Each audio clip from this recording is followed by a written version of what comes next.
D. I'm joined here by Mott, and we are getting ready for an OG triple header starting the day off versus LGD. Best of 2 group stage matches. Mott, round robin format, 2 groups of 8. Top 4 from each group, they go to the upper bracket. The bottom 4 to the lower bracket. And should there be ties, then things get really interesting on day 3 of the group stage. But this is just the beginning.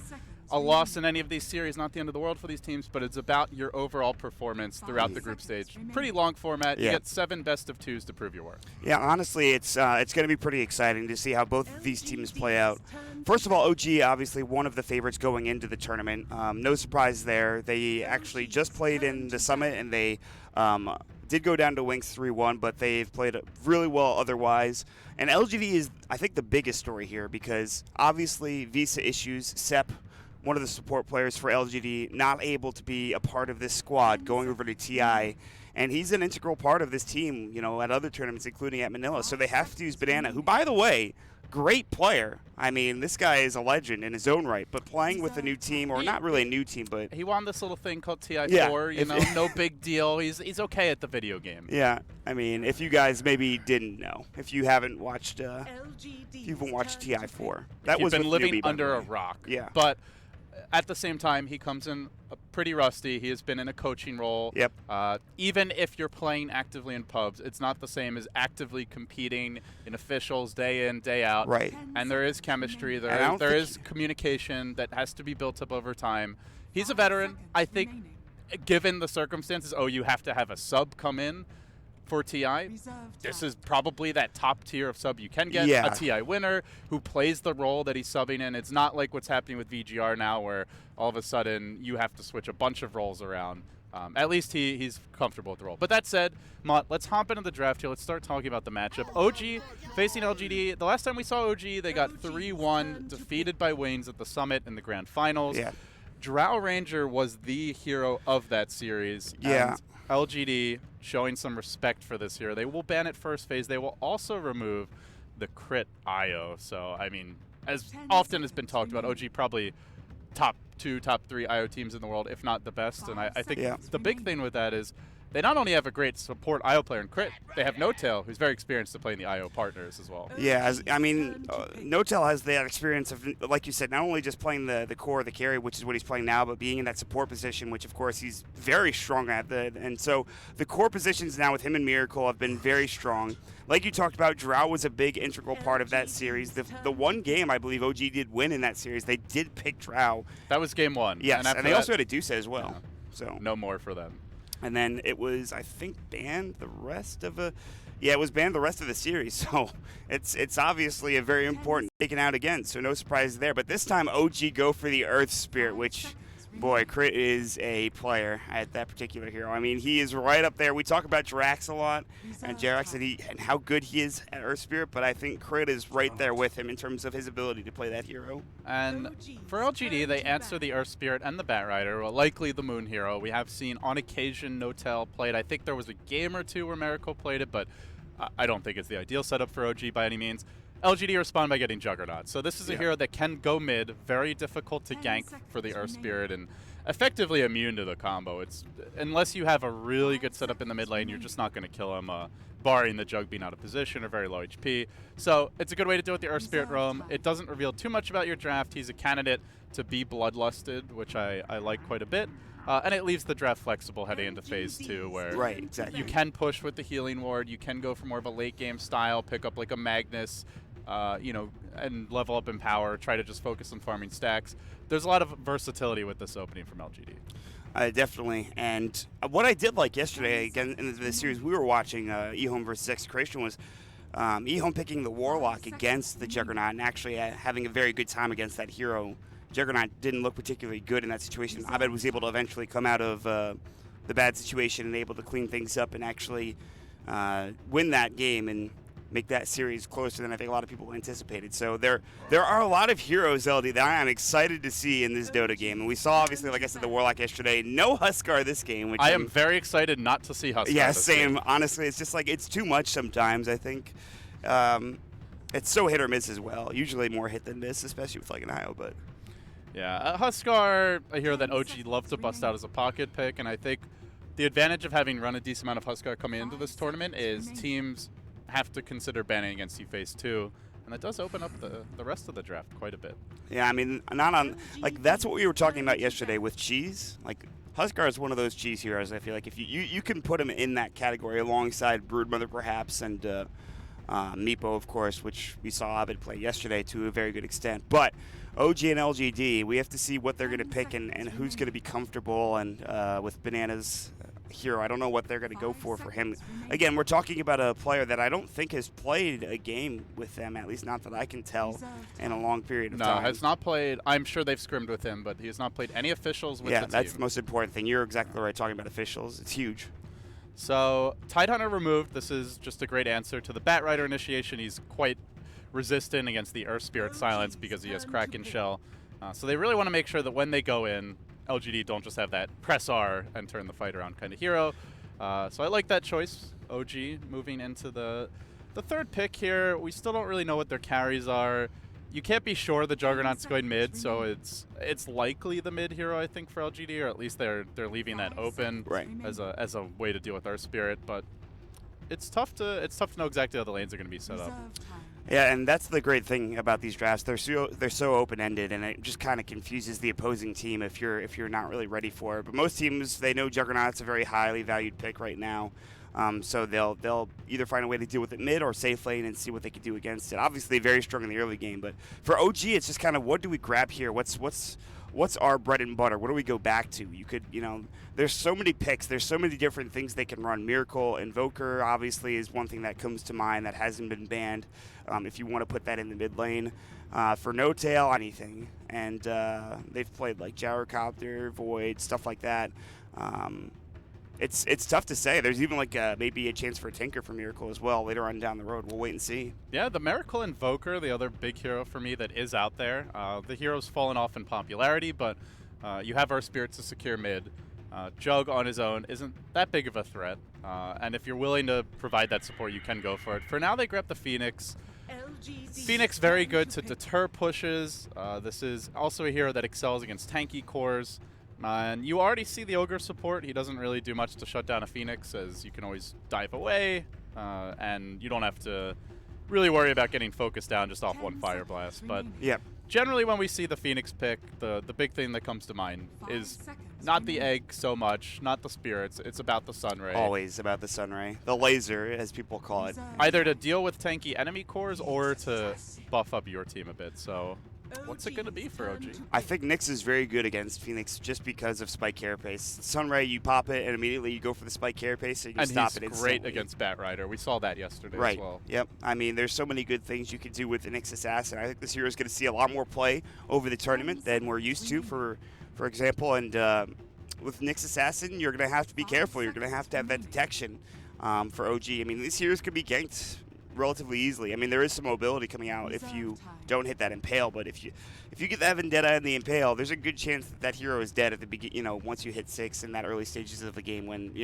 not so much HP and he's still very strong. So the only thing about the Nyx pick here is I don't really feel like it's an amazing mono burn game, which is generally like if Carapace and mono burn are really good, then it's like, oh my god, this Nyx is gonna crush. Yeah, I'd agree. And always with Nyx, you have to wonder, will he get his levels?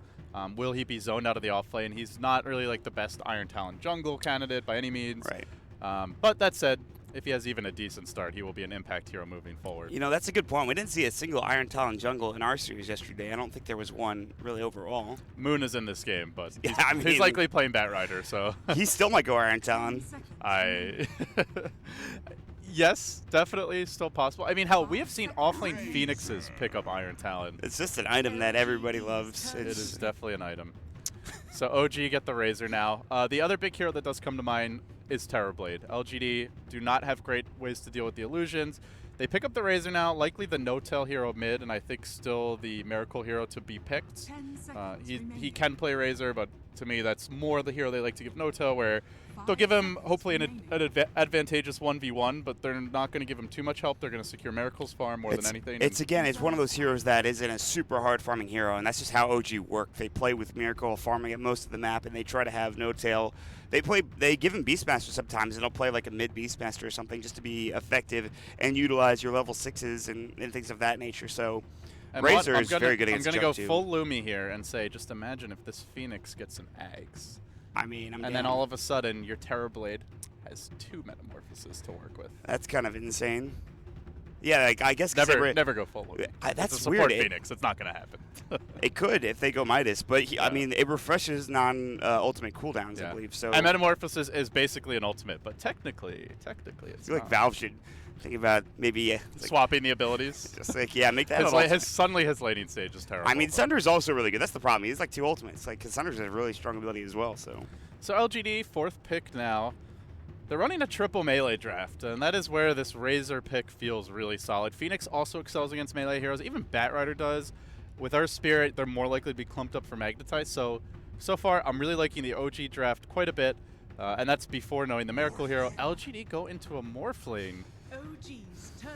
I wonder how the lanes are going to go for LGD. That to me is like the really big question. Nyx is a very strong ganker, not the strongest laner. He has good base regen, but he has very little like potential to harass supports and zone them. And it looks like it is an offlane Nyx at this point. Juggernaut Morphling, they don't really tempo control that well, so you're going to need the Nyx to have a good start. And Morphling takes a while to come online. Yeah. I can envision OG picking a Terrorblade now if LGD don't ban it and just bulldozing towers, securing Roshan, and completely shutting down the map. So I would like LGD to ban Terrorblade, but let's see what they're thinking. I would not be shocked to see either Terrorblade ban or pick in this situation, as you've mentioned. Morphling is interesting to me. I feel like he has to be careful with the Earth Spirit roaming around. If you get silenced up, obviously you can't replicate out. Maybe you don't have your strength morph on. There's very easy ways to gank you. It's a good Lincoln Sphere game, obviously, as there's a Batrider, so Lincoln's being picked up would not be a shock to me. I don't know, man. It's an interesting choice. Oh, they ban Anti-Mage, so they're definitely expecting a hard carry for Miracle. You know, interestingly, when OG kind of started with this new lineup, it was like, it really was the Miracle show, and like they were running a hard 4 Protect 1. And I don't know if you remember, but he'd always be on like Anti-Mage was the go-to hero for a while. Yeah. And he was not an in-meta hero by any means. No. But they felt like Miracle just had to be this mega farm, like super hard carry to take over the game, and usually like a more passive late gamer. LGD, they rounded out with the Shadow Demons. We're going to see that replicate of the Disruption Illusions shenanigans. Yeah. You get a Morphling replicate, which is obviously very strong.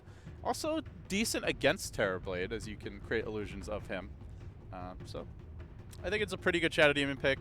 It's a fairly farm-independent hero, and this will give your strong lanes to LGD as far as the support duo. All right. It's a Legion coming out from OG. They want to have duel available. They want to be able to, I guess. All right. They went a totally different That's direction. so weird to me. I think that's such a strange pick. I'm so down for it. I mean, you get the duel off against Morphling and Silence. And Legion is particularly weird against Shadow Demon because you duel, you just disrupt that Disrupt hero. him, yeah. Or the Legion. So I don't know. Maybe you just find the Shadow Demon, but even then, you just have like an Impale coming at your face or a Fire Blast. There's a lot of lockdown. So for Legion, it just seems like they must have something in mind here that we're not particularly thinking of. But it seems like, so what does Legion bring to the table? Duel, very good lockdown. right, He brings press the attack, which I think is good to throw on like tanky frontliners. Razor qualifies. sure. You imagine press the attacking the Razor, Sun Raying behind him. He's going to be a very strong tower sieger and difficult to burst. Aside from that, there's not like a big illusion or creep army to clear, so I don't really see overwhelming odds being all that relevant this game. Right. But Ooh. yeah, beyond that, I'm not entirely sure. This is a new look for OG. This is not like a go-to type of setup for them by any means. Oh boy. I just remembered that I gotta change all the camera settings on mine. You can do it, Mott. Yeah, we got some time anyways, but yeah, I think so far It's this happening, Mott. The international is happening. We are surrounded by other casters. To our right, Toby-Wan and Merlini. Behind us, a bunch of very excited, Rowdy very Russians. loud, Rowdy Russians. That's right. I can feel the energy already. And there's Yeah. no crowd. The crowd is the purest of Dota fans. Yeah, I mean it's The commentators. This is where it all starts. I mean, this is where it begins. You have some of the best teams in the world going toe to toe. So let's have a good time. Some of the best, Mott. The best. We'll see how it goes. Except no substitute. I mean, all right, we got predictions now, LD. Let's see what we Okay. got going on here. I just closed them right away. All right, well then we're not. Player who gets the longest kill streak. I feel like just by default, this has to be Miracle. Yes. I would agree with that. Even though I don't necessarily think his hero will have the longest kill streak, but I'm going to go Miracle anyway. First tower kill is, I think, actually LGD, honestly. I think they have a better early game tower pushing with Jug and the healing ward. Maybe not, though. Neither team's very good at killing towers. Yeah, but that's fine. We can go with LGD. Okay. Number of ancient camps stacked by 30 minutes. Neither of these teams really clear that many ancients. I'm going to say LGD. They're more of the farming draft, so... Okay. Or no, sorry, that's not a team. 11 to 15. Yeah, I'm down for the I think 6 middle. to 10. I think it's pretty low. Okay. And then player with the most kills at 10 minutes. I I can't think even click our on boy Razor, no tell. Select. I'm down with that as well. Okay. We'll see how things change and how things turn out. OG's looking to contest the top rune at this point in time. They got an early ward down here across the river. It's not been scouted out by the Radiant team either. So top rune spot is going to be covered by OG. Bottom will be taken by LGD. No surprises there. Maybe he's got the poor man's shield. He's got the Fairy Fire, one Tango Shirt, so he is going to be going the mid Juggernaut almost certainly, I believe. And then the bottom lane is an aggressive Morphling and one of his tried and true heroes. This is a hero that did a lot of work for him in the last TI and just in general as well. So we'll see how the Morphling plays out for said aggressive. Yeah, so very interesting early smoke play by Xiao8, where they did the spawn, smoke your whole team, TP top. Then he kind of wormed his way through the trees here. He ended up dropping a sentry eventually, and he snuck all the way up. Ate just the one tree, so he's cleared a little, kind of demon-esque juke path for himself. Should be interesting to see how he takes advantage of that later on, but I think was expecting a ward to be there. As, there was, in fact, just the sentry planted down. Fly early on trying to do some zoning, but you can see Xiao8 getting to work on the Phoenix. And LGD are going to be running the Ogre mid, so some pressure on No-Tail. Rolling Boulder, top lane. Here. Oh, they are going to go, Xiao8. Oh, yeah, I missed it. Fine. You have to hit that, I think. And even then, Fly's taking a lot of damage from this Impale. He needs to be careful. And it's hard to kill Nyx at this stage, especially with boots. Yep. But more of a, and with the Legion in the lane, not particularly strong, but more zoning for them is Banana can come back in mid. He gets the club to No-Tail. So look at the lane setup here. Razor generally excels against melee heroes, but top lane, Xiao8 in a lot of trouble. He lobbed out the stun. They're going to look to run him down. Miracle secures the last hit with the overwhelming odds. Well, that's it. This time you hit the you have to hit the rolling boulder, and I'm almost certain they did. And Fly comes in with an Icarus dive. You have double slow. You have your Orb of Venom, and then you have plenty of damage coming out with Miracle. And unfortunately, the Nyx Assassin, he doesn't have that poor man shield that we're used to seeing sometimes on this offlane Nyx. So it's something to keep in mind. They're going in again. Xiao8, he gets clipped there by the boulder. The stun forced out, and it's only on one. So Crit is going to get mana burn. His customary early impact on the Earth Spirit. Yeah, he's going in, but that's about. I mean, he's right now just trying to zone on his own. He knows that the Fly Phoenix is not particularly in range to go for a kill, but he's just trying to zone him out, make sure he doesn't get any experience. But elsewhere, what's going on in the, let's say, mid lane and the bottom lane? It looks like there's 9 last hits for No-Tail. Currently tied with the Juggernaut. But Rolling Boulder again, top lane. They're going to find Xiao8. He's body blocking beautifully by Crit. Can they get this done? They have another Icarus dive ready to go. No spike carapace. They're going to use it. Moon is eating the Ogre Club. Another Ignite comes out. It looks like Xiao8 is also one more right click. One more right click. He tangos up. Do they have a Rolling Boulder? They got it. But Moon will fall the boulder off the mark, and that base HP regen saves the day. Make it 1-1 here. Almost 1-2. But LGD, they salvage him on. That was close to being real bad for LGD. If that boulder hits, Xiao8 is dead. So some back and forth exchange overall. Still, though, looking at the levels here, Xiao8 only level 2 on the Nyx, Moon level 3 and change, and Batrider is just the better hero at farming the jungle in general. You can already see Crit looking to stack it up a bit. So I'm favoring as far as the 2 offlaners go, definitely favoring OG right now and the start they've had. And the good news is that they can give that bottom lane potentially to a support. Just look to get some extra experience there. You can see Banana Romian to stop it. How is the bottom lane going? Aggressive currently is getting what we'll call free farm at this point. There's no contention coming out. Just straight up pulling. So MMY Momo Ya is going to have a pretty good time just getting experience and having maybe a rotation or 2 for himself. But right now that's what Banana is going to try to accomplish in that mid lane. But there's a Static Link coming out. No-Tail will just steal the damage. It's 56 going his way with level 2 Static Link now leveled up. Good luck last hitting. Yeah, that's impossible. That's an impotent right click right there. Yeah, generally you don't run in to hit Razor when he Static Links you as a melee hero, but maybe it was you know what? I'm losing all my damage anyway. I'm gonna get a little vengeance while I can. All right, that was interesting. We just had some mood lighting. Yeah, I was actually going in to the say. Ooh, good sentry down in this bottom lane. He actually is able to deny that or take down that blocked camp ward. So yeah, so overall, looking at the way the game's developing here, you see all 3 cores farming well on OG, only 2 farming well on LGD, but they're pretty hard carries in the Juggernaut and the Morphling. Oh, no, that's a lot of stolen damage. That plasma field didn't do enough to get the job done. It is, again, only level 1, but yeah, you mentioned it, 120. Banana was...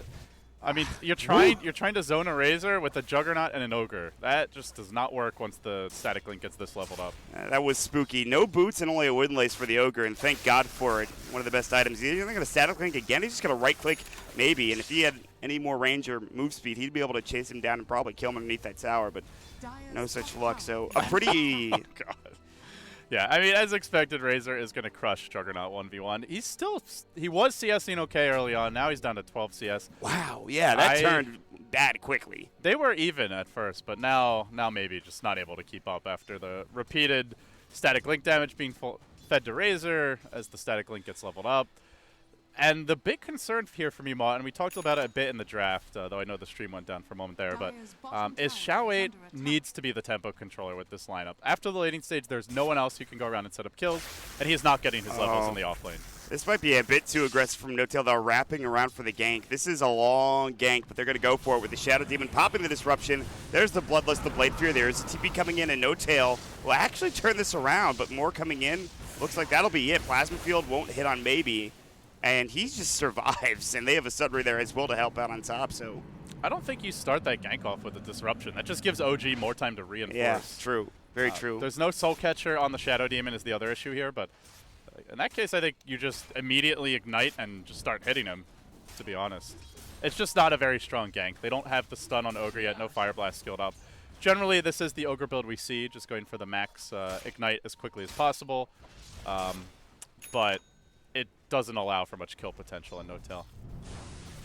I'm trying to think. The Soul Catcher not being skilled up by MMY, it's not going to matter that much. He's probably going to get it at this level, but I'm surprised he went for the 2 poison instead. I feel like Soul Catcher is one of the best value points of the game. 20% bonus damage is very strong. You definitely get it at level 4. You at least want that one value. Exactly. Point. And we'll probably see him grab it here in a moment. And, he'll be getting experience soon. So right now you have 2 lanes that are essentially being won by OG, which is kind of how we thought this would go with the Razor in the mid lane currently and Miracle free farming in the top lane. But aggressive again, he's doing pretty well down bottom as the Morphling, getting free farm. No one's ganking him. We're kind of waiting for that first big rotation, I feel like, LD. It's that first big gank that we're waiting for. Like you said, the tempo controller from Xiao 8, the Nyx Assassin, he's got to get something done, but he's on level 4 right now. The Bat Rider for OG, level 6, so Moon doing very well, and of course farming the jungle. Yeah, the hero that could potentially move around as far as cores go is actually Miracle and the Legion Commander. If they either want to bring the Earth Spirit to his lane or potentially have him rotate, he's going to get his armlet soon, and you want that dual snowball to start as early as possible. You're not kidding. Soon is he's literally 400 gold away from it, and then he's going to have his armlet at Phase Armlet, quelling Stout Shield, and he's fine. Honestly. Make no mistake about it. If Legion gets fed, Legion can carry. This hero is not a traditional hard carry by any means. He doesn't farm all that quickly, but he can farm heroes. It's kind of like a Pudge, but with much more scaling. Yeah, if you farm heroes as a Legion Commander, then the other team is in a lot of trouble. That's probably going to end up being like 100 damage or something if he's able to get off to a good start. Maybe is so sad right now. I feel your pain, maybe. You're a great mid player. He just doesn't... This is just not a winnable matchup. No, it's just a great pick, honestly, from OG. MMY moving in top and just kind of watching the Legion trot away. That is not really a hero you want to be diving for a kill, especially not now that the armlet's about to come out. He did pick up Soul Catcher, so question answered. Vision around the mid lane will show that crit has been spotted, probably, I believe, by this Radiant Observer Ward. In fact, he has. And there's 2 on the river, but now top lane disruptions being set up. TP's in. They're sending Soul Catcher. 4. I like this. If you're going to go for Miracle, you need all 4 mod. Blade Fury comes out, and he is done. They like you said, they sent 4. They sent the entire team pretty much up there. They sent the house, and they get the kill. And that's an important kill as well. The net worth that you're getting from that is a lot. So it's a very solid pickup in OG now to make a decision whether or not they want to defend this tier 1 tower top lane. So aggressive. I love this move by him. He recognizes my team just ganked top. We don't have anyone mid anymore, so I can farm that lane. And also OG are off the map, so very likely they're invading our jungle. let me dodge the gank, not get picked off. We'll go for a tier 1 in the enemy safe lane. Sure, we may lose our tower bottom, but it'll be a trade then. Rather than a carry trade, it's just the tower trade with LGD getting the kill advantage. But OG, well, they want to defend this top lane. Right. No-Tail is the scariest hero on the map right go. now, They're and he's TPing got a in. haste rune. They're going to go right now. Miracle will go first, overwhelming odds. He's got the duel ready, and plus the armlet, but there's the disruption. They need a rolling boulder. They have the static link instead. Boulder smash needs to come through. They won't even go for Banana, but they'll take down the Shadow Demon first. Maybe getting dove under the tower. No-Tail will decide against it, and everyone else has TP'd away. So it's only going to be that Shadow Demon kill, LD. Well, Aggressive is still getting farm mid. Yeah, you're trading Aggressive farm for Moon farm. You get the support kill, but it's not a dual win, and you sent 4 heroes for it. So I still think this is a victory for LGD, but what I think OG should do here is push, because they have Sun right now. They've got a very tanky frontliner in the Legion Commander, a decent damage dealer in the Razor, and LGD, they don't have the best deep push. Until that Shadow Poison hits 3, it's very hard to fight this as Miracle lays into the tower mod. It's going to drop. Let's see if they can get a deny. Here comes MMY. Good try. No such luck, though, and he will be able to just back away with the rest of his team. And, well, looking at it right now, it's going to be LGD picking up the first tower, and it's tier 1 mid. Very important in comparison to that tower in the top lane. It's an off-lane tower, and tier 1 at that. It's not particularly useful. But down bottom, Aggressive doing the same. No-Tail will TP in. No way of ganking Aggressive without any real disable here, but he is, in fact, the Morphling, top of the net worth right now, LD, but then again, the next 3 are going to be on the side of OG. It's a really good Morphling game, though. Like, look at OG's draft. They have no reliable silences, only the Earth Spirit. You do have long duration lockdown in terms of the duel and the lasso, but it's not the easiest to get off on the Morphling. And you imagine this game going later, even if you get a duel, he's likely to be disrupted as they make their move on No-Tail. Disruption will start things off. The Shadow Word's next. They're going to come in Fire Blast, and No-Tail impaled up and dead. And again, it's another 4-hero gank at this point. Actually, it was 5 heroes at the tail end of it, so they're just 5-manning everywhere. But OG, they want to do the same thing. They're coming in 4v5. This is dangerous, but nice though. Scouting here with the replicate. Will it be good enough? Shall we? Does get off the carapace. Yeah, but he gets lassoed. It's still getting brought to the low ground. Good silence, but they need to leave. I think your dive will come through. Overwhelming odds does more than enough damage to nuke down that poor Nyx assassin. So even 4v5, they still actually gain somewhat I would call even trade, although it is, of course, No-Tail going down on that Razor instead of your offlane hero. OG are much stronger than LGD right now, and that's why you see LGD, when they go for a kill, like, yeah, it's a solitary Legion commander, they send 4 heroes, because they know the Legion's very difficult to burst. If it turns into a 3v3 or 4v4, they're going to lose that fight, so they have to quickly find the kill. When they go bottom lane, they send 5 heroes, because they know they have to kill someone and get out. And as soon as they see OG rotate bottom, they send 5 to the other side of the map. They're going to play keep away Mott. They're not going to try to take head-on fights.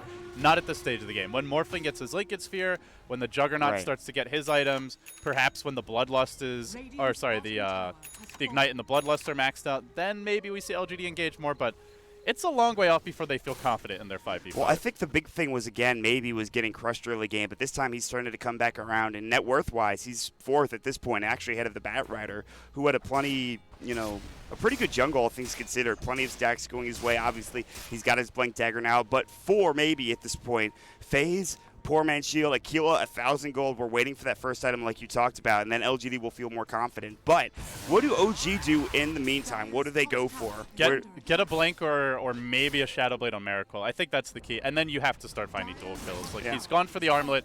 This is a fighting item. Yes, it does help your farm to some extent, as it gives you a lot of bonus damage and regen, but it's not like the greediest of items by any means. This is an item meant to find kills. So either finding duels or at the very least taking objectives if LGD refuse to fight. And I like this by OG. They move on to the mid lane, and they are going to look for a tier 1 tower. Xiaowei had scouted out the fact that 3 heroes were going into that entrance to the jungle, so they might just give up this tier 1 tower. I wouldn't be surprised.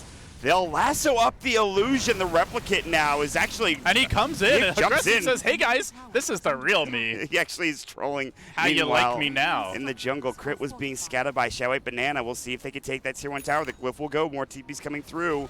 They do see that maybe is down bottom, so it's 4 versus 5 at this point, and they have that new limited blink, as you talked about, for Miracle ready to go, or at least it's flying out right now, LD. Great use of the replicate on the mid lane. I saw it moving around. I'm like, oh, it's not a real hero. We don't have to focus on it. And then, of course, the lasso comes comes out.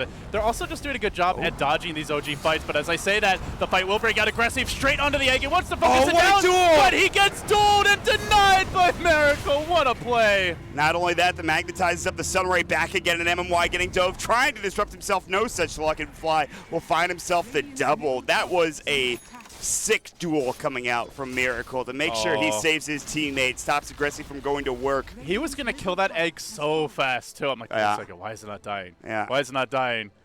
9K MMR says why. that was very well played. He just got that Plank Dagger, too. It was literally, no tail on trouble, and looks like he might be caught, but Showit can't get it done. There's help with Flying and company, not to mention the win license. Of course, Wand charges for no tail. If you kill the egg that quickly, I still think LGD will have to disengage because the Legion was full HP, hits really hard, but at the very least you can have an even trade or just get a kill and back out. But with the fight going the way it did, suddenly the Razors just dishing out all kinds of damage. The Phoenix is able to get off a fresh Sunray, which nets them a second kill on the Shadow Demon. Big win there for OG. Yeah, that's honestly... Still, strategically, I like the way LGD is playing this. Overall, they are constantly split pushing. They are trying their best to waste OG's time. They know that they have a Morphling and a Juggernaut, which are harder carries in a vacuum than a Legion and a Razor. And eventually, Static Link isn't that effective if you're even on farm against a harder carry late game, because by the time you can steal his damage, you're already basically dead. They'll just dish it out faster. So it's a great fight by OG. I'm still not too comfortable in their shoes. They need to keep the pressure up. Yeah, and they're doing just that. They're coming down to the bottom lane. No radiums of reward. They used to scam, was not actually successful in finding anything. There's a Sentry in lane, so if Showit comes in with the... actually, I think they were going for him. Crit goes in with the Rolling Boulder. Showit is going to dodge said gank, but they find MMY instead. He'll be the target. A duel will come through, and that's another win for Miracle. And this time, he's level 2. He gets the 14 damage going his way. Yeah, normally it's like, oh, well, we lost the Shadow Demon, but when you're losing him to a duel, that is actually a costly death. And they will add up, Mod. So I agreed with you about OG. They somehow took a 3 for nothing, and they're still only, a couple, 2,000 ahead at this point. And it's a very small advantage, and I think that's LGD putting a lot of pressure on the map, taking towers. They know that the Roche is going on, so what's their option? Head to the top tier 2 and take it. And it's going to be a race, right? OG will be looking to just siege behind the Legion commander. They'll get to press the attack, the Sunray, so he can just leave the armlet on, tank, be in the front lines, and siege objectives. LGD, they'll be playing, as you pointed out, the trade game. They'll be looking to avoid fights, to split push as much as possible. And the question becomes, A, can they do it in a polished way, where they limit any sort of kills or free duel victories for OG? And B, how fast can OG force them back? Like, how quickly can they threaten high ground? They still have to clear out tier 2s. It's a bit of a ways off for me before they can actually breach the space. Yeah, I mean, both teams for that matter. And but LGD are fine with that, right? Like, they're going for the late game. They have a Shadow Demon Morphling. They're going Battle Fury for the Juggernaut, and they really are going for the late game. Maybe he's decided that just because I had a bad early game doesn't mean I can't go Battle Fury. And in fact, he's very close. He just needs a Void Stone, and then he's got it. So he'll have that Battle Fury soon. Meanwhile, the Morphling's Lincoln Sphere was just completed for Aggressive. I think this is a very good position to be in for LGD and for OG. They've got to find a way to put the pedal to the metal, as we've talked about so far. And you can see OG also laying their game plan on the table.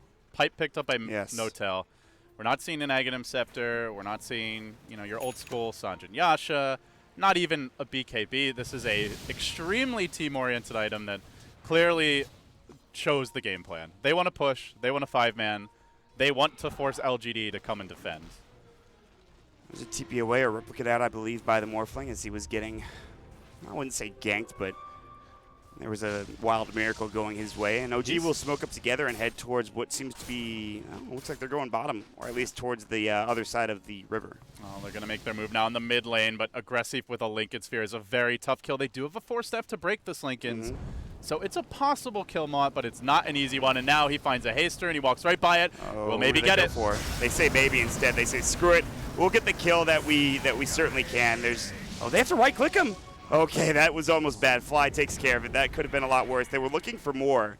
They had eyes on 2 instead of just the 1, and that almost cost them the kill with Fly getting the last hit. But they were successful. That was a bit scary there for a moment for OG. Yeah, I think they forgot to collect their free bounty. Yes. Nice pick off for OG. does not transition them into a push, though. They're not able to threaten a tier 2 on the back of that, but they will grab the gem for Moon now, so they are looking to occupy the enemy jungle, turn this into a 2v5 style game where, you know, none of these supports are able to leave the base, get much farm on even like the off-lane Nyx Assassin, who is struggling a bit as far as net worth goes. He's going to have his blink suit. Miracle mid lane, replicate out. He's going to pop the armlet. That was kind of at a dangerous time, but he's fine, I suppose. And he's looking for maybe another engagement. TP's coming in mid. Blink tool's ready, maybe. Oh, they have the gem now. Shall wait. He didn't know about it. He's going to get caught out, dueled, magnetized, deleted. That's another duel for Miracle. It looks like they're going to back up. I thought they might be looking for more. Again, Miracle has that Aegis. His Sanj is done, but he has no room for it for the time being unless he sells his wand. But that's a very good pick. They now should know the gem is up, and so Nyx Assassin. And he was so close to his blink, too. He had 2,000 some odd gold. Now he's down to 1,900. A critical pickup for OG. It's going to make him struggle a bit more after already having kind of a rough start to begin with. So good stuff for OG. And 2 minutes still to go on that Aegis mod, so they will be looking to push here. They bring Miracle up to the front lines. Always has to be careful about the Shadow Poison stacking up too much, but that's where the Sun Ray comes in handy. Just don't want to armlet toggle at the wrong time, and then suddenly Shadow Demon pops that poison and blows you up. But it's very much clear what the dynamic of this game will be. LGD will be split pushing, they will be stalling, and OG, they'll be, dare I say it, dare I use the word, deathballing. Oh, yeah. How the times have changed since the old days when Banana was on the other side of the death ball. Yeah, that brings us back to TI4. Banana having a pretty solid game playing support Ogre. I mean, it's not particularly hard to play this game, but bottom lane TP's in. Looks like they were looking for the Morphling, but he's able to replicate out. Miracle constantly sitting at 100 some odd HP. A dangerous spot to be in, but he feels good about it nonetheless. And back to farming, I guess we go, LD. Yeah, OG, still no Midas on fly here. Crit, I imagine the Blink Dagger about to be picked up. Yeah, I think so. But their supports really aren't farming better. And LGD have done a good job at just splitting the map. And I think part of that is the Nyx effect where, sure, Xiao 8 isn't farming that well, but the fact that there's a Nyx in the game means you have to waste money on a gem, you have to buy sentries, you have to buy dust, and you have to be worried about getting ganks. So you play more defensively, as there will be a rumble over the Ancient Stack Mott. Do LGD dare contest? There's the lasso. They're going to bring MMY onto the other side of the ravine. He does disrupt himself and gives time for the team to come through, but there's the duel. Miracle just pops his R button, hits him once, and I'll that's take it. that. Thank you very much. Exactly. 52 damage. Not only that, and rising. And that they will get this Ancient Stack. There's no contention coming out for LGD. I feel like this is one of, I wouldn't say a mistake, the biggest mistakes they made, but this is one of the biggest problems for LGD this game. This is a very big stack. And now it does look like they are setting up themselves for a contention. The Aegis marches in, though. And No-Tail's slightly out of position here, but he's got the pipe. He is deceptively tanky. And right at that moment, he pops his regen rune. Now he's healthy. That replicate's still up for 31 seconds. Static Link is giving him so much damage for No-Tail. This is just the sucky lineup. You know, whether it's the Razor, Static Linking you, the Legion dueling you. OG like to steal. Banana out of position, getting caught on. Crit jumps in with a Blink Dagger, Boulder Smash. And with all of that damage from No-Tail, he only has to hit him a couple of times. Waveform through, Aggressive comes in, crit slow. Banana's still alive, finally will fall, but there's going to be the duel. Aggressive in trouble, they have the Supernova on top, and it looks like he will go down.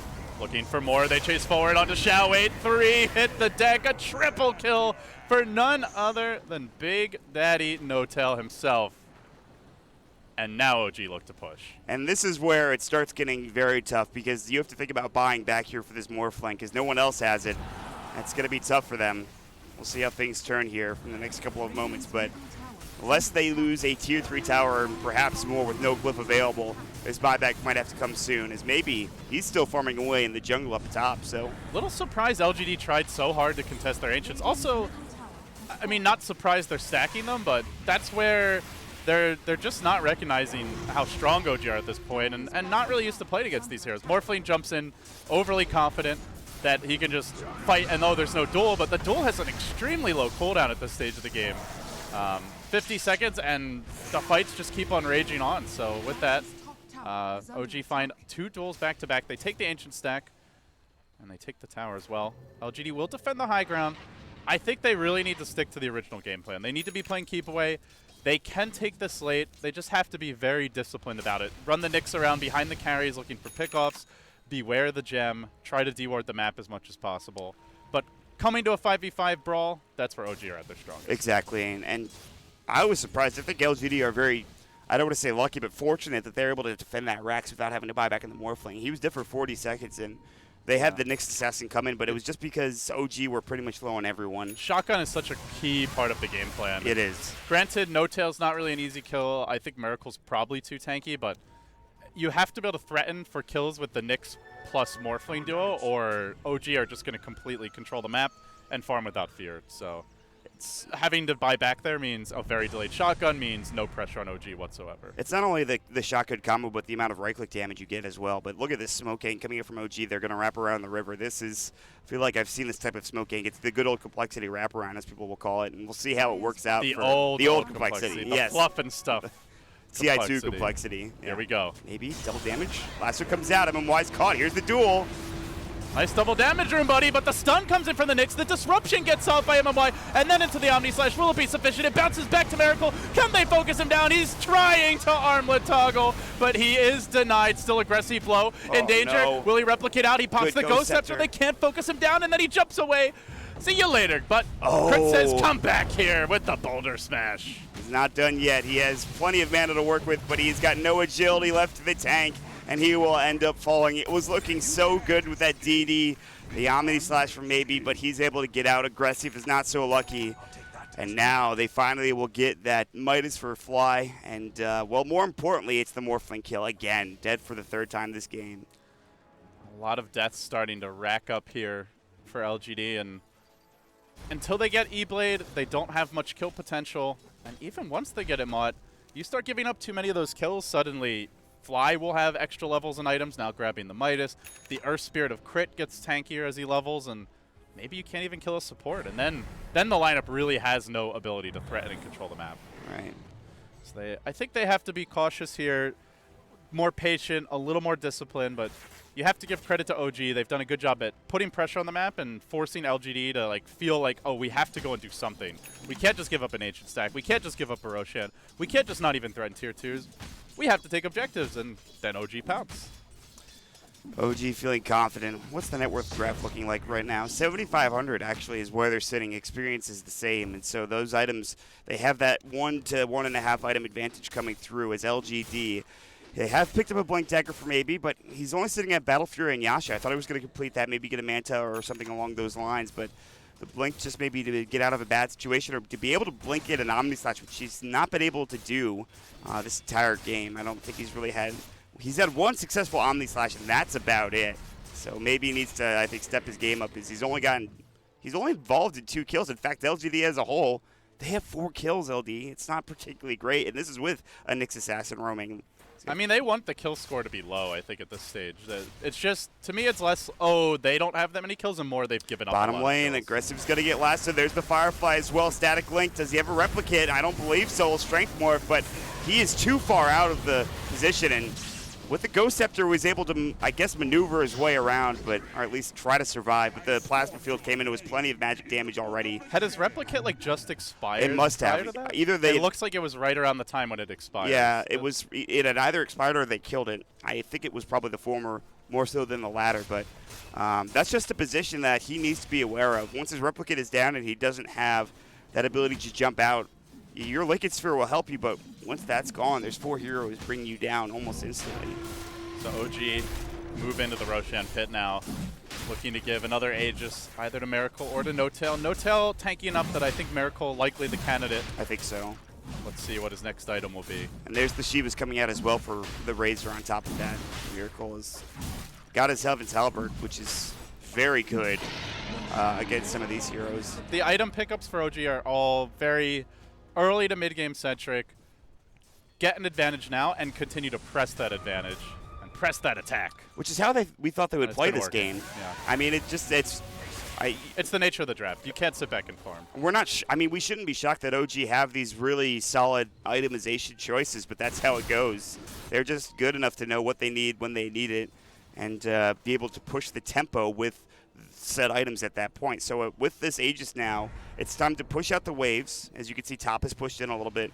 and group up and go for something, whether it's a smoker or something along those lines, LDA. I don't see them sitting back here for another 5 to 6 minutes. Yeah, let's quickly review the items, see is there anything major that OG is looking for. Nothing on fly for a while Rich yet. just got his Yules, I believe. Rich got his Yules. AC coming next for the Legion Commander. Shiva's grabbed by Notel. The big item I could see OG potentially waiting for before they attempt either a Tier 2 push or a high ground siege is an AC. I think that's more if they want to go high ground. If they just want to take a Tier 2, they can pretty much do that whenever. As OG, they scan and they have actually found someone. And of all the heroes to find, Mod, it's aggressive. The Radiant on the other side, LGD. He's got his Ethereal Blade, but they are going the wrong direction. Their scan was a swing and a miss. And yes, E-Blade is online. OG, they hightailed it towards the secret shop. They thought LGD might know that OG are smoking, and perhaps they do. But LGD have gone a bit deeper into the lane and actually are standing behind the woods. Look how dark the map is. There is almost no vision for either team. Yeah. 2 wards at the bottom side of the map for OG. They're going to get more vision on the Radiant jungle, but for LGD, the map 100% dark. Yeah, that's one of the most sketchy situations you can be in. LGD have, like you said, literally no vision of except for what's going on with the creeps and where they are in particular. So they'll push with maybe, and this is one of the most dangerous things you can do is split push with no vision. But Anybody home? Anybody home? it's time for them to come LGD, home. we're here for the party. Yeah. Diffusal Blade has been picked up, though, for the Jug. Maybe that's where it comes in. Nice and pale. Miracle will get stunned up. No level 3 duel yet, but he still has the Aegis. Press the attack. The build structures are almost dead here, Mod, though. They can't siege and wait forever. Miracle looking to take down the melee. The glyph popped. It's now over. Just a tier 3 claimed. OG are looking to get out. Stun. Will it cancel any TPs? It doesn't even hit Miracle, but they purge Notail. They follow this up. And aggressive working on the base trade. Will it be in time? Now trying to bring down the Batrider. He TPs home. Notail turns to fight. They're going to try to fight here mid lane. Notail alone doing some decent work to Banana. Meanwhile, back at the base, waveform away. Really wants this melee racks, and he's about to find it. Can he get it done? One more hit. And he gets it. Now the TP. Can he get home in time? They have no way of stopping it. He'll make it out back towards mid. Duel onto maybe. He gets eviscerated. And they will head towards mid and finish off the melee or the ranged racks. Xiao8 is vendetted up, but no buyback here on the Juggernaut. OG can stick around.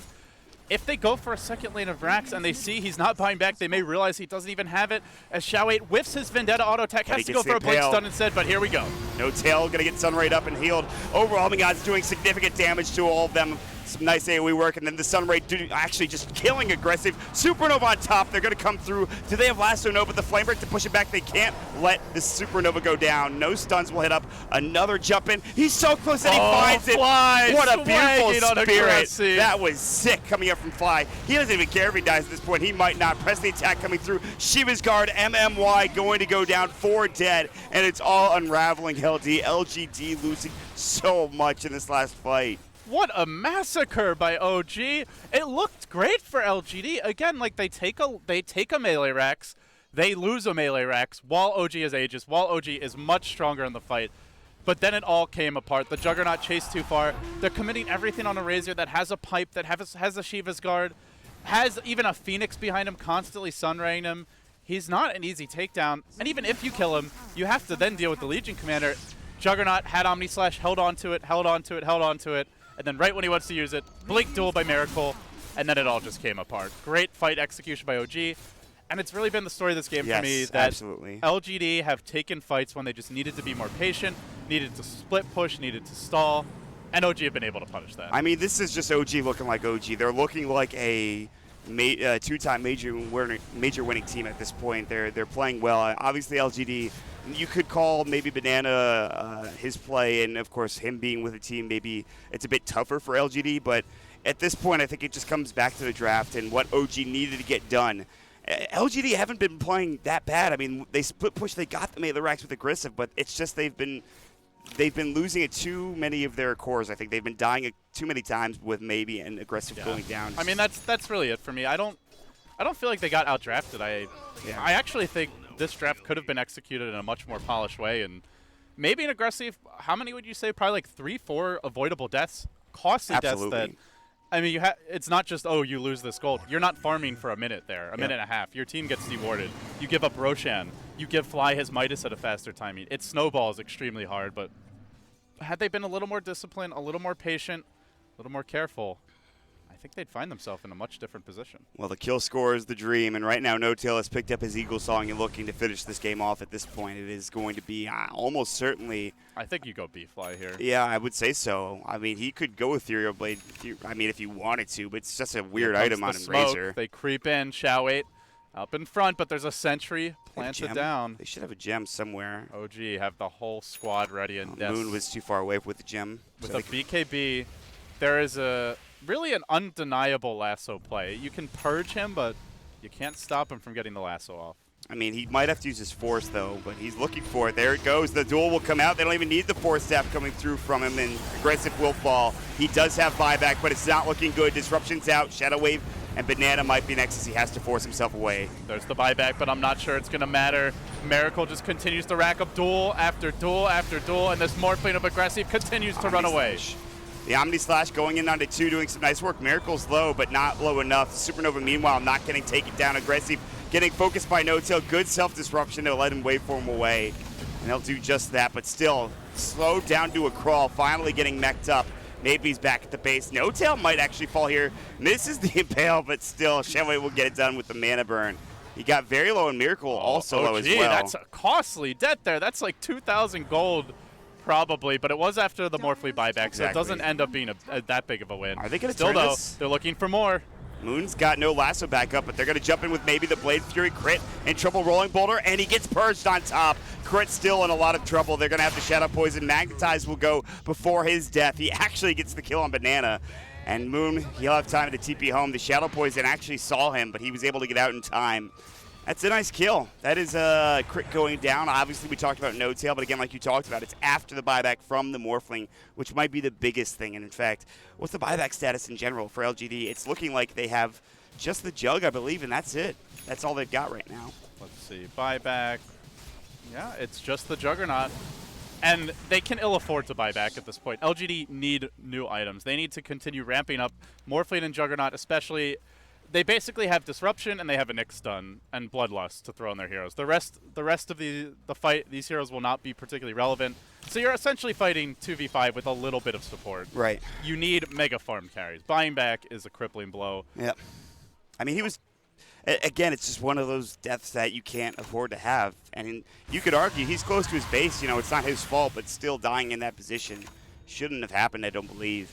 That's loser talk, Mod. You die, it's your fault. End of discussion. That sounds rough. Unless you're a support and you're saving your carry, then you can blame the carry. Yes, always. Top lane, of course, the Rax have been traded, so it's a Rax top for the Rax mid. That's I guess the one good thing going for LGD is right. They got the melee Rax in the top lane, and then eventually they were able to secure the range Rax right after, I think just with creeps hitting it, I believe. And so that's one thing going the way of LGD. Their OG are on the hunt for aggressive, but is able to TP out, and they'll find the illusions, but that's not what they want. They'd rather much find the hero.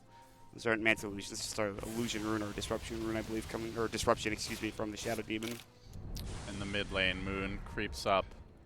Never ever afraid of nothing and nobody. Smoke from LGD. This feels like it could be easily broken. That or the game ending, one of the two, I feel like.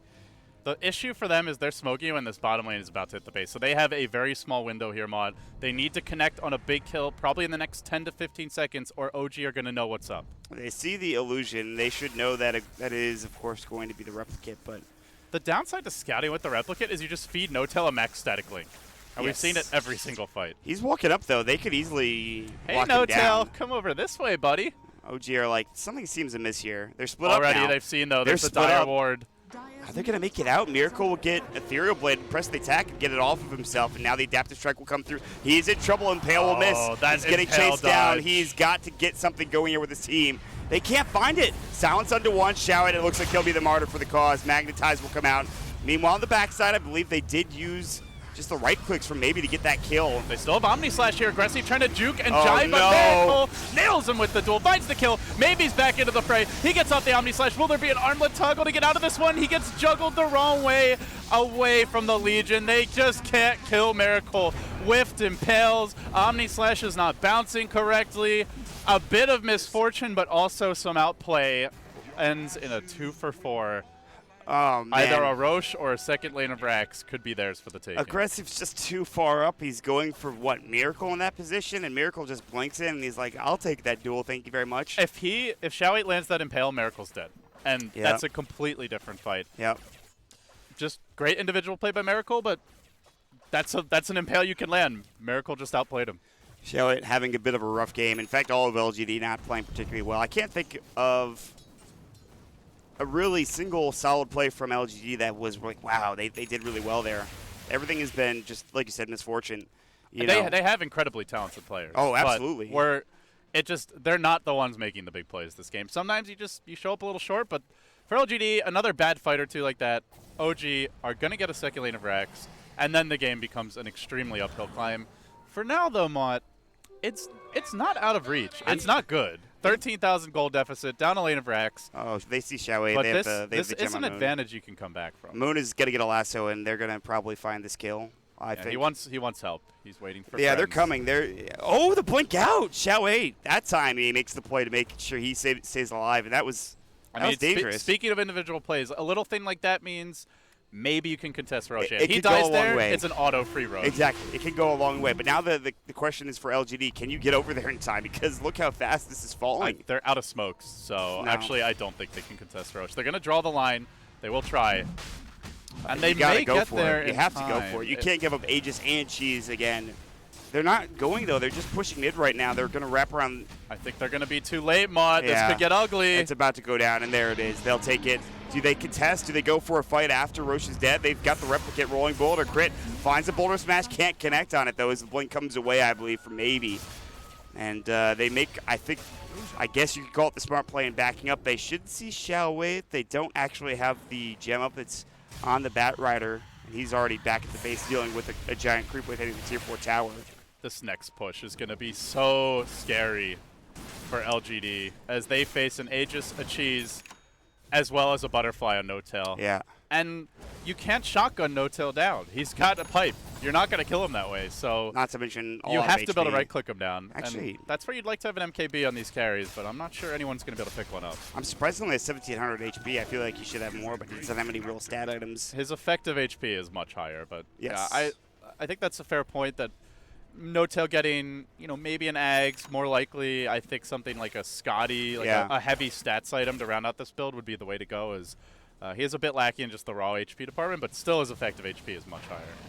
We'll see what No-Tail decides to go for, as I think your best bet for LGD, if you can't get a pick and take a team fight, is probably to somehow get that top lane pushed in and or at least any creep wave pushed in and go for maybe a tier 4 tower, I don't know, trade, base race, something might be good, I suppose. It's 1-to-1 as far as lanes of Rex go. It's more, I don't see LGD fighting, so they have to always keep the lanes pushed out so they can go for that base race. Oh, this smoke is really good. They're following the replicate, so if the Morphling decides to come down, well, they're going to find Moon that. on the move, and he's going to find MMY. This is a freebie. Yeah, that's just, he could disrupt himself, and he probably will, but his team is not coming in anytime soon, and he Elsewhere, is just done. look what they found, Mott. They found Miracle, caught out in the this is trees. huge. A massive takedown if they can get it, but he goes duel? for the man duel. Wow, and they give it to Aggressive. aggressive. That's what? How much? 18. Yeah, that's I'll some, take it. That's some And nice they're Blade damage. Furying to prevent the blink out. Miracle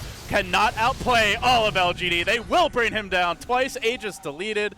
And all of that only for a Shadow Demon. They are so happy. He was playing that correctly. When your team's going for a 4-man smoke play and you're on the other side of the map, you either go to join the team, you go hide in the base, or you at least hide in the trees. But Xiao 8 found him. Huge pick off there. And that's a crucial one. Without that, I think OG are threatening high ground here for a second lane of Rex. They would have gotten that kill. The lanes were pushed out enough that they could have just gone straight down mid, and you saw them doing that. And once he died, they had to back off. There's the Blade Fury coming up from maybe as they have the lasso coming through. They're going to catch him. Good spike carapace, replicate in, and now Moon's actually in trouble of going down. He's going to get adaptive strike, and he's going to go down. He's dead for 75. No buyback, and now No-Tail might be in trouble. He's got Cheese. And they're going to back away from LGD. I don't think there's going to be any further follow-up here, at least not for the time being. That's a significant kill going the way of the LGD LD. The structural advantage is going the LGD way, Mott. They take down a tier 4 tower. Another grab for their squad, and we talked about individual players needing to step up maybe 5 minutes ago. Xiao 8 has stepped up now 3 times. The blink dodge on the Moon lasso attempt, finding Miracle in the trees, the instant blink Carapace before Moon BKB'd there. Yes. But I think that's just a blunder by Moon as well. You have to just BKB right away. It's nice to have a 10-second duration, but at this stage of the game, finding the kill is what matters. It's not like early game where you can be a bit greedier. Kills at this point cost you tier 4s, cost you racks. You have to be a little more judicious with the BKB usage there. I think so, and that will... Who knows if it's going to come back to haunt them. It's still a 12,000 net worth advantage coming out for OG. They still have... I mean, the racks are even at this point. It's starting to get to that point where it's getting late in the game. We talked about LGD's late game potential with a Morphling and a Juggernaut. With a max Bloodlust as well. Yes, the attack speed is huge. One of the strongest buffs, I think, up there with the likes of Empower, maybe like a Venjara as just a disgusting damage buff. Because the thing is, it's not even just the attack speed. Moving faster means you're hitting harder and also able to effectively reposition yourself in the fight. So it increases your effective DPS even if it doesn't boost like the raw number you see on the hero bar by a significant margin. That is an MKB for maybe flying out too. And we talked about it, the Butterfly. And we talked about how there's not that much HP for Razor. And so his Butterfly now being completely countered out by a Juggernaut makes it so he does have the Shivas, he's got some good armor, he has a pipe for the magic damage, but he just doesn't have the stats to maybe stay alive from something like an Omni-Slash solo on him. LGD, every Shao 8 team, whatever their style, has always been known for their vaunted late game. Yes. They come into this one with Banana, they come in with the stand-in. They've looked shaky, let's be honest. Yep. But come late game, there are few captains who have a better proven track record than Shao 8. And although LGD are not out of the woods yet, they're showing some signs of life. I think OG, recognizing that, are battening down the hatches. Fly is going to be huge for them here down the stretch. Keeping the team calm, keeping them focused, making sure they're identifying the right objectives. And that also means not giving up those picks. Because every pick you give up gives LGD 2-3 more minutes to farm and gives them the opportunity to maybe take a lane of racks, get those lanes pushed out, set up for the next fight in a more effective way. Shao 8 in the tree line has now picked up Moon's gem, and he previously was being killed by so very often, but now he's the one with the vision and the true sight. But they can't push the tier 2 tower. Although they do take it, they will trade in the end. The last outer tower for LGD, I'm surprised to stay alive so long. This actually makes it a lot easier. Crit has a hex That now. is, I can't believe he has enough money for that item, but he's got it, and they're going to smoke immediately at that secret shop. No vision for LGD to see it. They're going to draw a line straight down to bottom. They want to push out bottom and make sure they can find aggressive, but he's TPing home, and instead they scan. They're going to turn their attention towards mid, I think. LGD's home. Does OGD dare? Does OG dare do it? Do they dare breach this base and dive deep? Will they lasso a replicate? Moon is now, his smoke is dissipated. Vision has scouted him out. I'm so excited I just called them OGD and you didn't even call me out on it. I listen. I don't know, dude. I'm excited too, let's be honest here. This is actually... I have the Dota fever. What can I say? This is going to be a crazy game. I think this might end up being a shocking finish. I think OG, they've had opportunities to be able to finish this game, and that top lane of racks might come back to haunt them. OGD, we'll see how they play up here as we get towards that late game. They creep in. Replicate, aggressive, joining the squad all of a sudden, leaving his illusions to hold that mid lane. But Shao 8 out in front, has the gem, but Moon has the BKB. He goes, Shao 8 jumps out, and it looks like maybe nothing. You said being judicious with that BKB. I think he was a little bit too overeager. He took that to heart. Yeah, I think so. And so that's now down. I think that was his 10-second. No, actually, he's used it a couple of times. That was his 8-second. I don't know where he's used it. I haven't seen too many of his charges, but we're now 47 minutes in. I know a lot of you just joining us, guys. Game 1 of this 2-game set between LGD and OG. It was a dominant opening from OG. They went for a lane of racks mid. LGD managed to split push with aggressive, took their own through some very clever usage of the replicate. They ended up giving up a couple of key core kills, but OG did not convert that into a second, third lane of racks, and now we find ourselves 1-1 as far as lanes go. An advantage for OG, but a very mild one at 48 minutes. Only 8,000 gold. Mott, this is truly anyone's game for the taking. Yeah, I'm just wondering what Aggressive's going to go next. If he didn't have to buy back there, he would be in such a good position. He should be at the top of the net worth. Maybe is in that position now. Aggressive has died too many times, really, to be far ahead. In fact, he's kind of on par with Miracle, which is pretty shocking, actually. Like, Miracle, ever since buying that Assault Cuirass, he's really been stifled. I think it's just been LGD playing very passively, making sure they are able to find the split push, making sure they're able to find ways to survive. And actually, the kills on Miracle earlier were really significant as well, because again, that would have turned into probably more than just a Rax had Miracle, had they got that kill on MMY, and they could have just pushed down mid. But let's see if Crit can come up big here. Scouting about with the Hex, maybe looking for an opening. Does see Banana walking down the river. He's going to go in with an initiation. Blink Hex. That's awkward. Just by the way, yeah, I have a Hex. You have nothing, Ogre. They're looking for a jump, and it's onto Xiaowei, but the Purge comes out onto Moon. He's getting focused down rather quickly. Aggressive turns this around, blows him up. Will he get focused by Miracle? No, he tries to run away. He blew the duel, and now he gets shotgun. They're chasing Mott. They're dead for 80 seconds. They've got buyback, and Fly will be next. No, the Icarus dive comes through, but one more right click from Aggressive. He turned. He actually thought he had gotten the kill, but he was making sure he secured that, gets the double. They are 3 dead for OG. Moon doesn't have buyback here in LGD. They are in a position that they can finally start pushing down this mid lane and find another set of racks. Through the mid lane, they say maybe is going to shove in top. They want to force these buybacks out. They might be going for tier 4s, Mott. They have to buy back here momentarily. Yeah, they will on the Phoenix. We'll see if there's going to be a Miracle buyback. Still, no push in mid lane. There's the Hex coming out. They found one down bottom. It's going to be Xiaowei, but they can't follow up now. It looks like Fly will be able to just sit back. No Teal still dealing with mid. They want to force the Legion or the Bat buyback, ideally, and they're hoping Roche is up as they jump into the pit. It's like 2 seconds away, there and they it is. stick around. Look at I was like, Aggressive, don't you leave that pit, man. Stay in that pit. Can you imagine? Because there was still 1 minute until the potential longest respawn, but they here don't we go. have detection. Xiaowei's going to come in. He doesn't get the impale, though, and Crit comes through. He is way too early. It gets blown up by the shotgun. Now no tail could be next. OG are crumbling. Omni Slash, and that's it. He's done. He doesn't have buyback for 80 seconds. That is exactly what I was talking about. Just like that, a 5v3 power play can Fly save the day. The egg comes through from the cliff. Damage. Stun onto maybe, but he Blade Fury Blade dodges Fury. the damage. And he'll continue to work on the Roche. Can Miracle steal this? Can Moon make the plays? They lasso him, and why they're going to drag that Shadow Demon back. Miracle's going in the Roche pit. Going for the Grand Theft Aegis. Can he get it done? He's got the Assault Cuirass. They don't know what's happening. He's about to pick it up. Cheese is there as well, and he kills it. Miracle's got to get out now. Oh, insult to injury, though. OG losing a third hero, also without buyback. Was it worth it? Moon. Miracle, he might have 9k MMR, but LGD have 5 There's heroes no alive. buybacks. There's no buybacks. And LGD. just like that, It's for the force. jugular, onto the throne. They're going to take this game 1, barring a miracle. And he's got plenty. He has the Aegis. He has got a lot of damage. He's going to work. He's going to get Ethereal Bladed. They want this throne. They use the glyph. It's now done. They even use him any way to lock Miracle down, stop him from doing any work. It's about to go down, LD, and there it is. LGD snatch victory from the jaws of defeat. They have absolutely robbed OG of a Game 1 victory.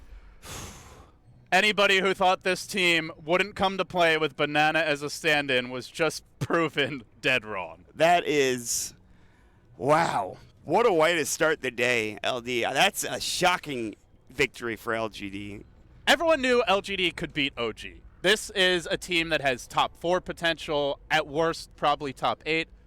Nobody, I think, thought that OG would crush the lanes, take an early lane of Rax, have full map control, take 3 Roshans uncontested, and then lose to LGD. But that it just shows the great lane game decision-making of LGD. And I do have to say, Mott, some big mistakes by OG. Individual mishaps, getting caught out, losing the gem. Very chaotic shot calling in some of the later fights. It felt to me like they just didn't have like a very calm approach to the game later on, and part of that's just the nature of this LGD draft. I think like they were like getting kind of antsy that they had to finish the game. They knew about the Morphling, they knew about the Juggernaut. It was, but to end the game in that way for OG is just, it's unbelievable to me. It's absolutely unbelievable. Like you said, how they crush the lanes, but nonetheless, LGD. They get it done, and LD, we are going to game number 2 with LGD 1-0 currently over OG right now. They lead the series 1-0, but it is a long group stage, 14 total games for each team to play. 7 series, and we're only done with game 1 of our first series. I'm LD, he's Mott. We'll be back for game 2 in just a moment.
Hello, ladies and gentlemen, and welcome back to the International. We are here with our first series of the day. It is OG versus LGD, and what a series it is turning out to be. LGD taking down OG after 50 minutes. They did not have a lead once in the game, even at the end, but they take down the tier 4s. They take down 4 OG heroes, and they are able to somehow, like you said, LD, grab victory from the jaws of defeat. LGD with Banana. It was a big question mark, but no longer.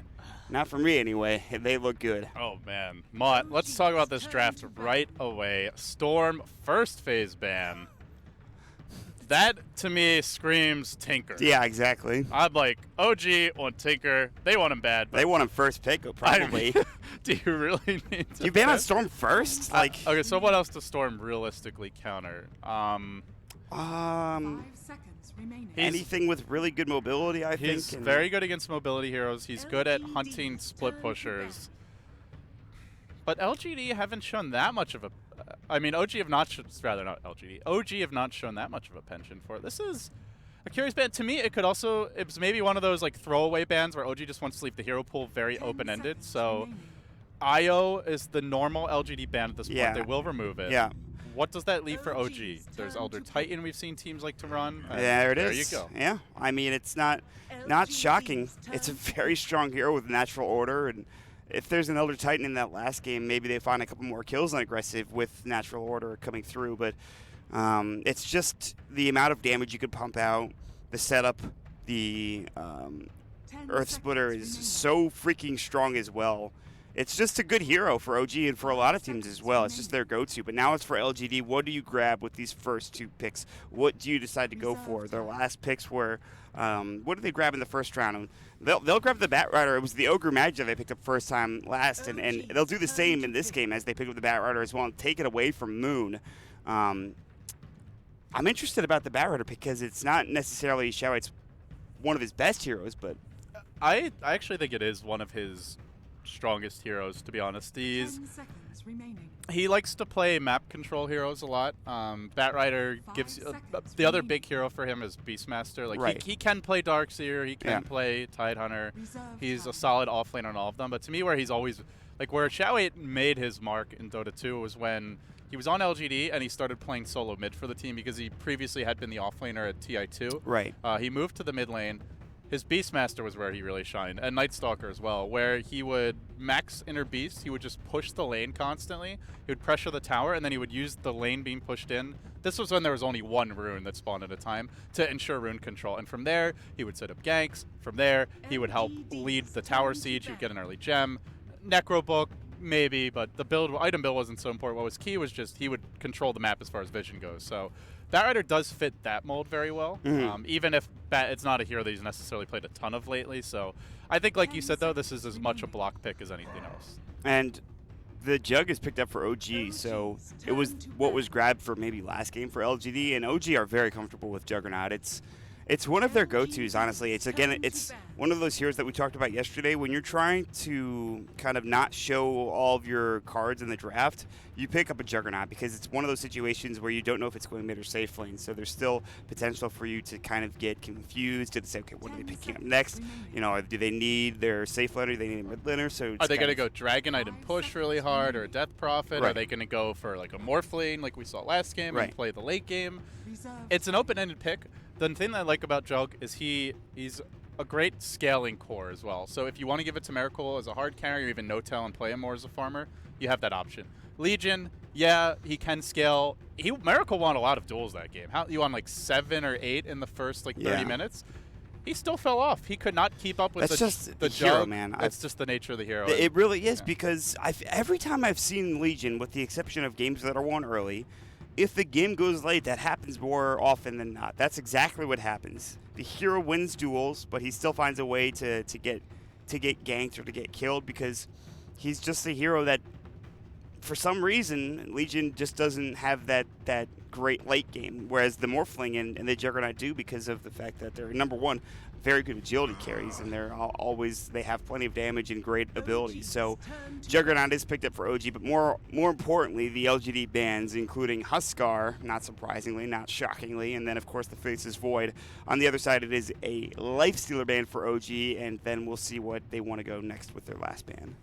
Void removed by LGD. This will lead into an AA ban from OG. And LGD, they steal Fly's prized Dazzle. They snatch it away, Mod. So when you ban AA, Morphling is often a hero that comes to mind. Slark to a lesser extent. Alchemist. He's a good general partner for Batrider, but Alk, yeah, definitely another big one there. Ooh, the Do you want to go Alk against Lycan on the Dire side, though? That Probably is a little not. dicey. You have Elder Titan to stall the push, but Oracle is not a very good deep pusher. I feel like something as greedy as an Alk could be a trap, just because LGD are looking to push and push hard. I really like this pick from LGD for the reasons you mentioned. Just because it's very different than what they drafted last game. Last game, they had to wait a long time before they could fight together as a team, and Lycan provides that team fight very early on. Sure, he does like to farm. He doesn't need to be involved in team fights early on, and more often than not, you'll see him head to the jungle and give a lane up to one of the supports so they can get levels, experience, and gold going their way. But the Lycan provides them plenty of damage. You can chase the Juggernaut. You have the Wolves to help out with Omni Slash, I believe, and then overall, Lycan's just a very solid hero, and Howl also making it a lot easier for your supports to find ganks across the map as well. He also excels when you don't have reliable lockdown, as he can. That's where he can really take advantage of shapeshift in fights, and OG don't. They have Stomp. It's surprisingly decent just because the AoE is so big between the Spirit and the hero, but it's still not reliable. It's not Right. a Stormbolt, it's not a Venge Stun, it's not a Lasso, and you have Oracle, who doesn't really provide any noticeable or notable lockdown, I should say. So I love the Lycan pick for LGD. They still need their mid. I think probably the scariest hero for me right now if I'm OG is Death Prophet, a mid hero that can win the lane and can also win versus Juggernaut very convincingly and just wrecks towers. So either that, maybe a Razor, but I think you are looking for that ranged mid hero that just dominates the lane and takes objectives early if you're LGD. What happened to Tinker? I mean, they still have an opportunity to pick it up, but I almost feel like with a Lycan pick, you maybe don't go that route because of how fast you can push. Even if you pick Tinker, they have Batrider. That's the other thing. Yeah. Batrider is not as... He's close to as good as Storm at hunting Tinker. Like, I'd say those are the two best by far. There's a stark drop-off after that. True. I would agree. Let's talk about, though, one important pickup is Moon's Tidehunter, because it's a hero that we've seen a little bit from Moon, but it's not one of his go-to heroes, I don't believe. And what do you think about Moon's Tidehunter in particular, LD? He plays a bit of a greedier Tide in general. He's more likely to get Iron Talon. I think he strikes a good balance between occupying the enemy safe laner in the laning stage and still making sure to keep his farm up. I like Tide this game because he is very good at zoning Lycan. Now, that said, the Dazzle Heal Bomb with the Wolves really hurts, so if it is a safe lane Lycan, it's still not going to be that easy. It's actually LGD who banned out the Death Prophet. I'm wondering if they're looking to run the Lycan mid now. It's either that or maybe they're looking to pick up a weaker laning mid, like Dragon Knight perhaps, something if they want to push. I mean, heroes like Razor do fine against DP, so... Wow. So it is a Jug mid. It's instant Sven grab. Jug mid coming out with the Sven safe lane seems to be what's going to be happening for OG, and now LGD have to decide, what do we put mid? We put Batrider there and try to have Bat versus Jug, and you just spin off the Sticky Napalm. Might not be the best matchup. I mean, honestly, you would love to have Death Prophet here if you're LGD. Yeah, the ban is now hindering The them thing more was than OG helping them. had the next pick, right? So OG could have taken it, and maybe that's what LGD was expecting. Oracle is great to put behind a Death Prophet. Healing Yeah. Ward goes really well with the hero. Spirit Tide's Husband. just a good 5-man hero in general to help protect her. But if OG were just dead set on Sven and you're LGD, you're like, yeah, we'll let Death Prophet through, then we'll take her last. But now, obviously, that's not an option. So I don't know what they go for here for LGD. There's plenty of choices to be sure, but I don't think you're winning late game at this point. No. You have Elder Titan, already an amazing late game support. Jug and Sven, who both scale incredibly hard. Double Ravage only gets right. stronger late game. Exactly. So I think LGD just commit to winning the mid game here, and that's what we're going to see. A Timbersaw grab for maybe. It's going to be a Juggernaut mid, or, I mean, yeah, it's going to be a Juggernaut mid, maybe with some help, almost certainly. And that is a matchup that maybe should be able to do well in. It's a good reactive armor game between the Sven and the Jug for sure. But there is some significant magic burst, to be fair. The other thing they could do is run the Lycan mid, which we do see teams do on occasion, because you get quick levels, and then Timbersaw can just crush, or at least do quite well against Tidehunter with a little support help in the safe lane. Right. The laning is going to be the most interesting aspect of this game here in the early stages, and we'll wait and see how it's going to shape up, though. But remember, guys, these are 2-game series, so OG, they've lost the one game. It's not like it's a best-of-3 where they can come back and just 2-1 it. They've lost one game already, and that is something that is going to be with them for at least the rest of the group stages. All right, Mott, do you know what time it is? It is prediction time. Prediction time! This is something that we're more often than not particularly great at least. Hey. We get. I got a couple right. We're like 50% usually, which is whatever. Is that really bad? There's 4 options, you know? Dude, I mean, in theory, if you just randomly pick one, it's 1 and 4. Yesterday we had a game. The game finished and it was like you were 0-4, and I just closed that thing immediately. I'm like, all right, no one's looking at that. You are garbage. Yeah, just like, all right, no one needs to see that. Well, welcome to Dota 2. Welcome to the International Game 2 OGD versus LGD. Mott, let's not suck. So number of smoke gang kills by 10 minutes. 3. LGD will have at least 1 smoke gank with the Batrider, likely around that time. I think 2. I don't think that many. Okay.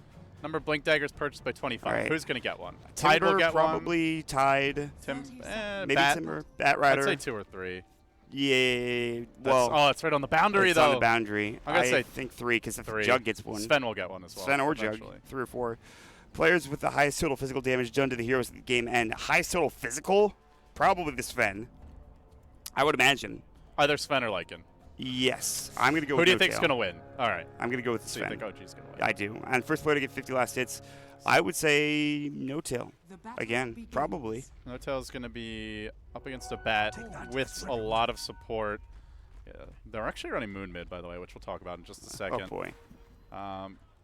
Predictions are closed. I didn't actually even get a prediction in time. It should, like, beep or something. What the hell? I got it for you, though. Don't worry. I put it in. All right. We'll we said all right. We So said Sven Sven. gets it. We'll say we want. But anyway, guys, welcome to game number 2. It's Miracle Mid. OG.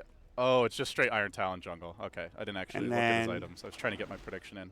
It's the aggressive mid Lycan, which I thought it might be the Timbersaw heading towards that mid lane, which could have been a good matchup. But instead, Miracle has to deal with Banana doing. And he did this last game too. He just goes up and he hits you with an ignite and runs at you. And Miracle is like he's not able to CS because of this. I always get sad whenever I see an 8 armor ogre backing off from a fight.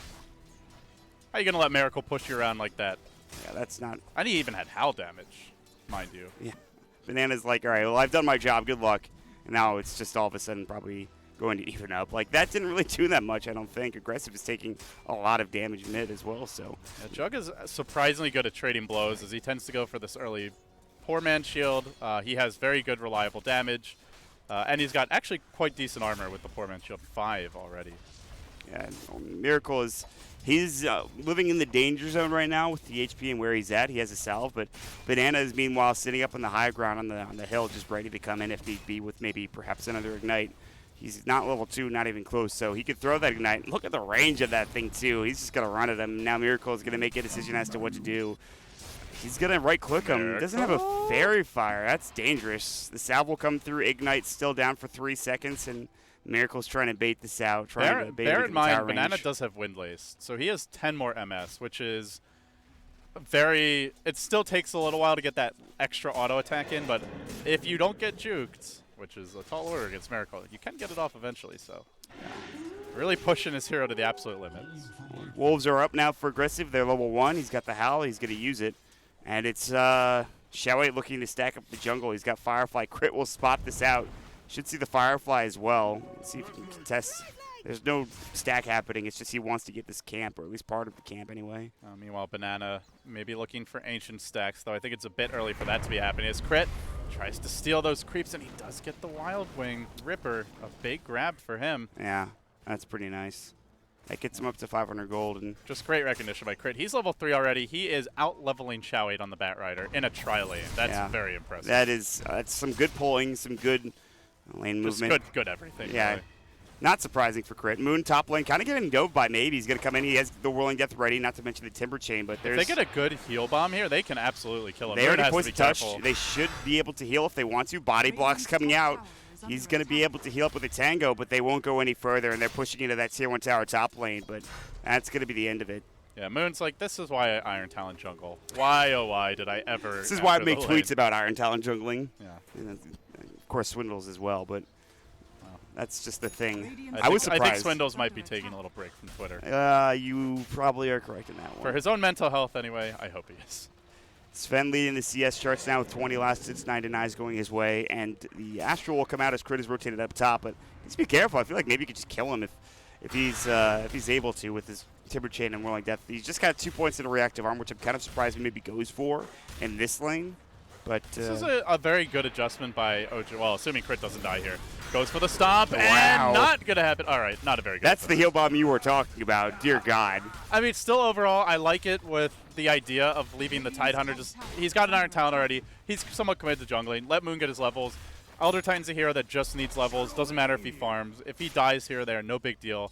But obviously, giving up the first blood, it makes it not such a great result for OG. Still, conceptually, they're getting experience out of their offlane. Batrider is just jungling, and no one's in the LGD offlane. So I think that's still fine. They've got 3 heroes farming well.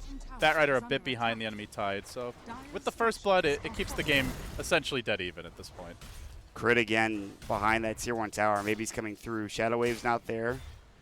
He's just trying to leech that experience. Meanwhile, the bottom push has begun as Shadow Wave's rotated back in. He needs to be careful, though, as the Stormhammer will come. But Raindrop, what an item. The Infused Raindrop keeping him. It's also a level 1 Stormhammer. There's very little kill potential here. Even with the Purifying Flames, he just uses another Raindrop. And yeah, sure, he's used 2, but he's able to just Firefly and get experience and gold. You know, it's one thing I talked with Gods about when we were seeing heroes get, like we saw Tiny Io versus Invoker. And, you know, he made a good point that it's important against Raindrop with the item being as strong as it is that you just chip away at it. Get rid of the charges, force them to either buy another or not have them available later on. And yeah. So in the case of that matchup, it's like, hey, just use Toss. Throw a creep on the Invoker. Sure, it means he's not worried about dying for, you know, the next 8-10 seconds or so, but it means he also has less charges. And then either he's out of raindrops, you kill him, or have the kill potential, or he is forced to buy another. So I do like the overall play by the Oracle there, and even the Stormhammer spam, just trying to work through those charges. Miracle uses his Blade Fury. Banana is going to come through, although he's not level 3. He doesn't have a point in that Fire Blast, and Miracle is walking up. He's got Omni Slash. He needs to be careful. Bloodlust, there's the Ignite coming out. He's got the Healing Ward. I don't think he survives this. Too many right clicks, and they just get the Fire Blast leveled up by Banana. Miracle not seeing that Invis picked up the top rune spot, unfortunately. It's going to be a LGD kill now, 2-0 going their way. Ogre is such a fun hero to play. He's fun. Just run around clubbing fools, getting kills. 8 armor. 8 armor. Yeah. Ridiculous. Zug. It doesn't matter that Something you doing? he's just, he's so strong. And We're under attack! I mean, he might be a dummy in the lore of all things, but he's just, you run at people, and that's good enough, I think. We'll see what they decide to do. Aggressive. No Vlad's yet. He's got something flying out currently on the courier. Oh, okay, it is Vlad's. Just kidding. He's got it. This is Vlad's now coming in with the second kill on Just CS. making sure the viewers are awake. Come on. Yeah. That's what we do here. They're sneaking in, invading the LGD jungle. Now they do have a shapeshift. I think hunting for a support, maybe the Tidehunter. Boy, they would sure love to kill No-Tail, though. They're bringing 4 heroes down. He's the got 4 hate stacks. is strong. Even maybe joining this one. No-Tail's like, guys, where are you? Oh, Not a chance. And then they're going to run on the fly. He's got nothing left except Purifying Flames. Everything's on cooldown. What a stomp from Crit. I think that actually keeps him alive. But maybe he's it's come not through. done yet, but he misses the misses second chakra. Misses the chakram. You need to hit that. That's, wow, I can't believe he actually survived. That was an incredible stomp by Crit. It's 4 heroes down bottom. He's going to go for another one, too. It looks like, and he really wants to contest this tower or defend it. Stomp will actually miss on everybody. I still love this play from LGD, even if they don't get that kill, as long as they take the tower. Because this might be trouble. Sven needs his stats, but he's going to pop that God Strength. He's going to get to work on maybe. Can he really kill them, though? Xiao Wei has the last 3 Drags fly back. No one to save him too easily. Miracle joining the fray. They really want maybe. They'll turn their attention to Banana and MMY. There's the Grave coming out. They've got one. Stormhammer will come through. Will hit only on one, but here comes No Tail. Stomps up onto two. They want aggressive as well. Everyone is so low. MMY heals himself up, and now No Tail is caught in a bad spot. The poison touch, and he's done. Just getting slightly outthought here. What a great Grave, but now a secondary Blade Fury from Miracle. Has he overextended? The Ravage is it going to do enough? There's going to be the Anchor Smash. Everyone's so low. The Purifying Flames will come back in. The stop, it's going to be there. They've lost 3. They might lose 4. They need another Anchor Smash. Purifying Flames will get Fly A double. The Gush Xiao behind the tower, but they cannot chase him down. What a rotation from Moon. Finally, they're able to find enough there, and they get so much gold LD. They stuck around forever. That was like a minute-and-a-half fight in the bottom lane. Ouch. That hurts. That is an impressive rotation for Moon. They gave him enough time. He is level 7 at that point, I believe. And yeah, LGD, they just needed to leave. They thought, okay, we can kill him. Shapeshift is down. You've used Lasso. Grave is on cooldown, and it's a long cooldown, a minute at level 1. They needed to get out of there. It was a great move by LGD, and the concept is really sound. You're up against the Sven. You want to take that jungle away because Sven is all about the stacks. You kill the stacks off early, or you deny his stacks from happening. You're going to have a farm advantage. You can also look to take the Roshan early, but they just needed to chill. They had forced 5 heroes bottom. Mission accomplished. No Tail had died. Just go back, wait for your cooldowns, maybe try to take Roshan, and then come back to the bottom lane later, finish the tower, look for objectives. But give OG credit, a really great stomp there by Crit to save the Oracle. An amazing Ravage by Moon. They hit their spells. They outplayed LGD, but LGD, they could have just backed away. They could have. Those are still really amazing plays, though, from OG. Like, those are not easy spells to hit in the situations they were given. Miracle, I don't think he died in that fight, but it was the Sven going down, as we've talked about. But they're catching up. He just took his Ancient Stack. Miracle is Invis, Banana no vision. He's got sentries, but it seems that he knows something's amiss as he's going to back away underneath the tier 1 towers guys. Oh, they see aggressive. The Wolves might not save you. Grabs the double damager. Miracle is stalking him. Bottom lane is going to get caught. Chakram, stop. No, Shadow Wave will get the kill. And simultaneously hunting aggressive. The +1 is coming. It's in the form of No Tail aggressive. Omni. Stun. I don't know. Do they have enough Blade Fury? Yes, it's just barely. He would have gotten away there. If he had shapeshifted like pre-stun, he would have gotten out, but yeah. I had no way to know. Very good kill. So Crit goes down. They do pick up the tier 1 tower bottom as well. Aggressive, though, falling is a pretty significant kill. Ravage has cooled down and is now up and ready to go for this Tidehunter, and they look like they want to get something done mid and top at the same time. You've got God Strength going for No Tail. There's the TPN. They have no stun. He's got no mana for it. Even with the Int Tread swap, it would still not be enough, and so they have to back away. But mid, they found Banana. Yeah, it's going to be okay, it looks like, but here's the TPN. Lasso is available. Moon gets purged off. He could have used the Ravage. The Kraken Shell would have procced, but then you've wasted Ravage and likely died under tower, so very nicely done there by the Oracle Fly to prevent that Ravage from being wasted. So Lasso's now down. I don't think they're scared of pushing it anymore. Once you have that ability gone, you're pretty much just set at that point. You know, especially with Ravage up, that you've got all the ability to walk in and just take the tower. And Xiao 8, you know, half the reason I think it's so tough is because he doesn't have a Blink Dagger. He's going to have it soon, though. It's close. 11.5 minutes in. 1,800 gold. No deaths just yet. He was the only one to survive that bottom massacre that happened earlier. A massacre it truly was. But still, overall, strategically, this game looks really good right now for OG. Yeah. They lead by 1,000 gold.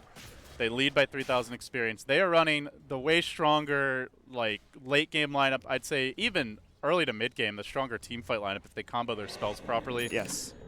It's LGD who need to be taking objectives and finding pickoffs with lassos. And right now, they're not leading when it comes to towers by a significant margin. It's only a 2-to-1 advantage. And they've also taken some chip damage here on the top lane.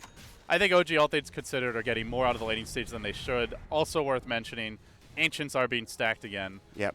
Will LGD be able to contest that? Well, Banana's going to see it immediately, and he's going to probably ward it. Yeah, I think that's going to be in, well, it should be in the spawn boxes. I don't have it turned on for some reason, but I'd imagine that it is at this point. Did they change the hotkey for that? It's all usually. It definitely is in the spawn box, but Yeah, holding on alt, not seeing anything here. Yeah, there's a way to turn it on. I just don't have it. I guess I should have done that before the game started, but I not know. But No-Tail's going to come over. They have an observer ward, and No-Tail has no idea that they have vision of this. I mean, he could theoretically guess, but that's really... The team is somewhat nearby. They have a mech and Ravage. If they get there together and they're able to contest... But you can see, like, when he's farming Ancients, the whole OG team is in the immediate neighborhood. They might not be on top of the Ancient stack, but they're close enough that even if No-Tail dies, they will be able to take a fight after that, or at least defend the Ancient stack. Yeah. As he looks for the third stack, he's going to commit a God Strength for this, and they do get a ward down. They now see they see everyone. all of LGD. The sentry's there, but right there in the neighborhood. The fact, really, even if they kill that ward, it doesn't matter. The fact that they know everyone's there now. Shao8 has his blank. They have the Astral Spirit to throw out every so often to get vision. And Timber Chain in, going onto Moon. I'm not sure that's the best play. He has a hood, though. The Stomp will come out. Very tanky. Yeah, he is, but now OG will back together. They don't want to get caught out, it looks like, even with Ravage in. They just don't have God Strength, I think, is the biggest thing for them, which is down for 50 seconds. Blink Lasso is a possibility, although Shao8 will not pull the trigger. They do not have vision, not that much vision anyway, underneath that tier 2. Smoke's going to go. Shao8 will break it in the tree line. They'll ping him out. They know that he's there. He'll blink away instantly. Moon goes for the mech instead of the blink, so he can't find a blink Gush, a blink Anchor Smash, or even a blink Ravage. He'll have to walk up casually to find it. And that'll be that. So with that, a haster now picked up by Shao8. LGD will smoke. I think, having seen OG blow smoke, they just go Roche. Yep. We see them into the pit. They're going to leave someone in the mid area, Banana, to keep tabs on things. As No-Tail moves forward, OG have a really strong Roshan fight, but Banana is going to bait No-Tail the other direction. Moon is going to join him. Ogre drags them away from the Roshan pit mod. If they get Roche for this, it's well worth it. But Crit also saw that with the Spirit. Yeah, the Astral was in, and now he's getting chased down. They have the Wolves. Moon's there. He might have to use Ravage alone on his own. Mech's still ready to go. There's the Stormhammer. God Strength coming out, maybe in trouble. Reactive Armor starting to build up. They get the Grave off, but it's a bit early. We'll see. Can they take this fight? Looking for more. The Omni Slash forward aggressive. Able to tank through that one, but a Gush. A follow-up Blade Fury. No more Shapeshift, and down goes the Wolf. Looking for more, maybe. Chain up to the high ground. Does drag the Chakra back. He survives. The boy who lived for now and then chains to the low ground. Moon, just an unstoppable bulwark in the front lines, taking barrage after barrage of spells and shrugging it off. I feel like they should have gotten more out of that for OG.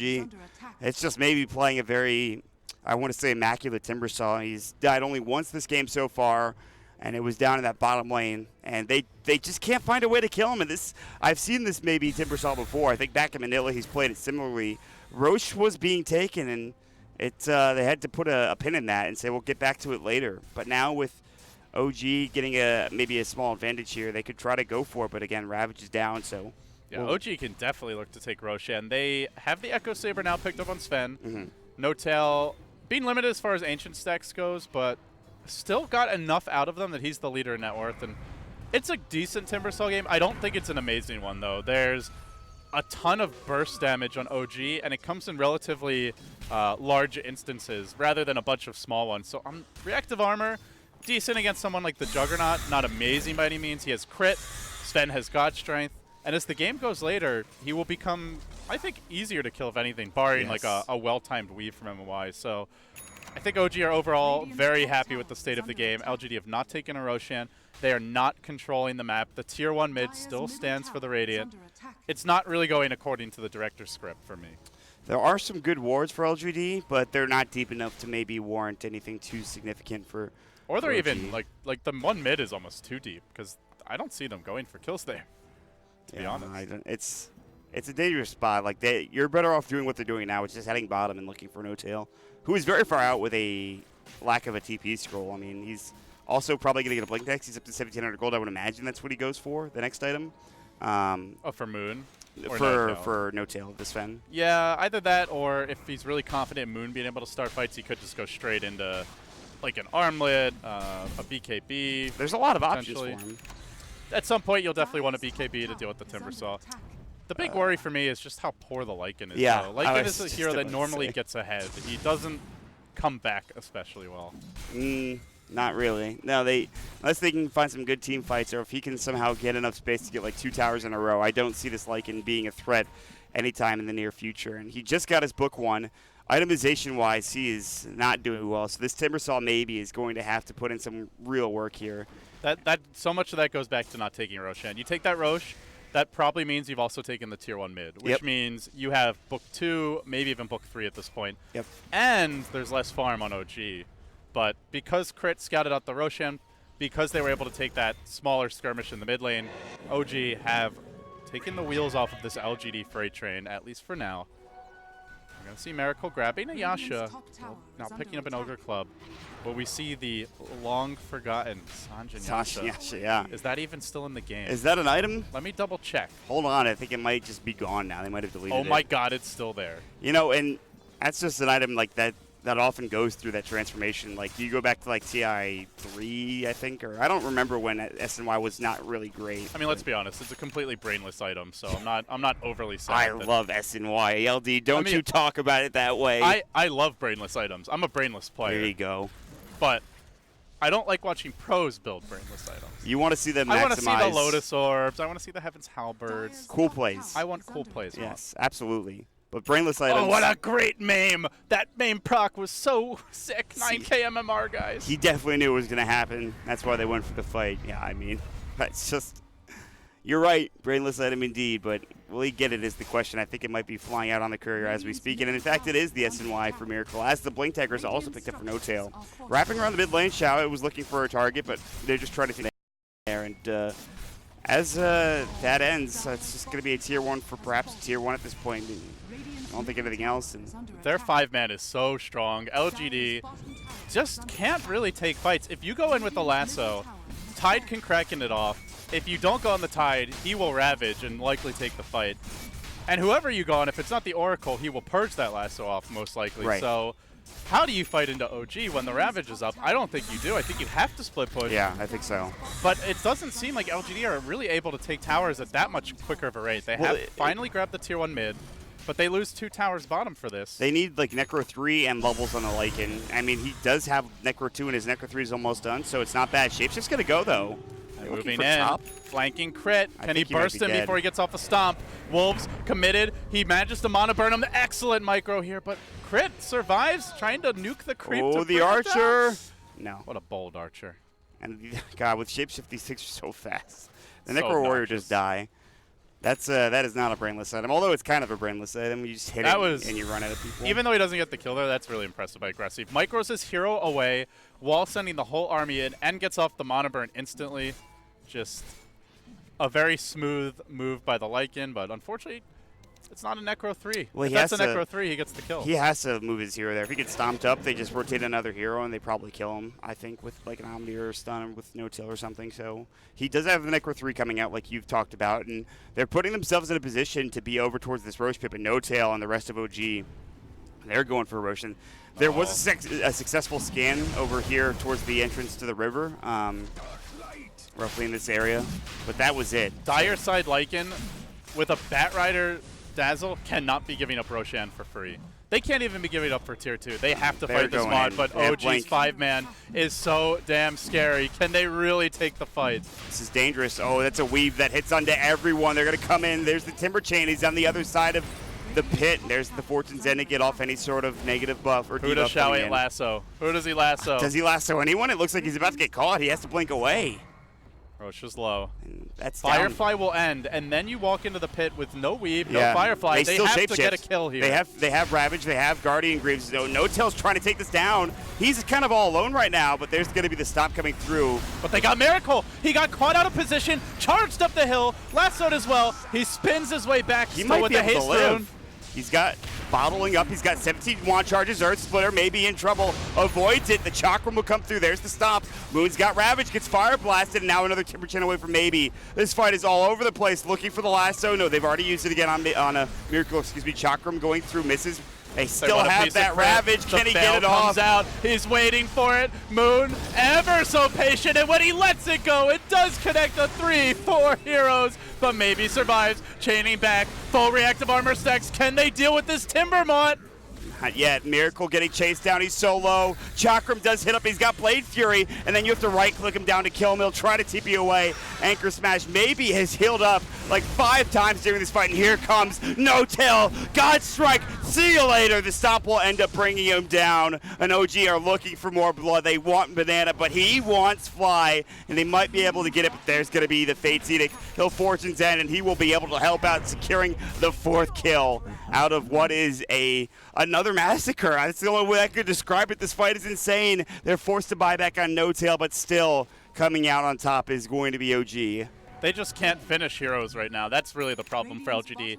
Maybe, you mentioned it early, Mott, he was going to be probably the key hero in this game up against 4 melee heroes, 3 strength heroes, but unable to finish off kills. He's gone for Hood, just a more defensive build-up on the Timbersaw, and Lycan, when his ult ends, isn't really a threat in these fights, and it's not always up, but now they find Moon. This is a big one, tied out of position. No Ravage, no problem for LGD. They burst him, and now the Roche likely theirs for the taking. Finally, they get something going their way. They do finish off that kill, but they use the lasso, they use the shapeshift. They use just about everything to get that kill. Even I think Book has been used to go to Roche, but LGD now, and you talked about, well, hold that thought, and there's Banana getting caught by Flying Crit, but now it's more like Flying Crit have been caught by the rest of LGD and their squad. Clubbing time. Here comes Banana. Speaking of brainless items, this is a brainless hero. Here's Ogre Magic coming in with that Fire Blast and going to work. There's going to be a jump and stun. God's Strength, they'll take down Banana. They even pop the Veil up as well, and look at that. So much for your 8 base armor early in the game, says No Tail. It ain't going to amount to nothing later on, so they find the kill, quickly taking down the Ogre. Fly will eventually fall, but No Tail snipes another support on the backside. Then he moves on to Maybe with Miracle by his side, but they know the chain out will interrupt that Omni Slash, likely cancel it. So he makes it home. They do manage to secure an Aegis on Timber. He's at 10 Bloodstone charges, but look to top, where Aggressive could get caught. The stomp. Is it in time? Oh, just barely whiffs. Aggressive's able to get out. Just with Brown Boots, he's not the fastest here without Shapeshift, and he's got 2,000 gold, more than likely going for Boots of Travel next. They did take Roshan. They've got Aegis up on Maybe, but what is the next item? Because you talked about him not being able to finish off heroes. What do you get in order to do that? How do you help your team finish off heroes in this situation? Late game, you can get a Dagon. I mean, he's just got to go the normal Timber build. You're up against heavy physical damage. You're going to need a Shiva's Guard, right, yeah. Maybe the Aghanim Scepter, just more raw HP, more armor, more int to work with. As Maybe bottom lane is going to get caught out. I don't know if he expected this many TPs. This is costly if he goes down. Timber chain. That was not a good one. They missed the stomp, though. They need another stun. They just don't have it. The Fortune's End will keep him in place for a time. He's got Aegis, though. He knows that if they continue chasing and he's spamming those chakrams, it could all run awry. So Maybe space created for the team. He drags 3 heroes back. He doesn't die, and now Mott, they're moving in. They invade the OG jungle. No Tail could get caught. Yeah, this looks like a last two. He just brought back. He's going to blink out. He actually sees in time. The smoke broken. He had the ward placed in a perfect position to make sure he had vision of the Batrider. They still could go for an engagement. MMY has been spotted. They have the ward drop down. Stormhammer will go. He's actually going to be able to just Ghost Scepter himself, which is probably not the best idea. Well, Ravage is ready. Blade Fury, see you later, Mr. MMY, and they're still looking for more. Miracle on the chase. Maybe on the run. Will they find Banana? They cage the Ogre. And down he goes. Stupid beast that he is. Poor Ogre, and Miracle will find himself not only a double, but a Battle Fury that is flying out as we speak. And with a Battle Fury on Juggernaut, Sven just doing the standard Sven build, and an Elder Titan, as well as a Tide Hunter backing them up, the late game looks bleak for LGD. Not entirely impossible, but a straight head-on fight late game with these drafts. LGD, I mean, what is their team fight control? They have Fire Blast and Lasso. OG have Stomp, they have Ravage, they even have the Sven Stun, more AoE lockdown, and they have heavier physical burst. So I think given the drafts, given the way that the teams have itemized, we are seeing a clear case of the reverse of last game. Last game it was LGD with the better scaling cores.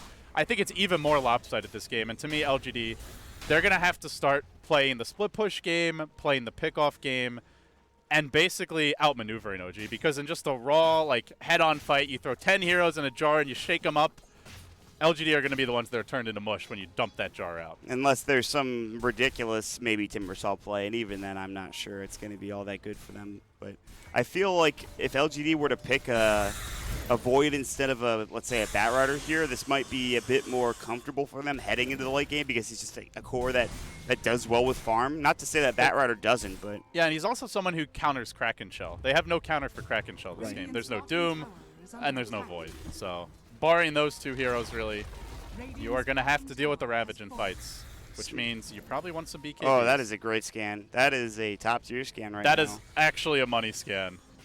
Oh, everyone in OG caught it. Showey dodging the Stormbolt at point blank range. Well, blink away, Mott. I don't know about maybe's positioning. He's a bit far up, but he knows what he's doing. He's going in. Yeah, he does have Aegis. For how much longer? At least another minute or 45 seconds. And they're going to try to fight this with that Aegis up and ready to go. The Gush will come through. The Timber Chain and No Tail. No BKB. Not using it yet. He does have one. He'll pop it now and then blink away. Recognizing that even though they can purge off last, so he might die to other heroes. Nice purge there. Maybe in front, but that's where he wants to be. What a stomp. Maybe's kind of low. The Chakrams will come through. Crit will get slowed down. Guardian Greaves. And unless they decide to dive the tier 3 tower, LGD are not going to find a kill here. What they will get is a BKB usage, and it is a 10-second one at that for No Tail. The quality of play and teamwork in these skirmishes is the highest I have seen in a long time. You can really feel that it is TI6. Yeah. Like, no kills in that fight because both teams played super well. LGD obviously unhappy with that, having the Aegis, but a really strong staggered retreat by OG. No Tail held his BKB as long as humanly possible, but had he not popped it, I think he actually dies there. Even though you can purge off Lasso, they still would have been able to run him down. So had to pop the BKB at that point, and does so. At the very least, the Oracle dies if they go on him instead. So it is a 9-minute Roche respawn timer for those of you counting at home, and well, it's going to be probably the point of contention, and LGD can certainly go for it. We'll wait and see how things shape up. I actually think LGD, not that bad of a position, and again, the net worth swings. It's not been more than a 3,000 net worth graph at this point, or net worth advantage for OG. And if we see the game go in one direction later on down the road, it looks like those bumps will look very small in comparison to the giant jump that we'll see from a graph swinging up in someone's favor. They are the molehills that precede the mountain, Mott. Exactly. As these group stages are to the main event. But we're not there yet. LGD trying to take the 2-0 over OG, which puts them in such a good position in the group, should they be able to manage it. A loss here, I think you're still happy if you're LGD. This is a 1-1 against OG. They're already comfortable with this result, but you never know when you're going to get surprised by one of the, quote-unquote lower tier teams in the group, or, weaker teams. You drop a game to a TNC, maybe they pull out a Huskar pick, a Broodmother, some sort of cheese strat, or you just have an off game.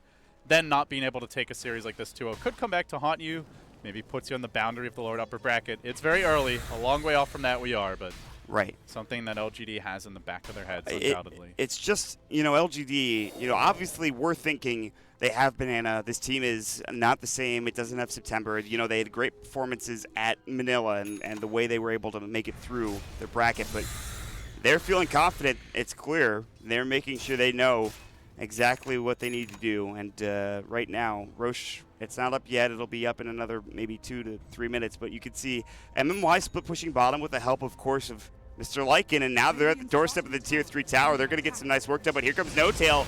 They get off that Stormhammer, but is there any follow-up? He's got Shapeshift still for another maybe 5 seconds or so, but it looks like he will get away at this point in time, and Moon is not going to try to chase him. The TP will come through, and Aggressive will survive. So the game plan pretty clearly revealed for LGD. Right. We saw earlier Boots would travel on Aggressive. This is not the item you see on Lycan when your team wants to 5-man, and which we have seen some Lycan strats allow for, like Beastmaster picked up behind him, maybe a Death Prophet. Exactly. And you just 5-man at a tower. This is more of like a split push rat style Lycan, where you want to spread the map, force out TPs, avoid the OG 5v5 clash, and then play around that with the Batrider Lasso. I mean, that's how they won the last game. You could argue that the set of racks they got in the last game wasn't significant, but it was. It actually made it a lot easier for them to win when the time came. And it's going to be dangerous. We'll see how OG respond this time. As Aggressive is TPing home. OG now caught with only 4 heroes mid instead of the 5 they would like to have to fight. There's the Miracle. There's nothing to purge this Lasso off. He's pretty far out of position. Chain stun, multicast, ding ding, but not enough. He will escape for the time being. Good save there in the end, but they're going to look to catch the Oracle instead. Shao 8 setting up for round 2. No-Tail's walking there. This is only a matter of time before they decide to turn this with a Ravage. No-Tail with a Blink Dagger goes right onto maybe. There's the God Strength forced up on the high ground. No. Now they get the stop off as well. Is it enough? The Omni Slash going through an amazing grave coming out from the side of LGD, but can maybe get away. The Timber Chain, they just can't finish him off, LD. Those 4 steps, unbelievable. Immaculate play, and now maybe comes back in. There's no Ravage. They don't have the combo. OG have to be careful. The Omni Slash also committed. This is one angry Timbersaw. No-Tail was up towards the top ruin spot for the longest time. Now coming back in. No Blink Dagger, not using it. Xiaohui's there, aggressive TPing in. Miracle will find a kill, but he goes down. They find Xiaohui. Earth Splitter on top. They do avoid it, though. Everyone walking out. Still Maybe's there, trying to go to work. They will finally bring down that aggressive Lycan. Flies in trouble. Fate's Edict will avoid that magic damage. Purifying Flames, no, sir. He goes down to the Timber Chain. Moon might be next to 2 for 2. Can they turn it into more? They want the watermelon. They chop him up. They spit him out. It's a triple for Maybe. Can he get the Ultra? Banana wants to deliver it. The multi rains in. The Shiva slow as well. Chakram comes through. And off with your head crit. Maybe gets it done and completely decapitates OG. But Mott, the real heroes of that fight were the 4 staffs. The Graves, any defensive ability from LGD is doing so much work. There's absolutely no way Maybe should be doing this amount of damage, doing this amount of chaos in a team fight. He is top in net worth. He's 5-2-6. He has 250 last hits. And the most important thing is that he's getting some significant kills. 4 dead, all of them by his hand in that last team fight from OG.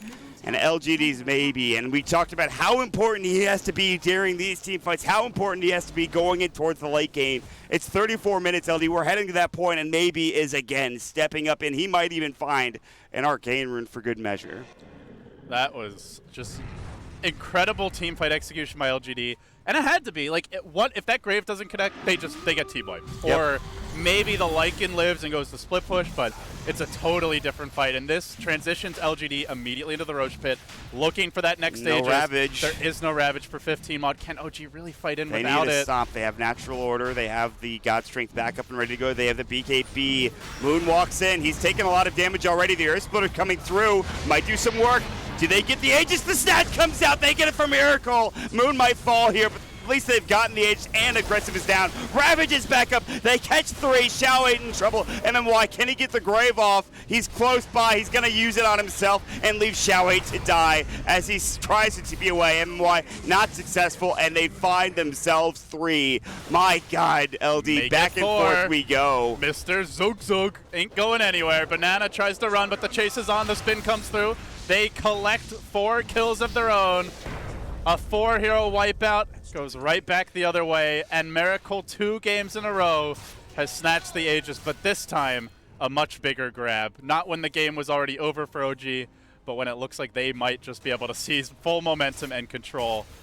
Oh man, LGD, they really needed that Aegis. They are so reliant on the Timbersaw having the double life and just being a god in the front lines. Yeah, and once they get this Abyssal Blade for the Juggernaut, and now they've got it, this is going to get a lot harder. You Abyssal either the Timber to stop him in his tracks, you Abyssal up the Dazzle so he can't get the Grave off. One of those two is fine in that situation, and now Miracle is looking to he's going to try to go in. He's going to go ham. Maybe, speaking of going in, letting No-Tail know that he can engage. There's the Stormbolt, just trying to kill the creeps, bypass the hero. Loses about half his health for his trouble, and now the chase on the mid. Xiaohui already committed the Blake the Force. He could have even used the Yule Scepter there, potentially, had Miracle not blinked out in time. Ooh, that is a Invis gem not available for Xiaohui. No gem actually available for LGD. And they might need to be careful. No blink. Oh, he does have blink. Blink Omni Slashes at the ready for Miracle if they want to go for an MMY. Ugh, you're probably dead here. He can just Abyssal right-click him, I'm pretty sure. Yeah, that's exactly what he's going to do. This stop will help him out as well. Shapeshift coming in. They're going to come through with Maybe. TP's coming out. There's the bots coming in from No-Tail. Can they find Maybe? They get off the Omni Slash. Good Yule Scepter to avoid all of that damage coming. They buy back at least on the Dazzle, but it looks like at least they will get the kill onto Xiaohui, and Maybe's getting caught out. He's in trouble. Moon, Ravage still down for 20 seconds, but No Tail going hard in the paint. Onto Aggressive, an excellent grave. Can he TP his way home? The double chakram deployed, but OG shrug it off.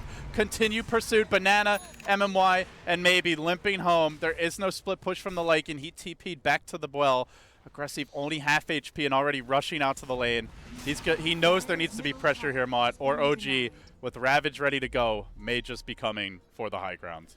They had to buy back in the Dazzle there to use that grave. It's the best play they had for MMY. The problem is, Mott, there's a hill ward. They saw him moving down to the bottom lane. They have Crit out front. He's got Astral and he's got Stomp. Can he get it off in the right spot? And Jukes might be coming from Aggressive. No, it's the Stormhammer instead. Aggressive, we will see you later. And that's the hill ward paying off. He's got no buyback, LD, dead for 70.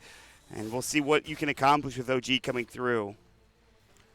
A big pick there. LGD now starting to lose their grip on this game as what was once a dead even game, even very slightly LGD favored, turns into a substantial OG advantage. 5k gold, not that significant, but for me the bigger thing is there's just more time that's elapsed in the game, Mod. And OG, they're the better scaling lineup. They have the better scaling support in the Elder Titan. They have the better physical damage.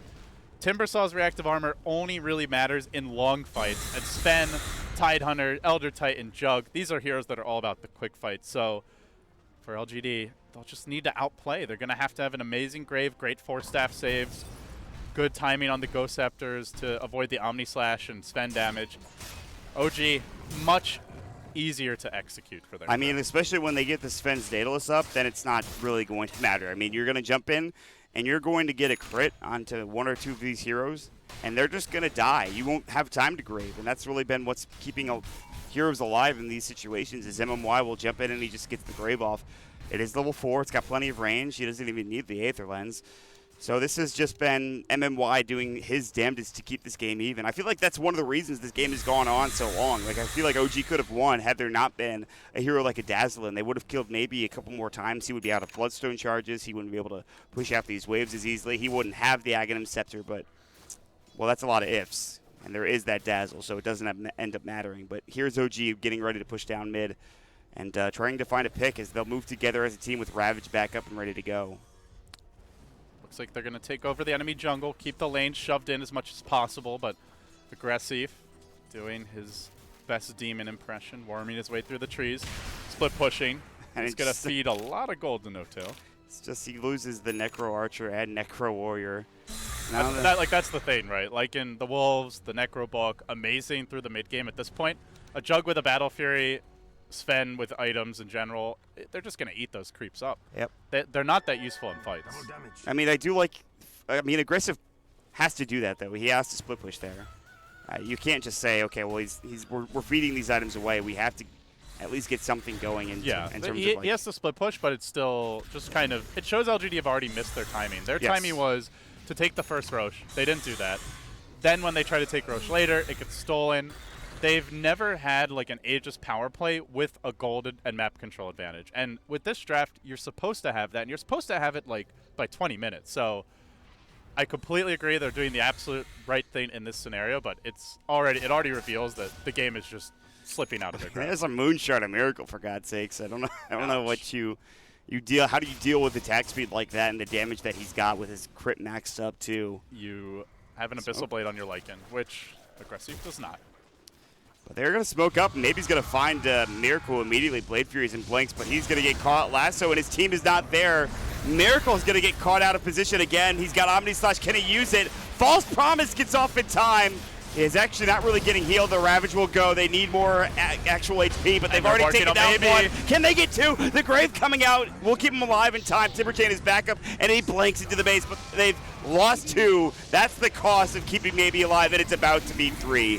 Meanwhile, Aggressive doing his damnedest to push these lanes out. He's looking for the racks. Is LGD going to pull this crap off again? He needs a crit. Not going to happen. No-Tail just closes the door, hangs onto the racks, and Miracle surges in mid. It's maybe to hold the line. They have lost their Sven for the push. He is the biggest structural damage dealer, but if Miracle can find the kill, and maybe it might not matter. Oh, the bash! Into him with the bash, the crit. He gets the kill. And that's even with 9 Bloodstone charges. It's still a 4-to-1-second respawn time. Yes, he's got buyback, but he's the only one, and Aggressive is still split pushing. They're just going to have to let at least this tier 3 tower go, but the glyph is there in time. No-Tail is walking back over. 30 seconds to God Strength. I think OG can either go for Megas or potentially just a straight throne. For now, playing it safe, working on melee. This is not going to be fast enough from the Lycan. And they get the gush up into Xiao to make sure he can't blink in for another second or so. He's got it now. Lasso is up and ready. They'll TP No-Tail back again. No-Tail just got there, but he's just going to finish off the creep wave down bottom, and it's Rax and back coming out from OG. This time not giving away the trade like they did last game. Oh man, they're gonna slow it down, play it safe. Oh, they see Aggressive. I honestly think that they could have forced a second lane. They're just so much stronger in fights right now, but not worth the risk against LGD. Up against the Bat Rider with the Force Staff, actually a double Force from one of the supports. Potentially, you lose a hero under their tier 3s, then they can go right back and look for some sort of counter push. So they slow the game down. They take a clean Rax. This time there is no trade, albeit it was close to one, and they will reset. Close indeed. He did a lot of damage to that melee Rax. It is regenning up though, so that's the good news for OG. He can do it again. He'll actually pick up a BKB, so maybe that'll keep him alive a bit longer, avoid the Ravage, avoid all of that damage. But the problem is, like, these items are just not impressive when you compare them to what OG has. Like, he's a refresher on Elder Titan. Where did that come from? A double Earth Splitter. Wow. Double Stomp. Yuck. Good luck dealing with crit in the next fight. No, like, oh man, yeah. How do you deal with that? I guess it's like you said. It's not one of those easy abilities to hit the stomp and the Earth Splitter, but you have a setup for it. The thing is, the max HP as damage is so good against strength tanks. Like maybe on the Timbersaw, Aggressive on the Lycan. These heroes rely on having high HP pools naturally to sustain in fights, but the percentage-based damage is just going to crush them. 50% max HP as damage is kind of insane. Unlikely he gets the double Earth Splitter off on those heroes, but with a double Ravage Mont, which at some point will be happening. Actually, fairly soon for Moon. Already has the Refresher Orb recipe. Maybe they can get that. Yeah. Double Ravage, double Earth Splitter. They don't even need carries. Everyone will be dead. Oh, I mean, if they get lined up in the right order, if they get caught out. Meanwhile, Xiao has found No-Tail. There's the lasso. He's got BKB. And then the False Promise comes out. I mean, the lasso was actually kind of done there. That was LGD lassoed, and they're like, wait, what are we doing? We're actually dead now. You see, Xiao is able to blink out nicely. Eul Scepter avoided the Stormhammer, but there's another stun in 5 seconds, and No-Tail has a blink in 1. Still chasing. Flame Break's going to prevent that blink. Xiao 8 has a force. We'll use it. And they are split pushing, but Miracle says, guys, let's just go mid. TP in. Look to take something. Oh, Banana walks right into the trap. Sprung by the Juggernaut. Miracle will find a kill on a support. Will kill off this wave and may transition. He's just trying to kill buildings, I think, and make this as easy as possible for his team to take tier 4s later on down the road. MMY's here, and that's it. Everyone else is just walking. They have no TPs. Finally, maybe he gets out. Miracle has blink, and he does get away with the Blade Fury. Xiao 8, Lasso's not up for another 22. He can Eul's He's going to Eul's, I think. And, oh, right, no gush. Right back the other way. He's like, I'm thinking about Eul's, but here's Moon, and he's got Ravage ready, so maybe let's not do that. Well, that was awkward for LGD. But very good for OG. Ravage online, looking for the jump. No-Tail leaps in, it's on to maybe. What a Ravage to stop MMY with a Grave. MMY is not going to get it off in time. Double Earth Splitter. Well, whiffs there, but that's fine. More for show than anything else, but the stomp is what counts. They will lasso crit. It's small consolation, though, as they have to buy back on the Timbersaw. Wow. That's if they get him. He goes for the TP. Eul's to interrupt. They're going to slow down the Wolf. He chases forward. So far, OG able to retreat. Only the Elder Titan down. They need to get more mod. That was a Timbersaw buyback. Yeah, they do have to get more. And Fly's able to blink away, but the Timber Chain's coming through. You can see Maybe's on the hunt. You can see Xiao 8 as well with blink back up in 1. Flame Break, it's there in time. They catch No-Tail trying to TP home, but he was not able to do so. Move with no Ravage, and No-Tail, if they catch him out, might be much better. BKB's for aggressive. They get off the Fate Seed, trying to keep him alive. Meanwhile, Miracle on the backline is going to work on some of these supports. Almost finding the Bat Rider, and will get it done. No-Tail still in trouble. BKB up in 3. Blink's not there in time. He's got buyback, though. Dead for 105 otherwise. Now Miracle spinning, not using the Boots of Travel yet. They're trying to continue this fight, but maybe is too strong. The tide's down. A nice snare there from the Oracle, catching up 4 LGD heroes, but LGD getting 3 kills on the back of that buyback for maybe. I think that's enough that it's decent for them, Mod, but Right. the concern is, will they take an objective afterwards? Miracle is just running straight down mid again. He's just going to cut the creep wave and just say, I'm going to push into your base. And he's just doing his best as possible to make this harder on LGD. There is the Bastion now he done might for find aggressive. the courier as well. No, he's already blinked on to tier 4 towers. This is backdoor protected. He can't do the damage, I don't think, to bring this down. You can see it. He doesn't do enough damage at this point to overcome the backdoor protection. LGD, they ignore that little net hitting their buildings, and they will go instead for the Roche. At long last, a clean Roshan for LGD. Feels like they've been on the Radiant side this game, despite the Lycan, despite the dire side alignment. They just haven't been able to cleanly take Roshan, but for once they will. The question becomes, is it too late? Roshan has It might be. It's a 15,000 net worth advantage. Maybe he bought back, but maybe now has the Aegis. And it's tough to kill him once, let alone twice. 4,300 gold. We might see OG wait for another 5 minutes here, I think, and then we'll go from that point. Although I don't know about Miracle. He's doing so many crazy things. He's walking under Observer Wards. Shall we? Miracle goes for the Omni, gets the bash off. I think that actually might have been the Abyssal It Blade. was. The he Grave does, comes out, but the though. problem is the turn. Lasso comes through. Yule Scepter, Shawade is Blade Fury almost killed him, but no, Miracle is actually going to feed himself away. That's a godlike streak. He has and no it goes buyback. To maybe He has from, no buyback. From 4,000 gold to 6,000. Do LGD realize that was so aggressive by Miracle that your natural assumption is this guy's an incredible player? He surely must have buyback. He has here. to have buyback. Except he doesn't. I mean, for LGD, I don't think you have any other option other than pushing, though. You have to, like, try. What did Xiao 8 drink before this You're match, not Mon? going to, I don't know. But He is outplaying everyone on OG pretty much the entire series. That chase earlier, and it's like midway through game 1, just something flipped. And he's like, you know what? I'm just better than you guys. Even if they lose the game, like he has outplayed everyone this game. I am a TI winner. I have led my team to victory numerous times. Literally had like 10 tournaments. HP there and still manages to walk away unscathed. They are going to push. It's taking too long. Oh, OG. If they somehow end up losing this game and that death comes back to haunt them. 38 seconds left on the respawn. Buyback is 190 gold. Maybe he's going to get stunned up again with the Aegis No Tail. Needs to be careful. Double Chakram. Significant damage, and he does have buyback. Fated will go. Moon, no double ravage yet. There's the God Strength aggressive. Will back away after the shapeshift comes in. Maybe coming through. No Tail in trouble. There's the false promise. Going to work on aggressive. Lasso coming through. They find Fly though on the backside. No Tail gets the stun off. Aggressive. He actually gets the grave. They'll lose Banana. MMY keeping his team roots alive, and Sven will go down. 2 cores, Mod, no jug. Sven down for 90, has the buyback, but won't have the God Strength, and they might lose Moon as well. If they get chased down this tide, he's in a lot of trouble. He will fall. The Earth Splitter. Double Earth Splitter. Number 2. Oh my God, look at that damage. It's insane. They're not done yet. They want Xiao. It stops the Blink from getting away, but the force across the ravine. Miracle chasing. He's got Blink in 1, and he actually gets it off. Omni Slash is there. He can use it. Firefly, and boom. See you later, Xiao 8. Miracle respawns just in time as the double Earth Splitter came through. Crit to the rescue. Wow. Woo! Still, the gold is not pretty for OG. Wow. They had a 18,000, 20,000 gold lead nearly, and now probably close to 5K.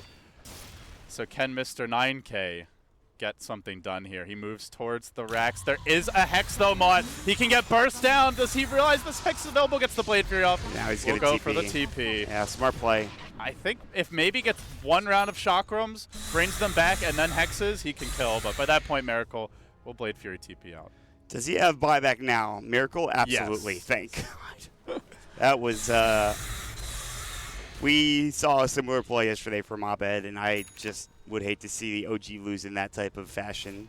But it was getting close. Is the Aegis gone? Nope, still there. They didn't get racks, though. Again, so close on the melee, but didn't finish the racks.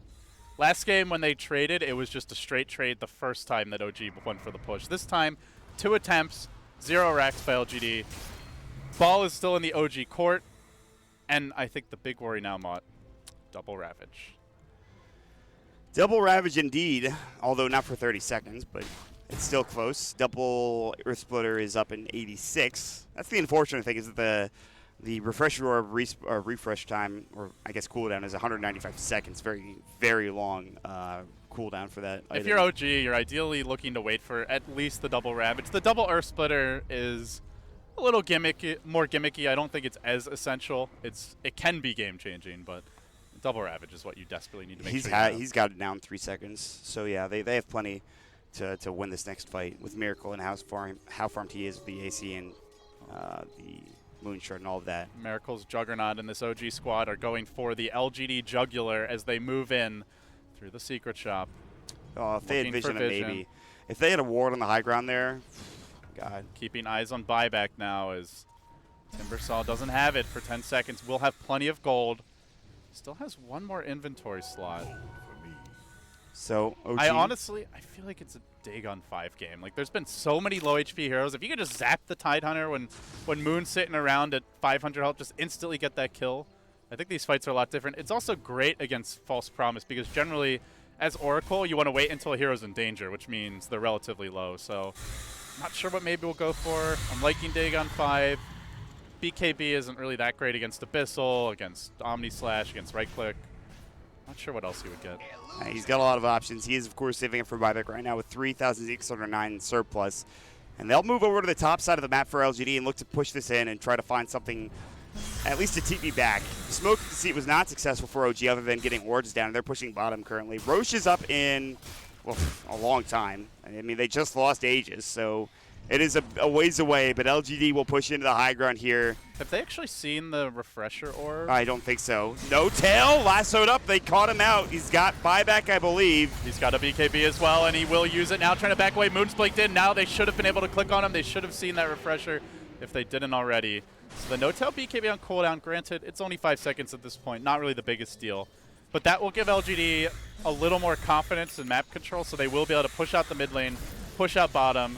Lane should be on the OG side, and as I say that, Roshan perhaps only 2 minutes off. Yeah, it could be one of those instant Roches, and that would be, I don't know who actually is favored in that position. Wow, Sven has a refresher too. For double God Strength, it must be double BKB also is probably the most important thing, I think, in this situation. Yeah, Sven, refresher is actually really good on Sven. It's kind of like Slark refresher, where it's like, what are you refreshing? It's not like a big team fight ultimate, but God Strength and Slark's Shadow Dance are hugely essential for the success of their respective heroes in team fights. So I like it a lot. Eventually, if he gets, he can eat the Moon Shards and get an Abyssal Blade just for additional lockdown, and being able to refresh that in a team fight is also very crucial. Yeah. So this is where OG, I still think, have the better scaling cores. It's still up to LGD to outplay them, outmaneuver them. Barring that, this still is OG's game, but they haven't won it yet. LGD are making this a ridiculous series. I mean, it's something else. Imagine if their lineup went according to plan. Like, imagine if they took the first Roshan comfortably, if they had map control the whole game, if they were out pushing OG. It feels like the game would have just been theirs for the taking, but absolutely. OG just had such a strong start, never really gave LGD any breathing room that a push draft has yet to take a lane of Rax. I mean, theoretically, at 55 minutes into this game, we've hit to that point. We've hit late game, and we've talked about the cores that OG have, and they have all of the advantages. They have everything going their way. They have triple refresher orb in this game. The itemization is insane, and the one thing keeping this game somewhat even has been split pushing and maybe Timbersaw, among other things.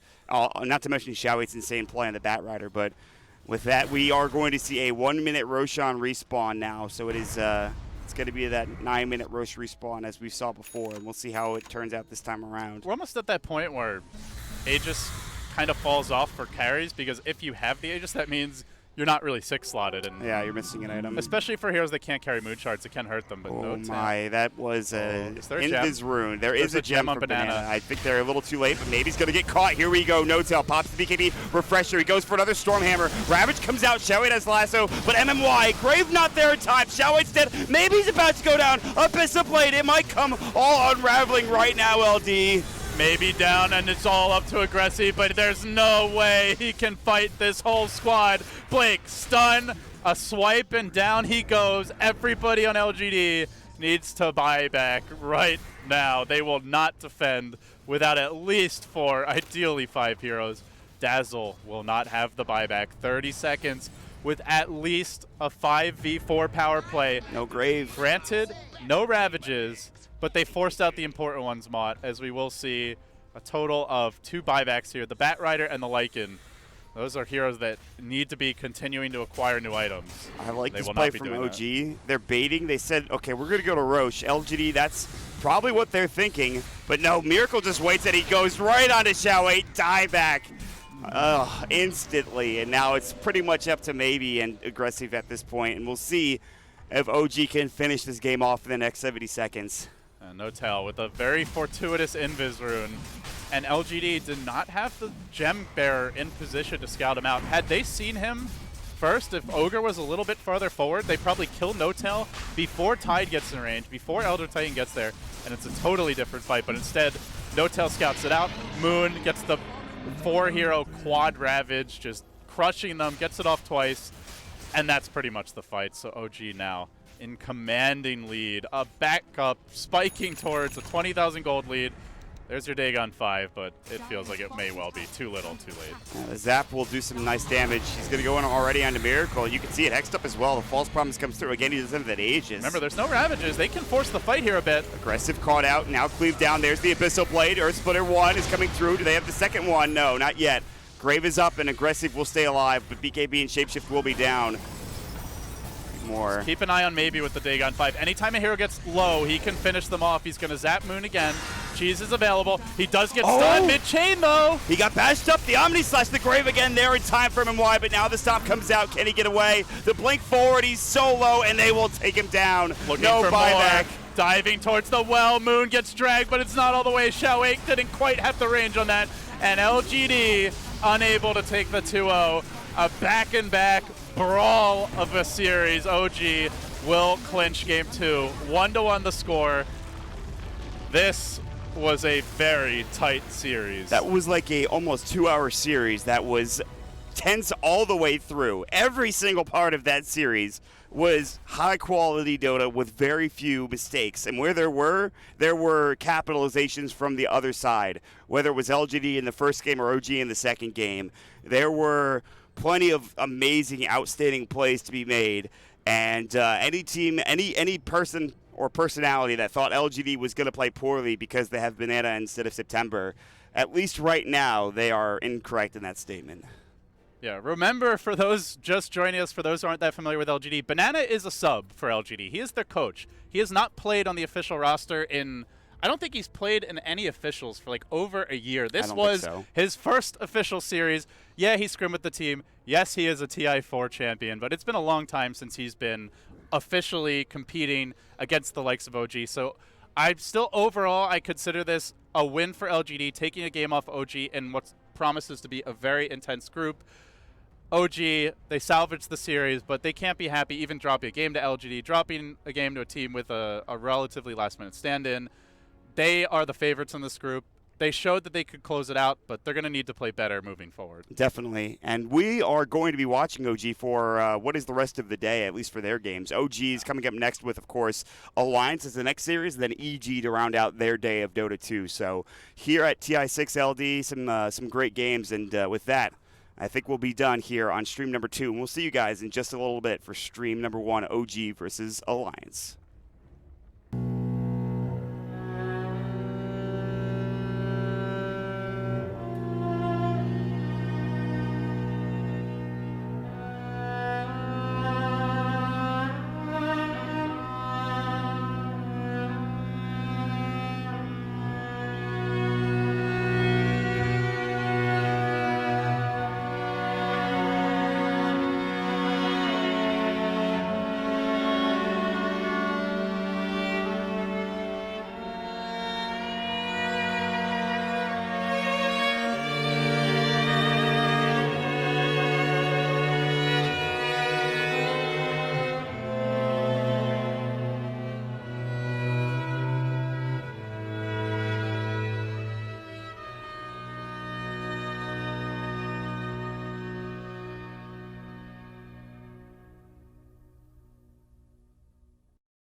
2016 Wings going up against TNC. I'm Toby1, joined by Merlini, who is the man who loves how you say wings.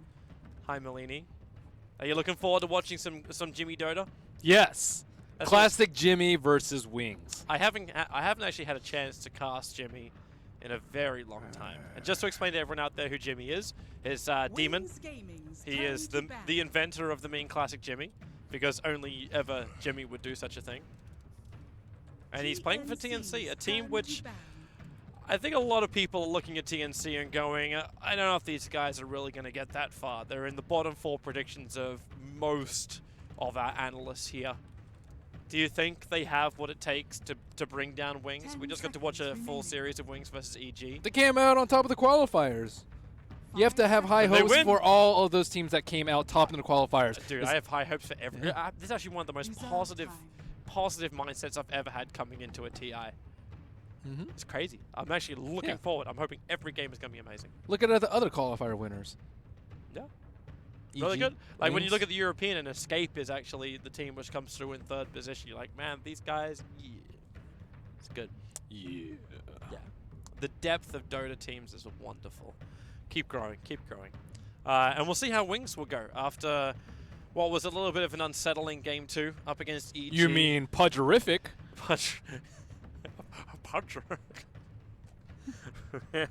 I thought you were feeling positive, Toby. I'm very positive that joke just threw me. You know, I was out there talking to some of the guys, and they're like, Happy Ben is creeping me out. They're like, you're hiding something. I was like, no, I'm just, you know, it's a good day. You're enjoying today. Yeah, but they think it's creepy. They're like, whoa, this is really weird. It's simple, right? Like, you get a draft which is interesting. You get a play style which is interesting, and you get execution of team fights which is just exciting to watch. You're going to be happy. I don't think Wings are going to get Marana and Kunkka. That's quite possible. But this opens up the rest of the drafting, right? Like Pudge, like Bat I Rider. don't know if you want to say we open up Pudge. But definitely Bat Rider was a priority for him. Until then, they played up against Night Stalker, and well, Wings, they're now going to play 3 games, facing down this first pick, where Io is in there for TNC as the first one, and it gets answered back with Dro. Now, we should just go full classic and bring on the Visage as well. They are representing the region well with the Drow Ranger first pick. The Scourge of 6.88, as some have. Scourge! Don't say it in a negative way. I didn't say as you began to call it as some. I'm sorry. This isn't the Scourge of this patch. This is the Sentinel of this patch. Scourge is not a bad thing. Maybe I'm just referring to her lore, Toby. Where is Scourge in lore ever a positive thing? They're just the undead. Lady Sylvanas. The queen of the undead. Yeah, I know. She does come from that.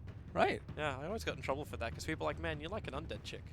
I'm just like, yeah, I won't deny that. But she is a Scourge. yeah. In both How many figuratively and literally. I'm interested to see how many people who are tuning in who are just like, yeah, I understand the Warcraft you're talking about right now. There's a lot of people that play Warcraft that watch Dota. Yeah. Well, I don't know. Maybe we're talking to a whole new crowd who are just like, well, this is Overwatch.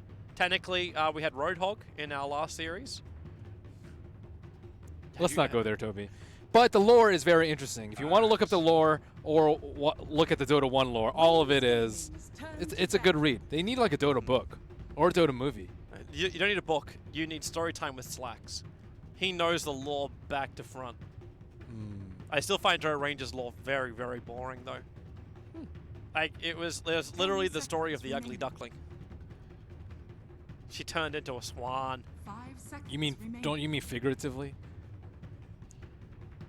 Probably. Probably. Definitely. You know I suck with the English language. Well, this is I why we're use it here, for purpose. Toby. Yes, English therapy. School education time. Slacks can teach us about lore. I can teach you some English. The point is moot. Yeah, earlier Toby said I misused that word. the point is mute.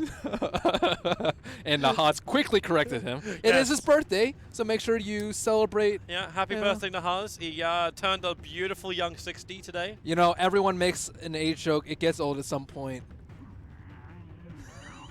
You're Come on. Wow. And it's still funny to people like Toby. Of course it is. I'm old. Okay, that's funny. Compared to everyone else this year. I turned 31 this year. Like literally last week. Okay, we're looking at the draft right that now. was literally. That was literally. Yeah, Yeah. yeah. There you go. Hey, you're learning, see? Correct use of the word. Yeah, see, I'm not a Lumi. Okay, maybe this is English Therapy 102. Yes, I advanced from 101 class. Okay, Dazzle will be the partner of choice for Wings, their defensive support, and TNC will immediately counter with an axe, chop through that shallow grave. Mm-hmm. And also a lot of armor. He's a good Crimson Guard carrier, which is sometimes deemed important by teams, not always. And Wings will ban out the Winter Wyvern, one of the best counters versus Drow Ranger that I've seen. Darkseer is decent, just depends on which role. I see Darkseer is probably the best one as the offlaner. Winter Wyvern, one of the best supports to deal with the the Drow strategy. 5 seconds remaining. Anything which is banning out a range OP hero against your guys, take it out. Go nuts. I always love seeing something like an Invoker Oh, though, they banned Storm. with That's like good. we can go like a Course Wax control Invoker, but you still with the Drow Aura, he's still got so much damage he can physically pump out. He usually plays Quads Exort, Blink does. And Oh, Wind this Ranger could will work. be, yeah, that's the one. That's some really good control up against Nio Tether Target, like increasing the chances of like a really good shackle. Keeps Axe under control. But keeps he distance. spins like crazy versus Wind Ranger. Very true. But they just got to keep their distance then. Yep. But you they don't actually have you got Shackle, you got Poison Touch with 5 slow. seconds Gust isn't remaining. actually that bad with Cold Arrow kiting. You could keep the Axe at bay until you get something like a BKB. Then you need something else that will go through that. The Bat Rider is still in the pool for the off lane if that's also something you'd look towards. Unless you, then yeah, when you run a Drow, right, you want to have a melee jumper, like a strength jumper initiator, right? No, not always. I think you need to be able to hit. Generally, you want to hit towers and make them come to you. There's varying strategies of how to run Drow Ranger strategy. There is no one way. That's the best way, and that's why she is first pick material. You know what I'd love to see TNC revive? It's a very old IG strat, but when you run the coddled in an aggro lane, you run it with a... Oh, that's a Jimmy strat. That would easily be a Jimmy strat. But you run a coddle IO and you get a magical spammer. So someone who's going to spam out like a lot of damage from range. Like Shaker or Zeus? Yeah, Shaker is the first one that came to mind, but I don't know if you really want to run a core Shaker off lane and an Axe at the same time. Like that doesn't make as much sense. So something else. But it was all about the spray. Like if you look back at the older lanes of IG, they would always run it with like a Coddle, a ES, and a Wind Ranger together. Like it was so much spam, and the combinations were really nice. Okay, so a Night Stalker, potential 4 position. Iron The Talon counter to jungle. keep her to light. Make it Eternal Night. It's That a is counter to problem. the heal, dude. He can keep the light, but only for a very short span of time. 10 What? seconds Eventually, remaining. there. I don't know. What were you just doing, 5 Toby? seconds I- remaining. I got a little queasy. Hmm. Even when there's a Drow Ranger in the game? Ooh, old school. It gives me butterflies in my stomach. Wings Gaming's turn to Phantom Because- Lancer, I have not really liked so much recently for a few reasons. Mostly because he is just not very useful early. He's like, Ember Spirit can also get BOTs. He's also good at deep push. He's also really good late game, and he can do a lot more early. Phantom Lancer, not the same hero as Ember Spirit, but still is a similar build up in terms of the BOT early. You don't have great clearance against the PL though. Yeah, Like- you like- do. Axe Drow Ranger, she is the best hero at dealing with a late game PL. Are you really like? I know Wings like to go for the Extra Ranger, Oh, they like it. but It's if this is also what I'm considering it could be, which is like a PL Coddle dual off, Hmm? it's a lot of spam, and then you run like 5 seconds you still need remaining. some kind of. You seem I- very I'm- dubious about TNC's draft. I'm just trying to work out how it all fits together in the laning phase because I love Wings drop. Like it's great vision, it's great damage. You just like it output, because it's there's a great drought. control. You could have Dude, mentioned one reason and I dude. would have believed you. Dude, the draw buff up is definitely a great thing. I'm not going to deny that. Wow, your tone of voice has completely changed. Yes, it did. Because obviously this is serious. This Toby. this is serious, Toby. Toby. You're talking about your You know- passion, you your know, love. This is when someone just goes, "Hey, you like cosplay because of boobs?" I'm like, no. You like it because of droughts. I like cosplay because it is a refined art. Serious Toby, boys and girls. I know you're serious. Oh, wow. That is... Wings Gaming's turn to They are playing for the long game here, which is a risky proposition versus the Drow Ranger. Like, people are like, oh yeah, if we hold past 20 minutes, we are in a good spot. But that is like 10 seconds remaining. I don't really doubt Jimmy and his drafting style, though. Having played with him at one point, I know that he has a very specific view of the game. And if the team executes his vision, they have a very good chance of winning. He is, however, running 3 mealees up against Night Stalker Vision. Like, that's... I suppose he could just ult here to get in.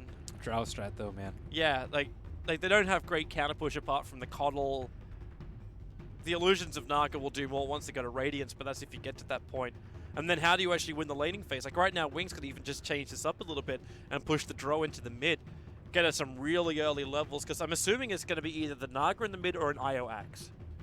Like you could I run think Naga for sure. You could run like MVP style with the old PL in the mid.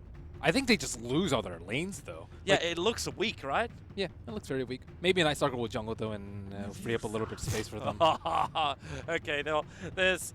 Well, you are going up against Naga and a PL, so you want to have like really quick and good clearance. And the Medusa will provide exactly that. That's scary. Yeah. I think Drow lineups in general are scary, but this is like especially scary. You have some really ugly heroes, too. Night Stalker and Medusa. Those heroes are scary to look at, and then their draft is just very strong versus TNCs. We say greedy a lot, but this one I think is like See, is very I'd be greedy. more confident with TNC's draft if the supports are just so passive though. Like I almost feel like this is gonna be the start of a game where Oh no! when Don't- have you seen Jimmy's keeper? I've seen Arcade's keeper and it 10 works really seconds well. remaining. What's Jimmy's keeper like? It is Is way he, different than Aki's keeper. is he like mana leak first? No, he is like illuminate you from behind you, sort Okay. of keeper. Brilliant. Okay, first player to get 60 less, 50 less hits. Who does not have an Iron Talon? Who does have an Iron Talon? I see Sam with an Iron Talon. So I guess we will go with Shadow? Shadow seems reasonable. Blink's also reasonable. I'm going with Shadow. See him with the first Roshan kill. Oh, that's the easy one. Highest amount of physical damage a hero will do another hit. I do not see any crit heroes, so I will go with...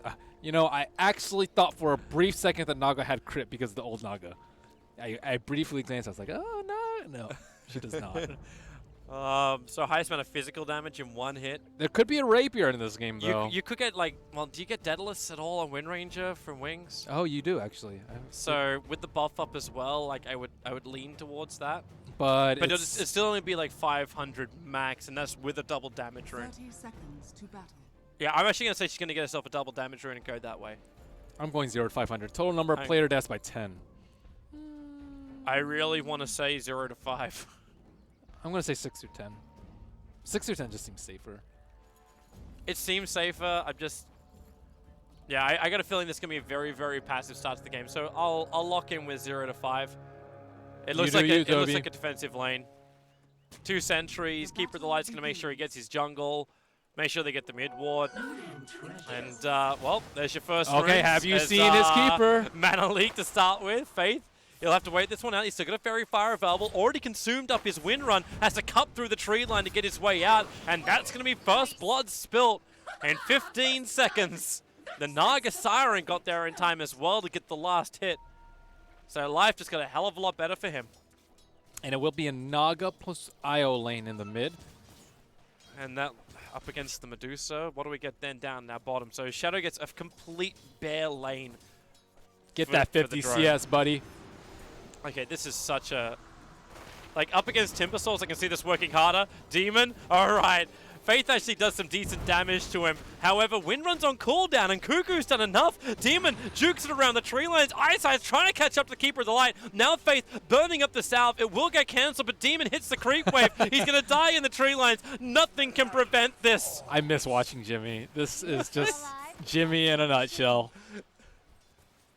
The older classic Jimmy was I walk with the Tidehunter and I just sit in the tree line and I soak up experience. That was You know what Jimmy would have actually done there?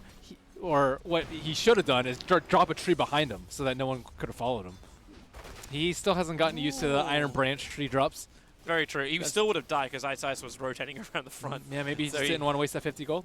The stat is obviously more important, but he's also one of the old school guys, so carrying Elite Branch is also natural. It's not Elite Branch. It's a GG Branch, Toby. It's a Elite Branch. It is not. Who has called it Elite Branch ever? I remember that being called in Dota 1 in Southeast Asia. Okay, you need a Dota 1, Dota 1 lore 101 lesson too, Toby. Elite Branch? Where did you even get this? I don't know. Don't ask me. Don't ask me what's in my head. Like, I swear, like, half of my childhood memories are just distortions. Io, gonna walk over to Ice. He's got enough for a Void. Io obviously has enough for a Tether. They're coming over towards Faith, so, well, there you go. With a Tether over, he's gonna team up with Cuckoo. More TP supports coming in. Faith dying in the hedges as Ice is still looking for a revenge. Over towards the Io with the help of the Dazzle, they will claim it. So we end up having a safe lane tri-lane versus a safe lane aggro lane for just a split second. I mean, off-lane aggro. You're throwing me, Ben. You're throwing me completely, Ben. You just called me when? I know, I did. I have a W in my last name, so I'll give you the benefit of the doubt. It wasn't even that. Were you about to call me Wind Ranger? I don't know. Obviously not. You're Wind Runner. Oh, Demon. what a Real shackle. trouble. And with the damage, Faith hits it perfectly. So this is a different flavor of the offlane Wind Ranger, the 201. No points in power shot, which is, I think, okay when you have a Drow Ranger, because you can just rely on the focus fire for damage, or even just straight right clicks without any focus fire, which is what exactly what he Faith is did doing right now. Yeah. With that extra hold time, he may not have actually got the kill over onto Demon. And now Demon has shifted down to the bottom lane, trying to slow down Shadow's farm. Who will break the 50 CS mark first? All right, now it looks like Axe is still pretty well on the mark to that. He hasn't been contested inside of his own jungle. Almost got the Tranquil Boots, level 5.5 in under 4 minutes on the Axe. Looking very, very good. And he can just sit here. No one's really advancing forward. They're blocked up the camp, so, okay, well, that Observer Ward of the Dietite is not going to last very, very long. And now... Rune Run. It's nighttime. Man, Wings has not been doing a good job of keeping the runes away from the Wisp, at least not that top rune. Innocence. He found the Invis rune, but they don't really have a lot to work with here. There's no mana for Medusa to even fire off a Mystic Snake in this. She has her bottle coming. That'll be useful then.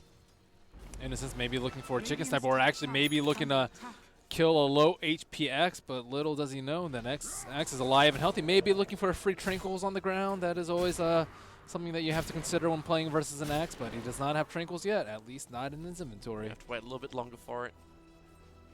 The block of this camp, are they going to now put down a sentry or anything?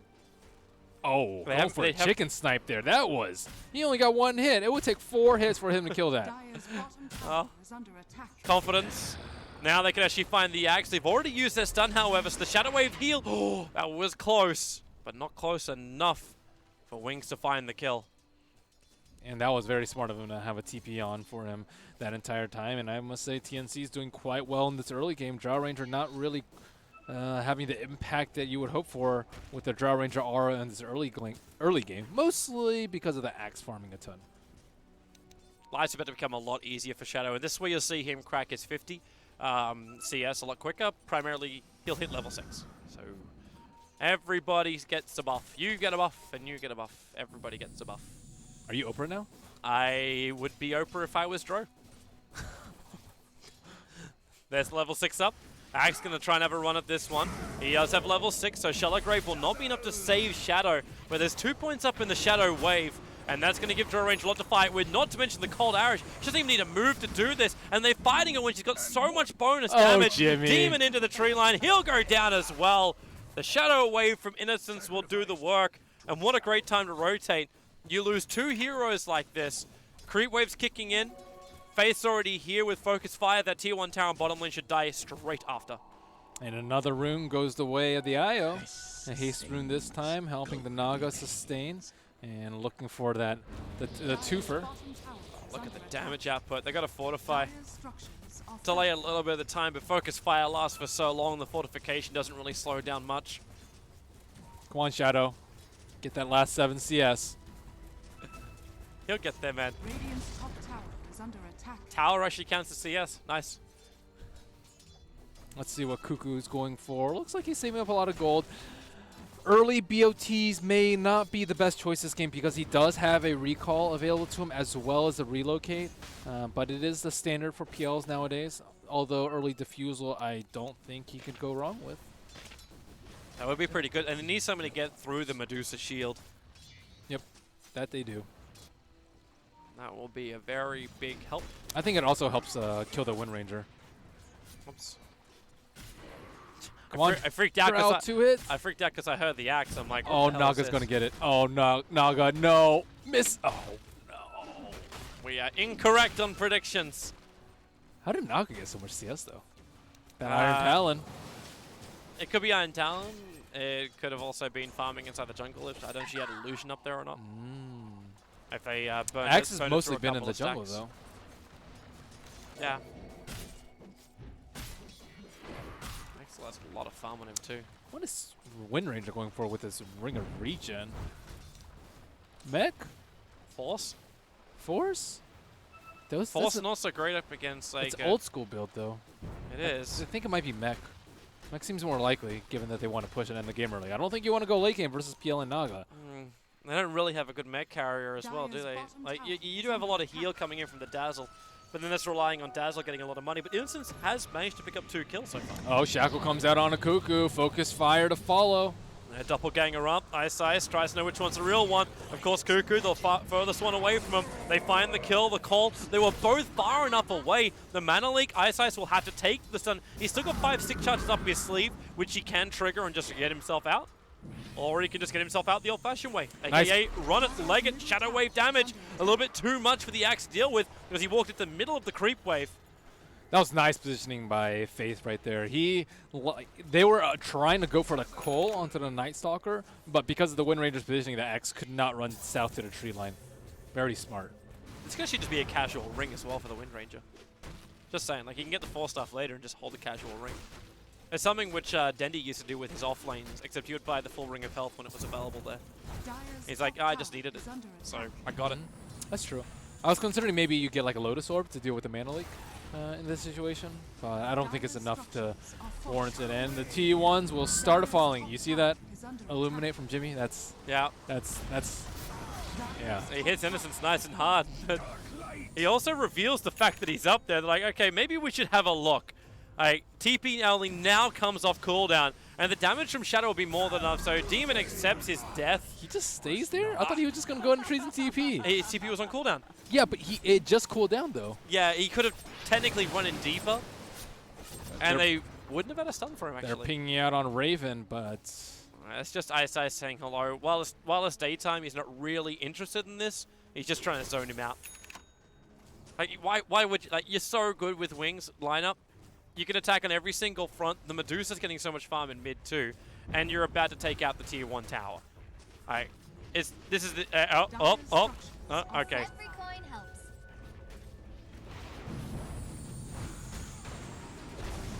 Boom, boom, done. You got that one correct as well, didn't you? What? 6 or 10? Yep. Yeah, well done. I was watching that mid-deny, just like you. It's like, is he going to get it? Draw Aura not quite enough. Wow, she hits hard. Plus 72 damage? Yeah. That's crazy. Hang on, does she have... Okay. I was waiting for the Alpha Wolf. Like, when you get a Helm of the Dominator, like, you can just start stacking up, which is what she's got there. She's stacking up Ancients. So it's really easy to quick farm that way. But if you're looking to force and push down towers really quickly, having an Alpha Wolf in combination with the Medusa and your Aura, it is so brutal. Yeah, this Medusa is proving very troublesome for any TNC hero that wants to find the mid lane. Ice Ice sweeping around, looking for a low HP hero. He will find the Naga, but maybe not quite sure which one is the real one. I actually wonder if if they go the Dragonlance style. Oh, going in for a Shackle right now. Yeah, when it's darkness, Naga doesn't even see this coming. The Shackle hits perfectly with the Focus Fire. The Naga is gone. She finds a Radiance recipe before death. But that was definitely not the dream. You lose your Naga, and now your tier 2 tower is also under siege. There's no point in even buying the Radiance recipe right now because you would have lost the same amount of gold anyways. So maybe just a knee-jerk reaction coming out from the Naga Siren. And wow, Ice Ice, he's really going ham. That's underneath the tier 3 tower to try and catch Jimmy out, but Ice Ice, TP, do they have enough? They can't burn the mana in time. So he's able to escape.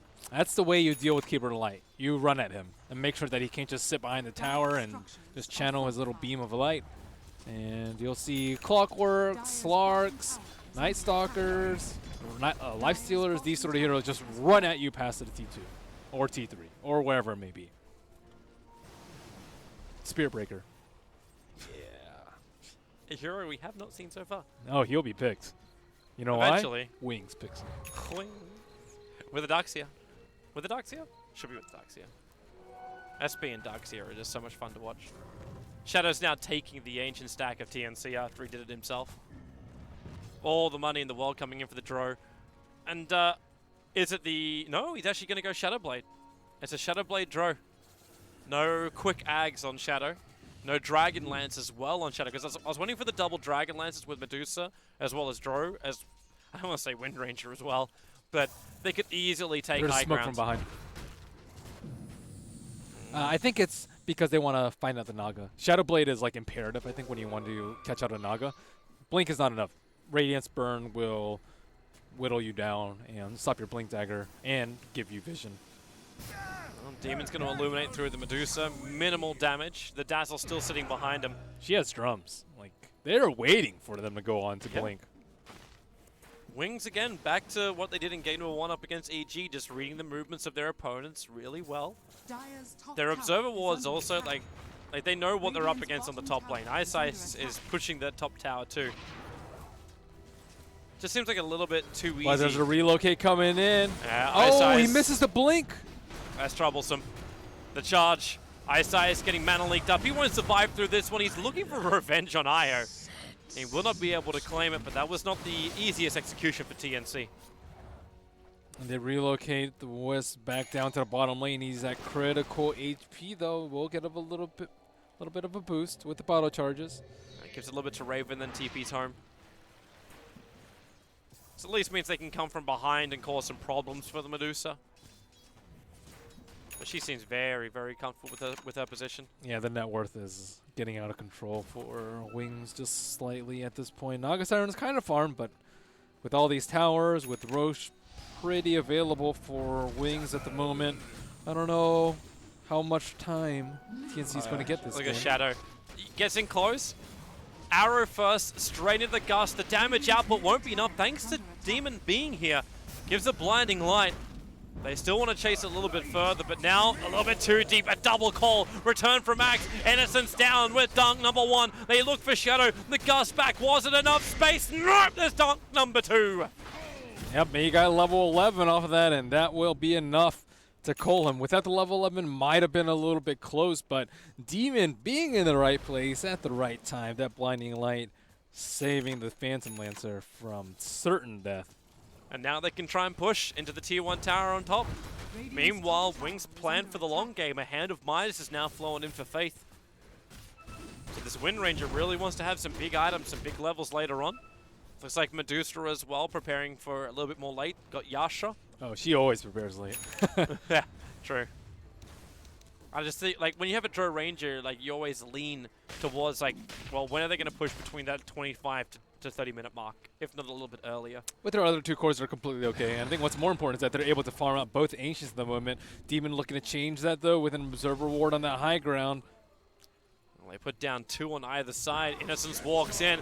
Faith still in the neighborhood. Relocate's coming. Shackle onto the Axe, but already Innocence down. Faith trying to focus fire into the Io, but now he gets mana leaked. Starts the TP. Call in range, and that's going to stop it out. With a quick dunk, That the Axe will find the kill. blinding light yet again. This spell is so good. Radiant structures are fortified. Actually, Keepers is really good. Wings go on to hunt themselves. They got an Observer Ward down. They understand what they're up against. They understand how low Radiant's that top IO tower is. has fallen. So ISIS is on the run for it. The Tier 1 tower was brought down in the meantime by PL. They really need to get this IO home. Yeah, he actually gives the smoke over to Demon so he can grab a TP scroll and get back. Just in the nick of time as well. Wings, the Night Stalker, was just behind him. But this does, of course, leave Demon stranded. He starts his own TP. Oh, Demon. Oh! The silence. Why the silence? Maybe misclick right there. Yeah, meant to be voiding him to cancel that TP out. As now Axe sees Shadow. Shadow sees him. One cold arrow will slow him down. Starts the call. Will give him a little bit of extra armor. Under attack.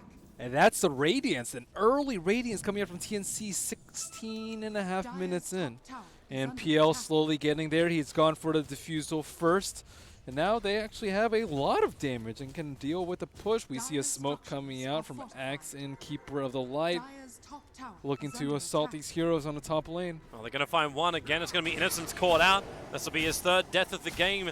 Just locked on the ramp area. Shallow Grave won't save you from the Axe. As now Wings, they come down the hill, moving towards the Axe, but don't find him. They find the Io in the western side of the river.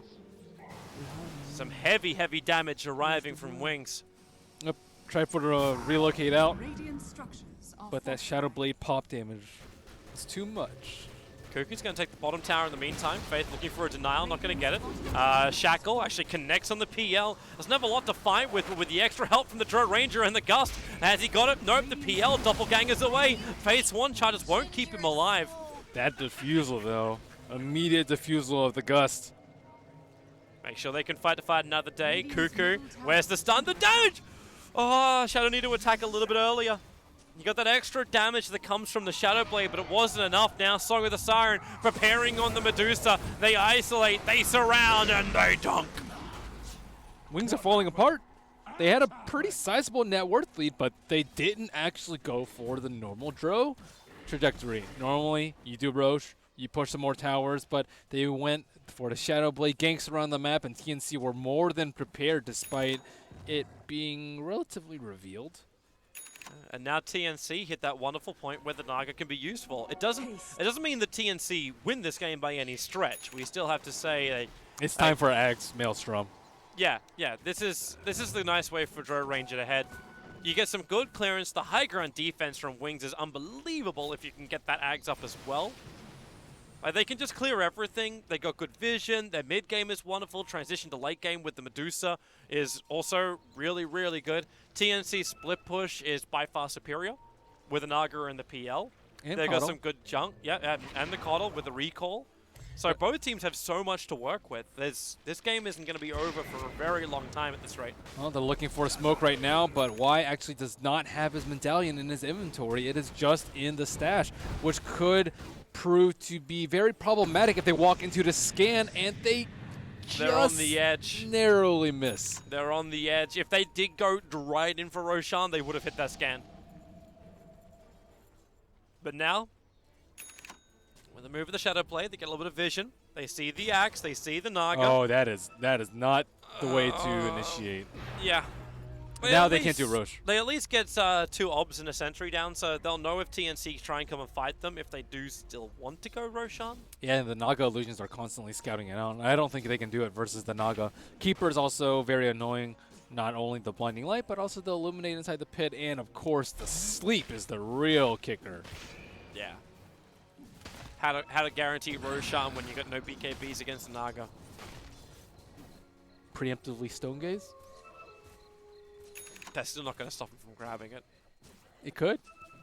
You stand right next to Roche. Possibly. Drop some mines.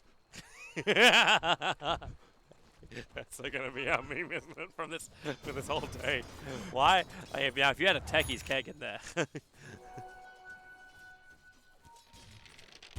So let's see what Wind Ranger goes for. A lot of her damage is going to be nullified by the Crimson Guard that was just picked up by the axe. So Maelstrom likely coming out from her soon too. We see Maelstrom already coming out on Drow Ranger and just 100 gold. Ice Ice really didn't want to stick around after that.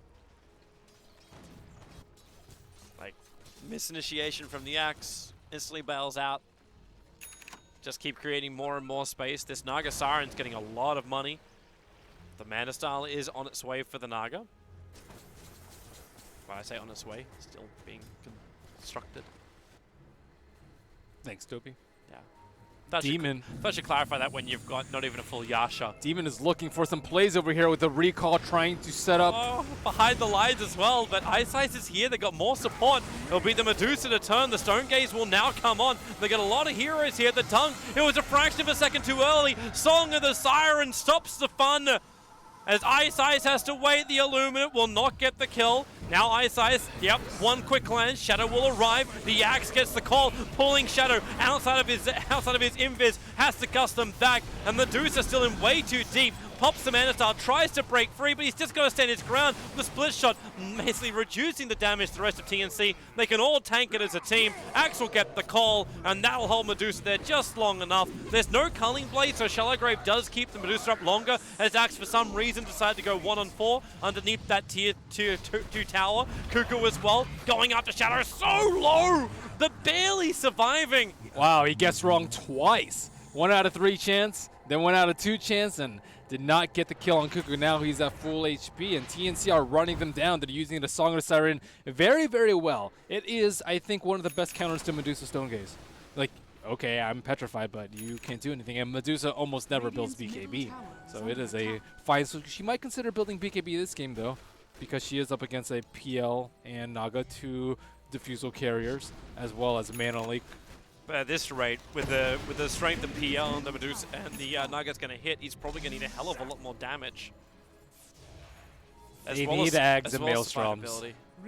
Wind Ranger building up Maelstrom, but still quite a bit away. He's looking for a kill on Cuckoo. Nice shackle, really nice shackle. They got to hold him there longer. The crippling fear is available, and Ice Ice doesn't actually use it. He already got the kill, so PL down. Night Stalker now 1,000 gold away from Aghanims. Oh wow, I did not know he was that farm. And it looks like Keeper might not even be going for the Axe build because there is a Night Stalker in the game. With the Ghost Scepter, still going to be pretty safe from Wings lineup, although there could be the occasional Chain Lightning whittling down his HP. Or Mjolnir. He's got the money for it too. I'm actually wondering if Faye's considering something else. Oh, nope, there it is. Nah, you It's just definitely go Maelstrom. It's just because he could have bought it before. That's the only question mark I had there. Like if he's going to go something like a Desolator instead. Maybe he's just saving up his reliable gold. Possibly. Although he does have a lot with Midas. So does Shadow now go into the Ags and just leave it as a Definitely. casual Maelstrom? And like he can obviously get Silver Edge later on. He can get the full Mjolnir later on. I think he needs BKB at some point. You just need to be able to stand there and attack. And without a BKB, it's very difficult. These heroes will just stand on top of you. If he wants the Ags as well, then he won't have an item slot for the BKB. And TP scroll, sorry. Like, you'll be short of that. Throw away the Aquila. For the Ags. But that'll be the Ags. Yeah, that's true. No TP. Innocence, trouble. As he gets Mana Link, that's to stand his ground. Medusa will come up. Axe in, a little bit deep here. As they want to go for more, there's your dunk. So they find the kill over on Innocence. Shackle will keep the Axe out of play for the moment, allowing Wings just to retreat back behind their tier 2 towers. They've gotten biased the hardest part of the game, TNC has. So now it's just a matter of accruing net worth on the Naga Siren, preventing Wings from getting roached and kiting the crap out of the Medusa and the Drow Ranger, or just getting on top of them and killing them. Both options are available to them. Drow Ranger, however, closing in on the Axe Scepter. She's halfway there. That's going to be so big once it arrives. Smoke movement from Wings. 4 heroes that smoke underneath the tier 2 tower. Obviously, Dazzle's still dead. So Wings just bring everybody they got. But they do not have the Ags yet on the Night Stalker, so they're running in a little blind. They do have the Observe Ward on bot lane, which sees both Raven as well as EU. And this will allow Ice Ice to have a target. The IO runs straight in. Silence. Void and the damage. Oh no, they didn't do enough. The power shot, however, that'll finish the job. Just before the silence wears off and he could have tethered himself away. Yeah, that was pretty close. Everyone gets Maelstrom. Wow, really? Oh, I was actually kind of hoping that Medusa would go something more like a Skadi in this game. Just some kind of like tank with a little bit of damage and control. Yeah, she's actually one of the few ranged heroes in this game that do not actually need more AoE because she has Snake and Split Shot. But Maelstrom's pretty good. I think Mjolnir later is also very, very good. Demons, they're going again. Same play. Recall in, the Blink, Axe right on top of Shadow. And the BOT, and you can't kill that creep when you're being called. They are using their lineup very well. TNC, as you said, they're going to come in with a plan. And they're executing beautifully against Wings. Yeah, they know Still, what still to do versus Drow. finishing the job is difficult. Like, everything's still building up to when they can go high ground. And that's going to be, for me, the real test of TNC. Like, spamming illusions is one thing. Wings have really good ways to clear that out now. So first Ags of perhaps many on the Wings lineup coming out. Innocence also buys him a gem, so they'll be able to get rid of all the vision of TNC. But see, Jimmy's so cheeky with the recall plays in. Like, none of these heroes really feel safe around the map. And now the small stack being taken out by TNC. They will possess a gold lead as they have for the last 5 minutes of the game. Yeah, it's not that much. The experience has also been very topsy-turvy. A lot of farming going on. Yep. But we expect nothing else in a Naga and a Medusa game. Well, the only other thing we're missing right now is, like... well, I would say we need an anti-mage in this game. Throw in some rapiers, spice it up a little bit. Oh, dude, this is easy rapier game. This is easy rapier lose game as well. But TNC can't do anything with it. Let's give a rapier to a PL. Brilliant. Game one, huh? If only, Toby. But you can do a lot with the rapiers on a Medusa, on the Wind Ranger, on the Drow. Drow's got her 2 1k items so far. Almost able to afford the third. Night Stalker trying to scout out some wards, but he actually missed the ones on the top lane. Now Blink and Innocence feel a little bit safe to farm. Ice does not actually have a Quelling Blade or an Iron Talon, so he can't take down these high ground wards with ease. Oh, while they're all up there, TNC is actually moving to the bottom lane. So they're coming down to attack. The gem which was purchased by Demon is on the Naga Siren, so all the illusions. None of these wards will survive. Shadow's probably the most out of position hero right now of Wings. He's just trying to get enough to finish up his Aghanim Scepter. But Axe turns on the Blade Mail on the call, and Dro basically is hitting herself. She just melted. Yep. She needs a BKB to go with that Axe. That Axe would actually end up killing her if the Axe just jumps in any fight. Yeah, and now they have another opening. They need to weave, actually, to deal with this. Blink, Shackle, perfect latch, Faith. Doesn't have the Dro buff up at the moment, so the damage isn't huge. And they but it's lose still a gem. Enough. Oh boy.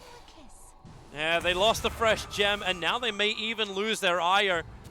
Blink forward, a quick Shackle just trying to control him, and there it is. A double kill for Faith. Great movement on the Wind Ranger, and the Axe looking for some revenge. Stone Gaze will force him away. PL wants to try and come in and fight, looking for Innocence in the tree line.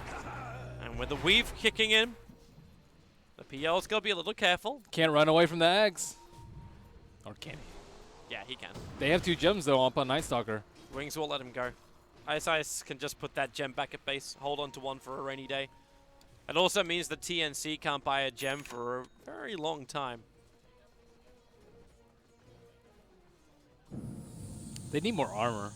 I think they need like Vlad's plus AC plus Crimson Guard. They already have 1 out of the 3. Arena's done. Actually, armor's not that useful because they all have Maelstroms. So they're going to go a combination of both physical as well as magical. The only magical one's BKB. Technically, I guess you could get Hood or Pipe, but that's not really in the realm of possibility in this game. Blink just picked up his ultimate orb. So I'm assuming that is him going into the Skadi next, while on bottom lane, wow, nice gust, hits both Demon as well as the Io. Windranger, however, being massively surrounded. Illusions on all sides. It's Ice Ice, however, who's going to lose this gem and give it back to TNC if he's not too careful. The Urn's ticking him down. Innocence will die to the left. But it's Ice Ice who's just trying to outrun Raven. Won't happen. And the gem, Yeah, they just lost everyone.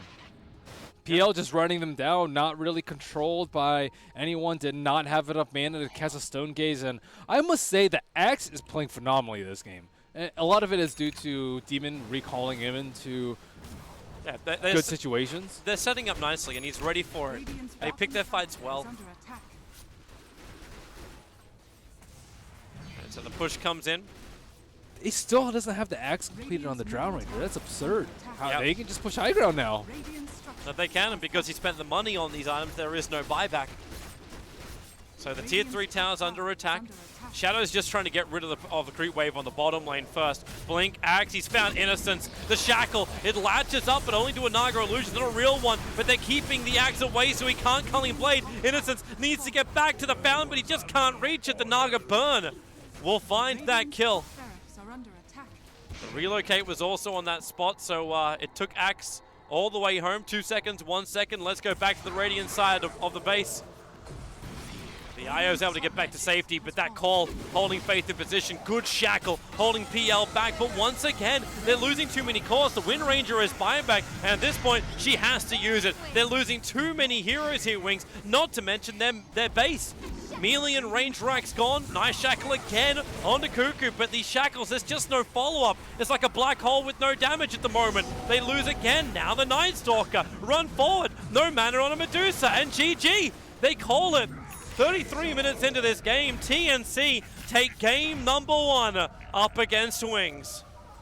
Drow lineup too easy to play against, apparently, and wow, did TNC have a response to that draft? Yeah, that they did. The PL and the Naga hit beautiful timing. I was worried that they wouldn't have enough space creation, but because of the Keeper to the Light just made their uptime near 100%, yeah, they were able to just move around the map, and not to mention the Wisp play too.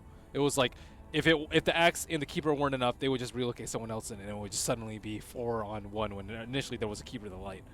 And I'm just loving that kind of approach. TNC coming in with a solid game plan up against Wings. Wings having a very strong lineup. I kind of feel like Wings also backed off from the challenge too. Like they come in with this heavy Maelstrom. They don't get the Ags up on the drone nice and quick. You're not really forcing high ground. You're not keeping them on the back foot. The Naga was able to find space. A lot of it was because the Drow Ranger decided to go for the Shadow Blade instead of going for Rush. That was, I think, the turning point for me. Mostly that TNC were prepared for that. That was the crazy part. Like, he was sitting up there waiting for a gank on the PL and just sat there with a blinding light, and then they just lost all their momentum after that point. That was the peak of their gold lead at 7,500. Yeah, but if you had something like a Dragonlance, then you would be forcing into buildings that you could group up as exactly. 5. And that's the crazy thing of the lineup from Wings. You put Drone, Medusa, and Wind Ranger all standing next to each other with a Dazzle behind, you're taking buildings.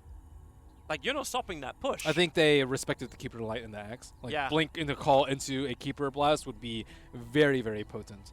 So I think they didn't want to fall into that trap, and they tried to take that approach a different way. Did not end up working out well for them, but we have game number 2 shortly underway. That we will do, so we'll have ourselves a short break. And Techies minds. Techies, we're living in hope.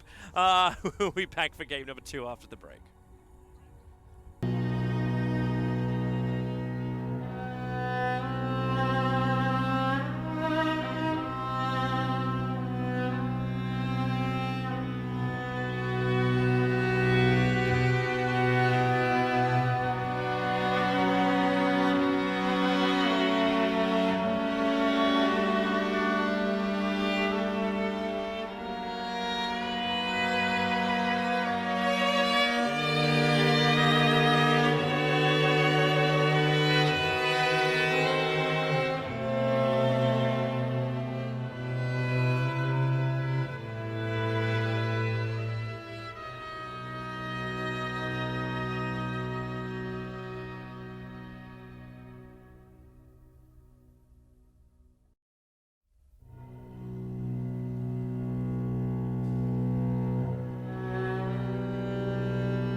TNC's turn to ban.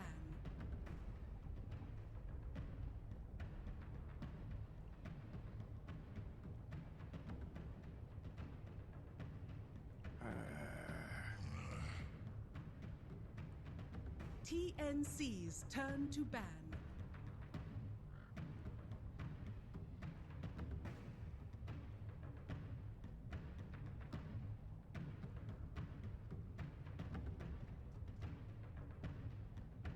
Ten seconds remaining.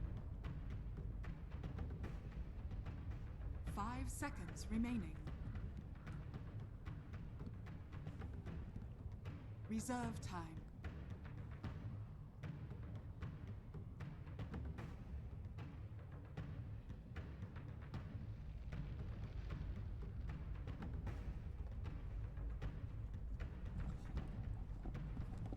Welcome back, everybody, to the International 2016. We're into phase number 2, game number 2 of our group stage from Group A. TNC going up against Wings after TNC took game number 1 off Wings. Once again, Wings are staring down the barrel of a potential draw, or maybe even being 2-0'd out by the boys from the Philippines.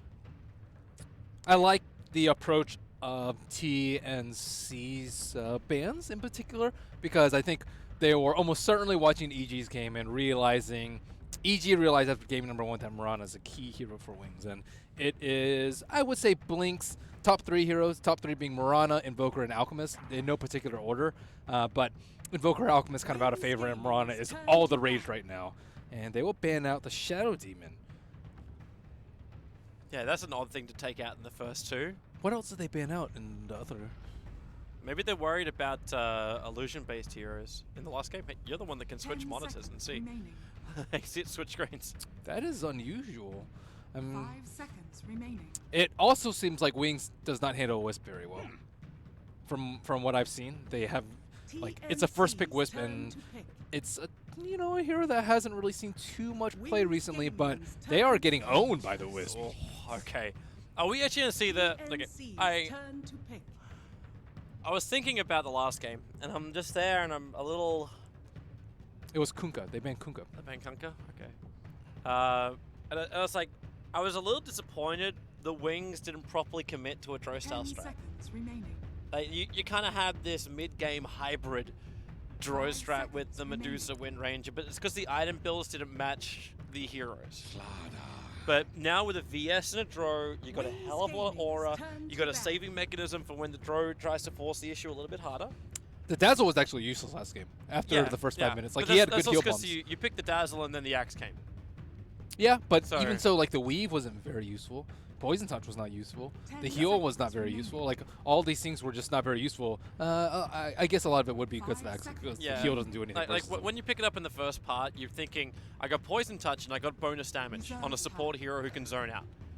That's kind of like your mindset. You're going to create space with this. And then you go up against an Axe and you're like, well, I will now create no space. And they got caught out by a combination they will probably very rarely play against, like a recoil Axe, the combo with a Coddle. Like that's, and they were coming from random spots. Like it's not like it's the standard place where you put like you gank on the top lane and they're in the tree line next to the shop. And you recall into that. You never see the Axe moving. Observer wards won't help you in that scenario. That's because that's a reason why I think a lot of the Chinese teams will struggle against TNC, because they don't know Jimmy. I think most of the Western scene, and especially the North American players, know that he does strange things like that. Yes. And when you can see it coming, you'll prepare a lot more. You'll have heroes sit behind heroes in weird situations. You'll 5-man a lot more. You'll place even stranger observer wards. And I think they went they did one of the steps was just place stranger observer wards, but they weren't prepared for the actual plays that were to come. Well, we'll see if they can prepare this time. Sorry, like if they 5-manned up, it would have been easier for them, because then there's no strange weird ass plays. They could be done by TNC. It's just straight, you run at us, we run at you, we'll see who comes out on top. Stone Gaze, I suppose Naga Song, whatever. Let it go down to team fight, because Wings have proven today that they do still have like fantastic communication and coordination during team fights. They just have to play to that strength. Right now, TNC with the Slider and Io, they're already going to get a lot of good jump, they're going to get a lot of support. So their team fights can also be fairly strong with just the first two, but we want to see what's going to come up with the rest. And I expect Roche to be a lot more contested this game. Last game, prediction was incorrect because Roche was not slain at all. Yep. And now with the Slardar and I think what, as you mentioned before, a more heavy committal to a Drow strategy, we may see that big bad guy taken down a little bit sooner. So now who do they want to pair with the Drow Ranger? I think with the Vengeful Spirit you can actually just blow up the Wisp very, very quickly, especially if you like swap into a Gust, which I assume that they have the coordination to pull off. I wonder if they ban the Oracle because they're considering the Huskar also on the way. Huskar is definitely a possibility. It would be dangerous. The Axe is still in the pool, but the Dazzle was also banned out. So you took out both Dazzle and Oracle, two heroes that would have made the Huskar work. You can Omni it. Or Abba. Both are still pretty decent. They're not as good as Oracle or Dazzle, but they are viable. But they are both melee. Yeah, and do you really get that much out of it? Like, I'd almost prefer you to have someone like a Nature's Prophet. Huskar's good, though, here.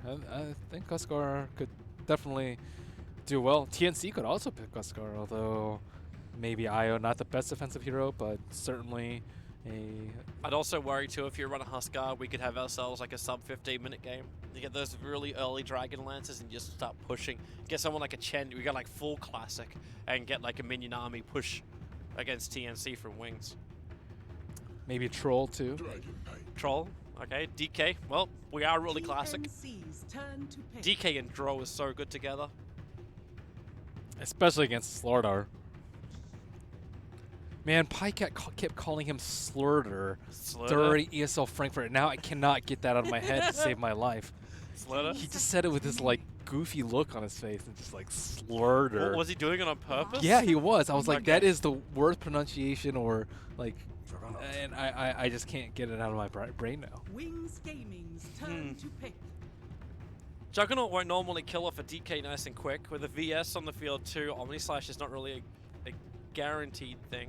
And the instant stun on DK is very difficult for Juggernaut to deal with. You at least get the coupling 10 of the seconds remaining. healing ward and the IO together. So that's a 5 nice seconds thing to have. Even more Roche potential too. Yeah, that's where my brain was going, but I'm like, what are you gonna do with this? Like, if we're doing like weird Jimmy things, like, do you go a level 1 Roshan? Do you pull out an Ursa? But running 3 melees against this with no counter push, yeah, not the dream. They could still keep her. I think that probably came through on the mic.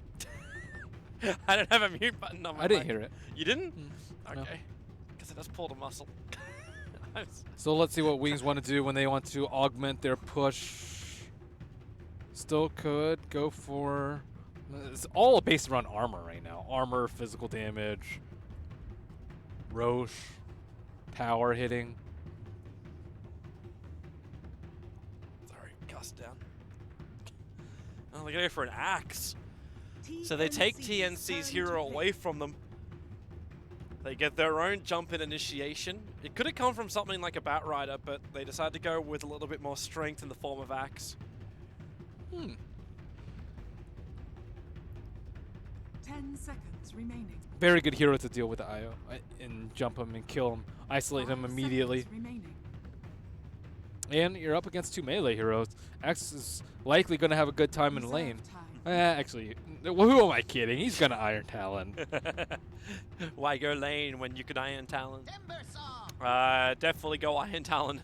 Wings Timbersaw. It's a Gaming's trip turn to melee lineup again from TNC. But Timbersaw is great for Dragon Knight and X. Yep. And decent anti-push. He's not that fantastic against the Drow Ranger, however.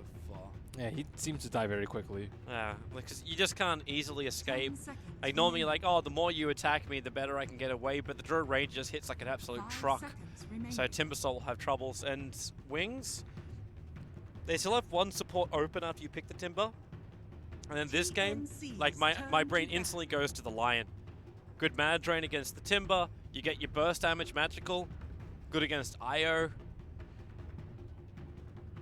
I agree.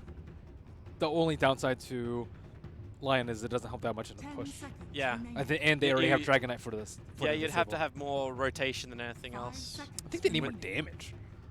Like, they need another core that scales well with Drow Ranger. I guess maybe not. Dragon Knight's like, Reserve time. he's kind of a half-ranged.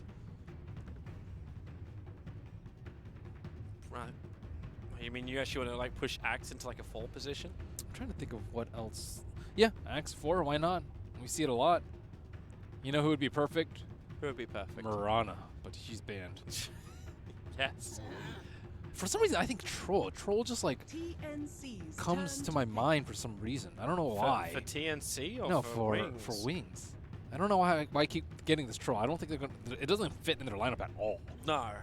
Yeah, I also don't know what you're getting that from. I don't know. That feels very Just odd. ignore. Okay. 10 So seconds we're looking at what? Well, we should move on. We can get a Wind Ranger. TNC That's fine, supports. 5 seconds remaining. Something to perhaps set up with the IO. Could be a secondary source of heal. Reserve time. Witch Doctor seems pretty decent. right? They need someone who can keep up with the Slaughter, like jump-wise. Lich would be good too. Sky. Wings They have a Gaming's lot turn of to non-physical damage. They can just like completely shift away from that after pick 3 and after seeing the armor from the Dragon Knight and the Axe. That is a nice combination, although not really This the best is- heroes to hold them in place. Yeah, this is a terrible counter push. It is, but it is very good at slaying heroes. And that's a Yes. way to stop pushes. That is one way to do it. Unfortunately, 5 Skywrath and also seconds Aya can remaining. just get popped. If that DK gets a Blink Dagger, like Dragon Tail into Breathe Fire with a little bit of Reserve help, time. like that Skywrath and the Aya will not survive. I'm really surprised that Wings have shied away from the Void in all these games. Like, True, we wh- haven't really seen Void at all. Yeah. Void's appearing in the other games which have been going on. Yeah. And even in the first phase, ban and pick. 10 seconds Alright, remaining. Wings, show me how you can commit to a proper Dro strat. You run 2 in a row. 5 seconds remaining. 1 second. Beast could always be an option. Silencer. Silencer? Wait, was that random? No, definitely not. It's Why would it legit. be random? I'm just double checking. I'm just double checking because it was on like the last second. Oh, I accidentally random the TI. I don't think we'll see too much of that, but there's a lot of Hey, spammy spells. We had teams which didn't have any bans in a TI game. Uh, That was Zenith, I think, who actually did that with Ice when he was playing for them. you relocate into a global. Timbersaw and Skywrath dealing with the Arcane Curse. Those heroes spam spells like none other. Mm-hmm. That's a really nice support pick. It's the last one. Doesn't augment their push that much, but still has magnificent teamfight control. Yeah. It's again like Wings, like they don't commit with the Dro 10 Ranger seconds to any kind of like Are you sad about that, Toby? primary push. In a way, yeah. 5 If they could seconds pick like remaining. 5 Drow Rangers, you would have been like, they should pick Drow Ranger No, number 4 you and five 5. Dry Rangers. You can have too much of a good thing. Ancient Camp stacked. Okay. Axe, Drow, Juggernaut with Battle Fury can all take it out, but not very many. I'm going 0 to 5. By 30 minutes. Is Drow going to get HOD or not? She did in the last game. I'm going 0 to 5. I don't think it's going to be the same type of game, but I'm not very confident in that. I'm gonna go 6 to 10, and it's a Battle Fury Jugger. Because it's 30 minutes. Like if it was like the 15-minute one, then I would be with you. But it's a 30-minute one. Time of first tower destruction. It's 8 to 11 or 5 to 8. Going I'd 5 say to 8. 5 to 8. It's a Dro game. Physical damage again. No crit.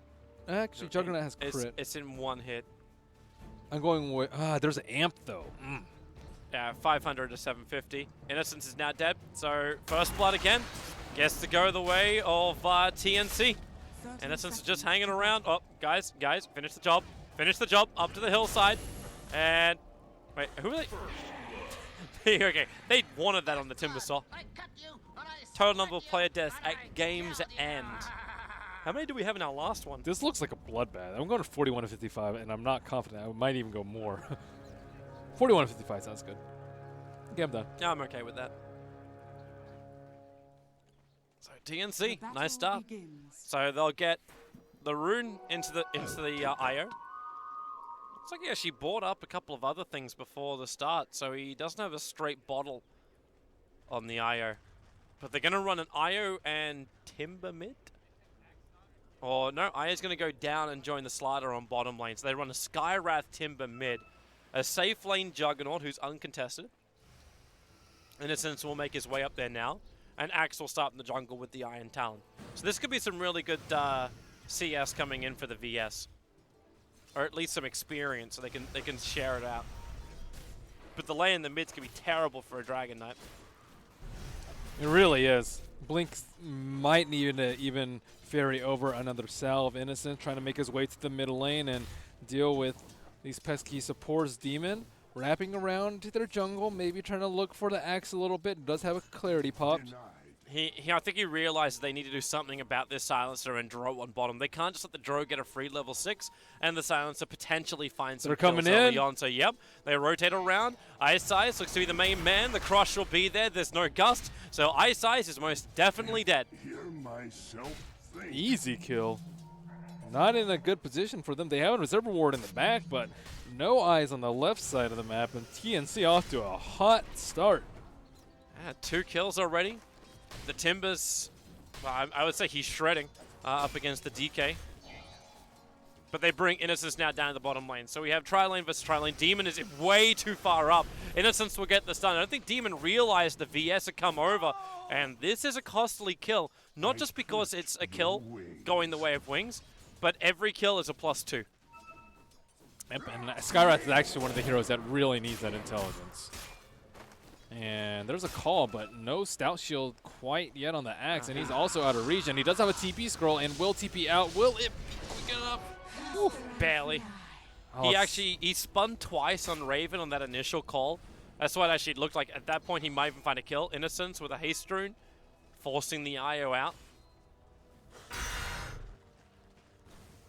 Slaughter taking a lot of damage. Last word popped on him, and he's sitting at critical HP. And Blink struggling, as you mentioned, in the mid lane earlier, but now it's evened up 11 to 10 in CS. It's a Dragon Knight running bottle with 2 points up in Breathe Fire. Just an easy way to catch up with CS. That IO dropping down very low, but they're underneath the tower. Blink trying to actually kite it out, but it won't last forever. That whirling death was only a matter of time. Faith coming in close. Innocence as well. Not in range, however, for any kind of call or stun. Man, they are owning with this Whiff, though. He is just so problematic. The supports are constantly scouted out by him. He's just healing up their cores and enabling them to destroy their lane. Not on my watch. He's been involved in every single kill that TNC's got so far. Good movement, and by doing this now, Raven gets a lot of space on the top. 19-15 as far as his last hits and denies go. He's a little bit behind in the CS. Looks like Shadow is preparing himself. I'm wondering if Treads, and I'm wondering if he's just like, you know what, screw it. Midas. They don't buy Midases, typically. The only one that I see is Invoker, which is no surprise there. A little bit more standard then. Yeah, they are not Midas gamers. For the draw, is actually not that bad. No Agi, though. Oh, Silencer? Is he actually able to solo with that? No, quick salve. But it does mean that Slaughter burns his salve. Uh-oh, 2 Ancient Stacks coming out. Uh-oh, it's 4? Oh, man, I mega lost that prediction. They got easy heroes to stack it. It's just if they can clear them. It's 4 minutes in and they have 4 stacks. I think you lost, bro. Now Demon's just suiciding. I have 6 to 10, but that's like 30 minutes into the game. How is TNC supposed to take out those stacks, though? Like, why would they stack it up 3 times? No one can take it out. They can't, not unless the Juggernaut gets a Battle Fury. I think you're more scared of the Axe actually stealing that stack, though. Oh, good point. Yeah, that's why I'm like, yeah, they should probably be careful about stacking so much. Even the DK can. Like, once he cracks his level 6, Yeah. Hop Or over. level 11. level 11, yeah. Cuckoo in the middle lane, looking to pressure Blink way past the T1 tower. Looks like, yeah, as you mentioned, the bottle. Just gonna keep him nice and healthy. Wings don't want to be involved. Faith is currently farming up. He's got very low life. The Wisp Spirits are going to hit into him. See, he's There's already only one stealing the more, stacks. and he's looking to turn. He gets the Battle Hunger off with the call as well. He needs a spin. He needs any kind of spin. With the Magic Missile stun, it flies the Wave of Terror too far away. Wow, that's some bad luck with the spins. Yeah, that's pretty bad luck. Yeah. 20% chance. And now Demon Dire's bottom tower fires is it off. attacked. Just one Arcane, it's not enough. Has to throw the second one over towards Innocence. Can cast the shots off cooldown in 1 second time. They need to keep the vision up, and now she blows. Innocence down behind the tree line. He knew he was gone, but with the Wave of Terror, he prepares for the Dragon Knight. The Io looks to deny himself and does do so to the Samus. Is it going to be a double denial, however? Demon hoping for it, but it won't happen. The DK will find the kill. See the problem with the Wisp? Like he lures them into a very poor position, and then they can chase them down with a tether. It's crazy. Wings again attacking so quickly into that tower. We had 5 to 8 minutes on the bottom tower destruction. It's already at 343, but they've almost reassembled their tri-lane. Go jungle, Slardar. Yeah, don't die to silencer.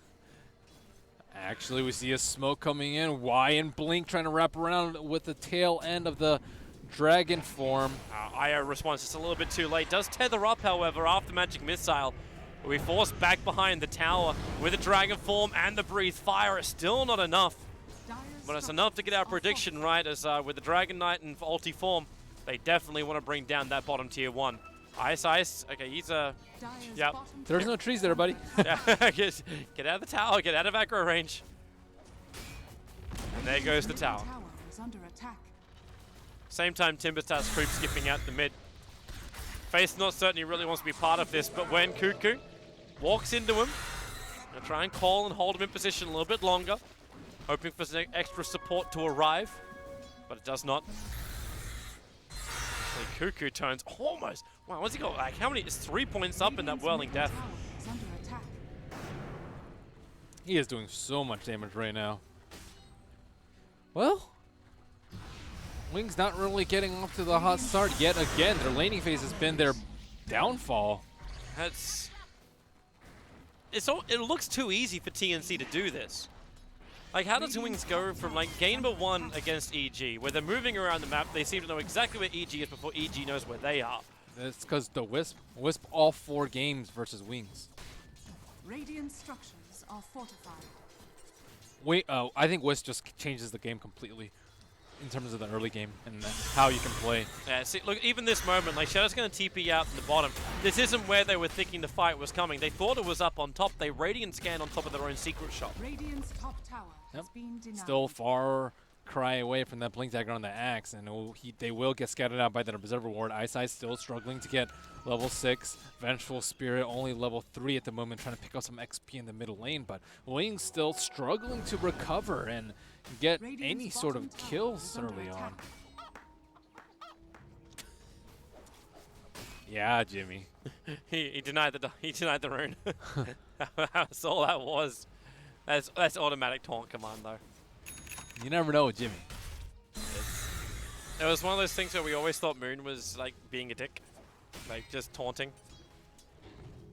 Did he mean that? Yep, I was watching it. Okay. Beautiful. Yeah, but we always thought like Moon was being a dick with his Tidehunter and his taunts. But yeah, there's certain things that actually trigger the taunt automatically. Like fountain camping? Like I don't know if fountain camping triggers the taunt. I think he did it in fountain. That's just Moon being a dick then.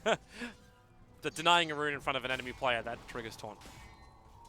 3-man smoke maneuver from Wings. They're going to go up, but TNC, they got the numbers. They start with a spin. Omni Slash is available. Where's that chakram? Not going to happen. Not while the silence is out. And Innocence, well, he just gets brought down the old-fashioned way. Beat him with a stick. A very sharp stick. They always have the right heroes out in front, too. The Juggernaut is not going to die before Blink Dagger, not before Global, and he can easily dodge that stun. And Blink trying to defend this T1 tower in the middle lane. Curse him up. Hello, Kitty. Slow down the tier 1 tower. Goodbye, Kitty. Kitty's not dead. Bottom lane TP. Shadow looking for a cold arrow. Can't get it. And in fact now, because they were TPing down, they don't have the numbers in the mid. Fate's going to try and walk his way into this, but the Omni Slash, very easy to kill up that DK, once again dropping before any real action begins. You can keep that curse coming in from Ice, but harassment isn't enough just to force TNC straight out of the lane.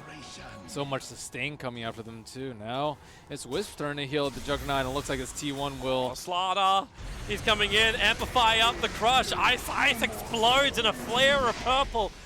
You get the Culling Blade back, so at least they find the Juggernaut, and with the Cold Arrows and Gust, Io also locked down. They need to keep these Cold Arrows going. Shadow keeping some really good distance, but now in comes Cuckoo. In comes the damage, but no! Oh! The blade has been shattered. Yeah, Drow hits really hard, especially when you combine that with the Coaling Blade.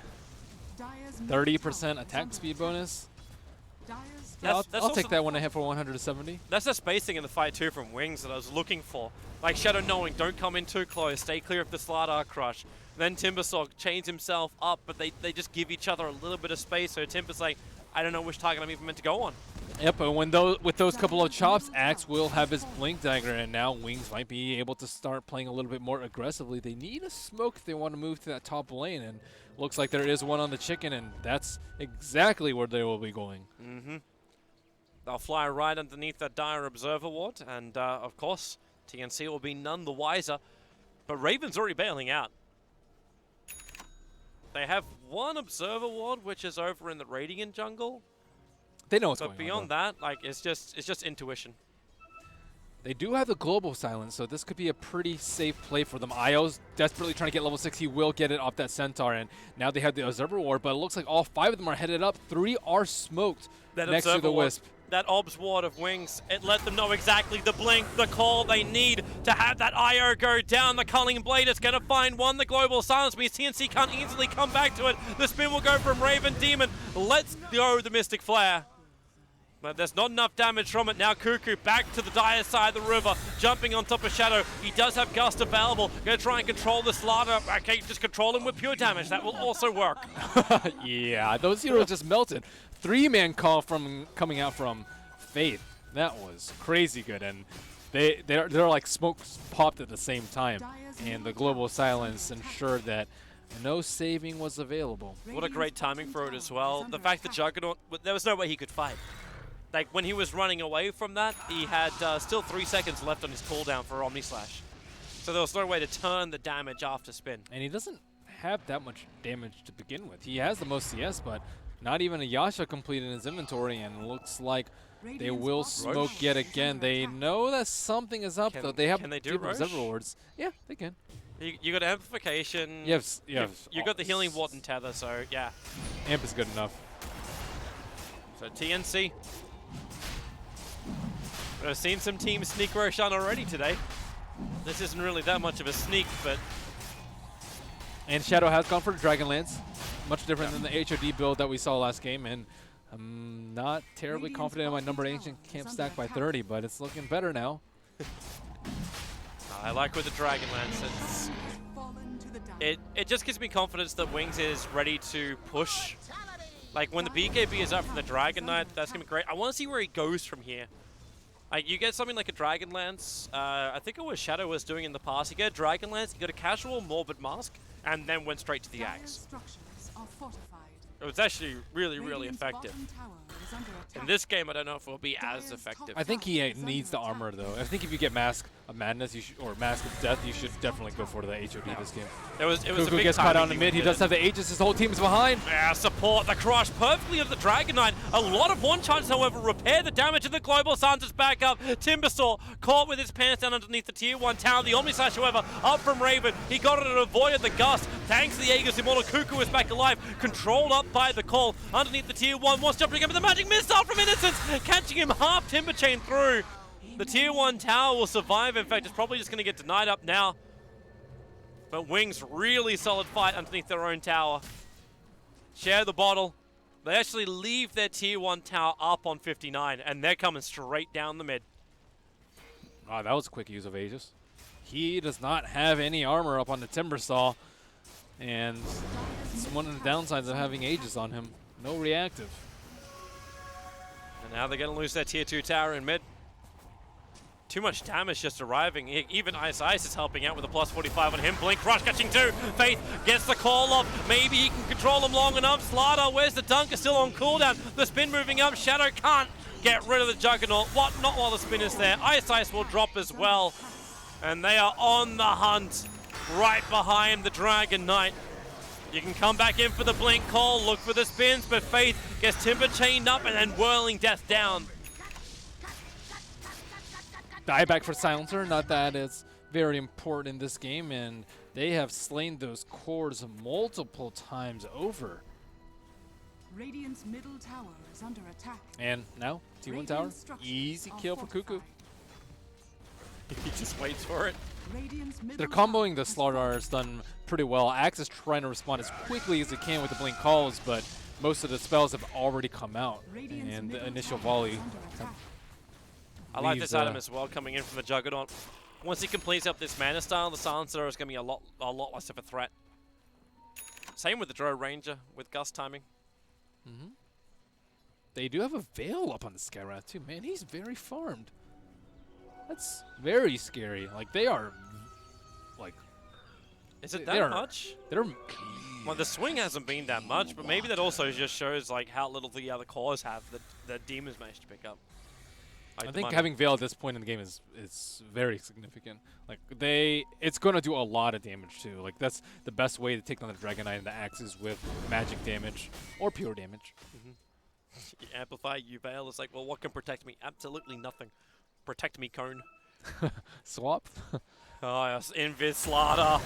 Amplify, and here it is. It's the exact combination. It's not enough to get the kill, but they force out a global silence from the Silencer. 2 minutes on cooldown, but on the bottom lane, stuns over on the Juggernaut. He has Omni Slash. No, the Culling Blade. Axe knew he had to give us some kind of a crack. And he was not quite level 11 yet. Maybe he just needed that tome, although it wasn't available to him, and desperately wishing that he had held on just maybe a second longer to that Culling Blade. Might have hoped he also got a couple more spins. That entire creep wave was attacking him for a while, and I think he spun once. The stun came out too early from the Vengeful Spirit. I don't think they timed that very well. So, Radiant's not the bottom greatest tower chaining, but is still, under Wings adding a lot of pressure to side lanes. Timbersaw going to jump into the mid. He's going to silenced up, chains himself away. Dire's But top Shadow tower doing is his job under pushing attack. out the top. He's also now building into a Manta. So one way to break free of the attacks coming in from TNC. And Or it at will least be a the BKB effects. rush from Dragon Knight. Feeling that he needs it to deal with the Veil, the Mystic Flare, Timbersaw damage especially, and they can Dispel Amp. Just really want to survive in these fights. TNC hanging around the Roshan pit. I'm not exactly sure why. I was thinking it could be for an Ancient Stack. Just for the Dire's runes, top I guess. tower But is they under were near the attack. Ancient Stack, but never did it. They don't have anyone that can It's do just a prep for bottom lane by the looks of it. So a tier 2 tower to be the attack. Dragon Knight will slow down the wave that's coming, but there's 5 heroes from TNC on their way. That's his BKB. It's now on the courier. Relocate, they go in behind. Blink, crush, Omni Slash. DK dropping very, very quickly. The Eye, however, caught in a very, very deep. Gust pushing back Cuckoo, as well as Raven. Already triggered his mana silence, so he can't break free of the silence. But Cuckoo copying a lot of damage. Just the blink crush. The call from Faith. Gonna create some space. Culling Blade number 1. Too early on the second. Cuckoo will be able to deny himself with that fresh Bloodstone of his. But TNC have lost 3. The blink's off cooldown. Look for your target. It's gonna be Demon. That will be a 4th hero down for TNC. The 5th being Raven, capable of escaping. The tier 2 tower will be protected.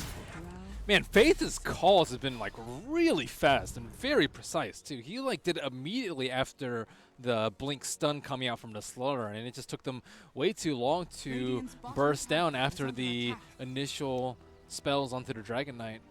And I think with that fight, Wings are like pretty happy moving into the mid game. They got that Roach taken out from under them. They've lost a lot of heroes, but now they have the BKB, and now they like want a pretty decent fight for them, and they'll be in fairly good fighting shape for the next few minutes. And Raven, he sees that Ancient Stack, he's like, yeah, I can't. If only I had a Battle Fury. Oh, Radiant's no. top tower Oh, is wire. under attack. That's more damage than he really intended to take. The more damage he can heal. In a way, true. In a way, also easier to pick off.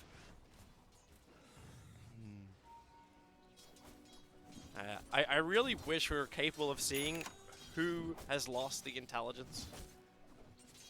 Because we've got 16 stolen intelligence on Eyesight. He stayed alive through these last fights. And he's stolen 16 intelligence in 20 minutes. After he basically stole 2 intelligence in the space of 12. You can't tell?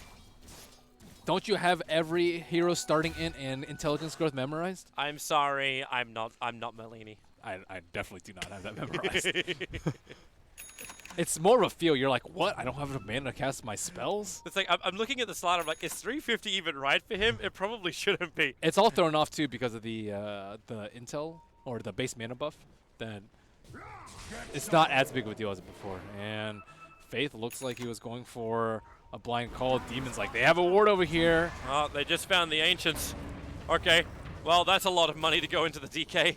Yeah, this is why I don't understand why they stack for them. Yeah. Like, you can stack, but like there should be better things to do with your time aside from doing it's the like, opponent's goals. We're in the neighborhood, may as well stack. You take it? Yeah, I'm going to go Battle Fury. What have I got? Mana Star. Aww. He needs the Manta, though. Yeah. I agree with that choice. He needed the Manta, and now he's also got the Blink. So maybe he could actually Blink Initiate before the Silencer is capable of getting his global silence off. A smoke from behind. Look at Y's position. He dropped an Observer Ward. Now they have to know that something is awry. There's no one behind that tower, and they want to defend this. Shadow, I actually see Shadow, but Shadow's going to see them perfectly. Blink, jump in. There's your call. Try and save him. Shadow, is he going to survive through this? They already get 1-for-1 trade-off as the Global Silence War of Innocence. He's got the movement speed, but it's still not enough to get away from Raven. Put down the healing ward. Increase that sustain. Demon is going to need it if he's going to survive through this. 3 gone, and they're chasing harder. Ice down. A triple kill for Cuckoo. And, well, will it be an Ultra? Yeah, it will be. Slicing the Dragon Knight in 2. I would say it's with a bread knife. Wow, Vengeful But it's with a Spirit. very sharp knife. VS swapped the wrong hero.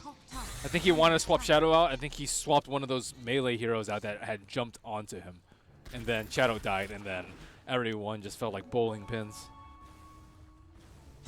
Shadow needed to survive. Look at his build. He went for an SMY to go with it. It's It's good HP, good damage. I don't deny that.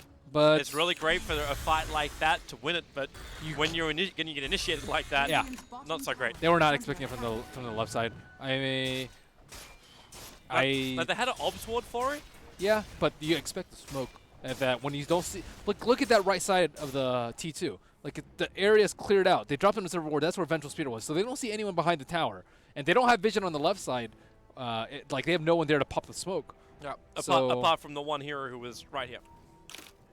But by that time they had placed a ward, like they had already lost the fight. Yeah. Unless that swap had come out, which I think swap into global actually would have been able to salvage that fight for them. But with the swap of the wrong hero, no chance. Yeah. I'm pretty sure he swapped the wrong hero, or wanted to swap the Drow Ranger. I'm sorry, we're early on stream too. You can't have an instant replay.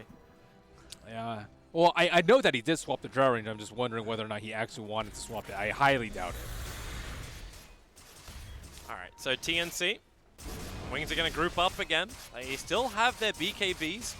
9-second one over on the Dragon Knight. As well as having every ulti off cooldown. The Observer Wards are also still down. TNC probably doesn't realize this thing is here. After they got such a good initiation, you're not going to think there's a ward on that cliffside. Yeah, so now they Wave of really want Terror. to go in the mid. Swap, they find Cuckoo. Quick burst, quick kill. Too early on the Culling Blade once again. But it's still going to have the same result. Tier 2 tower now down the mid. Bloodstone charges get reduced for Timbersaw. Yeah, now all 4 of the Dire Roast control towers are down. And now with the Shadow Blade and the Dragon Knight, they can even open up the map up even more. And this is especially important because of the way they need to kill the Juggernaut. You have to stun him before the Blade Fury, and then chain stuns after that. The Blink Axe is fairly unreliable. The Magic Missile is just super unreliable. Gust without a Blink or a Shadow Blade is not going to happen. So he is their anti-split pusher. TNC again, moving over near Roshan.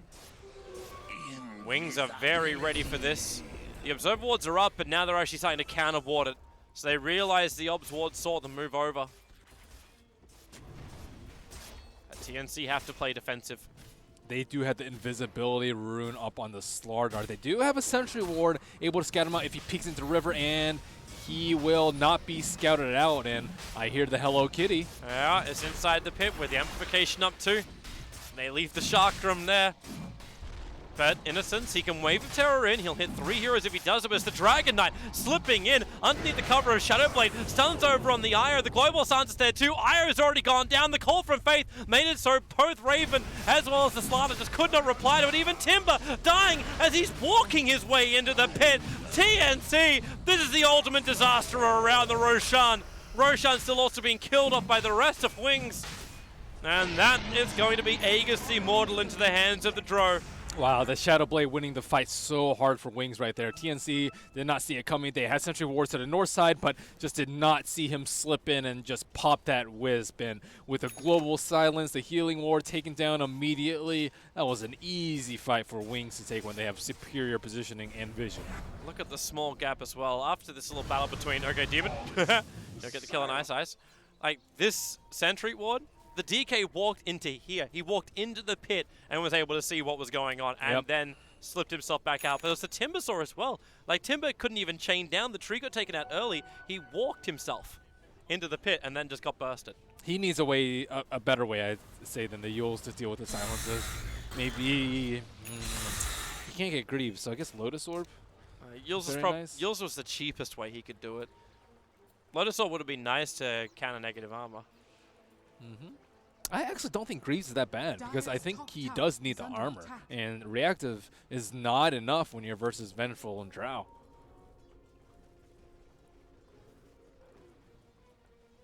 Crimson would be nice. They had a Crimson last game, but I don't know who would build it this game. I think it'd have to be Timber.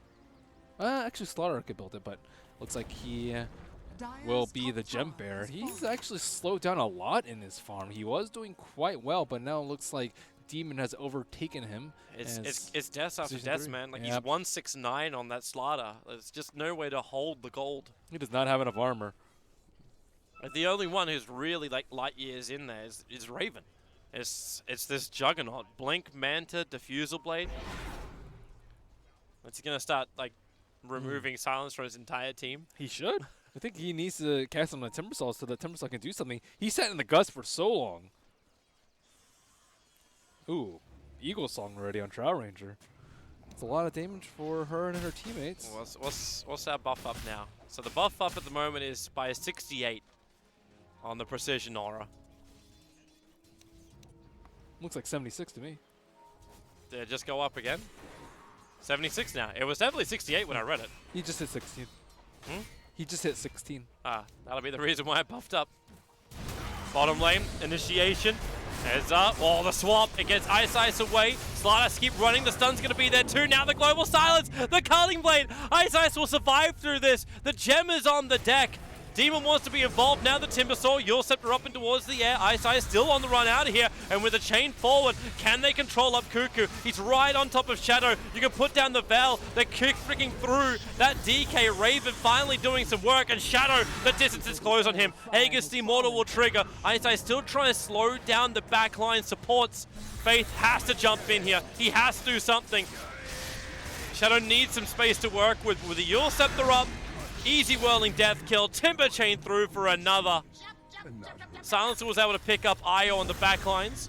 Another quick silence. Just keep running, bro. I don't know if he's going to be safe, though. Cuckoo is scouting him out. Ice walks into the creep wave. Does have a... Oh! 4 stars up. Supports here. In the form of Innocence with a swap. So Cuckoo jumps forward. Curse him, silence him. Oh, they're going to get the gem back. That is quite possible. If Cuckoo goes down, the swap too early. The glaive will fly out, but it's not enough damage. Oh. Cuckoo gets out. Premature swap from Innocence will give Cuckoo a life, and in fact, it's going to take Innocence from him as Sam gets back to the front lines. That Yule Scepter also dispelled the Arcane Curse that had a very long duration on him. Ooh, Yule's good choice, huh? Yule's great choice. Or anything that dispels. Yeah. Looks like he's going for maybe Shiva's. Could be Lotus. But armor nonetheless. So once again, Wings. A great fight, a huge fight for them. The swing of the graph just dragged it almost back up to 0 for the experience. They had the advantage in the gold, but TNC, some good pickoffs at the end. Some critical surviving. Cuckoo did so much damage in that fight, and that's what happens when you leave a Timber shot unchecked. Demon! Demon! He's picking out. There's an observer ward on the hillside, but it was the range creep that came over and attacked him. Soldier's fortune. Oh, I got that right. There were 4 stacks in 4 minutes. Thanks, guys. There was definitely more than 4 stacks. I think that thing bugged out. No, man. they didn't stack. None of them took it out. Remember, it was a 3 stack, and like no one took it out for like 20 minutes. On the Radiant and the Dire side, they both had trip stacks. That's If it's 3 stacks, that means it's only Yeah. stacked twice. Don't be angry, Toby. Ice. Ooh, forced up. Someone get this man away from here. Omni Slash. Oh, guys, a very quick kill. Bounces down towards the axe. The double crush. Shadow and Innocence. Oh boy, oh boy, oh boy. Fate's in trouble as well. The chain maybe a little bit too far off to the side, but it's the crush over on the Dragon Knight with the amplification. He's in trouble. Blink, there's no way to get home. There's no way to get free. Cuckoo's still hunting down Fate inside the fountain area practically. 5 heroes gone for Wings. TNC, they're staring down the barrel of a mid-rank at the moment, and a huge advantage in game number 2.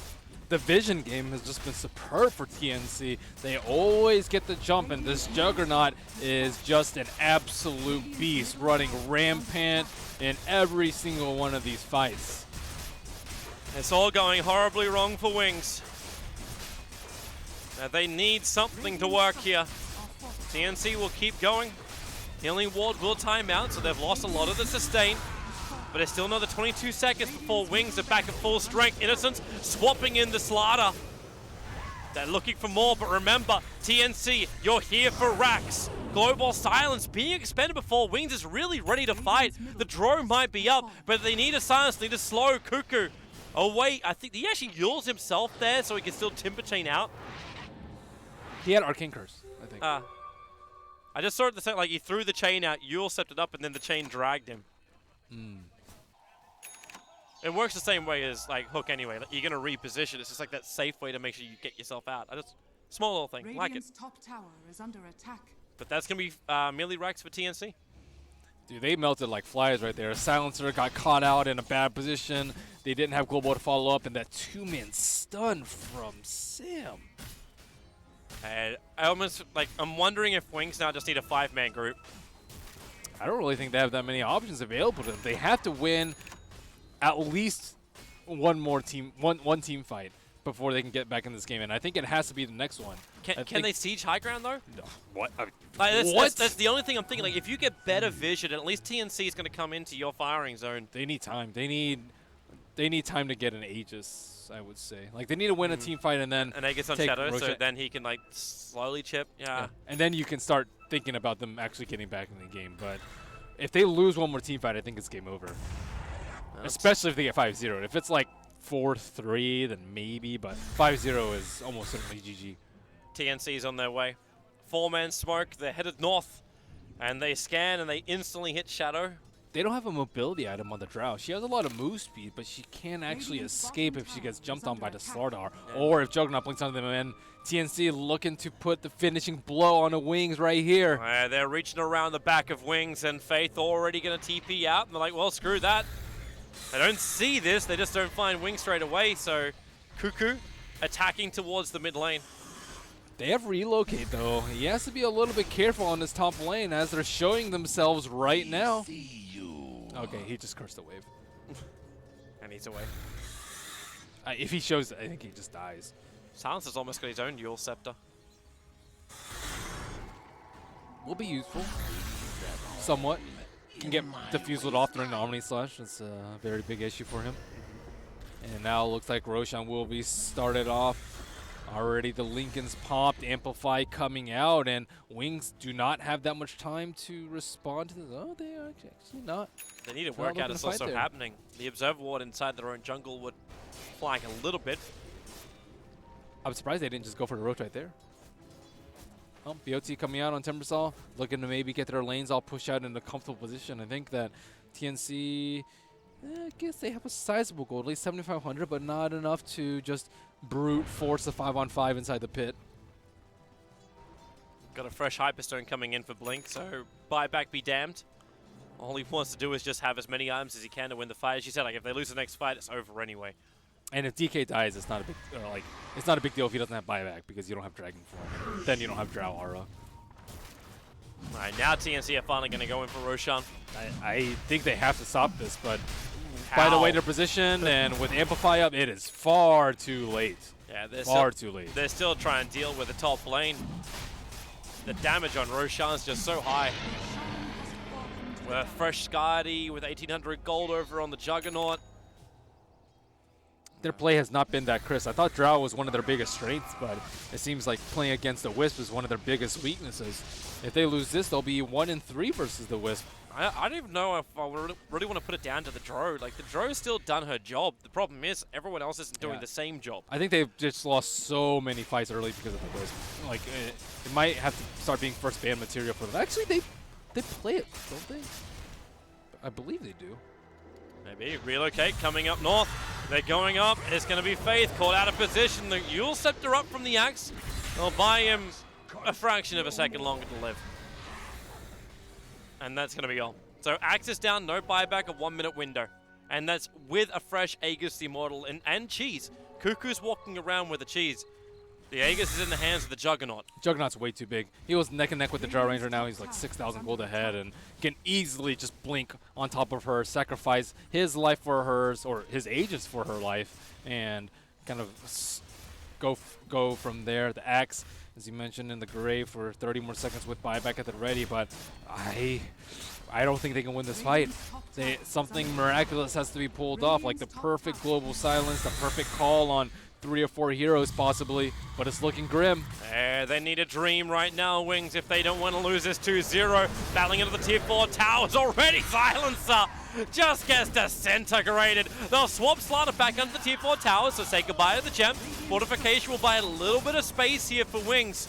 4 seconds until the Axe is up. Shadow again being initiated on. They get the stun on Cuckoo. He's got the cheese available, plus a lot of Bloodstone chance, but they get the stun. Can they get the Culling Blade off? A little too early, but a kill is a kill. The Rax remain alive. Bottom lane, however, is also being attacked. Mid lane's being attacked. The double buybacks come out from TNC. Dragon Form's only got half a duration left. Aya's about to relocate back over. Cuckoo throwing out that Chakram, keeping the DK back. Innocence has swap up in 5 seconds time. And now Blink Axe, they're going to use this as the initiation. Looking for the kill on the Juggernaut. Remember, he's still got Aegis the Immortal. Blink Crush. Shadow again being initiated on by the Slaughter, but the Dragon Tail stun. Slaughter's dying too quickly. TNC, they're losing too many heroes. The Omni Slash down. Dragon Knight will have to tank it for the team. His Dragon Form was wearing it anyway. He gave the best he could for his team. And Cuckoo chaining himself in. He's got the cheese. He's got the life. And now that's being dripped from him like blood. They are able to bring him down. Eyesight's looking for more. They're after the IO. Ghost Scepter buying more time. So is Global Silence. No ability to get himself out of this one. TNC, the bottom ranks are still intact. The range is still up in the mid. They lost the melee on the top, but they defend against TNC's push with a buyback from a DK, their primary expense. I wouldn't say that was a miracle, but it was very much better than expected.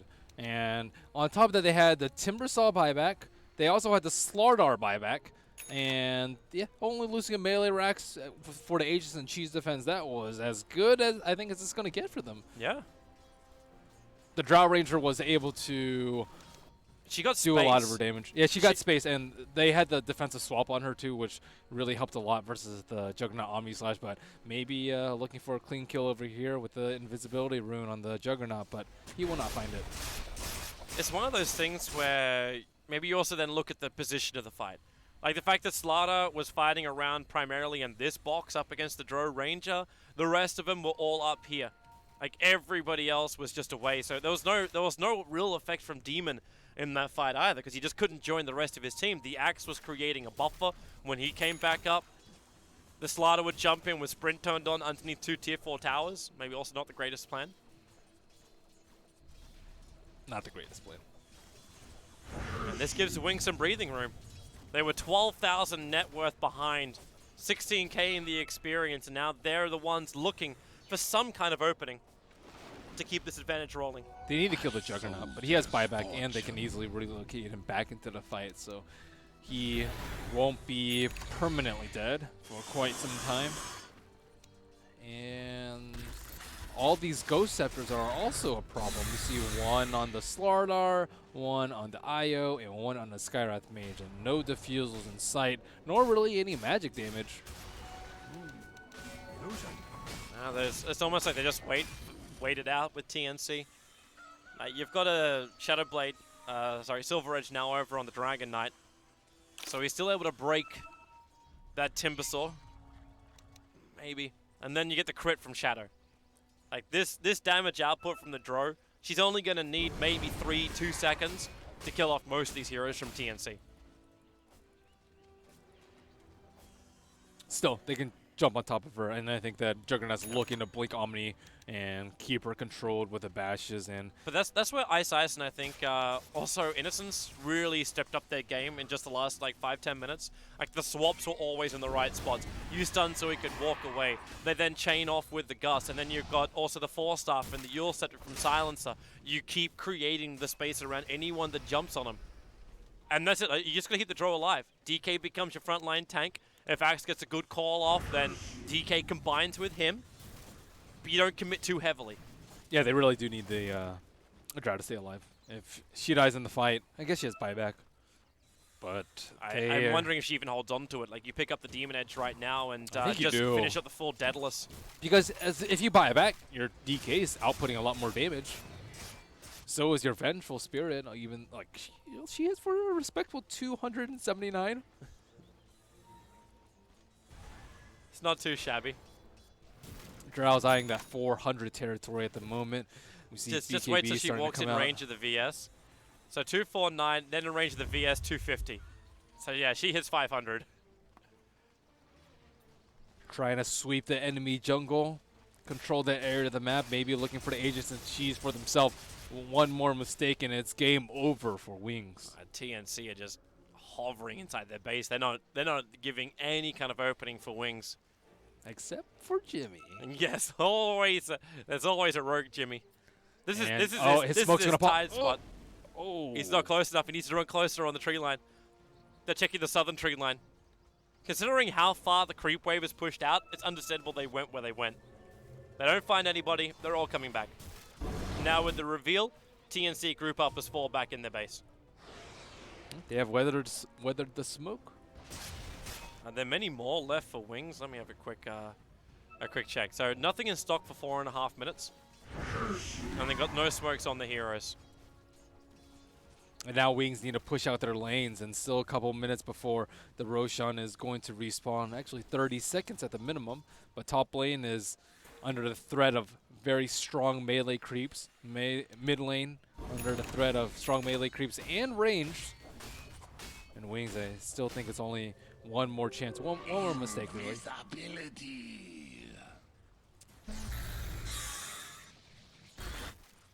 You're right about the Drone Ranger holding onto a buyback for now. She bought the recipe, the Daedalus recipe. Looks like DK's being a little bit less cautious with his. He's got a chainmail as well as an Assault Cuirass sitting in his inventory at the moment, so he really wants to finish up that AC. While Innocence and Faith laying silently. So it's a short respawn of Roshan. Looks like just over a minute. Just under a minute. Yeah, should be 40 seconds till it comes up now. And say hello to another Io Greaves completed. Yeah, all these Ghost Scepters, no defusals, no magic damage. I fear for Wings and their ability to actually kill anyone in these team fights, and they smoke up right before Roshan is going to respawn. Who will they catch? And they're coming for a kill, and the line's been drawn to go through the top lane. Should also flag the fact that Shadow just bought up his Daedalus. And he's 900 short of buyback. This is the danger zone. Yeah, he dies, it's game over. Yep. And Wings are on the wrong side of the map. Finally, they're going to bring Faith as well as Innocence back. They both have TP scrolls. They catch a glimpse of Shadow. This could be it. They see him with the Observer Ward. They're going to jump him. Oh, he's just back. There it is. Blink, crush, gone. No buyback. And that could be the game right there. They needed a break. That's the second time that's happened to him. When he played the Slark too, he also had that death without a buyback. Yeah, Right, that's... and now we actually go to the same position where he died as that Slark in the previous games. Innocence is the one this time to be caught out. He has no buyback, and they're just going ham. TNC are just like, wait. Why don't they have the throw ranger back up again? Do we just catch him without buyback? The dream is a reality right now for the Filipinos. Keep pushing, force some megas. Omni Slash now over on the Dragon Knight with the Mystic Flare. Say goodbye. This game is over. Wings has lost it. 2-0 going the way of TNC. I say Wings have lost it, but really, TNC deserve this. They played terrific Dota this series. I'm very impressed with their supports and their overall draft. 2 Drought games versus 2 Wisp games, and other teams need to take note. Wisp could be their Achilles heel. It really could be. Wings struggling here on day 1 of the International 6 group stages, but there's still a lot of games to play. That's only 2 games, and every team will play 7 series in total. So best of luck to TNC in the future. Of course, we're going to jump ourselves over to Stream 3 now, because we are just playing musical chairs today. So we'll see you for that one. We're actually sticking with Wings all through today, Melanie and myself. So we'll be casting Wings going up against Escape on number 3. But of course, you can check out there are 4 streams going off, non-stop Dota. You literally have a smorgasbord. Enjoy, and we'll see you guys back for the next game.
Welcome back, everybody, to the TI6 group stages. I'm God. Joining me is Blitz. We've got Na'Vi versus TNC. William Blitzley. What up? Sup. I'm good. How are you doing? I'm pretty okay. It's been I don't know. It's been an odd day of Dota. I've been trying to watch all the games. Obviously, that's impossible, but for the most part, I've been trying to cover TNC and Na'Vi because I knew this was the match. And so far, Navi's turn to some pick. surprises already today. I cast the opening Na'Vi game. They come in against Escape. They lose their opening match against, second place wildcard team. Not to, obviously, Synderen team's very strong and capable, but you're one of the direct invites. You're perhaps 10 hoping to walk away with a seconds 2-0. Yeah, and Right. especially against EG, another team that had to 5 qualify seconds remaining. originally, and I think Na'Vi, when I thought of them on the way here without knowing any of the results, I simply said, like, Na'Vi is that gatekeeper team. They're right outside the cusp of the absolute best teams, but they're still very, very good. So I expected them to deal very handily with all the teams that they could best of two, 10 and maybe even seconds take one or two remaining. games off of those giants. But so far, that has not been the case whatsoever. 5 Do you think that seconds means remaining. EG are perhaps like a really team to look out for based on beating Na'Vi if they're the Reserve so-called time. gatekeepers? Yeah, I think the thing about EG is that you should never count them out. Yep. Like a team with PPD on it will always show up to play at these bigger tournaments. I know that Yeah, that yeah. was the PPD at TI, it's like, that's scary. PPDTA. That was yeah. seeing LGD play earlier. I'm like, LGD, they've got to stand in. Banana to me is like, Sep was their playmaker. I think it is a downgrade, at least. If any stand in is going to be a downgrade for your regular roster, but it's Zhao at TI. Like, that guy is just, every TI he's playing at, he's getting top 3, top 4. When I He's was won them, when so. I was briefly the coach of Liquid, I remember that Kuro told me once. He said, 10 seconds out of all the remaining. players, he respects Xiaowei the most because this guy just says, "I'm done with Dota." 5 Then everybody seconds misses him, and they remaining. beg him to come back, and he just soars in out of nowhere, picks whatever team he wants because everybody wants to play with him. TNC's turn Yeah. to Like bat. he has that aura around him where he wins or he's just a winner. And I think PPD at this point has kind of shown the same thing, but Na'Vi, they used to have that aura. There was the Yeah. whole, no matter what place they are in the bracket, they're going to Navi's make it turn through. to bat. We started to see flashes of that. They won Star Ladder. They had kind of a disappointing summit, but so far haven't really seen it too much. Well, we'll see which direction Na'Vi look to go against TNC. A team red hot off of a 2-0 win over Wings. They started off slow, losing to Alliance, Navi's but turn to bat. it's a kind of important match for both. Like Na'Vi, you're 1-3. TNC's turn If to you pick. got to win against TNC, that's considered one of the weaker teams in the group. For TNC, pull off a few more wins here, you could be looking at a potential top 4 starting in the winner bracket. I know a lot of people, I trolled through all the ratings, and a lot of people had TNC as their last place team. They just thought that Fools. this team, 10 yeah. seconds I remaining. mean, I had them like 10-11, I think. yeah. I Yeah. think this team would be pretty 5 happy though with the top seconds 12 finish. remaining. Like if they just get into the top 4 of their group alone. I think that, to me, is where TNC could surprise people. When they're a team that does well when there's like lots of group stage Navi's matches going on. They're turn kind of to pick. chaotic. You can't study and prepare for them. I could see them getting 4th in their group at squeezing in, but then I think they'll struggle more when they're on the main stage. The pressure as well is a big part. This is a young new team. This is their first real LAN experience outside of SEA, so we'll see how they do. Right now, it's 10 you're kind of in the seconds comfort of remaining. playing in your rooms. I mean, speaking to like the Liquid guys, speaking to other players, 5 like, do you feel seconds how much does that remaining. like change things playing in the group stages versus the main event? I think it depends on the players. Like some of the players really Reserve have time. a lot of nerves coming in because I think as you get older, especially, and you get more responsibilities, you really start to realize like, what you're playing for. And that is usually what kind of kills it for you. Whereas you often see that the younger players, like I bet yesterday looked like a star in a lot of the games. Like it felt like he just kind of went in, wasn't really worried about anything. Got it, he got outfoxed by Synderen in that last series, but didn't really matter. I think the TNC guys, these guys really thrive off of emotion. So I think winning the 10 first game seconds for a team remaining. like this, they need to snowball that momentum. Like this is probably the best 5 possible time for them seconds to just play 3 sets in a row. They lost the first 2. They were probably like, okay, that sucked. Let's reset. Then they Reserve win the time. first game against Wings, who were a lot of people's favorites to win this tournament. And I think that's where things got started for them.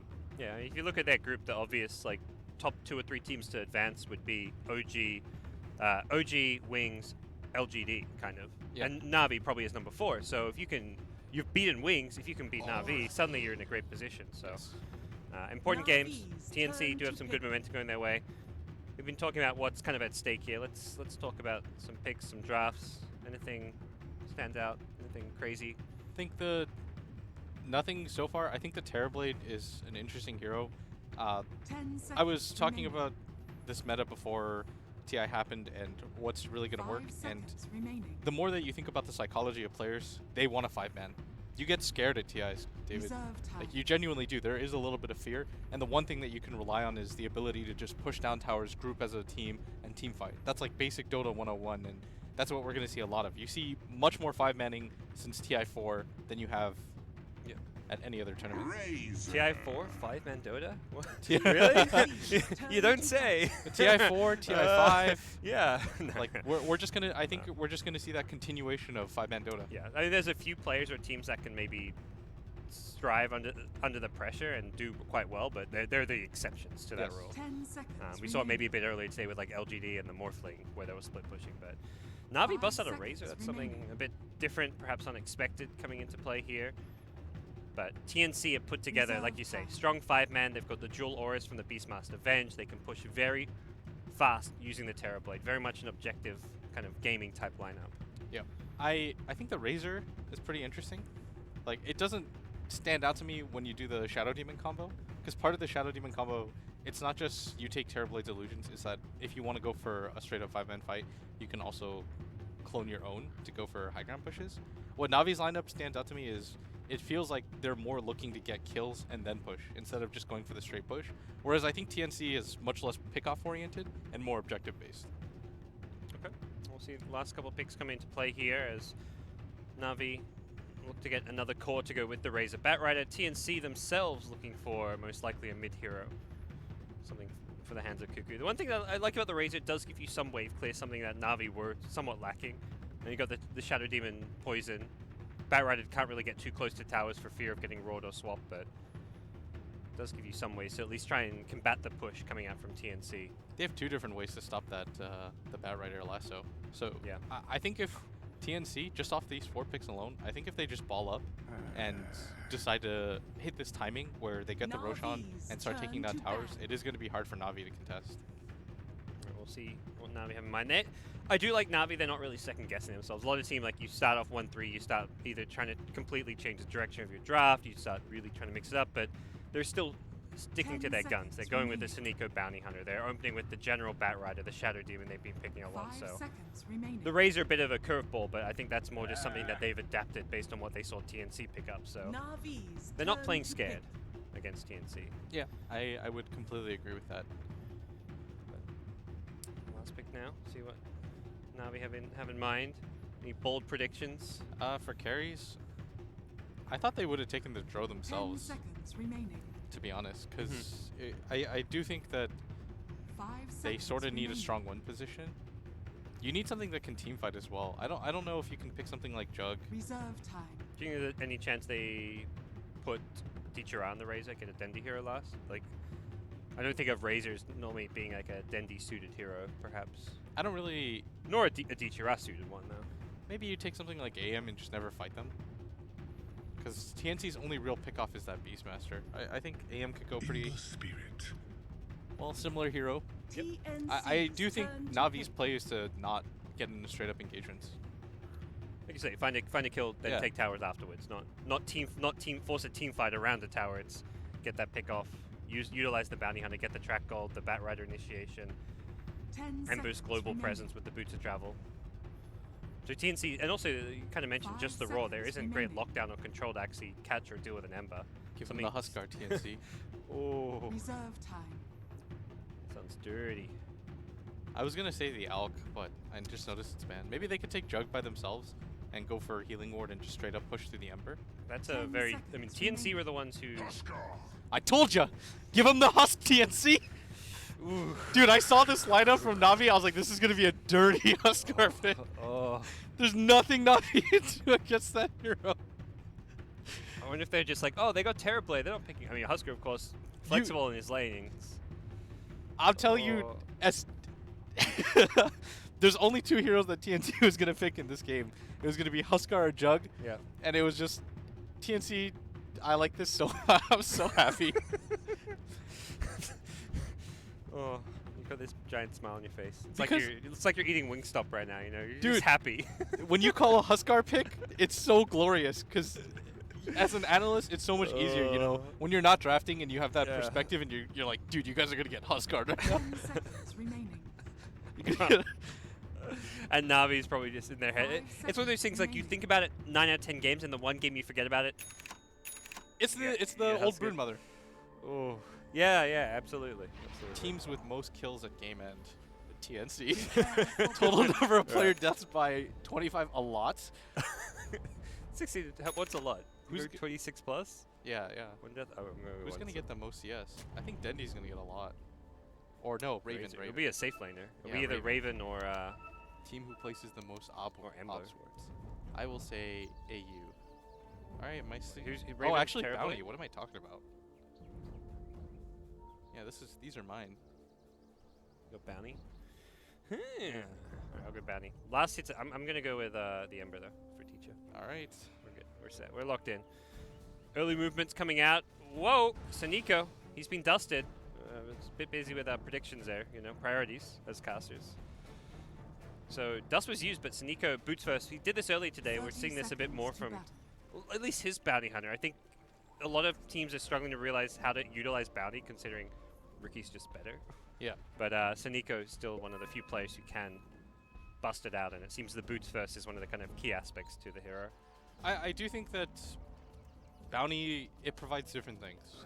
I think Bounty Hunter, when it comes to the straight up vision game to set up kills, is a lot nicer. But I do think Ricky is more of a nuisance just because he has The that permanent battle invis. And begins. that is a huge knock on the Bounty Hunter that you constantly have to. But he steals the Bounty rune. Nice. That's his rune, man. It's named after him. It's his own precious. You got the shout out to himself. Oh, here we go, Saneko. Already with the wards. Damn. Gets the D1 and everything. They've got dust, but yeah, they're not going to do much with that. Not with just these two heroes, so. Drops Well, up at another top, though. sentry. The sentry out of range? What is going on with TNC in this warding game? Yeah. General ready pulls the. This is actually huge for the top wave when you immediately get the level 2 on the Bat Rider because Yep. it gives you the option of immediately going for the jungle if you want to. And speaking of jungle, that's exactly TNC's plan. They are Iron Taloners. AU surprisingly is there as well. That gets a bit of a question mark from me. I guess he's thinking he's not really needed up top, having the general already pulled the way back. So Yep. they need more sentries here. Their pull camp's been blocked. They missed a sentry earlier, which they were just trying to use to scout the bounty hunter. So TNC gonna have to invest a lot of money into detection. Oh, Dendy, you are low. Oh, Cuckoo might be going down though. Don't man fight this Cuckoo. You can't win. He'll get the return kill. Yeah. Oh. Oh my, he won't even get the return kill. Dendy, what a bro. He salves to save the bounty rather than salving himself. That is selflessness. And he buys his own. I was about to say, maybe bounty will buy him a salve, you know, to pay him back. Dude, No, no, it's not Saneko. there are a lot of supports that would do that. Like I would see Ake do that like instantly, you know. But Saneko's more like the EGM where he's like, no, you're on your own. EGM would not sell for anybody. He'd double click on himself and say, "Whoops."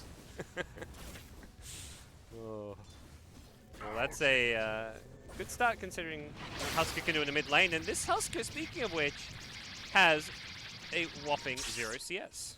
Yeah. At 2 minutes in. It's almost all been just because of this bounty hunter being as annoying as possible. I do still believe in just Huskar in general. I don't think he needs too much farm. And eventually Navi are going to have to get into straight engagements. And that's where I fear for them a little bit more. And so far, laning stage-wise, it's good. You've got the free farming Ember, who doesn't even have a hero in his lane. You've got the Bat Rider, who's hit level 2 in a bit. He's jungling it up.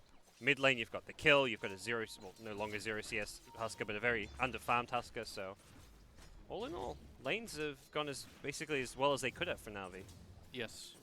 And like we talked about, General just goes to the jungle just because he gets that free level 2. This is exactly what you want out of Bat Rider. Levels more than anything, because eventually you'll just get farm on this hero. It's a natural part of the progression. It's already even a fraction away from level 4. TNC gonna perhaps try and punish Saniko here. They've got 3 heroes headed his way with a dust. Heavy investment. Yeah, they have to get this kill. The dust is going to be used perhaps a bit early as Saniko gets slowed up afterwards, but with the stun still in hand. They want to get this bounty hunter before it gets summoned, and that should be the end of Saniko's salve. Now he salves for himself. Dude, Dendy could have used that. Oh. Think of the poor Razor. I mean, despite getting that kill, Dendi just 12 CS, 9 denies, a classic Dendi game. A lot of denies coming his way, and Kuku gonna find more company in this mid lane as Nico immediately TP's back. Oh, they might actually have the kill on this, as Dendi does have the boots available, and it does look like they're interested. Just gonna turn around, and Nico gonna find himself instantly dying a second time. It's a rough life as a bounty, but it's ultimately a good trade. Artstyle misses a Shadow Poison, but it looks like he will still have the kill. Sam H brought down by a roaming Shadow Demon deep in the dire jungle. Artstyle, what's the escape plan? Can you get out? There's a lot of heroes coming your way.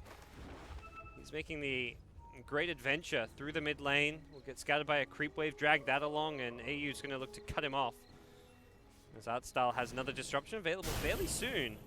Oracle not all that nearby, so AU needs to go for good body block, and it looks like Artstyle is actually going to survive this one, so... These two Na'Vi supports are spending so much time doing whatever they want right now, and right now TNC are just playing very reactive Dota. Like, both these supports are level 2. If you look at the bounty, despite his 2 deaths, he's level 3. The Shadow Demon's already level 4. Like, they're just wasting the time of TNC right now and forcing them to make suboptimal moves. They're wasting their time and also wasting their money. They've had to buy a lot of dust sentries. They bought their second set of dust and sentries, so this is a big gold investment coming out for these supports. Yeah. What I do like about so TNC, I don't know if you watched the Execration versus who was it? Escape Gaming, game 1. Yep. Where they kind of realized that they had to get super aggressive in that game just to throw Escape off from going for the straight up 5-man push. And that's kind of what Navi's doing right now. They're just creating as much chaos around the map because they know that TNC have this sick timing. So they have to get as much as they possibly can in the laning phase, and it's all about not throwing it away. Whereas TNC, their game plan's a lot easier. Set up a somewhat okay laning phase, then just start barreling down mid as 5. They're going all in on this kill on Dendi in the mid lane. Get the wave of turret, start things off. There's a nearby bounty hunter. Dendi going to pop the ultimate as well and try turn and fight. He'll take one down with him. Perhaps a reasonable trade in Navi's eyes, especially with Dichira's rotation. He's come in, will take out Demon. Gets a second kill going Navi's way. And TNC are just overcommitting for these kills, probably feeling pressured to salvage the laning stage, but this has not been the outcome they would have hoped for. Yeah, I think they're almost overcommitting for this right now, just because they know they can't really kill this Ember Spirit this early on. Like, he's very strong, just got level 6 already, so there's almost no chance that they're going to kill him without at least the Beastmaster ulti, which he doesn't have quite yet. So their only real target on the map is this mid lane or that bounty hunter, and it's going to cost so much for them every single time they go for either of these heroes. Like, this is a Dendi that's got a level of unstable current and 900 HP and plenty of armor. You look at the Husker, it's just brown boots. It's nothing really much more at all on top of that at this point. And top lane, bit of a dive going in there. Terrorblade's taking out Artstyle as general.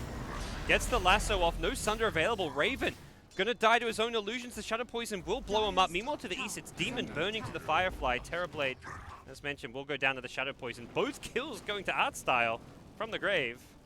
He'll take that money. This is huge because that's one of the best possible scenarios, is that the Shadow Demon gets that, but the Bat Rider's going to pick up the XP. He's going to have some free time up in this lane. And meanwhile, they're going to start the ball a little bit sooner, just because I think they feel really pressured, which I believe is a mistake from them. Kuku going to find himself in a world of trouble as the Searing Change catches two as well. AU going to be on the receiving end of nasty Na'Vi rotation. And you see, the ball started too early, you don't have your items, and Na'Vi just swoop on in and find easy kills. Husker's only level 5, he's only got 2 points in the Berserker's blood, so even the magic resistance isn't really all that much. Yeah, he's got less overall XP than Artstyle so far, and this is what I'm talking about. You've got to stay calm in these types of games, and it just feels like they're getting so antsy. Like, you can sense it all the way from the broadcast booth.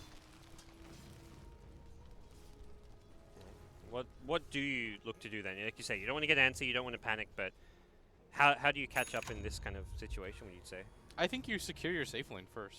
I know the dire play is typically to go to the Radiant jungle and establish vision and try to get aggressive there. Like, you're almost never going to get vision in your own side, but I do think you try to pick up a kill or two on this Terrorblade, secure his farm a little bit more, because he's really going to be what determines when you decide to ball up and go for 5. Smoked up, camped out this bottom room. Dicha comes in, has a remnant though, and like, they can't kill this guy. yeah, You mentioned just how he's kind of unkillable. Dendy in the mid lane with 900 HP, and the Unstable Current is somewhat unkillable, and it's showing. That's a roll committed, and TNC didn't have the damage. If you go for Dendi mid, then Ra will almost always make the rotation over because it's worth his time too. The Terrorblade is probably the hero with the most damage output, so like you say, fight, get kills around him perhaps. Yeah. This is a good play, by the way, by Dendi. Whenever you're the strongest hero in the game, which I think Dendi is at this point, then you simply you want to just be rude to like the other enemy safe lane, which is what they were trying to do, but that was a level 5 Huskar. He was definitely not the strongest hero in the game. Na'Vi now, they're going to make their next move. Smoke up towards this top lane. Just Demon under the tower as an Oracle. But they've also got the Terrorblade in the jungle. General swooping on in. No Sunder leveled up, and as a result, Na'Vi should be able to get this kill. They're going to have to fight their way through the Oracle protection as Raven getting healed up slowly. Dendy still chasing, dealing a lot of damage. The pushback should secure things here as Raven gets taken down deep on the TNC side of the map, but there isn't really any response available. TNC can't even keep him alive. They definitely can't find any kills in doesn't return. have mana. Yep. Oh boy. That's a track kill. Wait for your team. Yep. Get as many track kills. Let's huddle around. Give him a good bear hug, you know? Dude, that's 50 gold for everybody. Don't underrate that. You take it. Oh, it's 40 gold. 40. Now, Oh, yeah. they Well, you get the non-track gold as well, just for the AoE gold. Yeah. This game is... Honestly, I thought TNC had a very good Huskar draft. I thought that they were going to be able to just go for the straight-up 5-man at some point. But Na'Vi have responded brilliantly. This is like what you've kind of come to expect from the Sneeko Bounty Hunter, what didn't happen in their opening game today. So, like, I lost a little bit of faith in the Sneeko Bounty when I saw their opening game, and he really struggled, but seeing what he's doing here, just that first couple of minutes of the game, with the amount of scouting information he got, the amount of wasted sentries on the dire side, a lot more of the classic Sneeko. They're going to get a courier snipe here. They can't get the follow-up onto Dichara.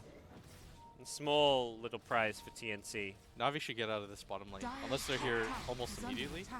Like they're gonna have to preemptively TP if they want to take this fight. The Bat Rider has to TP to the tier 2, and they've got to set up for this with their Bounty Hunter. They're going to do so. They're TPing. They likely have smoke. Ooh, cool play. Drums completed for General, so have that little bit of boost of attack and movement speed, and a much better team fighting item. You don't have the initiation, but you're very tanky and some great stats. They are going to fight this one. The TP under the tier 1. Here goes Sneeko, has the track in the front lines. Can General catch up? Off to the side, Raven's in Metamorph, but he does not want to turn and fight. The pushback will catch Raven, and Dendy has got the static link going. He's chasing the Purge out on Raven as well. Still, no Sunder available. With the disruption, that's more damage for Dendy. Both Demon and Raven in all sorts of trouble. They've taken out 3, the 4th off to the side. Make it 5, team wipe. Na'Vi only lose 1. Great smoke initiation, and they have defended their tier 1 tower in a big, big way. That play, when I said you have to defend, you have to go right now, it's so much easier to call as an analyst because you get to see the entire layout of the map. And you get to see, but Na'Vi, they read that situation as if they had all the info in the world. Yeah. They immediately go for the tier 2, they group up, they take that fight, they frontline Dendy. At this point, TNC, I think their early game panicking from what Sneeko was able to do in terms of creating space has just created way too much chaos in TNC's ranks. Find himself Bounty Rune, and that's going to be Na'Vi's second tower of the game. It just does not feel like a Huskar game or a Huskering at all right now. As Cuckoo, level 7 only, experiences 10,000 in Na'Vi's advantage right now. 10,000 gold, but that XP at this early on is massive. Looking at these hero levels is absurd. You've got level 11, 10, 10, and 8 across Na'Vi's cores and one of their supports. Meanwhile, every TNC hero is level 8 and even as low as level 6. The thing is that TNC, their lineup is, you're kind of stuck with it, obviously. So you kind of have to continue to play within the limitations of your lineup, which is to go for that 5-man. And that bottom fight was kind of one of their last chances. I felt like they should have just turned around and fight. You weren't going to win that fight. It was going to be ugly, but you're going to get chased down by Na'Vi's heroes. Yeah, it's a Drums Bat Rider with an Ember Spirit who's got a catch. You've got track. At least try and get 2 or 3 kills before you get team wiped. Yeah. Perhaps is they were there was no way they were going to win that fight. But even trades at this point when you're this far behind are, you would love that. Now Bat has a Blink Dagger as well. Level 11, General lurking around this middle lane, but TNC just using the Metamorph to farm. So they're going to change their game plan, which is going to be just avoid fights, pushes, engagements of any kind, and just farm. So for casual viewers, I guess this is the real secret. When you're playing Dire Side and you're ahead, this is where you want to farm. You want to farm these 3 camps as much as you possibly can. That limits the amount of farm that Radiant has to work with. Then once in a while, you'll just smoke into your own jungle and get rid of Radiant. But when you are behind, these are the only 2 camps you can farm. You can farm the Ancients and the big camp, and you pretty much have to wait, because you have no idea what Na'Vi are doing. Can you still go for any smoke plays, or do you think it's just like they're too far behind? They are. They're that far behind. The weird thing is Na'Vi have the much better pick-off and go for side engagements kind of lineup, but it's actually Na'Vi that are just going for the 5-man because just how strong they are. Yeah, this kind of item advantage. Art style, by the way, going straight into an Aghanim Scepter. Yeah, say goodbye to Berserker's Blood when you get an Aghanim Scepter and Shadow Demon. The break, disabling that passive. And hey, you've got 3 charges of it. Okay. I didn't even realize he was that farm.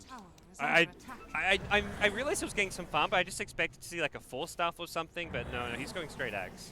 It's like, guys, Not just this messing one around. time. Art style is probably one of the greedier support. Like, he's the 4-position support who plays the 5-position heroes. Yes. He always has way more farm than Suniko. His Witch Doctor gets like 18-minute Aghanim Scepters in some games. So this bottom engagement, TNC, Scouts him out, Remnants away. they really want to get something out of this. So Art style they go, and he gets roared up. Can he be protected though? He's been slightly healed up, has a disruption, will use it on himself, but he's completely stranded. Here comes Na'Vi from the side. They've tracked up a couple of heroes. Again, the initial kill on the Oracle. Cuckoo's going to blow after the Fortune's End. And General's got the catch on AU's Venge, making it a 3-for-1. Sam H will back up past the Tier 2 tower. Meanwhile, Terrorblade, he doesn't want anything to do with it. He doesn't even have Metamorph, so it was never going to be a fight that they wanted to take. And these are not just kills, these are track kills. The weird thing is that TNC still upticked in gold. Just from, that's Just how from much that one gold they kill. get from that kill, yeah. Yeah, you got to take what you can get if you're TNC right now. Like any sort of trade like that. That's kind of what I was advocating when they took that 5-man fight at bottom, when they all decided that they were going to run. You can't show that kind of weakness with this kind of lineup. Getting tracks off now, but they will swing back towards the Roche area. I say area, I don't see them likely taking Roche right now, not with their lineup, but Na'Vi in perfectly fine position to continue to fight if they want to. They have such a farm advantage, but it's going to be TNC who look to make the next move. They've completed Armlet, they've got Metamorph again. They want to try catch Na'Vi by surprise. It's one of the better options if they can get one of these huge core pickoffs, but I say by surprise, it's catching him by surprise by taking a Roche. okay, this is truly the all-in play. If Na'Vi reads this Roche movement, I think it's reasonable for TNC to just call it a day. They depend on this heavily. They're not showing anywhere on the map. I think as soon as Suneko walks in, there's not even a sentry down. Get the Aegis. Husker, okay, he just barely picked it up. If they kill General, that'd be huge here, and they will do so. Husker will lose his Aegis. Unfortunately for Raven, he's stuck on the high ground. He's going to be stuck on the high ground with his own illusions. They're going to beat away on him. Oh, he gets pulled back down. Nice swap. He sunders his buddy as well, so he's going to be healed back up. And Na'Vi finally a good fight. have lost 3. Cuckoo. On his second life, he's finding his wings. Terrorblade illusions. Oh, no. Oh, no. Oh, that level 4 disruption. TB illusion on the high ground with Dragonlance. Dude, that was like a tower defense. They were just walking around it. Yeah. they're the creeps in the maze Yeah, of the exactly. tower. I mean, right now, some of TNC's heroes do feel like creeps. All right, what's the with fight how fast recap? TNC had to have gotten like 30k gold or something. I'm not seeing the team fight recap. We can look at the gold graphs. It was about a 2k gold swing looking That's at. it? It may continue, but I mean, they lost a lot of heroes as well. Ugh. Oh boy. This has so far been so rough. That's at least signs of life, you know. That is true. But I mean, how much of a timer is there on like a Husker draft? Like, we've seen Na'Vi themselves. I remember that classic game against Alliance at the last major where, hey, it's a Husker draft. They're not winning. It's going late game. They're going to lose. But no, their Husker went 60, 70 minutes. I do think, by the way, that Huskar is a decent late game hero now. Yeah. Like, he's not as bad as he used to be. Before, it was kind of like, you have Huskar, you're kind of all in, but now he's quite strong. 2 purges already on Cuckoo. Will they use a third? Cuckoo, how much heal is there from Demon? He's getting fairly low here. He's still fighting. He will blow up. Husker and Bat trade each other. Saniko out of mana here on the front lines. He's going to take a lot of damage. Demon's Oracle helping find these kills. It's a 2-for-2 trade here. Ross still has a lot to work with, though. Yeah. Disruption will overlap with the Searing Chains, but it doesn't matter. The Venge's done for. The Terrorblade comes in, though. Doing some good damage with the Metamorphosis. He's going to get one. Force the Ember Spirit to Remnant away, so again, it's an okay fight. You know, you trade 3 for 3 when you're behind. Yeah, there we go, 1,600 gold swing. I think Na'Vi is getting way too reckless right now. Like, before they were waiting for that Oracle ultimate to go down on the Huskar, then just kind of kiting around. And probably the more important thing is they're not fighting around their strongest hero anymore. Like, they're not making their game plan around Dendi. They're just kind of going for these YOLO engagements. Yeah. That I mean, they Artstyle literally ran in trying to solo kill the Husker using like all his demonic purge charges. I saw General just like bop into 5 heroes. He's just like YOLO. Yeah.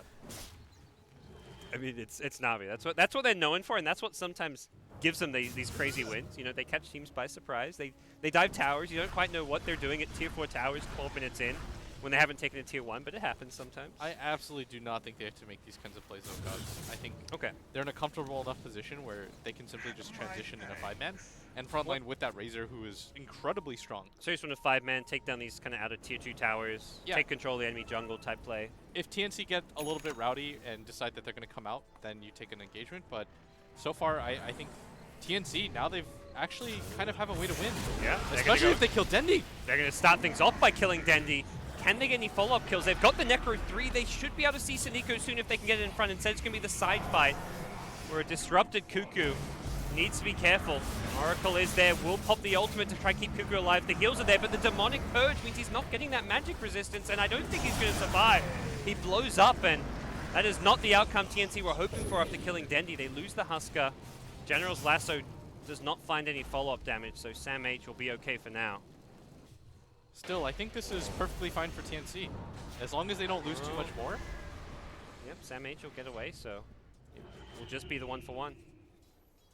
I do think, though, that Na'Vi is just getting... They're feeling their strength a little bit too much. They've got strongman syndrome where they feel like they're so much stronger than TNC that they're getting sloppier on the map right now. And all of a sudden, TNC, that's got to be a huge morale boost that they can somewhat compete in a fight despite being as far behind as they are. Na'Vi going to add another kill to their collection as they get another track kill. That's the crazy thing. Just one kill like that when you're ahead is a 1,200 gold swing because of track. Bottom tower is under attack. That is a level 11 bounty hunter. Structures are fortified. And he does have a lot of farm now. He's got, once he has the Solar Crest, it's going to be quite effective against that Huskar, who is going for that Dragon Lance. Going to be nowhere near BKB or an MKB. Dire's bottom tower. TP in bottom. Not too much mid lane. Looks like just a casual Demonic Purge from Artstyle. Just likes throwing these out. You gotta flaunt it if you got it. Yeah. He's probably like, hey, look at me, Terrorblade. I have the same net worth as you almost. What are you gonna do about it, kid?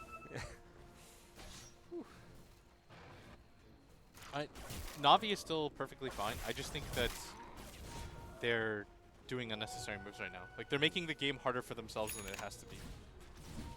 Dire's top tower Okay. is under That's okay. attack. Well, we'll see what TNC's move is. They picked up a gem now. Is this going to be another smoke move?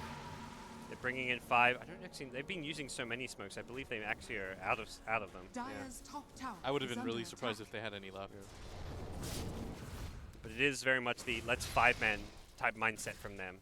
Yeah, Na'Vi finally starting to group together. I really like this, that they're kind of recognizing, okay, gotta pump the brakes a little bit, Radiant's middle tower had some is under fun. attack. Radiant structures are So fortified. this is somewhat reminiscent of what we saw earlier at the bottom tier 1 tower. Na'Vi setting up to make a defense of a tier 1 tower, and They can get this TNC pincer. Need to retreat, but it's General from behind. The swap, okay, not going to be needed. They got the Oracle Ultimate off instead. This does mean both the TB and Husker are somewhat vulnerable as that's not available. Disruption comes out, catches Raven. He hasn't popped the Metamorphosis just yet. He's on the retreat here as Cuckoo in the front lines, doing all right to hold his own so far, but Dendy... Gotta take this fight. He's chasing, he wants Cuckoo, the swap back is there. Dendy getting very low, Samage from the side, trying to bring him down, won't be able to do so. Cuckoo still barely alive. They've lost the Terrorblade though, and Cuckoo tracked up. They see him with this disruption. I believe Na'Vi should be able to gather. Bring down Cuckoo if possible. He goes on Artsal, he gets one. Can he get more? Cuckoo needs the armlet toggle, but it won't be possible. 3 down on the side of TNC, including both carries. That was a bit more discipline from Na'Vi. More importantly, that was the freshly picked up gem. I really like the play that General made there, by the way. He forced that Oracle ultimate off onto the Beastmaster, which is the last thing that you want to do. I think you have to have more discipline if you're Demon right there and kind of hold that button and say, this has to be for the Huskar. He is our primary fighting target. Can't really do anything about that, but instead, so much is committed to trying to help out the Beastmaster, who ultimately gets off a roar that doesn't impact the fight. Na'Vi now on the high ground. With all these heroes dead, TNC won't lose their racks before a fight, I imagine, but it's a tier 3 tower down, and TNC not going to get any catches on the way out. Yara, not really the target they want to go for. He's got a completed Daedalus now, so his damage starting to rack up. This will be useful at dealing with and clearing out the TB illusions in these fights. All that cleave damage off of them will be amplified, but same time, Na'Vi pick up an Aether Lens on Artstyle. They're getting items all over the place. That is a very farm Shadow Demon. And even Sneeko, he was kind of struggling for farm compared to Artstyle earlier, but with a sudden influx of track kills, he is at 18 assists, 8 kills, and very, very farmed. I think Navi's play now is pretty standard. Just go for the Roshan, and then you can go for the high ground attempt shortly after. Nico going to come and get wards around the Roshan. And it looks like, yeah, grab an Aegis, push high ground. Classic move. There's Na'Vi going to find... They see TNC, and they probably have a good idea that TNC may be lacking smokes at this stage of the game. There is a Hawk on top, so they do see this going down. I think TNC are probably thinking, we just got to go. This could... We have a better chance maybe catching them around this pit than anywhere else, so... They are grouped up. General leading on the front lines. He gets swapped back in. Nice play. That's going to lead the Batrider off, and Roche can't be completed by Na'Vi in time. Nico very low himself will get chased down by the Husker, so that's a 2-for-0 so far. Raven purged up, taking a lot of damage. The Sleight of Fist as well contributing to that one, but Cuckoo in the front lines needs to get the armlet toggle off. He's going to get some help from the Oracle with that ultimate. Artstyle going to be taken out, but I don't think Cuckoo's going to be too happy with this outcome for him. Another Sleight of Fist will see him depleted. There's a gem on the ground. Samage can try and recover that one, but he needs to also try and get out of here, which won't be possible. 4 for 3, a very messy fight. Dicha Ra barely remnants away. Luckily for him, Terrorblade couldn't get off any more attacks, and it's still going to be a gold change in TNC's favor because of the deficit between the two teams. Yeah, I think the craziest thing about that fight to me is how much more damage TNC have to do. They did 11,000 damage to Na'Vi 6,000. Like you've got to plug away. Yeah. I mean, the real deficit here for TNC is just the fact that the 2 supports from Na'Vi have an ungodly amount of farm, and the 2 supports from TNC are pretty much just, they're spellcasters. Like, you get your big abilities off, and that is your contribution to the team fight. It's almost entirely on the cores right now. When you say cores of TNC, it really feels like there's just one core, considering the net worth. With that Roche, 5 of the top 6 net worth heroes all on Na'Vi. That is... I mean, TNC can still kind of do it. You saw how much damage Huskar can put out in the fight despite being in the bottom 3 of net worth. He's still that scary monster where he just throws... fire is timeless, man. Fire doesn't matter how much farm you have. You just chuck it at people. You can get like is BKB the item, I guess? Just want to be able to get rid of that. Does it get rid of the... It doesn't get rid of the break, I guess, does it? Well, I mean, I guess you take no magic damage, so it's kind of nice anyways.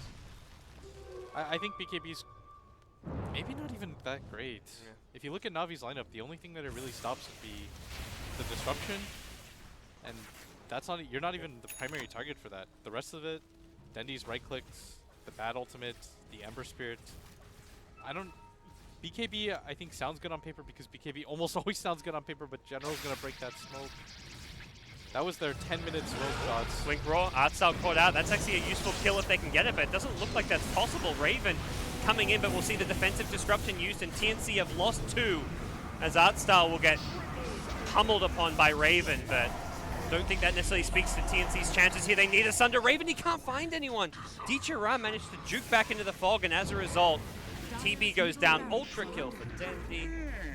Navi have found a way to break through TNC here in game number 1, and I believe with that fight, we're perhaps looking at the end for TNC.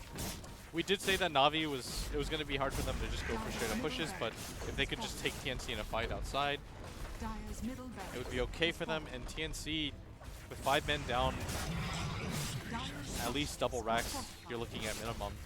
Neither of the cores want to buy back until both the supports are up at least. Well, fortunately TNC, despite coming off with a 2-0, to work their way through Na'Vi. They're going to make one last attempt here. Not completely over just yet as Cuckoo will buy back and hold the second lane of racks, which Na'Vi were looking for. If you're Na'Vi, you're thinking, okay, let's wait for the respawns, regroup. Shadow Demon and Bat are going to come back into the picture soon. We've got 6k gold on Dicha. You can just pick up a bunch of new items. Dendi himself, 4k gold. After a fight like that, as well as racks money, you're looking at a lot of money to invest in your next level of items. Yeah. Diara, what do you get here? You get Lincoln's, then you would truly be unkillable. He hasn't so much been the raw target, but you can always use this on teammates if you want, or just play even more aggressive with it. I don't think he can die anymore. It's incredibly hard for TNC to lock this hero down in team fights, because they don't have that surprise AoE factor. They just have single target, which is not that fantastic against Ember Spirits. See the upgraded Dragon Lance now from Terrorblade. Any kind of cheap, cost-effective item you can buy. It may save a teammate. Yeah, you're the carry, but at this point, saving someone like a Husker could help out your team fight. Take what you can get, Gods. Yeah. Raw coming out. They've actually caught Artstyle. On a bit of a warding mission there, but TNC themselves had eyes. And goes back a bit to Na'Vi. They have played a bit sloppy. Artstyle's played hyper aggressive at times by himself. Like he's not playing around his team. Because he feels like he's a core. Not every day you get this kind of fight. He's 12, 9, and 13. I think the emphasis there when I'm talking about sloppy is that he has died 9 times. Oh, for sure. He's half of their deaths. All right, when you put it into perspective like that, it sounds like a lot. Yep. It is a lot, but I mean, for Na'Vi, they're doing just fine here. They get the Venge kill. They're going to follow up with Demon and Cuckoo. Stranded without support. As a Husker, you need that Venge swap. You need that Oracle ultimate. Cuckoo will die before the Oracle can come back into the fight. Demon just not there in time to help his buddy out. So Nico gets back to safety with the evasion from the Solar Crest and the Greaves. He's just so tanky and hard to kill. Raven has no Sunder. He has a Force though. He's going to push himself back down and find himself getting away from the plasma field of Dendi. Instead it's going to be Sam H keeping away as well. So TNC, they hold on, but again, it's a couple of buybacks here or there. It's also, perhaps more importantly, the Metamorphosis being used. They committed a lot just to try to survive in that engagement. Now Artstyle, core player here, is back. Na'Vi gonna go for the bottom push. They swap in Dendi though. Well, they've got a short little while left in the Metamorph. Now it wears off, and with the defensive disruption, Dendi kept alive. He can charge forward if he wants to. Na'Vi, get racks? Nah, we're gonna go for the kills. Let's dive your base, then let's get the racks if possible. And Na'Vi are just so strong right now. Dicha on the front lines with the help of General, locking down the Terrorblade, will secure themselves. Game 1, 46 kills in 32 minutes. That's Na'Vi Dota. I think for the first 15 minutes of Dota, Na'Vi played just brilliantly. I thought they went absolutely insane. Yeah. That bottom play was honestly just a thing of beauty. That was awesome to watch. After that, it wasn't flawless, but it was kind of that mindset where it's like, we're so far ahead, as you said. Like, Artstyle was like, all right, I'm just going to go off. I'm a core. Yo, David, Seneko went insane. Yeah. He just forced people to chase him around the map. He got kills. He ruined Cuckoo's game. That was the big part of the strategy from TNC. He ruined his game so bad that he forced a level 5 Huskar to go to the enemy safe lane because he was just like, I don't know what to do anymore. Yeah, and then immediately died there as well. And Taniko was willing to like throw away his life early on. Like there was that time where he died in the enemy jungle, instantly came back in, died mid to get a kill for Dendy on the Husker. He only died 4 times in the end, but like it looked like he might struggle that game. No, he knew what he was doing. Yeah. And, I love general scoreline 0, 4, and 36. 36. Kill. I suddenly looked out. I was like, wait, he has 36 assists. Okay. He did a very good job. He couldn't find a kill to save his life, but I mean, for Na'Vi, it's a game one when you got to feel good about. Even though they were sloppy plays, I think that's just, if anything, that's like Na'Vi. They're gonna be laughing and smiling and joking to each other. Like Artsel's probably like just laughing with his team about like some stupid play he made, but they know at their heart that was a comfortable win. Yeah, they had such a wide margin of victory. I think that was just one of those games where they got careless because they could afford to. Yep. All right, game 1 done. We're going to take a break. Then myself, Gods, as well as my co-caster, Blitz, will be back with game 2 of Na'Vi versus TNC. See you then.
TNC's turn to ban.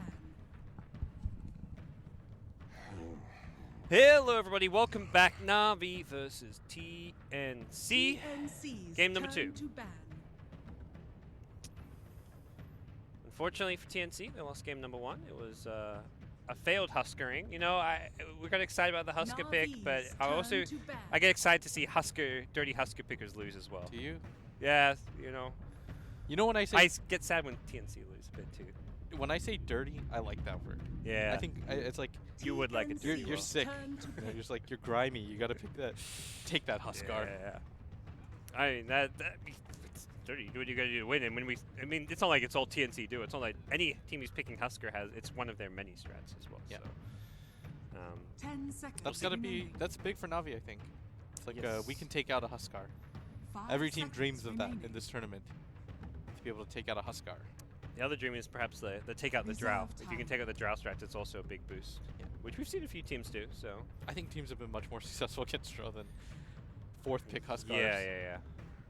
We'll see another IO ban. It's funny because Navi's normally a team who would always want to leave IO in, pick it up for themselves, but TNC, both their wins against Wings Gaming was first stage pick IO. That was part of how they beat it. They actually beat Drow both those games, so if anything, TNC's like, take Drow, we don't mind, we can beat it. But for now, TNC with overall first pick here in game number 2. Talked about how after Navi's their turn 2-0 to win pick. against Wings, they're going to have some momentum going their way, feeling good. What is a loss against Na'Vi and a loss in such a way? How do you think that affects a team like TNC, a young team? I think that kind of loss is more brutal than just being outpicked and losing a quick game. Because I 10 still seconds kind of like their remaining. draft. But unfortunately for them, they just weren't able to do much with it. 5 seconds remaining. And Marana Bounty or something? Marana Void, even stronger. TNC's turn to pick. Is Marana still unblemished, or has she lost some games?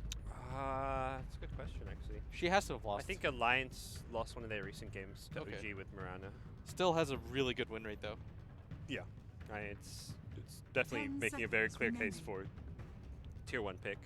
The Sand King, Shadow Demon, those are just like 5 Na'Vi. seconds Navi's a remaining. team that you'll see a lot of respect bans against, just because each player has very clear heroes. Kind of similar to like an Reserve Alliance, where time.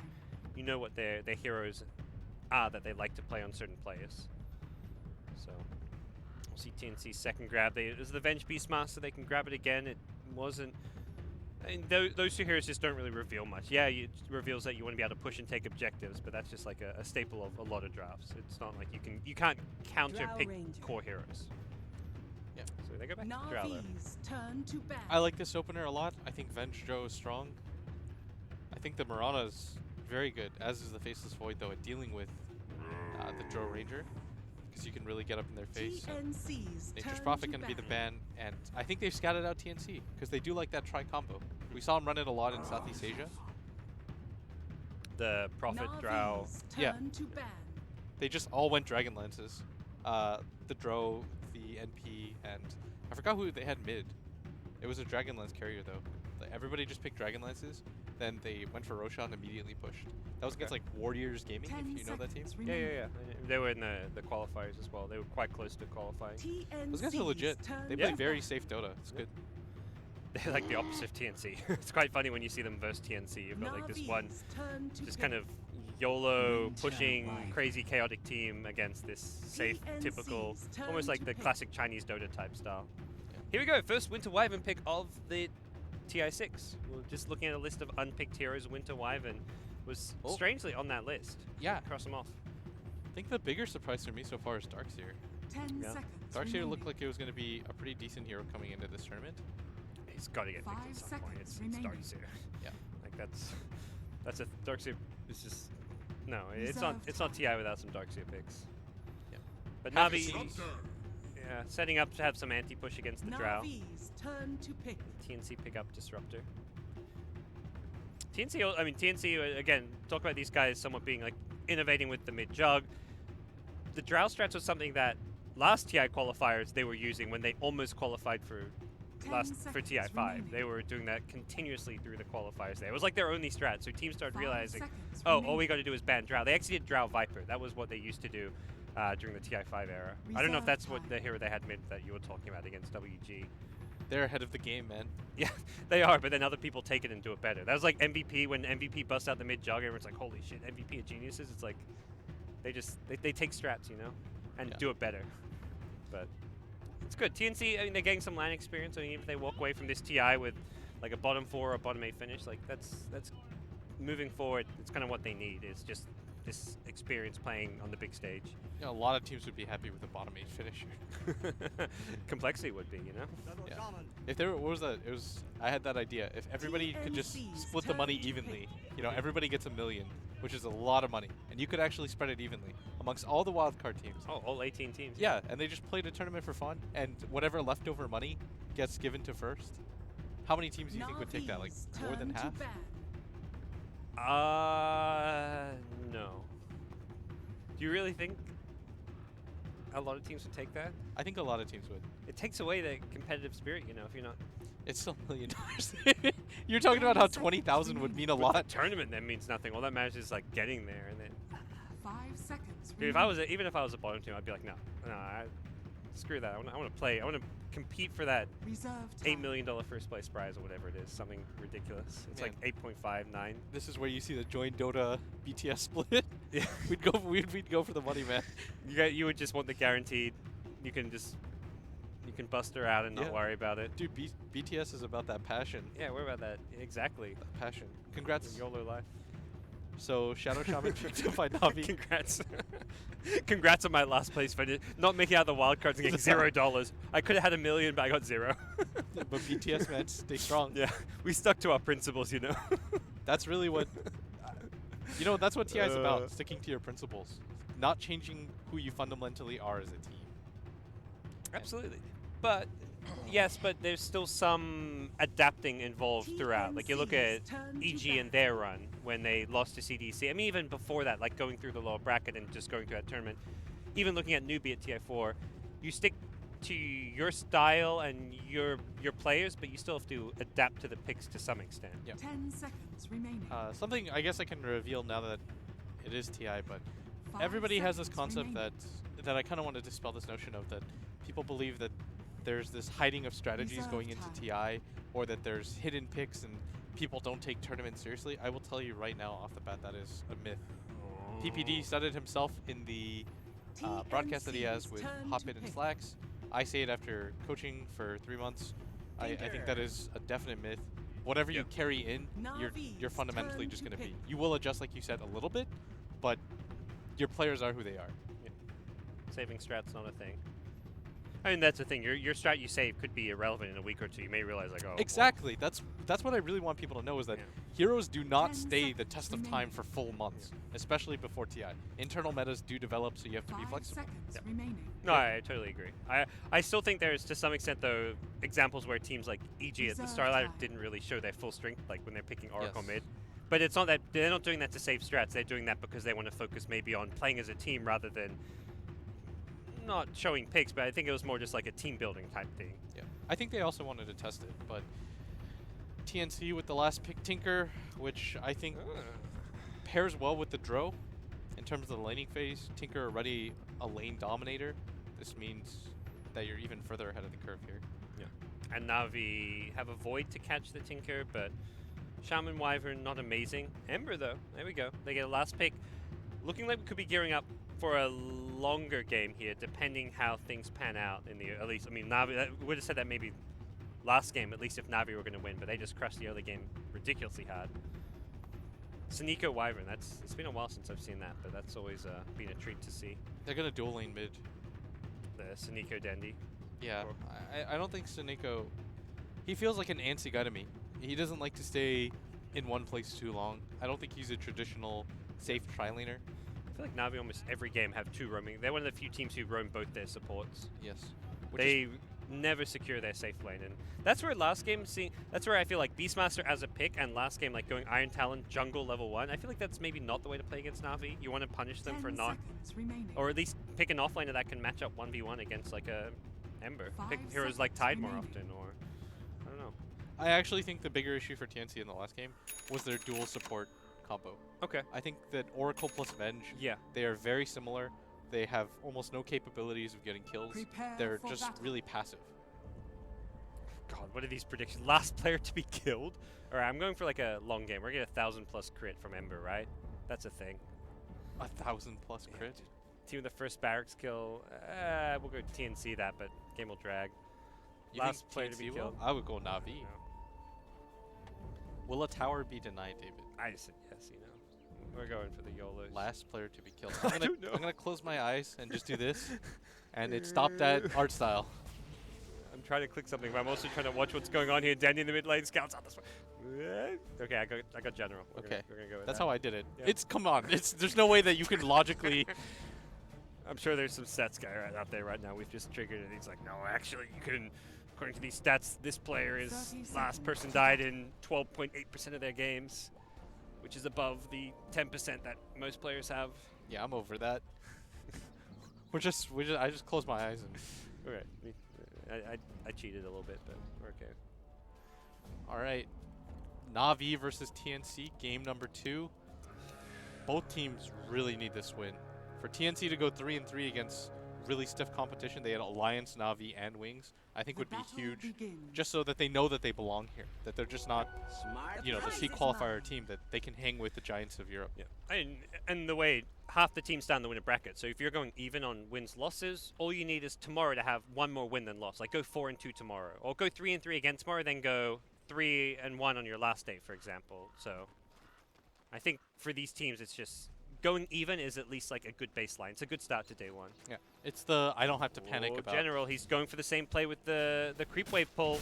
He has the time walk. He's been stunned up to start things off, and Raven already skilled the aura, but there's a glimpse back. Okay. He's got no time walk for 20 seconds. They're committing 4 heroes for this. They sure as hell had better get it. There's no way he gets denied by these dudes. They're ogres. What a the boar with the body block on the spot here. That was well played. Sam H, what a player. But Drow has missed a lot of farm at top. Missed a wave or two. It's a double wave. I'm about to say, worse yet, they're gonna have to pull this side wave in. General's already back, and they can't really zone him right now anyway, so it's, if anything, like a good, that's like the result General was looking for to some extent, without the death, but tower is under attack. It is a dual lane mid, by the way. with Sunika, yeah. Oh, something I want to add on that is, I remember way back when I used to be on a team with Infinity, and he told me, when you play the offlane, it is good not to die, but at the same time, if you're a level 2 offlaner that is 0-0-0, you haven't accomplished anything. Ouch. The dual lane pays off, they get a kill. Yeah, there's a lot of offlanes who take the not dying in the offlane and like too far. Yeah. Who is it? It was YYF that really innovated the useful death. That's what he used to call it. The one where you die, but you get like 3 waves of XP. It's okay. Ice, when he played offlane, was another great example of perhaps sometimes he took it too far, but he would really push the limit, and he probably averaged more death than most offlaners, but his impact on games was absurd when he was playing like the DK at their prime era. Like he was the most influential offlaner of that period. They are trying so hard just to slow down Cuckoo, and if you get a bash off, maybe they can actually grab this kill, as they are committing hard for it. They get the bash now. Dendy wasn't lined up for the arrow, but you can't dodge that one in general. With an invis rotation, finds a bash, gets a kill, and Na'Vi have secured themselves 2 for Dendy in this mid lane. Well, both assists, but it's still lane secured for the Mirana. Man, they needed to watch a lot more Na'Vi replays. They don't understand how much they really want to secure Dendy's laning phase. Like in every game, Na'Vi, what they really like to do is they want to ruin your enemy mid's life, and they want to give Dendy the best possible time. Yeah. They understand this is their game-impacting player. What's your bets on General TPing mid to refill Dendy's bottle? Oh, he's going to bottle. It's 3 minutes. Yeah. Otherwise, he would have. Pre 3 minutes, maybe. Dude, I think Seneko would have. Like, he's got TP ready already. True. Maybe he'll just TP back with the bottle. But That'd be sick. Cuckoo. There we go. Dendy's taking a lot of damage here. That's right. His buddy Suniko's coming in soon. There we go. He's got the bottle. He's got the TPing in. There we go. Look, it's fine. Just going to look to probably push Cuckoo out of this lane. Once more, Cuckoo is just not having fun. 2 deaths, only 7 CS. Top lane, though, they're going for another kill on General. Glimpse, no vision for it. could drop the kinetic field. Instead, he's going to go searching for him. Puts the ward, and that was not the glimpse you're looking for. He might actually just die. Seneco's going for the wraparound. Yeah. He needed to either put that ward sooner or just use a scouting kinetic field. Seen arrow. Raven. Got him. And there you. Goodbye, my friend. You can use this time to Give it think to about Dendi. his Give it to mistakes. Dendi. Mid lane secured. Dude, that's the only time I ever see Seneko stop for a kill. It feels like it just takes all the self-control in the world, you know, when he's just like, the hits lined up and he's just like, come on, man. And they saw the ward as well, like that. And that to me is one of those just like kind of pressure getting to you kind of plays there, that he chased the way he did, even still went for the glimpse with that late observer ward. Unfortunately. They lost the ward. On top of that, he had to have counted the time. Like the glimpse was not going to be effective there. The rest of his team had given up on that. So I think you have to communicate a little bit better. And like you said, I do think this is TNC getting just a little bit antsy. It's a very similar story to last game, where it's like their early game should be, for the most part, a bit stronger, but they're just making these plays they wouldn't normally make. Yeah. Especially in the mid lane. I'm not sure that Kupu is used to this kind of pressure from the get-go. He's going to salve up here and still looking for a bottle. He's 5 minutes in. He's only now going to be able to send it out. Oh, they're trying to kill Sam H right now. They've got... This would be a huge move if... They don't know exactly where he is. They'll probably go for the full loop around. Or are they heading top? Oh, this might even be bigger if they can grab Raven. Raven closer to the tower. Demon may just be the one to tank this gank, and yeah, Raven actually shows himself. Will they go for him? No, they're going to take Demon first. Dendi's already ignoring Demon. Demon, somebody finish off the Venge. Raven TPing out, will escape just barely. I like that Na'Vi went for the Drow, but if they get neither of these kills, they will kick themselves a bit here. General stunned up. The Splinter Blast will finish off Demon. Now they're going to look for the return kill on Seneko. They'll get that. They won't be able to... Okay, they will get General with the Glint, so with that, it will be a 2-kill pickup for TNC. That was a little bit greedy by Na'Vi. Yeah. At first I was okay with it, but... The ongoing chase, with how long they had to chase, it became more and more questionable. Yeah. But Dendi just arrowed for the neutrals. He was trying to take out all the big camps, and he just got the Skeleton Warrior. sad life. I kind of, in hindsight, obviously it's pretty easy to say, but at least secure the kill. No matter what in Dota, you secure the kill. If they grab the Venge there, then they don't have to chase so far. They don't lose 2 heroes as a result. Na'Vi just... And then you're like, oh well, the Drow TP'd out. Too bad. That's disrespecting your opponent, David. That's saying, you guys can't hang with us. We can get as much as we want. Yeah. I'd like you say, it felt more greedy than anything, where it's kind of... You see that kill, like as soon as you smoke, you're saying, we want the Drow. That would be the big kill right now. Yes. Demon did very good there. Yeah, it was a nice position to be in, and Na'Vi find themselves with Void dead once more, and Beastmaster with Raw online will probably be waiting for that cooldown, then looking for another smoke. He has one picked up already. And this is the stage where TNC love to chew through these early smokes. They've actually bought out the entire shop worth of smokes. Just to, and when you have that slightly bad early game, it's almost like a trigger reaction where it's like, okay, they just, like, we're losing the lanes, let's smoke a bunch, fine, pick off, pick off, pick off. Do you think they're kind of doing it too much, or is it okay? Is this... I think it's kind of okay, but you do need one for around the post-laning phase, which I think is so much faster than it used to be. Like that 7-minute mark where halfway through the night you want to start making plays in the Radiant jungle. Because that's the first move that I think TNC makes. I think they should smoke with their Drow, go to the Radiant jungle, pick off the Ember if they can with the Beastmaster Hawk into like the Glimpse or something, and the Drow Silence. Then you just immediately go for the bottom tower into Roshan with the heroes that you have. Okay. And they'll have one more smoke in 3 minutes. And hey, they can save this Beastmaster smoke if they really need to. You just really need one, but man, Na'Vi is getting a lot, and once again, I think the biggest thing right now is that this Ember Spirit has just not been touched at all. And that's not just not touched, but we haven't even really seen him show up. So once he starts showing up, this Emperor's Drow, like, I mean, you've got the gap closure as Ember, but there is the silence to worry about. What do you make of, like, when DTR gets involved, is this Drow just going to struggle, or is there enough protection and Is the silence going to cover the drow, do you think? I don't think the silence is enough, and you can almost always dodge the Disruptor's Glimpse with the Fire Remnant if you've done it at least once, you know how to do it. Okay. It's very simple to do, so it's gonna be kind of hard to kill DERA this game.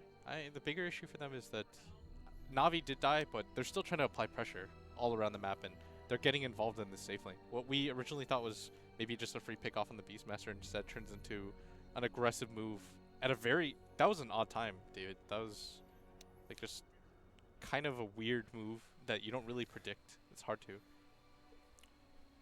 And that's maybe partly why Na'Vi wanted to do it. Yeah. You do it. It's like, hey, they're not going to expect this, and it pays off if you get the drow. But now you're in this position where, hey, Dendi could have been farming mid. He wasn't. Artstyle, of course, he's getting his farm on. 16 CS is going to take over that mid lane, and game will be unpaused. So here we go. Whoop. Oh. Nope, here we not go. I do think. Okay, so both sides weren't 100% ready yet, but I mean, Na'Vi, when it comes to levels, they're doing just fine still. They are marginally ahead. And farm is again marginally ahead, but really considering 6 minutes. I mean, 6 minutes in very early. It's not even really noticeable when the graph parameters are at the 250, 500 gold. You're looking at even. It's like 2 bounty runes. Yeah. So we're seeing TNC at least remain close here in the laning stage. It was this mid lane that made me a little bit worried, but Beastmaster pure jungling farms so much faster than a Faceless Void does. Yeah. And that's where at some point the Beastmaster's going to have to just leave this jungle, leave it for the Tinker to stack farm with March, and be the one creating space for him to farm. Use the smokes, use the just raw to find those kills. Yeah. And at bare minimum, you want Drow level 6 for that stage of the game. Even though, yeah, it's a Beastmaster, he doesn't. His wait, was boards it can benefit. the Drow but build that I saw? That Yeah, is very 3-1-1. curious. Considering he didn't have the Void really leaning against him, for him to go for the 3 levels of Frost Arrow. Yeah. I do think you shouldn't go stats anymore on Drow. I do believe that the 4 levels of Frost Arrows and Gust is more valuable than the single points in slow, but at the same time, it's very rare to see 3-1-1 committed. Especially when you're about to hit 6-0 free. He's just about to reach that, but we'll see how things pan out here. Deecher halfway to boot to travel. Could get involved before them with his TP, but yeah, for TNC, it's all going to be about those next couple of moves. It doesn't really feel like Na'Vi need to make moves. It's more going to be about reacting to what TNC do. General is getting a little bit antsy here. Yeah, and you win game 1, I guess. You're pretty comfortable at your game 2 start. Hey, you just want to get on the road. Yeah. I guess is your last game, so it's. I mean, at this point, I guess your last game. You're not thinking like, hey, we gotta think about our upcoming ones, but you're like, hey, we're a bit tired. We just played 6 games in a row, or you're in your 6th game in a row. So. It's going to be the most rigorous day for Na'Vi. I think some of the groups, like I think Group B, has their 3-game schedule later on, even tomorrow. Yeah, But they're doing 3 games in a row tomorrow, or 3 BO2s in a row tomorrow. But it's not like early morning start, I guess, which maybe it affects some teams more than others. I believe that most teams really like just getting it out of the way, Okay. especially if you're on a consistent sleep schedule and you've got to prepare for TI. Main event is really where it matters, right? Yeah, and hey, maybe gonna be up early morning there, anyways.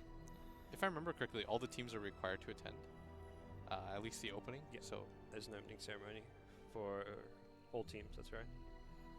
Then you can go back to the hotel if you don't have matches or whatever. But yeah, no, well, it's. I mean, 6 games in a row. It's probably depending on your opponents. That kind of and depending on your opponents and what kind of games you end up in is kind of what kind of determines how draining it is. Like some of those I'm sure OG LGD after that really long big comeback game they had were like, holy crap, we still got to play 5 more games. Like that was just their first game of the day. yes, And also for Na'Vi, if you lose, it feels longer too.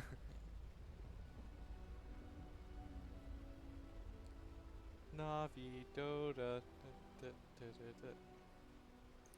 You're giving me a kind of advanced showing of what Key Arena is going to be like. Yeah. Do you think they're going to be more popular than EG at Key Arena? Dude, I remember I was at Epicenter. Navi wasn't even playing at this event.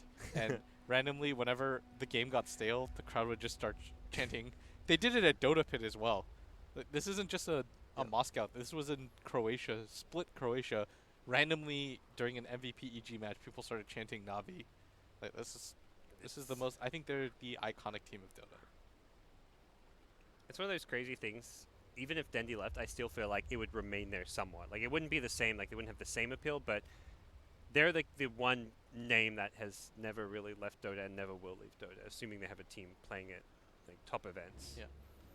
But yeah, it's crazy. You can be anywhere in the world. People know Navi. I was in Southeast Asia casting Navi, and they're more popular than the local teams half the time. Yeah. If that was Navi playing against Mineski at the Manila Major, I think the crowd would have been split. I remember people saying, "Oh, because it was the game against who was Mineski playing in the first round? Alliance." Yeah. Right. Yeah. The BO1 against Alliance, where it got off to like a really good start, and the crowd was getting right into it. Very Mineski favored. But if that's Navi, I don't know. That crowd would have been a bit more divided. There's not another Navi, nor will there ever be another Navi in the scene. Maybe TNC, if they take him out here. If TNC wins TI, that would be so hype. They're the next Navi. They're the next Navi. TNC, just like Demon. I just want to talk about Demon for a second. This guy. It's not even. It doesn't even seem plausible. Half the stuff that he's had to go through. Remember, he made that video where he's like, "I'm gonna go to Peru." Then he doesn't end up going at all. Then like a week later, I read on Reddit that he's on TNC, and I'm just like, "What's going on?" And then he says he's gonna retire if they don't win the quals. They lose that first open qual, and I was like, "Come on, Jimmy, you can still do it." They eventually get through. Then they win the overall groups. They win the tiebreaker. Then all of a sudden they're in TI, and for them to be up 2-0 against Wings, and in my time in Southeast Asia, I really liked playing against TNC. These players in particular, they weren't on this squad together, but wherever they were divided and stuff. Demon was the first person I ever played in Korea, so special soft spot in my heart for all the TNC Well, and the story guys. for Demon didn't even end out there after qualifying. Then they had the visa stuff. Yeah, then they had it's like they were so close to not. That was like their last attempt to get visas. it was like the last day. Yeah. They, I mean, the things that these guys had to go through just as a group. I think that's what bonds you, like artificially or not. It forces you. It's like, guys, we had to go through all this. We finally get to play. Let's show them what we got. I think it benefits the team. Like now that they're here, has that made them stronger and more unified, or has it added extra stress, which has maybe given them less time to practice and more time to be kind of concerned about stuff outside of Dota when they need to focus on Dota? See, this was my specialty on when I coach and stuff, and it's really balancing introducing stress to the team versus making sure that everybody's in a very happy, stress-free environment. And I think the big thing is that if everyone equally has to go through it as a group, then I think that's something you bond over, because you get to really appreciate what you have when you have to go through moments like that. Whereas if things are always happy and you never run into hardship as a team, like everything is smooth, then it can really hide. It's like Febrezing your problems. They're still there, but they never get revealed because you never find that kind of tension. So I think it's good for them. Fnatic, their coach, his theory was a similar kind of thing. It's very similar to what you're saying. Is you've got to go through some kind of hardship or challenge to really bond as a team and know that you can accomplish anything. And his big thing was trusting your team that when they make a call, you're going to follow it. Like, yeah, you can say you kind of trust them and you're going to go it, but he wanted to take his team skydiving. Yeah. He wanted to be like, get everyone, go skydiving, and just put yourself in this like life or death situation. Yeah, okay, skydiving's pretty safe, let's be honest here. But do that as a team and then bond over it. Yeah. They didn't actually end up going skydiving. There was time restrictions. I think some of the players didn't want to do it, but that was his. Outside of that, his philosophy was like, this is what the team needs, like an experience like this. Yeah. Then you can really trust each other and just build that kind of bond as a team. So I don't know. It sounds very similar to what you're talking about, where like dealing with the hardship, like getting visas, even just outside of the visa stuff, the actual Dota side of playing open qualifiers, being one of the favorites to win the SA qualifier and having to go through opens, losing the first one. It'd be like if Secret had lost that first open qualifier, like they would have been like a similar position where it's like, holy shit, we might actually not even make Yeah. it to opens. I think that really helped them as well. Like that's the kind of stress that you want to go through as a group, because it's the best kind of experience that you can have as a team. Having to go through something stressful like that, it owns. And they got here, Everyone's happy, apart from the few players who didn't get here. indeed. Condolences to Execration and Complexity. They played Yep. their hearts out. It's also a bit sad because the first TI with players who couldn't actually make the event because of visas. I mean, everyone always talks about like, oh, why is TI in America? There's always visa problems. There's never actually been visa problems. There's been some close calls, but all the main event teams have never had visa issues. TI2, there was Kuro stood in for Come With Me, but they weren't even one. They were replaced. They were a backup team. They weren't even a wildcard team. That was Yeah. before wildcard teams existed. They ended up in the main event because of MUFC with being disqualified / whatever, all that stuff that happened. So that was the only time like there was a stand-in, and that was a stand-in for a backup team. So other than that, this is the first year with VCs, which is a bit sad. But I mean, I think the track record is there that, hey man, some of these guys, like for the most part, it's always been fantastic to see the best teams in the world here, and that's what we have got once again. Sorry about the long pause, guys. Yeah, headset issues, stuff going on. I don't know. I'm trying to keep you guys entertained. I wish I could read. There's like a chat thing, so I could just like. Bust out some Twitch. I have my phone. Do you want Twitch chat? Is that what you're saying? I think I can have it. You can't though. Oh yeah, you got yours. I'm all prepped up, man. Yeah, it's all right. I don't think many people watching our game. It's not like there's a popular team playing or anything. Just Navi. Somebody said they were fabricating another headset. That's what it really feels like at this Yeah. point. They've recovered the missing headsets from Shanghai. She's like, guys, we still found them. Yeah, Some guy just walks in. Is there a Ramses here? It's a few months too late, and unfortunately that team no longer here. Whew. Oh boy. I know. How's your TI experience been? It's been good. I think. I chose to cast over coaching, and the main reason is just because there's nothing like TI. Like, casting at a TI, I was talking to Loda about this yesterday. Like, playing at a TI must be unbelievable because you know that crowd is behind you when they're cheering after you win a game. But I think as a caster, you get to kind of be a large part of like why the crowd gets hyped, and you get to move things, and you get to see people respond to the things that you say, and they interact. When you make a fun comment and people laugh about it or something, there's nothing like it. I am so scared of directly interacting in large groups. Like, I can't go to parties or anything, but this is kind of like the closest that I'm going to get in my life, so I might as well enjoy it as much as I can. Nice. Yeah, it's been really good. It's always nice to be back in Seattle. It's like a home away from home kind of feel. Having this, it's weird to think this is my fifth year in a row in Seattle for TI. Like, holy crap. Oh, we started again. I kind of forgot what we've been paused for like 15 minutes, but what's happening in this game? Drow just hit level 6. That was something that we're waiting on, but General is now rotating. I think that means that Ditya Rock goes to the top lane. Because remember, we said whoever is the strongest hero, just be rude. go to the off lane. Go to the Suck off it lane. up. Oh, Who am I mean Dendy, maybe not the strongest, but he actually has an escape for up here. He's got the Dendy's leap up and here. Moonlight Shadow. Doesn't he have the most net worth though? No, he doesn't. Nice. He's Hit second. behind, but And it's Nisha's actually taking stacks as well. So Navi, it looks like it kind of playing the efficiency game, having heroes in all 3 lanes and the jungle.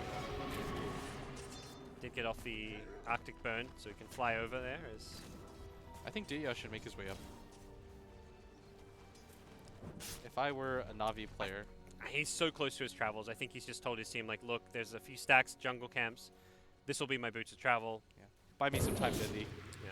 Fortunately, Oh, I don't know Navi. if this camp will give him enough. Maybe if he sells his TP and Mango, but he would have to sell a few things to get there. It'll be 17. Oh, it'll be just short. It'll be like 18, 15, 1900. All right. Where were we? same. All right. Oh, headsets. All right. Not headsets. Oh, disconnect this time. Okay, guys. I'm gonna just lie to you and say that we know what's going on and things will be fixed shortly. Yeah. That's the host approach. Yeah. There's technical difficulties. Will be about 2 minutes, and then the game will resume. Is that your airline pilot voice?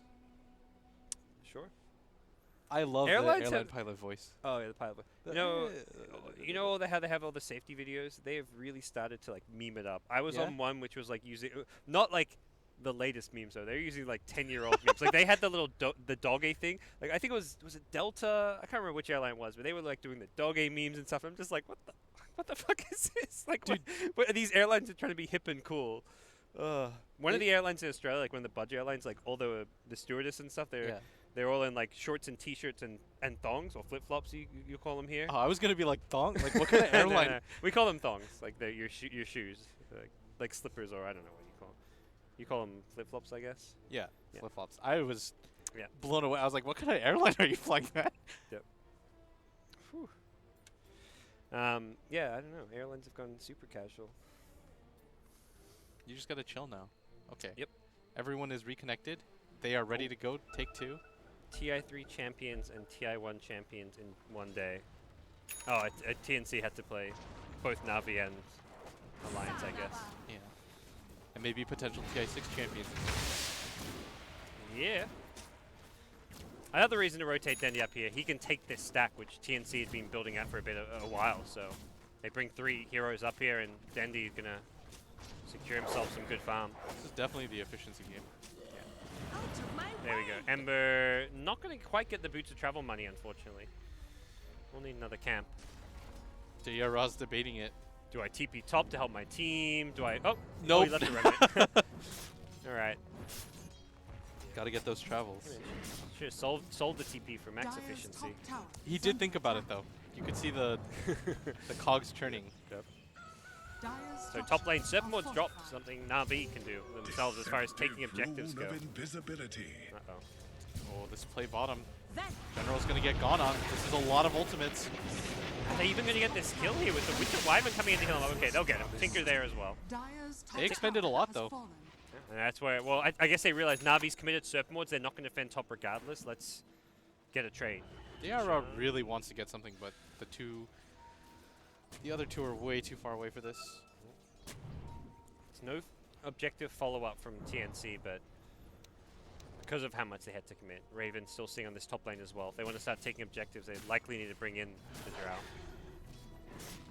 It's quite good though that Navi, they didn't have to commit their safe lane, because normally you have to drag that Ember Spirit up there to grab that tower, but it's always that, like you said, Artstyle's playing kind of the 5, but he's Artstyle will always get a 6-7 minute Arcane Boots and like a 12 to 14 minute Force Staff or whatever item he's going for. Like he'll always farm ridiculous amounts.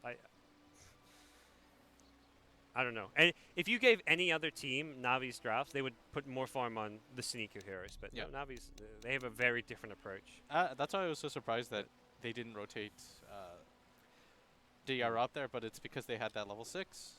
I think it's also largely, it's good for Navi because of the playstyle of those players. Sneeko, where he excels is positioning and decision making. Artstyle excels at being aggressive. And if you're being aggressive when you're underfarmed and don't have items, you feed.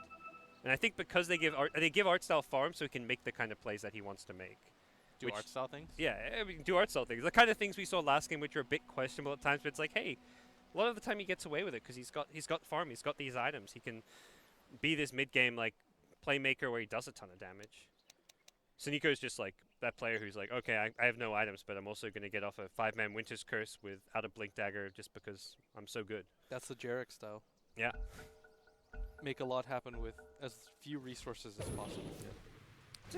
Jarex and Sneeko very, very similar in their playstyle. Jarex is another player who doesn't often get a lot of farm allocation on like the 4 position heroes. So Dayara now has a very decent timing for travels. Is now going to go back and sell his TP. Yes, no triggering today. Phew. Oh, he left on the Oh, ground. he Is dropped that it. his? Oh, that's even more efficient. Navi. Oh, wow. These selfless guys dropping salves for each other and everything. Efficient guys more than anything, you know. That's wasted money. That is wasted money. It's 25 gold. Where do you think this comes from? Yeah, money doesn't grow on trees, man. Not even in Dota. All right, I mean, it kind of does. You get 1 gold per, well, more than a gold per second. If that's not money growing on trees, I don't know. Where does that gold come from, Will? It's not interest. Storks. Storks? Okay. They're just dropping off the... Investment banking, man. Everyone's got a portfolio in Dota. Equally matched portfolio with every other player. So You don't know. Ranking in the same. Investing as a group is so much safer.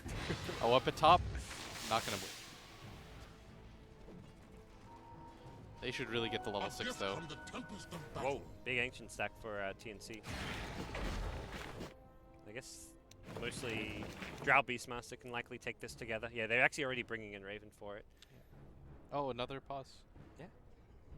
The OCD in me actually really likes it because they're like evenly pausing. You know, they're just like doing. There's 1 from TNC, then 2 from Navi, then 1 from TNC. Okay. Guys, everybody here is doing their best, trying to fix things as fast as possible. So bear with. Sure, yeah. We'll do our jobs now and try to keep you entertained during these trying times. Not very well though. No. Speaking for myself at least. Because I still want to have I want to add brevity to the situation because we are still at TI. Yeah, But yeah.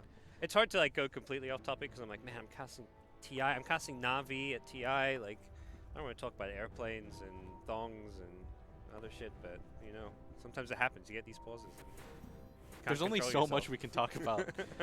A 10-minute game. I mean, we could keep it on Dota. Like, we could talk about the patch, or we could talk about certain heroes. But you know, that's we don't need to do that.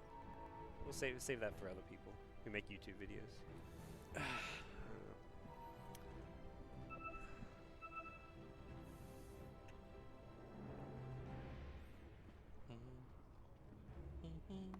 Oh, I thought something had happened, but it was in the opposite way of where we wanted to go. Oh, no. All right. Dropping. The situation has deteriorated. Yep. Due to unforeseen technical difficulties, we're going to be taking an extended hiatus. No, we're coming back. Here we go. We ready. A lot of lines being drawn. They're saying invade. You know what I think would be fun? We should cast the game in VR mode. In VR mode? Have you tried the VR Dota yet? No. Have you? I have seen streams of it. I haven't actually tried it myself. I It imagine it'd be seems- quite disorienting. Yeah. You get quite dizzy. Or The last time I did VR was at Frankfurt when they had their HCC thing, and I enjoyed it, but I was so scared. It was we were doing this like zombie shootout thing, and I just like Pyrian has like a video of it. I just like dropped to my legs, and I'm pretty much like, you know, white flag in the air. I'm so, you know me, like I'm the guy that can't watch Game of Thrones because the scenes of the depictions of violence scare me. I mean, that show has some pretty serious violence. So to be fair, did I tell you about the? So we went as Zephyr to, you know, we were doing some team bonding. So we all decided we were gonna watch Captain America: Winter Soldier in Korea. So we go see the movie, and spoiler alert, dude, this movie's so old. If this spoils it, there's like a scene where Samuel L. Jackson, I think he's about to die. You know, he's the Nick Fury or something, and I get so scared that I close. You know, when you close your eyes, because I think they're about to shoot him. So I put my fingers in my ears and stuff, and my team's like everybody from Zephyr's laughing. There's like a bunch of Korean girls that are watching the movie that are just pointing at me very blatantly, no shame at all. Well, it's okay to have feelings. Dude, Captain America: Winter Soldier was a scary movie. So it's the shows you don't expect that hit you hardest. Growing up, that was Scrubs. You remember that show? That show had some really hard emotional moments. Yeah. Dude, the only time I've ever cried during a film was the movie Click. Will Smith? No, Adam Sandler. Adam Sandler. Yeah, that's right. That with the remote. And Yeah. It was really sad, man, because Oh he realized too late Yeah, what was important in life. Yeah. I cried during that movie. All right. I remember that. TNC, we're back on top of Dire's things. middle tower is under No attack. tears today for Demon. Let's hope. Well, who knows? No bias. Navi, they're getting aggressive. They know that Cuckoo's there. I think they should just go for this play. Radiant's Chrono for it. They've already shot the arrow though. The damage from Starstorm should be enough. Oh dear. Look at the kill. General gets the kill instead. Cuckoo was on a killing spree?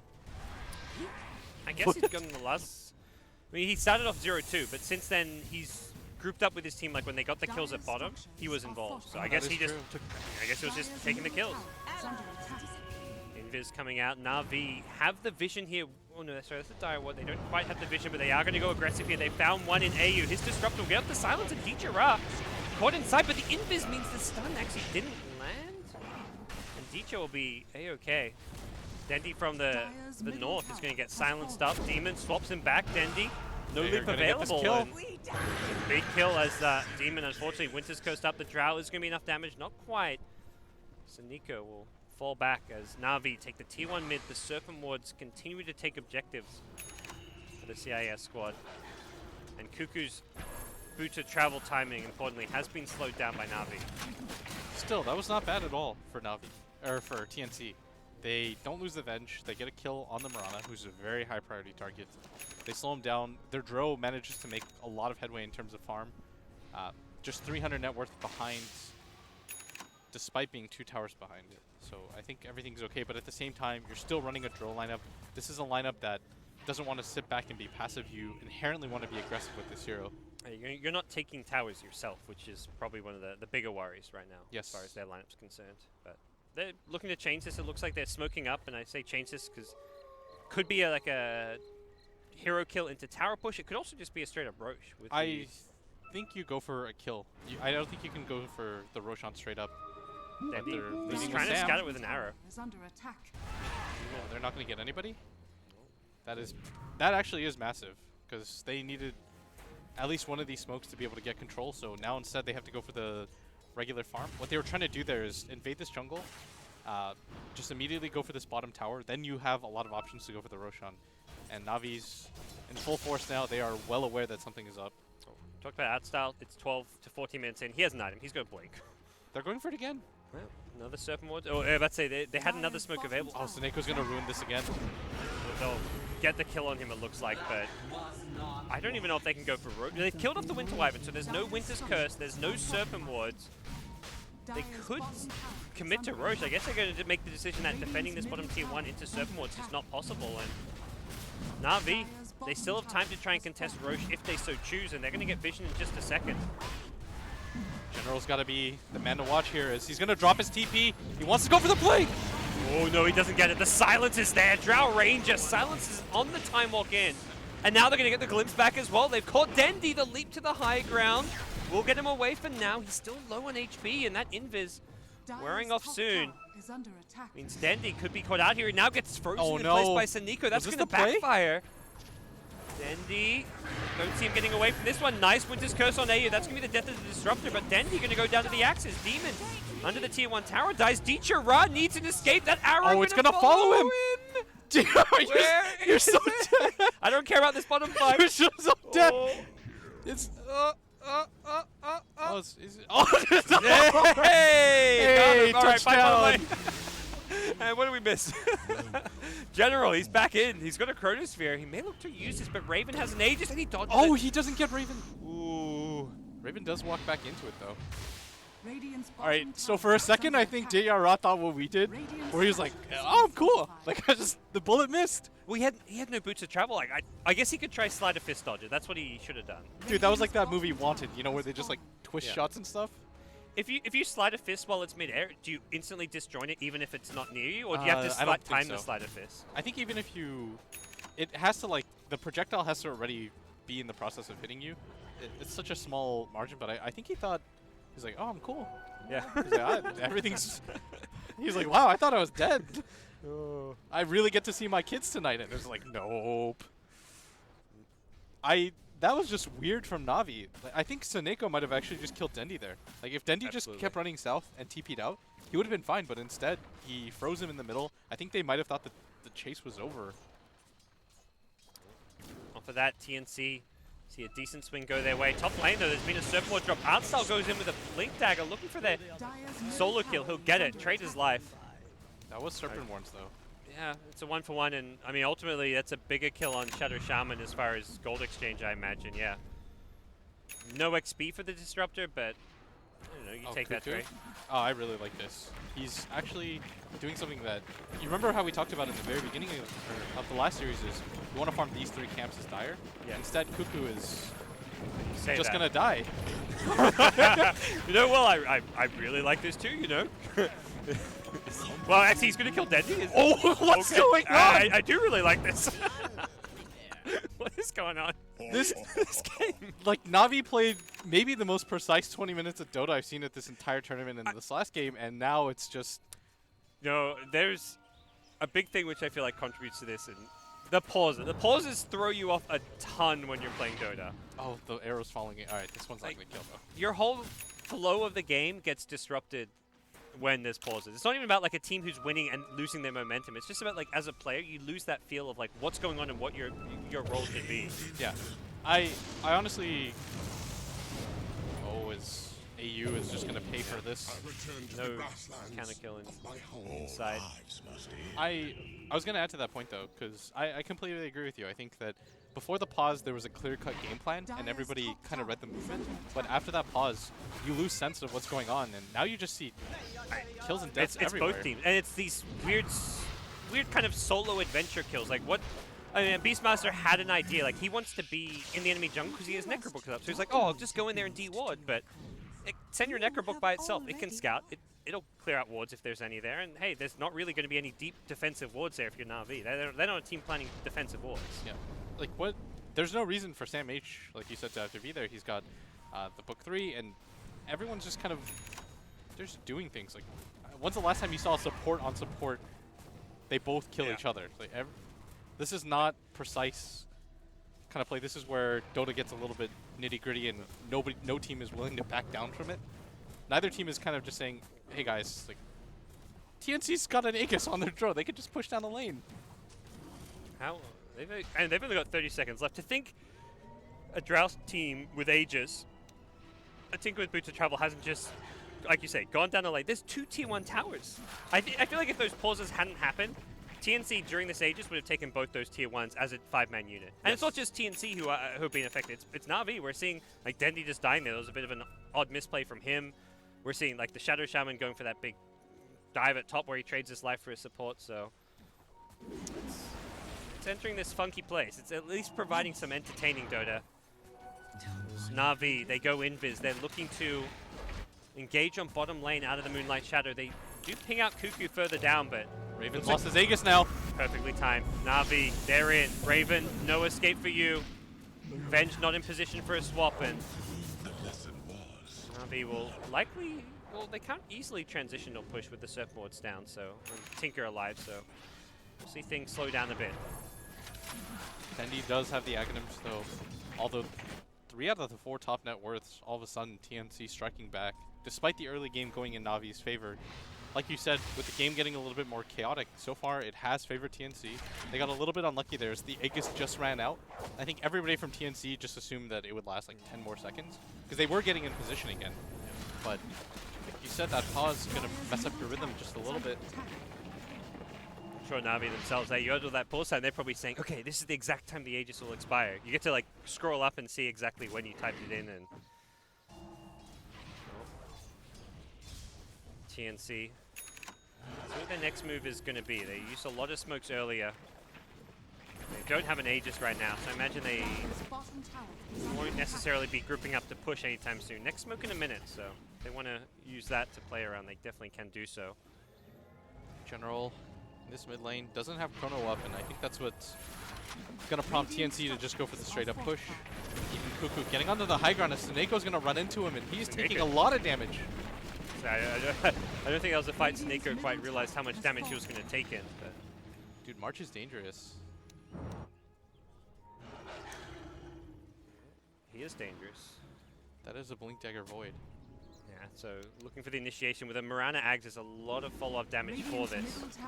Cuckoo temporarily at the bottom lane. He, I'm about to say, needs to come back soon if Na'Vi's going to be engaging.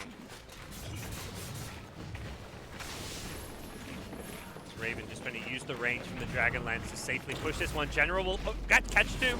Swap out immediately. Demon will happily try and throw away his own life there. They get the ward trap on Sam H. That means no Raw for you. They're trying to kill him off during this, and they will do so. The follow-up there is from Dendy, who blinks himself into the Static Storm of Disruptor, but it's already 3 TNC heroes dead, and Artstyle, he's caught Raven as well. It's clean up city for Na'Vi. 4 dead, looking for the 5th in Cuckoo. With a bash from Void, they'll secure it. great execution on that team fight as Na'Vi chased down TNC. Right there, I think TNC almost overrated the ability of swap. They still got too caught in the chrono at the end of the day. More importantly than that, they couldn't really protect any of their damage dealers. Sam H went down, Necrobook was on cooldown, didn't have that roar available. I think they had to respect that chrono a little bit more than they did. Because you can reset the fight off of that. They can continue to farm that ancient camp of their own, go for the next Roshan, I think, gods, and from there on out, their game becomes a lot more standard. But wasting that Aegis, not able to get too much out of it, and 3 minutes is going to be the timer as TNC. Without that Aegis available, I don't think they can take fights into that chrono. Game going to continue to get hard for them. Art style, by the way, Aghanim Scepter, more or less completed. Oh, and he's got a blink. What happens? You know what? The joker about like EGM, what it used to be, how greedy he was. I feel like art style is the new EGM. Whenever I see him play, Art style's the new art style, man. yeah. I saw that guy rush a hand of Midas on Enchantress, and he had the most net worth at 10 minutes. He's got, if you compare it to Dendi, their farm is almost identical. And he does this while playing like the super aggressive style. Like when he's on the Enchantress, he's ganking the hell out of the mid lane. Like he's diving towers, and then he's like, oh, yeah, then I'm just gonna AFK farm for a bit. Yeah, there's that Eggs. That helps so much. Time is money. Just with the damage increase alone, and they can protect those wards. They've got, if everybody from TNC tries to take them down, they've got the Winter Wyvern ultimate. And now Na'Vi, they know that Roshan could have spawned, so I think this is their time to start getting aggressive. They've got the Chrono back up as well, Yep. so they're very strong in a team fight. TNC is split up naturally because they have a Tinker, and we talked about how if you get behind at any time on Dire side, you're going to farm those two camps, and that is exactly where Na'Vi is headed towards. They know. Gets away from the Winter Wyvern for now. Looks like Saniko not going to find anything. Dire Vision doesn't see all too much. They're going to go in initially on Demon, not the ideal target, and the Surfboard's committed and everything. General! Dicha only AU coordinate. General's going to time walk forward. Sam H gets the roll on Dicha Ra, and with this Dicha Ra maybe in some trouble. He's lost all his mana. He's going to go down. Disaster for Na'Vi as General will leap himself out. Serpent Wards in the mid lane. Artcel's like, I can get this, guys. I can get this. He takes damage, so he can't blink away right now. And okay, Raven will get a kill on the enemy, then get a kill on his teammate. The arrow! Cuckoo, barely can he get Saniko? One right click. Not going to get it initially. Cuckoo, he's got to rearm. Doesn't have mana. March the machines, blink forward, Saniko, Cuckoo, bro. Okay, there we go, laser. What was that fight? Again, Na'Vi just overestimating their strength. I do agree with them that they should have won that fight, but as soon as their one position gets taken out like that, and even Dendi gonna go down for their troubles. There wasn't even like there was a observer ward catching him by surprise. That was just Drow walking right up to him and silencing. The timing of that. Roshan's going to spawn too, David, as soon as they clear this ancient And they camp. know it, because it's almost the max respawn too, so it's got to respawn in the next 15 seconds at most. Yeah, they're going to confirm this right now, and I think everybody from TNC just walk in, take it. Their game plan becomes much easier, especially with that Ember dead. Na'Vi, every single time they start gripping this game, TNC, they just rip it out of their hands. I'm sure a lot of it kind of goes back to something we talked about a bit earlier. It's like this is their last game of the day. They've played 6 games in a row, some more grueling than others. And it's hard to maintain that level of Dota all day long. Now there's Aegis on Drow. He's got a full BKB on the courier. Oh man. This guy is massive. He is the most farmed tier in the game. And Na'Vi, while they've managed to play the efficiency game and have a super farmed art style Shadow Shaman, even Wyvern and Saniko's hands farmed. TNC have some of the poorest supports you'll see, but it's at the top, where 3 of the top 4 are in TNC's side. They've given the farm to the core heroes, and they're going to look to use that to their advantage. Na'Vi saying, we don't need Serpent Wards. This is perhaps a dangerous Serpent Wards, because TNC may see this and just go push mid. Yeah. They will have to address top lane, but that's what Tinker's great at doing. Push it out with March, then come back to the mid lane. You just prevent the split push. I think TNC can even reasonably go for a 3-man smoke. And they might get spotted here. Oh. They're going to start marching forward, I believe that smoke was under that observer. I didn't see what the Radiant Vision looked like at the time, but... Yeah, I did see it. Radiant's middle tower is under Why attack. Na'Vi? Don't go to your own jungle. Demon. Perhaps looking for a swap, not going to find it. You'd love to kill Suniko here. That Splinter Blast spam is very pesky to push into. This is a high ground play. I think with the Serpent Wards down and how important they are to damage, they've still got a full minute. You've got this Aegis Throw that you have to contend with. He's got level 16 and a BKB. And now even worse, the Glyph's been popped. Sam H is going to have that Necro 3 available to him too.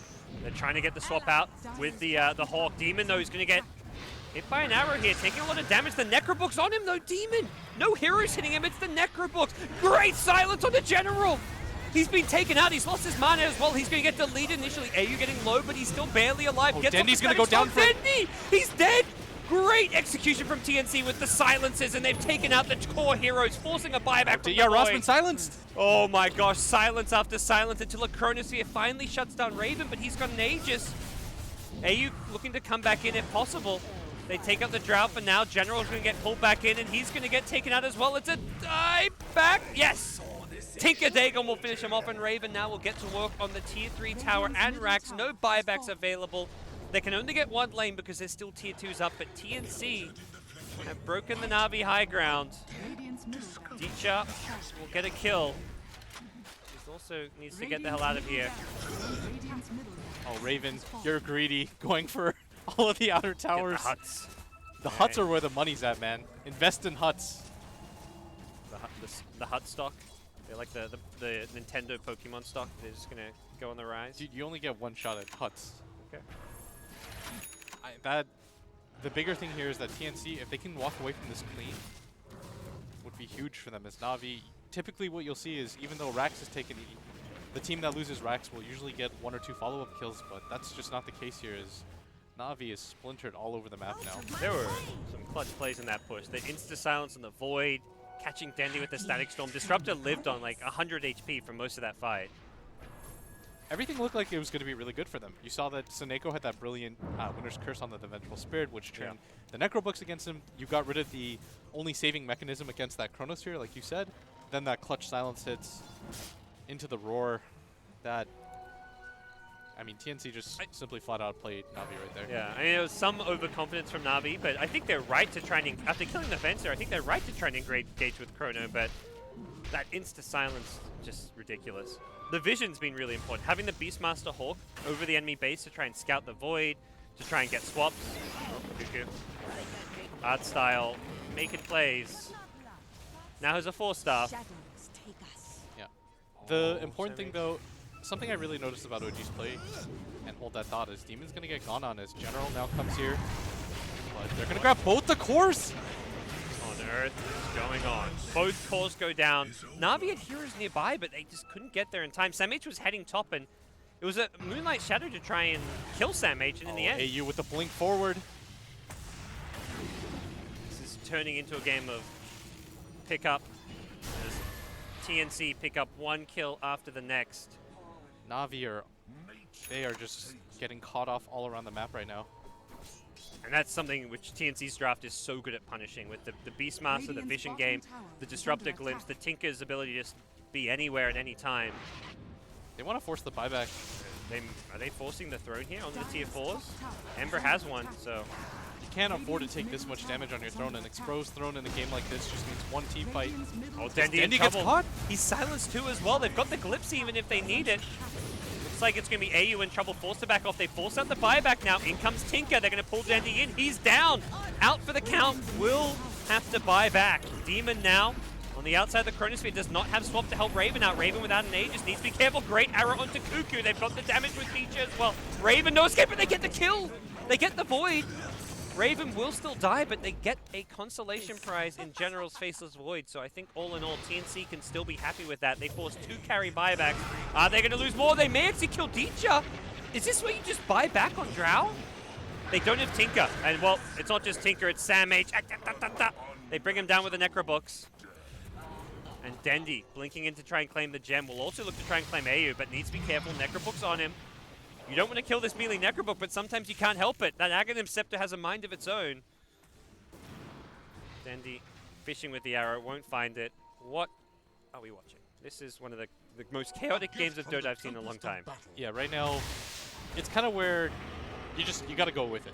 Like, no team is going to snap out of it. If it's one of these kinds of games, everyone's just going to kind of complete the circle of running at each other, but TNC come out the clear winners of that engagement as they take down that first Tier 4 tower. They knock on a lot of damage, and more importantly, they got so many of those return kills post-buyback. Artstyle's having fun. Oh, that's what I wanted to talk about, is that you notice when OG has any of these pushing style lineups, they always make sure that they're fighting on your side of the map, so that they can claim something as a result of this. Artstyle, sure you're getting these solo pickoffs, but when's the last time we saw these wards used for something other than just getting a hero kill? It was really just the early game where we saw him. It was very strategic. He took tier 1, tier 1, tier 1 every single serpent wards, but since then he's only been going for the solo kills. And Na'Vi, now they have to perhaps take a team fight or defend their base without serpent wards. Luckily they'll find another pickoff on Demon, who doesn't have any friends around, and with that TNC, or Na'Vi perhaps in the clear, as TNC won't be looking to press the issue just now. Oh, Cuckoo. Almost got blinked on there by Dichira. That is my biggest point of concern right now for Na'Vi, is that it is good to get one of these pickoffs once in a while, but I think if you're almost always just committing the Serpent Wards to taking fights on the opposite side of the map, we saw when he decided to commit the wards at top, that's what originally caused them to lose racks. It seems more okay when it's the Tinker or Core, but when you're like we've seen a few where it was the Disruptor, and that to me is not an ideal target for those Serpent Wards. Or when you use it for that tier 2 at top, Yeah. which just prompted TNC. They said, oh, like you said, TNC sees that. They say, they've dropped Serpent Wards for that? We weren't even planning on defending that. As it stands, we'll see a Bloodstone picked up by Cuckoo, but it's really Raven who's picking up the farm. What's the latest pickup? He's got a Skadi in the works, just 200 gold away, and he's going to get very tanky with this item. Pretty much an item being picked up largely just for the stats here. Yeah, he doesn't really care about his Frost Arrows as much anymore. Just 2800 Radiant's top HP, tower get a is lot under of attack. agility for free as well. Na'Vi with their next move. We'll have to find out what it's going to be. Seen these kind of miracle late game Na'Vi games with Ember Spirit, and that's exactly the Jichira specialty. Oh, they were very close to catching the Tinker there on the TP out. Maybe they can get wrapped around on, though. They're trying to just follow wherever the Tinker goes.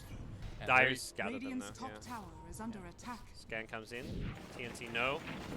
And they're just forcing this mid lane. But they're smoked up. They're using the Tinker as bait. Seeing what they can find with Cuckoo on the front lines. At this point, Na'Vi have to realize Cuckoo is on their high ground. Surely he's got backup. if they can force Na'Vi into their base, you know what they could do? TNC could just immediately run back to the Roshan. Yep.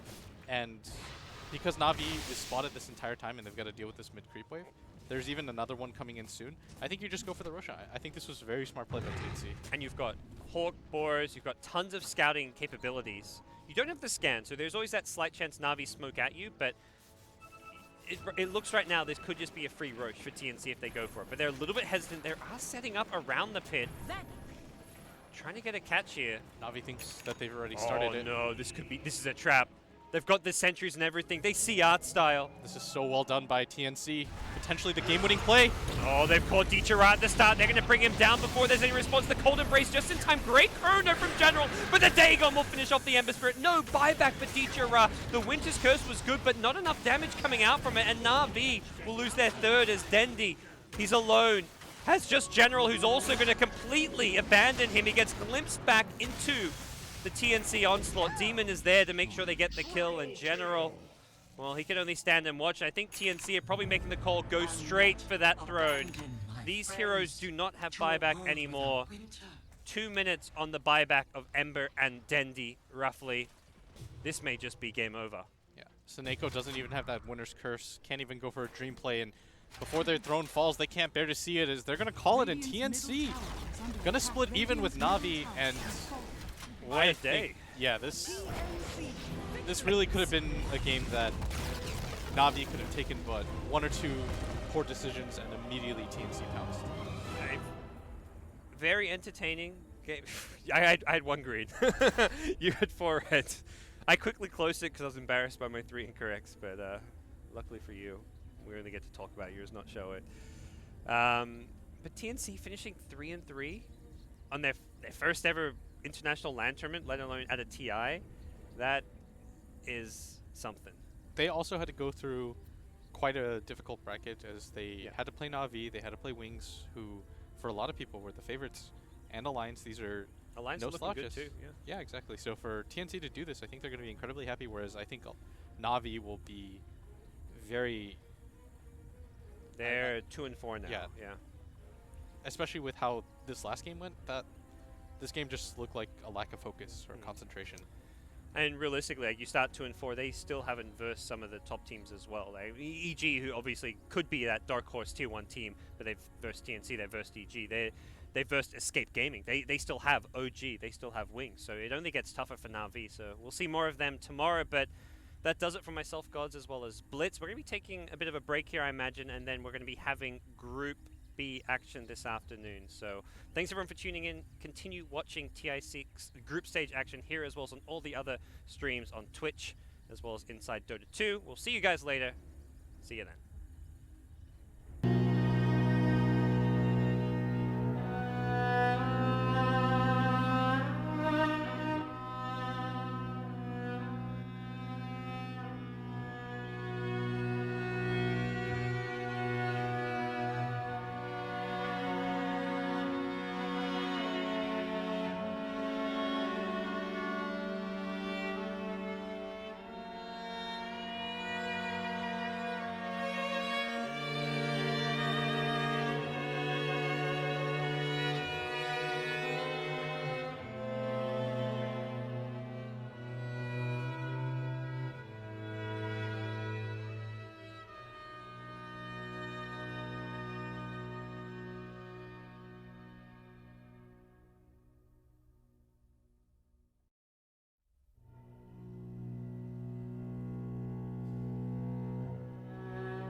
Hello, ladies and gentlemen, and welcome back to more of TI6 group stage action. We're still in just day number 1, but we're about to hop into heat number 4 as we embark in group number B. And boy, oh boy, it's going to be an awesome one. I'm Coddle Guy. I'm going to be joined again by Wagamama. Welcome back, my good buddy. We got VG Gaming Reborn versus Secret. Yeah, we got a little bit of a break, but now we're here. We get to start off this Group B, and I'm really excited to see what VG Gaming are going to bring here, and also going up against Team Secret, who I don't think everyone knows exactly what to expect. We did see them play in the qualifiers, of course, qualifying for TI.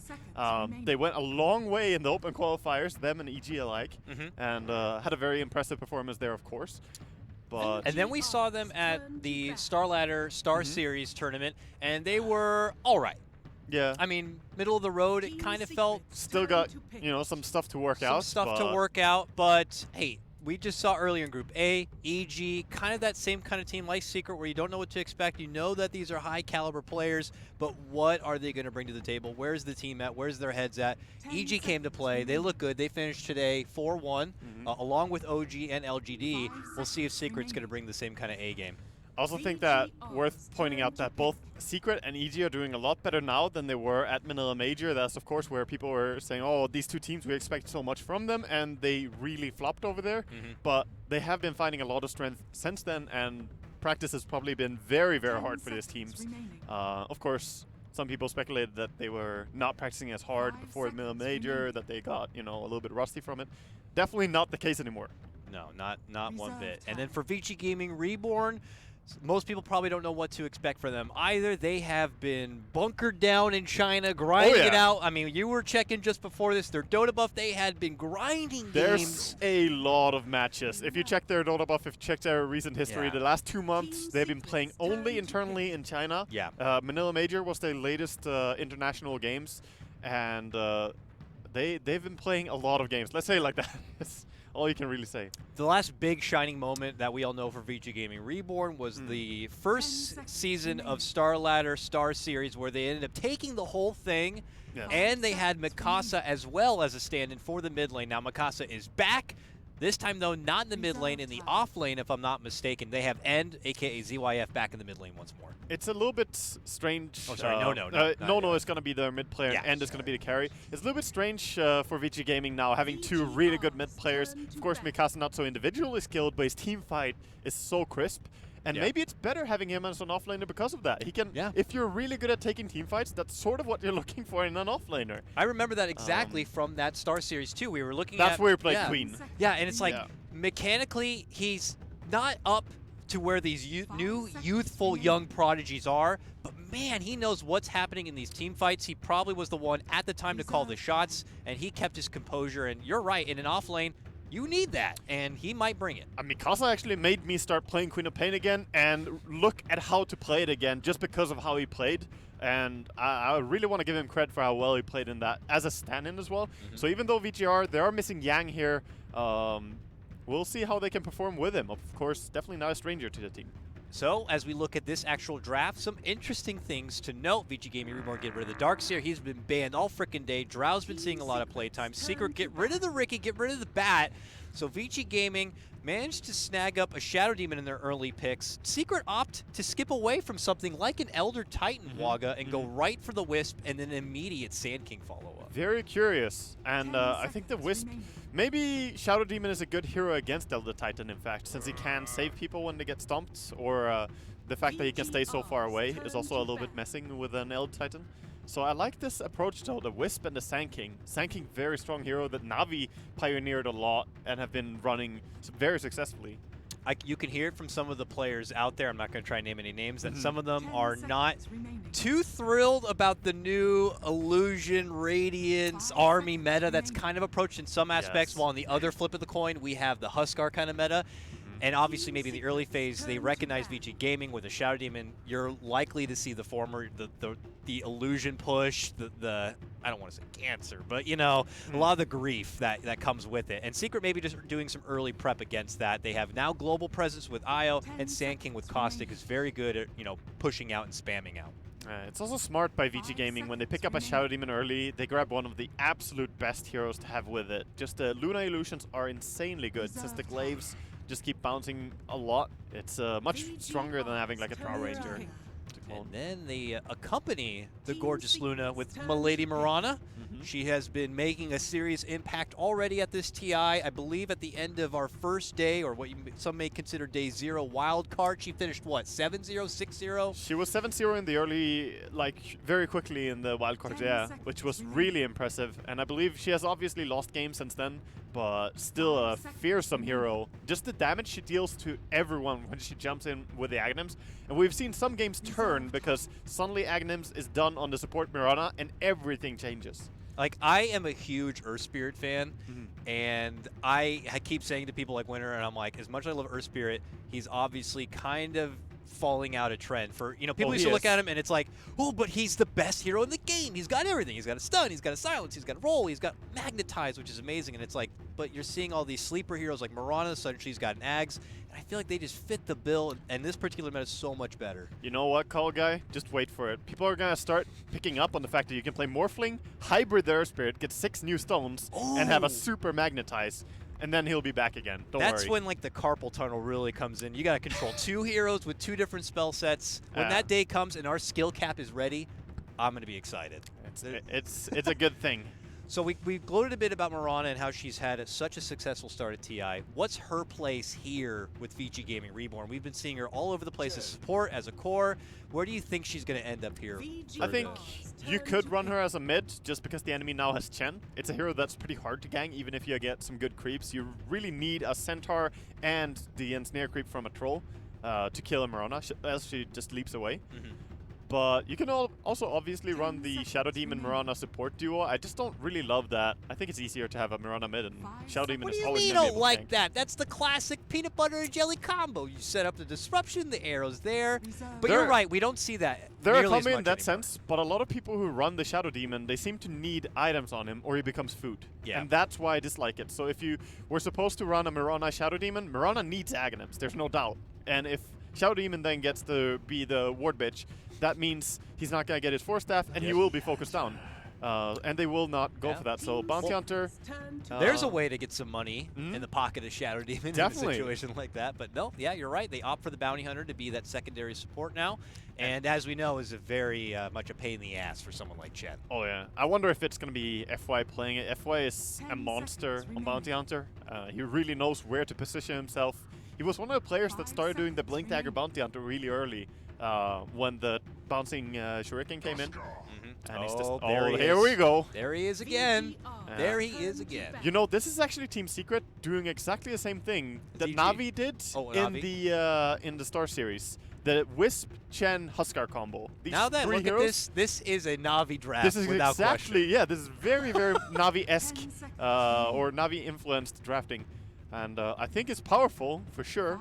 And it also aims to break what Luna does, because late game, Luna sieges high ground so easily with the Shadow Demon clones, and you don't want to head into late game. You just go Huskar, you pick early game oriented, and take the game away from Vici really early. Yeah, plus that early game pressure, the coming together right away is something the Bounty Hunter definitely hates. Yeah. What about Secret's laning phase, though? When you commit to something like a Wisp and a Chen pairing, is that okay? Is it too greedy? I imagine Chen's going to be in the jungle. Wisp is probably going to be paired with maybe the Huskar, I'd imagine. Don't know yet if it's going to be mid or safe lane. Then one of the other lanes ends up without any protection at all. So do they just get someone who could farm on their own and stay safe, or how do they deal with it? I think that's normally the case when you pick a Chen kind of lineup. You can only really have one support sitting somewhere. Chen is going to be very flexible moving around. Hopefully he can avoid the Bounty Hunter ganks for him, or the Bounty Hunter scouting him out. But I think, yeah, you need to pick something that's fairly self-sustaining. We'll have to see what it is here. We have the final set of bans going to be coming out. Vici got rid of that Naga. They now remove Lady Death Prophet. Secret got rid of what could have been a potential late snag of an Elder Titan. That would have been interesting to see. And we'll have to see here what's next in store for Vici Gaming. Still missing kind of that tank, that brute force. We imagine that what could be potential off-lane grab for Mikasa? Mikasa on the offlane, that's the thing. I'm not really sure what he likes to play on offlane. Yeah. We know what Mikasa likes to play normally. When he goes mid, he plays a good Death Prophet, he plays a great Queen. You know, I know his hero's there. I think Slardar here was a great ban, because VT Gaming make good work of it, and they have a lot of physical damage already. would also open up the door to Roshan. So probably good getting rid of that. They got to adapt a little bit of that NA love, and they get the offlane Enchantress if you're VG Gaming. Then you have a way to get rid of the Chen creep and pure damage for the Huskar, baby. I doubt they even consider that as an option. I'm sure it's something they giggle about, though. We go back to Secret. They actually have first dibs here. Who's going to be that self-sustaining farming hero for them? And the other thing is usually it's Envy who plays the Huskar, right? They could have the Huskar and put him down there, in That's fact. true. And have Arteezy run a mid-hero that works well with the ganks from Chen.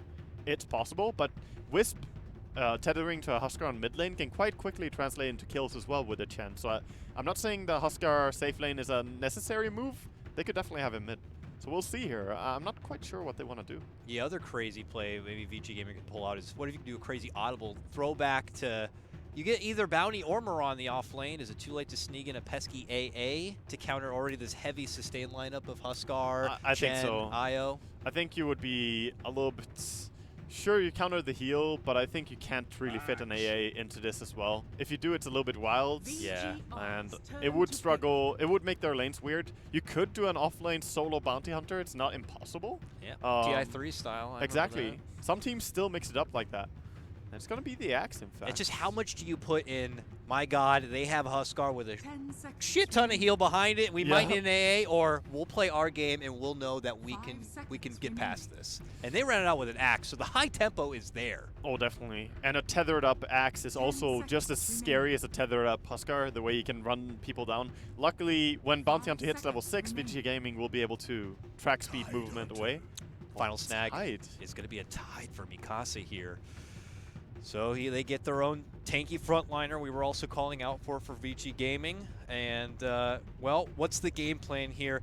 You look at Secret, it seems pretty cut and dry. High tempo, Huskar kind of a game. For now, Arteezy's actually on it, which is something a bit different for them. While VG Gaming, a little more disciplined, a little more stagnant at the start. They have to find a way to try to pump the brakes of Secret, and then they can succeed later on, I imagine. It's the pressure that's going to be on Bounty Hunter to scout out the rotations. If he can slow down Puppy's rotations so he doesn't find kills with his Chen early on, then maybe they can hold on to towers for long enough. And it is going to be FY taking up that job as the Bounty Hunter. Which he is very good with. I remember last year, TI5 group stages, FY, who was on VG Gaming at the time, it was a heavy bounty hunter meta, and they were going against EG, and they had to pull out a Treon Protector just to deal with it in that game. He gets a lot of respect on the hero, and Secret should be giving it the same respect here and now. Let's go ahead and get the party started, though, with some quick fire prediction action here. Team with the first tower kill of this game, Waga. I'm going to go with a team that has Chen, even though Luna is quite good as well. Yeah. Team with the most Roshan kills. Huskar feels like it should be. Even though dire advantage, I still think Secret should be the ones taking the most. Number of ancient camps stacked by 30. There's a Luna. There's a Luna. So I'm going to go with a casual 6 to 10? 6 to 10. 6 to 10, I think. I might be over generous, actually. I'm going to go with 0 to 5 for me personally. All right, I've got the 6 to 10. And finally, to round things out, we have player with the highest total physical damage done to heroes at game end. Physical damage. Physical, I really feel that Luna should be topping that. But, yeah, because Huskar, a lot of its damage is just magical. And Axe is pure damage spin now. No, I think it should be Luna by far. All right, I'll put it on the same mark there, and we'll get underway. Doesn't look like too much early fishy business happening at the moment. Nope. No on the Mirana, so things look pretty standard there. As mentioned, you know, usually with Secret it is Envy, I believe, who plays the He's been Huskar. scouted, though. He's standing under a ward and a sentry. Oh, and no. he drops that. Oh, he but doesn't he know can't get up still. in there. He can't get up there and get it. He actually just loses his own sentry, and he's going to have to weasel his way out through the back door. But this is something Secret are obviously going to be keeping in the back of their mind. He wants to D-ward back at them. He's trying to, but Pie's going to be close by. He should be able to. But they have that sentry. They'll see him pop out now. And he'll get the idea that it is up there. They do have a dust, but when you're a Wisp and a Chen, you really don't do anything at all. Okay. You've got no damage. He did end up dropping down the ward. Does that end up... It blocks. It does block, right in the corner there. I just want to make sure. I was trying to remember the hotkey even to kind of make the look there. So he gets his clever little cheeky block, and we'll move on with the rest of his day. We scope out this bottom lane. This was what we were saying was going to have to be that self-sufficient core Waga. It's Envy and his Axe by his lonesome here in the matchup against EYF and DDC. How should this be going? It shouldn't be going so well for the Axe, but I think Secret are still happy though. They got the Sand King versus Tide matchup, which Sand King does really, really well because of the Caustic Finale. So I think it's fine for them. Haven't gotten to see a whole lot of Bulba Sand King. That doesn't feel like a Bulba kind of a hero. You know, No, we really know not. him for Clock, for Darkseer, obviously, but he's not one to play a lot of Sand King. But I guess in this day and age of Dota, from what we've seen with the success of Na'Vi and many other teams, if you're an offlane player, you might need to have a Sand King under your belt. It's really quite easy to play in the laning stage, and for taking team fights later on, Bulba has always been very superb in that regard. So I think he's gonna do more than fine. He's definitely going to be holding his own for now as he gets that early point into Caustic. The Tide is going to have to, he's going to have a run for his money in that front. Nearby, FY continues to stalk Puppey here on his Chen, but for everywhere Puppey goes, Pylai seems to be trailing just kind of casually nearby as a just-in-case kind of a thing. They've made their full approach to the bottom lane, but because they were casually spotted, FY has been pinging them out, so obviously VG are going to be aware of this. Yeah, and they're going to scout out the rune. And there should maybe be a snag here from FY. Yep. Bottle is not going to get filled up, so that's quite big. Wisp now can't heal his teammate so much. It's going to be a bit awkward here, and he'll just take the meantime. Oh, top lane, because is dead. He underestimated the Caustic Finale. It can go so fast. He walked into a creep wave, and there was a lot of Caustic Finales on the creeps. And it really just takes one mistake like that, and then the Sand King is off. That's crazy. You cannot underestimate it. Kind of a matchup like that. And in a matchup, Mikasa, we already know he's not a huge off-lane player, and in that kind of matchup we don't play very often. It will catch you by surprise. Well, it's Mikasa's... Oh, they're going on Puppey, body blocking him. He's going to go all the way around the corner. ZYF with one more second for Lucid Beam. Not going to be necessary. They will get that Puppey kill, and they even things right back up. Envy considers moving on forward, but SD has a wonderful target in that Axe to use Disruption on. Oh, he really does. Yeah, it's great. And this is what a lot of people think about Mikasa as well, that he's a very individually good player when it comes to joining team fights at the right time and so on, but his mechanical laning skills are just, he underestimated Sand King, and a kill like that is very costly.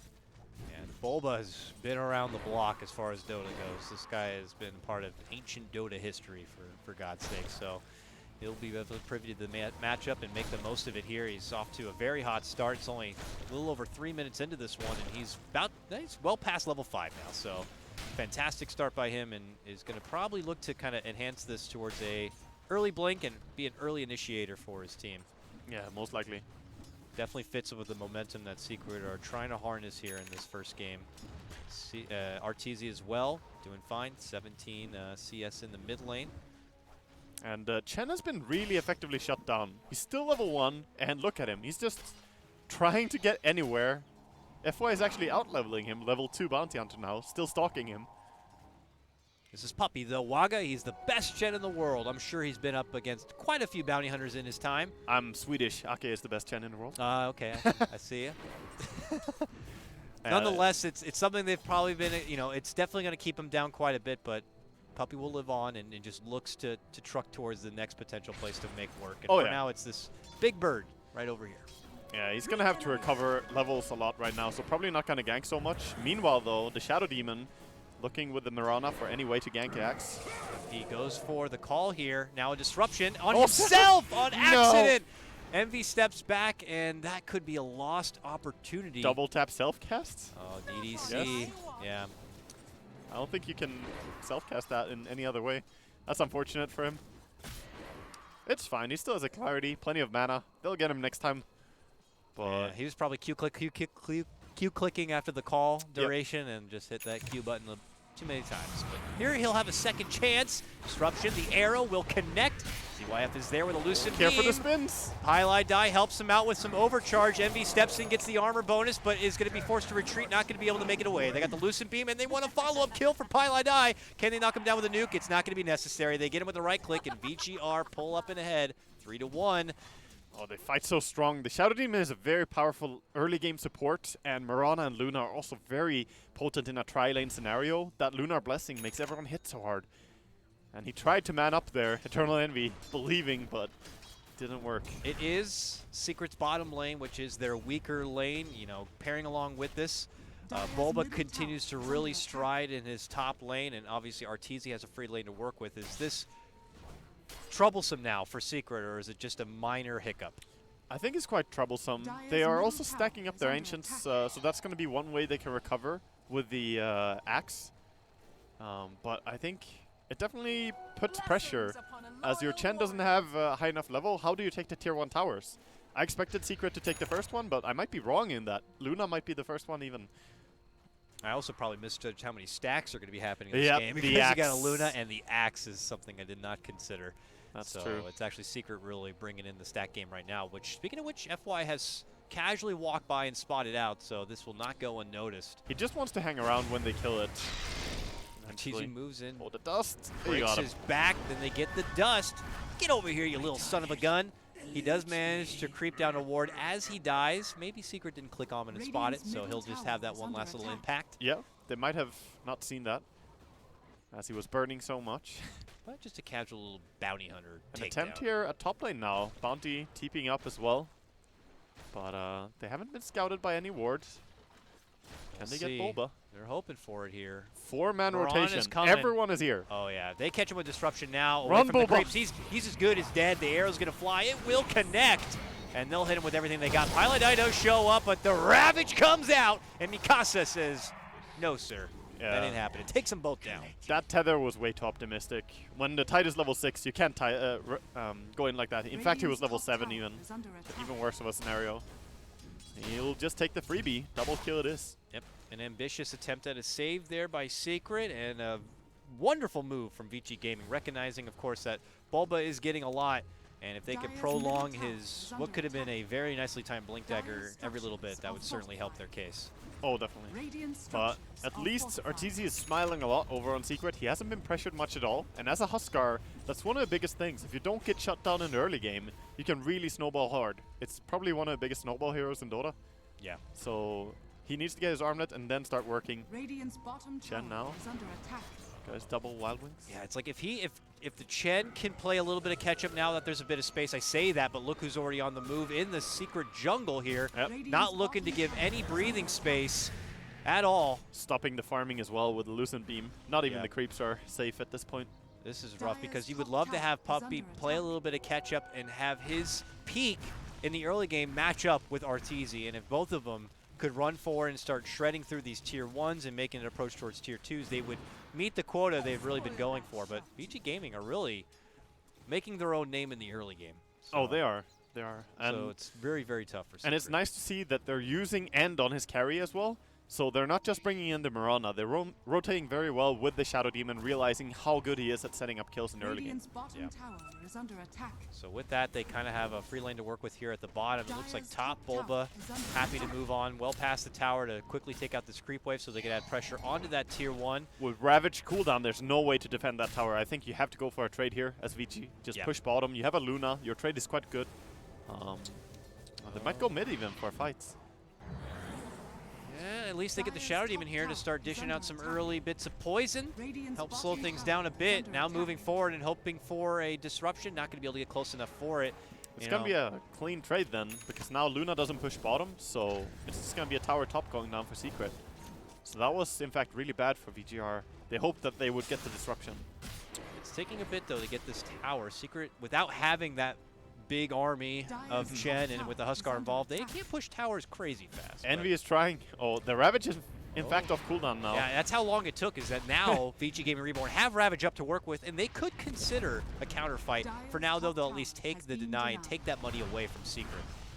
Back at mid lane, No still on the scene defending this tier 2. Arteezy has been here nearly the whole game, with the exception of stepping off to get that quick little bounty kill. He has been firmly planted here, farming up and being the head resource maker for Secret right now. Yeah, that's why we also see him on a top CS. He's not moving from this lane, and now he might want to let Wisp catch up levels or something, as Wisp is only level 4. Take mid for a little bit and get that level 6 going. And as Envy finished up, Yeah, he's very close to finishing up the Vanguard, so he could just take the Ancients as soon as he does. Yeah, because when you, I was getting ready to pose the question, like, what is Envy's purpose in this game? It's going to be too far off for him to be the true initiator. I guess Arteezy could just take reign of initiator by just life-breaking himself into the fight. But if he's not going to be initiator, he needs to bulk up, obviously. I think they have enough initiation, but the Crimson Guard is going to help block a ton of damage from VGR. Yeah. There's so many right clicks coming in with the Luna Glaives as well, so that way they can try to just power through the fights instead of just initiating with Axe. Yeah, he needs to be that utility. Because you also have Bulba as Sanking, and he's rushing the Blink Dagger. 1600 gold top tower, gonna go down without defense. Yep. Casa helps pick that one up. He's got his buckler, and he's only about a couple of hundred gold away from finishing out the Tide mech. On the other side, Secret now grinding their way through a stack of Ancients here for Envy that helps secure his Vanguard, and as you already mentioned, it will be to Crimson Guard. Will be a Blink Dagger then, I assume. If he didn't finish it before going for this, then yeah, he probably will buy the Blink and go for the double Blink gank maybe. Yep, there it is. So Sanking and Axe can now really hammer down on one lane. So Bulba gets his Blink, and then do you think that means it's got to be go time for Secret, make the most out of these Blinks, and pretty much take all the momentum back in this game? I believe so, but right now it's VGR that are making the move, and there's not much vision for Secret, so they feel it. Bulba does not want to defend bottom. He's like, no way, no should be this brave. He has backup. Everyone's missing off the map. What's happening here? They're avoiding them so nicely. Arteezy is running up. They might get caught out, but... FY creeps in first. Pie's nearby. Has a dust in his Wisp pocket, if necessary here. It's dangerous to go under a tower, though, against Sanking and Chen Heal. Yeah. You don't want to dive here if you're VG. FY is creeping in from behind on where it looked like the courier was heading back, but it actually changed course to head back up towards Secret here. And it looks like VG Gaming are just going to be running parallel to Secret and no sort of crossing of paths here. Secret just make their move all the way up into VG Gaming Woods, and they kind of read the situation perfectly and just anticipated that VG were on the prowl and avoided it. FY is also trying to read this courier. You see where he's standing? He has the ward watching the mid lane, and he's standing up here. He just wants the courier. He's like, maybe it goes up here, but no, he's going to miss it. It takes the low road, and he'll miss that one. But he comes in from behind and has a chance at being able to at least pop a glimpse here of Bulba. Yep, he got experience, so he should realize that he's there at least. But it's kind of interesting to see now what VG Gaming do. Obviously, they were happy to go on the offensive, but now that that opportunity's gone, he walked into reset? Uh-oh. He's dead. Oh, they popped a dust. He's in the corner with nowhere to go. Valiantly tries to go for the TP, but Puppy says that's not happening. Bulba's not even stunning. Comes in from behind, just takes off his head. That's why you want to have sentries and dusts against the bounty hunter, so you might find him like this. Nice little freebie there for Secret. And VG Gaming Reborn kind of slow their roll as far as going on the offensive, and Secret can now pick up onto their game plan that they originally set out for, basically when they threw together this draft. This is the place back where they would want to be, pushing forward. Mirana Invis. There is a sentry down. But yeah, Moonlight Shadow. They're looking to make their move. Here's that sentry, and they're on top of it. Envy makes the call. It's only for DDC. That might not be good enough. Coming in. Here comes the follow-up Bulba, but the Ravage is there from Mikasa, and that could be good enough to shut them down. Envy eats a lot of the Eclipse. He's going to be going down, but Arteezy is here, and the Flaming Spears fly on out. He quickly makes work for Luna. Front flips forward. Disruption is going to be there to save Mikasa a bit. Arteezy will readjust. Goes for his new target. It's going to be no, and he goes down. Now Mikasa looks to move in, but they can't do anything against this mighty Huskar. Pylite Eye able to keep him alive. Pylite Eye will end up going down, but not before he gets himself a double kill. Him and Bulba both secure it. A 3-for-2 trade, but Arteezy, the last man standing really, as far as offensive goes. And now that's moving it for exactly why we see Huskar be respected so much and why so many teams are doing it now. Pretty much every series has a Huskar pick in these best of twos that we have. And it's just a dangerous hero in exactly this stage. 15 minutes into the game, you have someone who can heal him up. If it's Dazzle, if it's Oracle, if it's Chen and Wisp, doesn't really matter. Anything that helps protect him, and he becomes a monster. What do you do now when the monster has been uncaged and released outside of Secret? I think VG have to wait for their cooldowns and then make a smoke play. But before then, they need to really proactively push out the side lanes. They need to just abuse the fact that Mirana can push quite far before she gets caught out. It's a big thing to say, though, against a team with 2 Blink Daggers and a Wisp relocate. But it needs to be done. Yeah. If Mirana's able to kind of at least throw the Ags together, that could help relieve the pressure in the slide lanes and be able to outspam a bit better.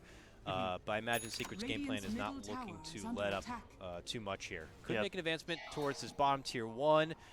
Then options for Roche become a lot easier. What you mentioned there is a very big thing. They're next to key timing. Oh, they're relocating. Yeah, it's for FY. He's bounty hunter takedown, yeah.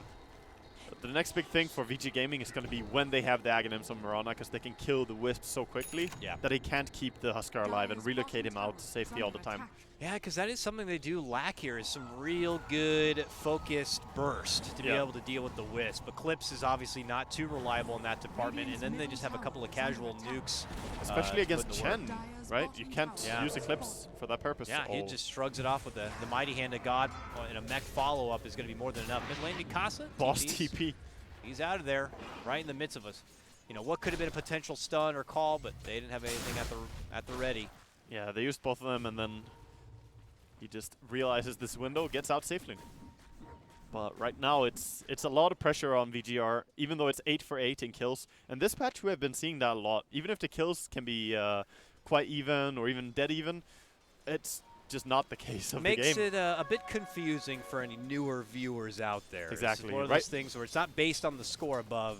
It may look tied and close. We look at the net worth, though. It's in the favor of Secret, and with the kind of draft they have together, it's great. I think the easiest pointer is towers, really. Yeah. Look at how many towers have been taken by different teams, and that's going to tell you a big story. So right now, obviously, Secret are doing quite well, taking down 3 towers of the tier 1s and the tier 2 tower. But 1 tier 1 tower was denied at least. Small victories for VGR. Now Secret smoked up, and they're hanging around this Roche pit now. They already have Sentry by the pit FY down. again! Yep, they move in, they pop the dust, and the call's there. They drag FY back into his near demise as he's going to be nuked down quite a bit. Puppey kits it with the shockwave there at the back end coming out from the Satyr creep, and now Secret can confidently move themselves into the Roche pit if they'd like, but it looks like they have eyes on the bottom. All these pickoffs that they're getting on FY has been because of good warding. It's just proactive warding by Puppey and, of course, Pilot Eye. Yep. And that's what gives them all this control of the map right now. And that's going to be a tier 2 tower, probably. They might try and take the fight as they have everything ready. Oh, they're reloading.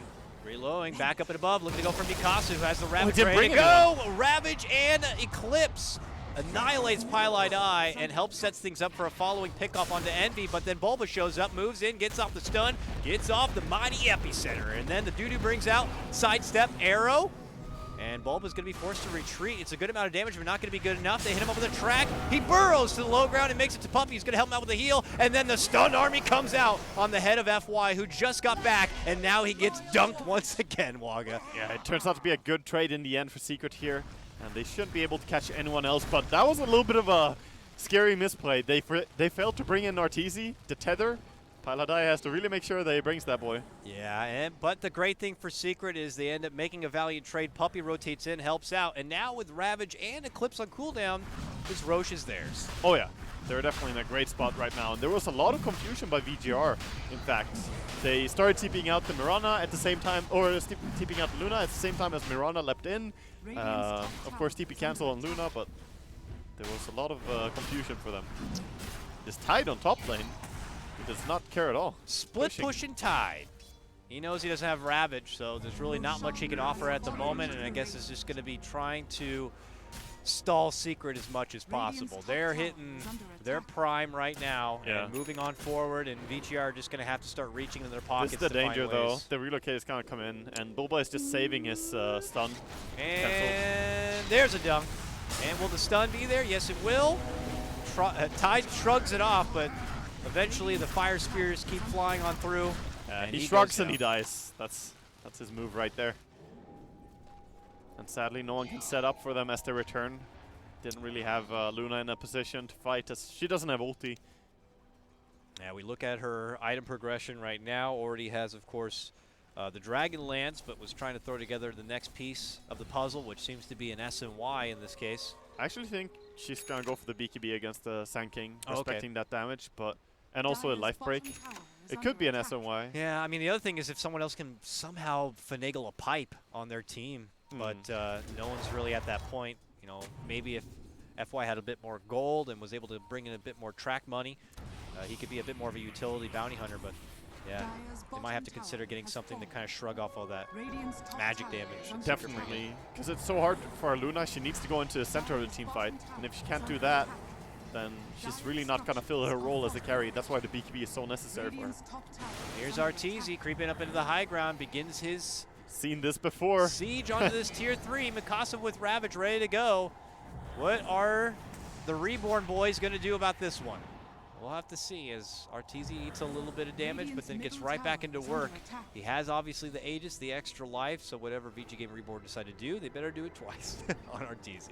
Definitely, but it's very scary for VGR to go in here, since the Sand and Axe are both lurking.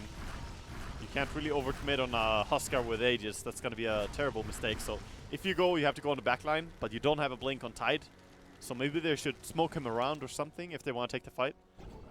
Yeah, we'll see what they want to do here. Secret make their new approach. If this fight goes well, they could be walking away with a Game 1 victory here. Arteezy way out in front. They try their best. There's the NV step in with the call. Creates a little bit of space so that Secret can reposition and get all that resource and all that health right back. I guess it should be pretty easy to arrow the Huskar when he walks up to high ground siege, since he always pretty much walks up on the same spot and he will stand there and hit. Now the Mirana has her Aghanim's completed.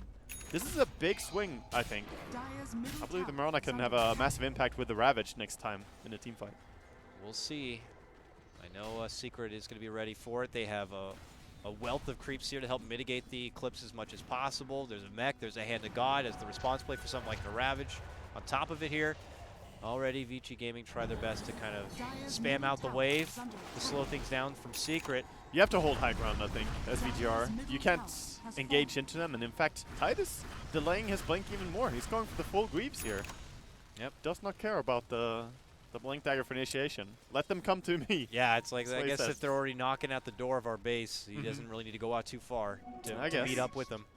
I and guess. puts more value in, I guess, cherishing his mana and getting off the free heal and mana to his team. That does have some pressure on Nono now, because he has to land an arrow so they can force the fight. Else, when he wants to go in and take the fight, Secret can just back out. They don't have that good stuns. Yep. But they've been pretty on point so far with arrows. All right, and it looks like Secret will pull off quite a bit of the pressure they had before and just kind of go back to a bit of a reset here. They've obviously gained a lot in the economy department.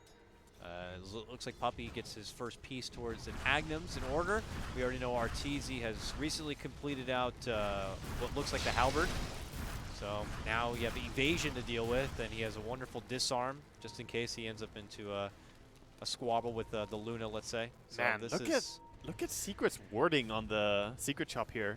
I guess it really is the Secret Shop by now. 3 Observer Wards in the enemy Secret Shop.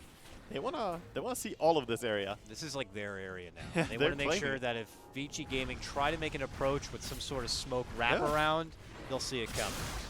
Yeah, I guess so. Oh, they're back at it. High ground sieging. I mean, long wraparound from FY's Bounty Hunter way back in behind here, but Arteezy's already inside. Makes the commitment for Mikasa. There's going to be a defensive disruption right now. And the Moonlight Shadow will come out from Nono.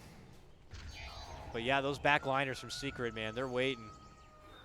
I mean, I guess, you know, maybe FY will try to be there to stop a blink, but... Oh, they don't want to continue for the... Oh, they saw FY, I think. Get that Bounty Hunter! Where the hell is he? They want him, but FY, he's been caught out too many times by now. He's like, no, I'm running this way. He doesn't, in fact, have a TP on Bounty, so he has to be a little bit careful about how far he runs right now. He's way back right now. He's Yep. playing If they went extra for safe. Rax right now, he would be in such an awkward position. But thankfully for him and his team, they have not followed through on moving in for this Rax quite yet. It looks like Secret are making another approach again to the bottom lane. Just as VGR are trying to farm as what they can on the top half of the map, you see how far Nono's moved out. It's, you know, they're frantically grabbing anything out there in the map before the ultimate push comes. They really are. It's that stressed moment. They're going to smoke up here, in fact, Secret. This is trying to very go into enemy different. jungle. Yeah, they're going to try some sort of sneaky play here. They had been pressuring the bottom lane for quite some time. They did leave Pilot Eye down They're there. showing the Wisp at the same time, so they're trying to say, hey, we're down here, go farm your jungle or something. Yeah, no, keep pushing top. Exactly. Keep pushing top. Keep thinking you're safe. That makes This little move by Wisp makes the Mirana feel really safe. Man, and she's it's not just the like, case. I'm just farming creeps. Oh, what the hell? Yeah, They're all here. You're dead as hell. Secret have showed up. They take out the Mirana with an epi too. My God. Oh, they pinged out where they're gonna come back. Look at them. They're running down for the relocate. Go, go, go. Go. They're trying to catch it. Oh, they found it. It's just gonna be Pi. Oh, And oh. he is back at the base. He did the, what did he do? He did the Chen send home. Wonderfully done. Yep. So I was like, oh, did no he way do to catch the TP him. timing? No, he No, because he was there too long. Yeah. So I was like, that's not the. But yeah, Chen and Wisp is pretty gimmicky in that regard. Easy to get away. Not even a freebie like that for for Vici Gaming. The Not ultimate even low blow. Piladai is free. It's a tough world right now. You know, it's a cutesy little play by Secret. It definitely brings No down a peg. He doesn't seem to be losing too much gold from it, and it's not like Secret are able to follow up with an objective. It's more that they're not gaining stuff at the same time. And Secret, while they don't get that much from killing Nono is one of the guys that needs farm right now in VGR. He needs that Blink Dagger very badly, and you almost want the buyback as well, so he can take one fight and then buyback come in and just dominate it. Yeah, for sure. But right now I'm looking over to the Huskar. Arteezy has a lot of armor in his items right now. When he gets the armlets popping, and his plate mail is soon to be upgraded as well. Is he going for an AC? I believe that he should go AC. He could upgrade the boots as well. Brown boots is kind of sad to have at this moment. He could really do anything he wants at this point. Ignore my brown booties. It's my spear you must fear. But in the meantime, Secret know they control the vast momentum of this game, pushing closer to 10k in net worth, XP close to the same here. Man, Puppy got the Aghanims really quick from when he started it. He's got that dragon flying around now. That felt like no time at all. You know, I guess, you know, taking out the tier 3 bottom, then getting the tier 2 mid, then the Roche, money adds up, and Chen suddenly flies up from a point booster straight to an Ags, and that makes their sustain that much better. Really does. I wonder if Boba is going to go for an Aghanims, or he kind of has to go BKB here. Against Tide and all the stuff that they have on VGR that could cancel him, BKB is probably the best choice. Aghanims is fun though. Works on illusions as well, the Caustic Finale. So pretty evil against That's true. Shadow Demon. That's why it's so good against PL Army. You just destroy it with the Caustic Finale application. I always like to play things, I like to think more on the safer side. I would have been like, the pipe is cool, you know, you don't want to do too much damage from the Starfall, the double Starfall now, the Ravage, you know, being able to shrug that off could be nice, but... Meh, who cares about... I want the cool play. Who cares about the people who will die from Starfall anyway? It's just Pi and maybe Puppy. Let them get their own pipe. In fact, they are getting pipe on Envy anyway, so they'll be fine on that regard. Yep. It's because he skipped the Crimson Guard. Didn't really want to get that. Went Blade Mail and Hood. It's probably a better build. The Blade Mail that looks like a totally different item. Yeah, that's the only item that changes in the game is Blade Mail on Axe if you have the cosmetic for him. Yeah. Yeah, I'm sure it's not confusing to newer people at all. I wish they did more items like this. Here comes VGR though, still kind of stuck picking up the pieces from this bottom lane while Secret have their own advancement down the mid and kind of keeping the pressure there at the more northern part of the base. But they know they've already hit home at VG in this bottom lane where the Raxes are still exposed. So do Secret try to make an approach from elsewhere, or do they... Secret are just waiting for Roche. It's the only thing. Once they get Roche, then they can start making their decisions. But at this time, it's just a waiting game, and VG Gaming are pretty happy getting just time. That's all they need as well. Mirana is currently 600 gold away from buyback, and Luna, she's got 2,100 gold as well, so she's starting to get closer to that Manta style. But that's kind of the state of things, and sadly, Puppy is really enjoying this as well. He's got that Granite Golem and Dragon, the combo that every Chen player wants when you have Aghanims. Yeah, I mean, this only gets technically better for Secret as it's obviously take the majority of this map. You're going to be stuff like, as you mentioned, the Chen with his Ags now building up his dream army. You have Bulba, who's getting on the back end of completing a BKB. The utility on Envy's all coming together. The armor's getting out of control for RTZ. He's got the Ogre now as well. The Frost Armor. Just adding more. 6 plus 32. It seems they tried for something mid, but there was a Sentry Ward just casually waiting. Piladai is on top of that Sentry Ward game. Yeah, this is a Moonlight Shadow movement from VG Gaming that's leading really nowhere. They'll flirt around the Roche pit. They can see it's up, but there's already a creep in there waiting from Secret. Just kind of already scouting it out for them. Yeah, but I think Secret they're slowing down the game a lot, but they're not going for the pickoffs that they did 5 minutes ago. They kept looking aggressively for something. Right now, VGR are playing pretty much on even fields here with Secret, which I don't think they're in position to be doing. So maybe Secret giving away too much. Oh, suddenly right to Satanic for Arteezy, it looks like. Oh, yeah. On the Huskar. That's going to make him really hard to kill. 3k HP. Yummy. Yeah, that's not what Luna is thinking. It's her job to kill him. Yeah. She's like, why'd you go ahead and disrupt that Huskar for me a bit? Yeah. Save that for later. Oh, man. But you're right. Secret have slowed things down. I mean, they still have some aggressive wards out, but they're... It's time for Roche right now. They're going to head into it, doing some dewarding as well. Yeah, they'll get it. They make their move in, and they did not find a sneaky ward, though, by FY. You see this ward at Roshan? Oh, just, right behind? The one, no, below. They have an observer ward. Oh, I like that. So that one is not going to be dewarded, probably, unless Pi commits more. Oh, he doesn't have more. Without more to commit, Secret just move in and get it started. Gem and the spirits, they found it. Yeah. Are they actually going to pull out because of that? I guess they can just kill it and then take Roche, I think. But this is taking a long time. They're trying to kill the ward. At the same time, they're, giving all this space to Vici.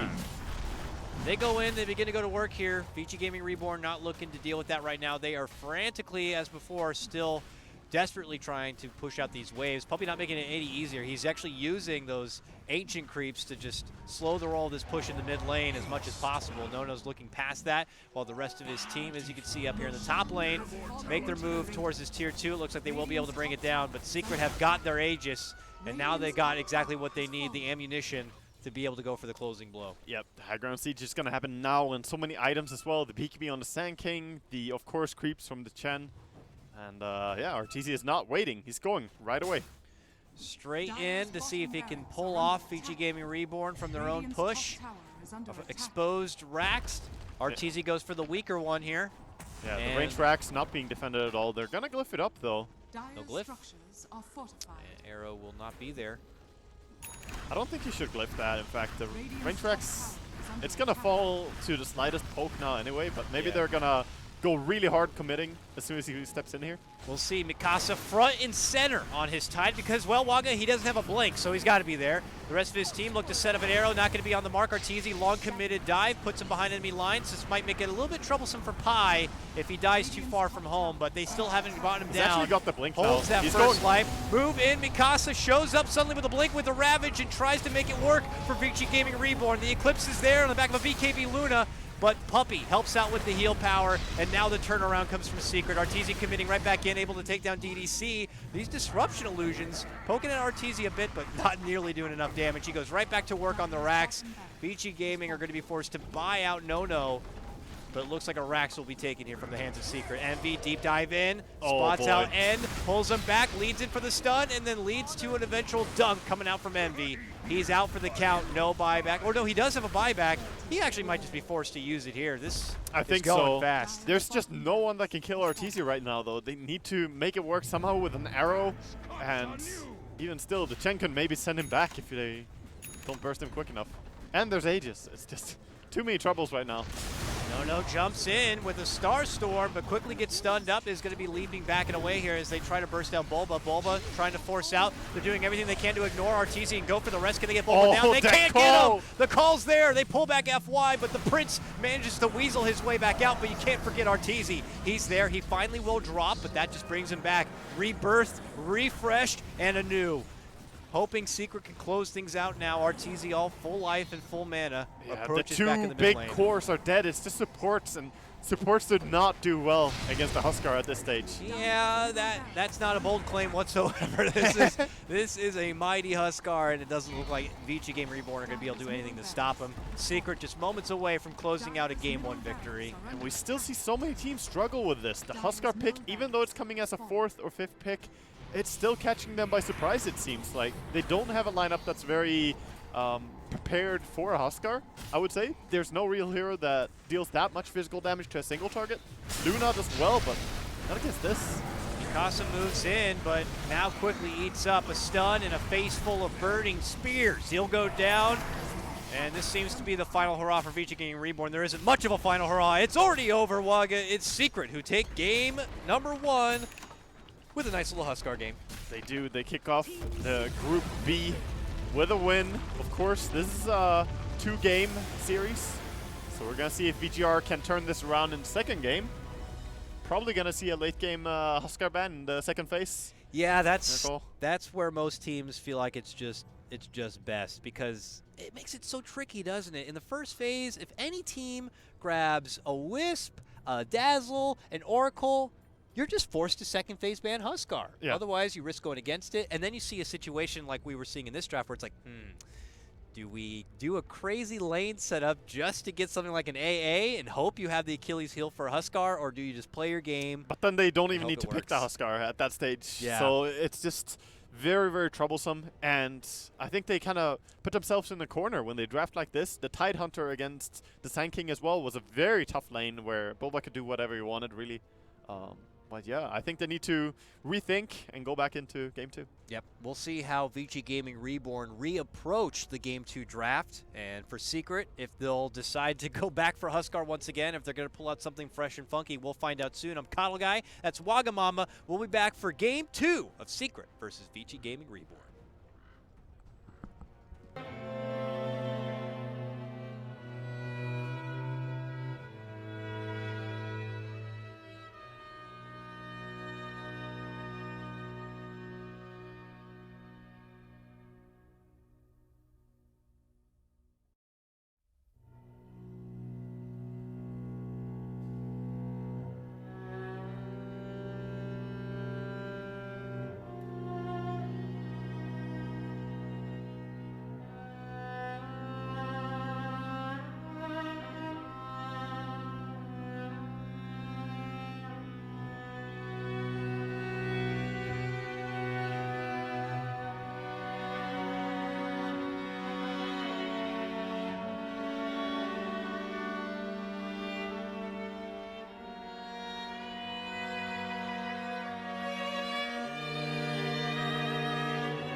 everybody, and welcome back. It's day 1 of group stage action here for TI6. I'm Cuddle Guy. This guy next to me is Wagamama, and we are going into game number 2 of Team Secret versus VG Gaming Reborn. Waga, we got to look over a bit of our schedule and what's to come, and we're going to be Team Secret fanboys, or at least we're going to be a part of their posse because we're following around a lot in the future. Yep. Tomorrow we got a lot of games with Secret, so we're going to be following them. I hope that they're going to bring more stuff than just a Huskar. I want to see some of that Elder Titan that I've seen before.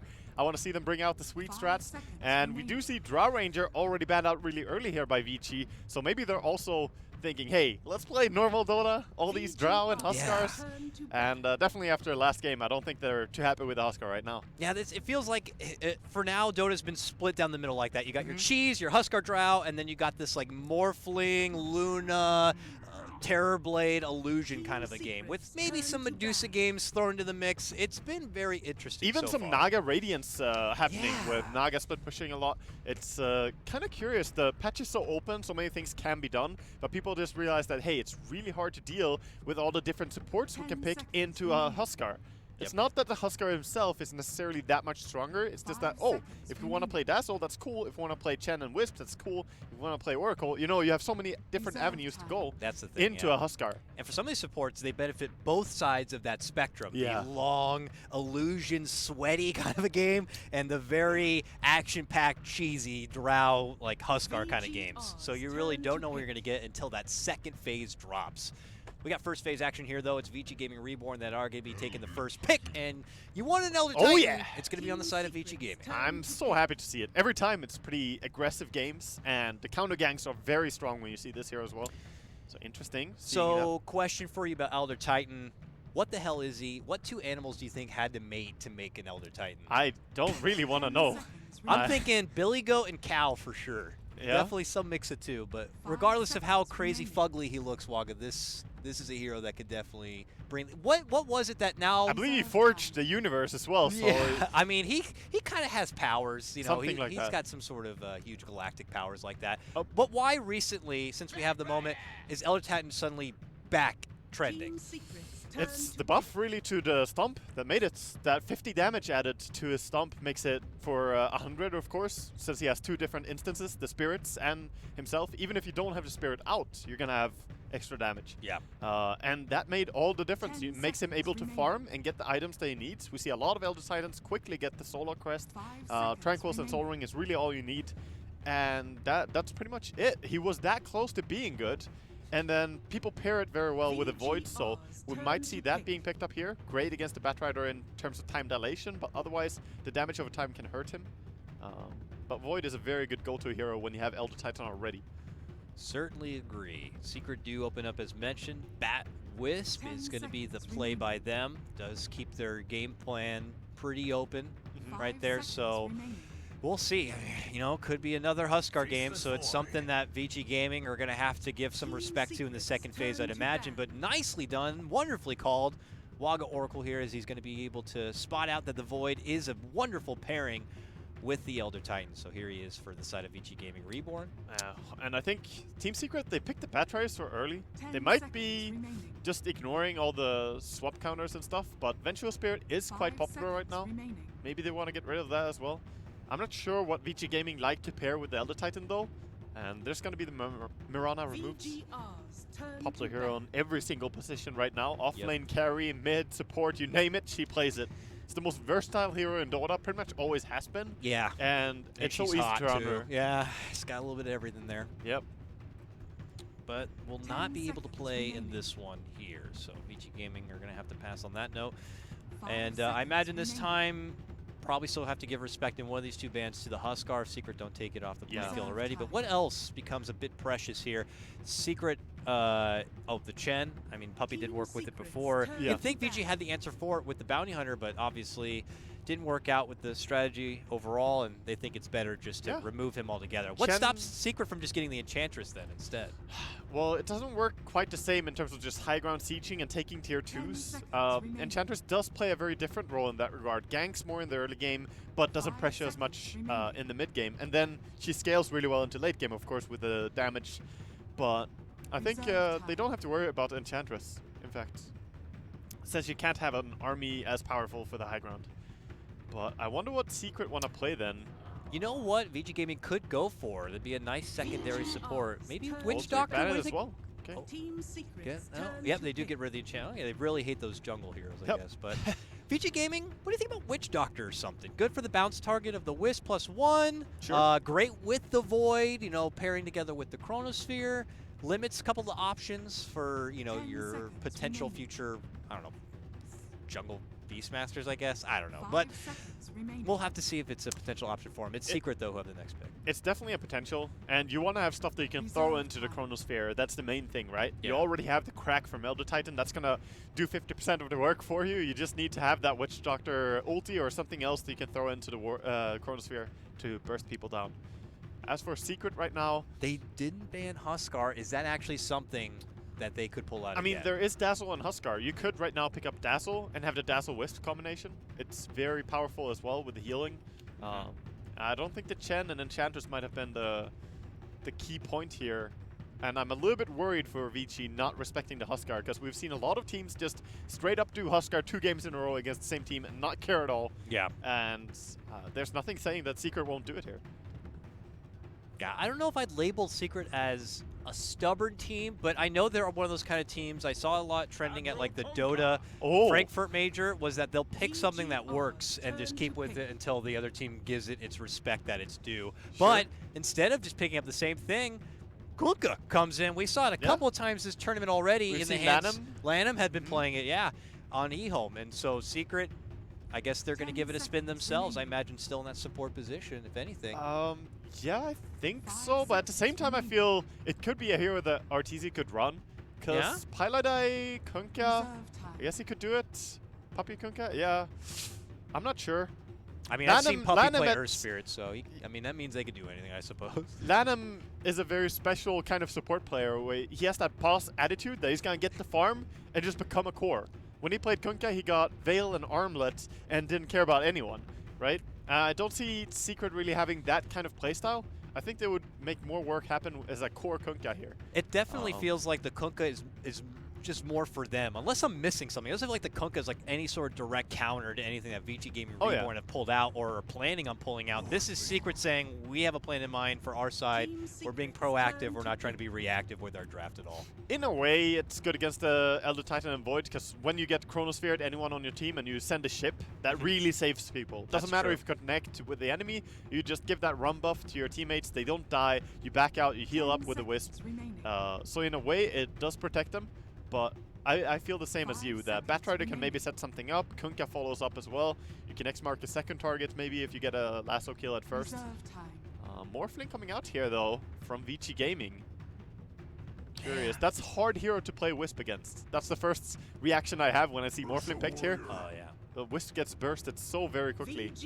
So Secret opt to go for the Ursa. Is this something to say like, we recognize your Morphling, but we don't want to go that late? That's just our TZ Ursa. He's very strong at playing this hero, and I think this makes Kunkka's X-Mark way better as well. That's one hero that can really work with this X-Mark, and Morphling even could be a hero that's in trouble. When you have an Ursa running at you, you want to wait for him away, but X-Mark is also on you, you have to take the hits.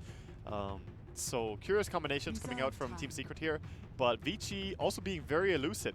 Void with the Time Walk, Morphling with the Waveform.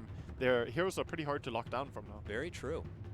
You know, I like to think of it as RTZ probably saw Papa Fear play that Ursa earlier and get 18-0, and he's like, I can do that. Yep, it's that fantasy points. The fantasy points, baby. Oh, We'll have to see what VG Gaming's response is. I recognize you're not to the amount of mobility that they definitely bring with their draft here.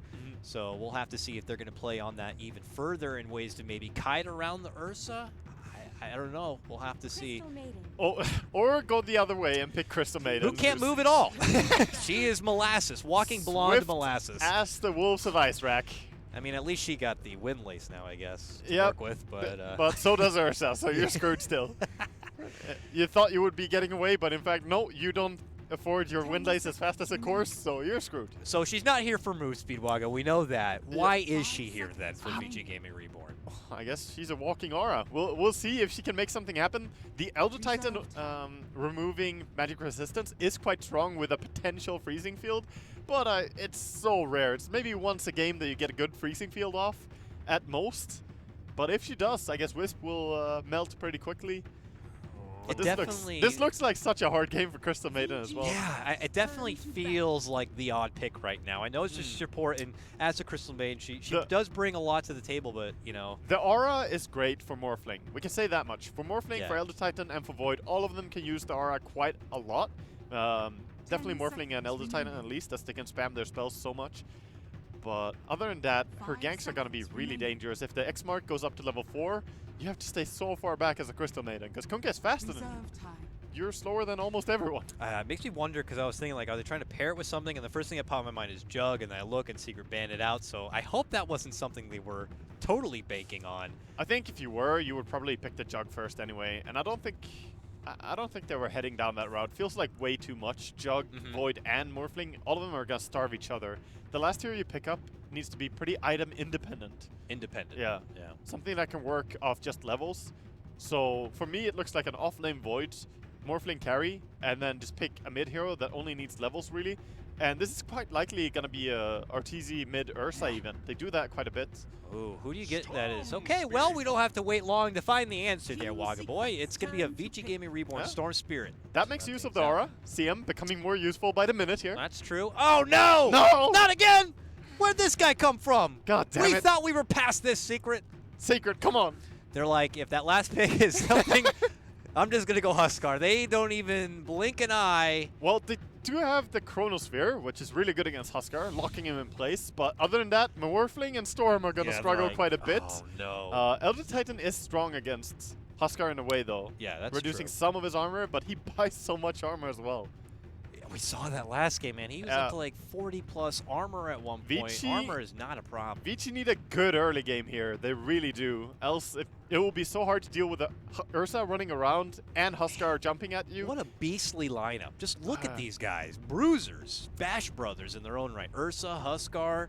10 seconds remaining. But at the same time, I think Crystal Maiden will be feeding a lot because it's really hard not to. I still like Vici Gaming's lineup. I want it to work. All right, we'll have to see if it's going to work or not. It's going to be a tough test for him as we hop into game number 2 of this 2-game series. Secret already claimed 1 point in the series, hoping to walk away with 2 to be at the top of the heap already for Group B. Let's lead in with some early predictions real quick. Wagga, player with the least deaths. I will put down Huskar. Yeah, Huskar / Morphling, depending on which team is going to get the upper hand. Depends who wins, really. Yeah, really. Will there be a teleport canceled by a stun in 10 minutes time? There's a lot of stunts. I would say yes. I think so. At least one. Yeah. Absolutely. Total number of smoke ganks kills by 25 minutes in. Smoke gang kills. Okay. Oh, wow. That's... Maybe... I'm still thinking 3 to 5 on that one. I'm going to go 0 and 2. I definitely was borderline between both of those. Player with the highest net worth by 10 minutes in. 10 minutes in, just like after the laning phase. Really early then. Yeah. I mean, you think mid laners potentially, unless cores are ganking. Yeah, I think Arteezy, because we saw how he played, right? He just sits on the lane and farms. Yep, like, gets his money. He knows. Eyes on the money. Well, eyes on the runes to start things out. Pi is on the scene, obviously, with only one shared Tango. He's hoping for a bottle, so his whole team is going to be there to back him up. VG VG are quite Gaming strong Reborn, here. they think they have a better level 1 fight and want to deter the Wisp from getting it. No-No's first in, steps in, goes right for a tree regen, and we're off to the races. Torrent's going to be right in the middle.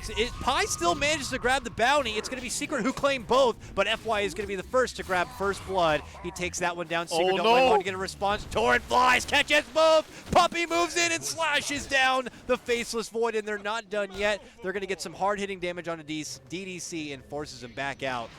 When the dust settles. They did get the first blood at least over on the side of FY. So, yes, it was a 2-for-1 trade, but they got the first blood. Always something. Double runes for Secret. A kill for Pup. Yeah, it's really hard to Yeah, find Secret where to draw the definitely line. coming out Yeah. ahead there, but at least they didn't get completely demolished in it. Pi still manages to get his rune, which means his bottle is en route. So his Wisp is going to be satisfied with that one. And we can take a moment to just really kind of admire the laning setup right now. Mikasa Void, one-on-one. Oh, we saw this earlier Envy today. Ursa. This in fact, this in This exact was the lane. EG game, yeah. It was Fear's Ursa going against the offlane Void in that particular matchup. Yeah, and it's a hard lane for Void. That game, the Ursa was... That was, in fact, when Fear went for his 18-0 or 19-0 or whatever it was game.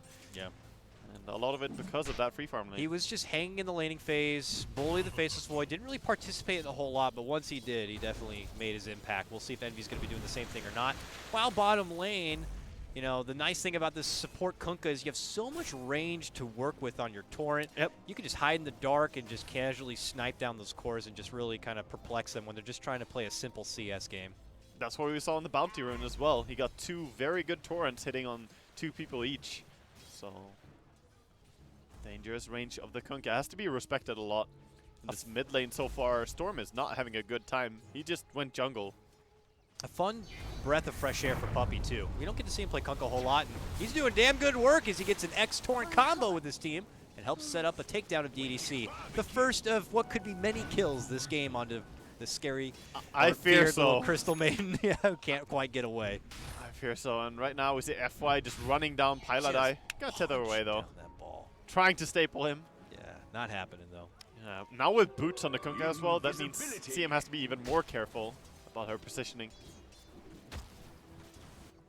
I imagine in the future, Kunkka turns that into his arcanes, has mana to spam, and really now with the X online, he's got some bread and butter to work with. Yeah, he's infecting the tricks. I loved when Ice Frog added in this bonus. When you use it on an ally, Double or the yourself, duration. yeah, it just instantly gives you the longer duration, so Yeah. you can do stuff like that.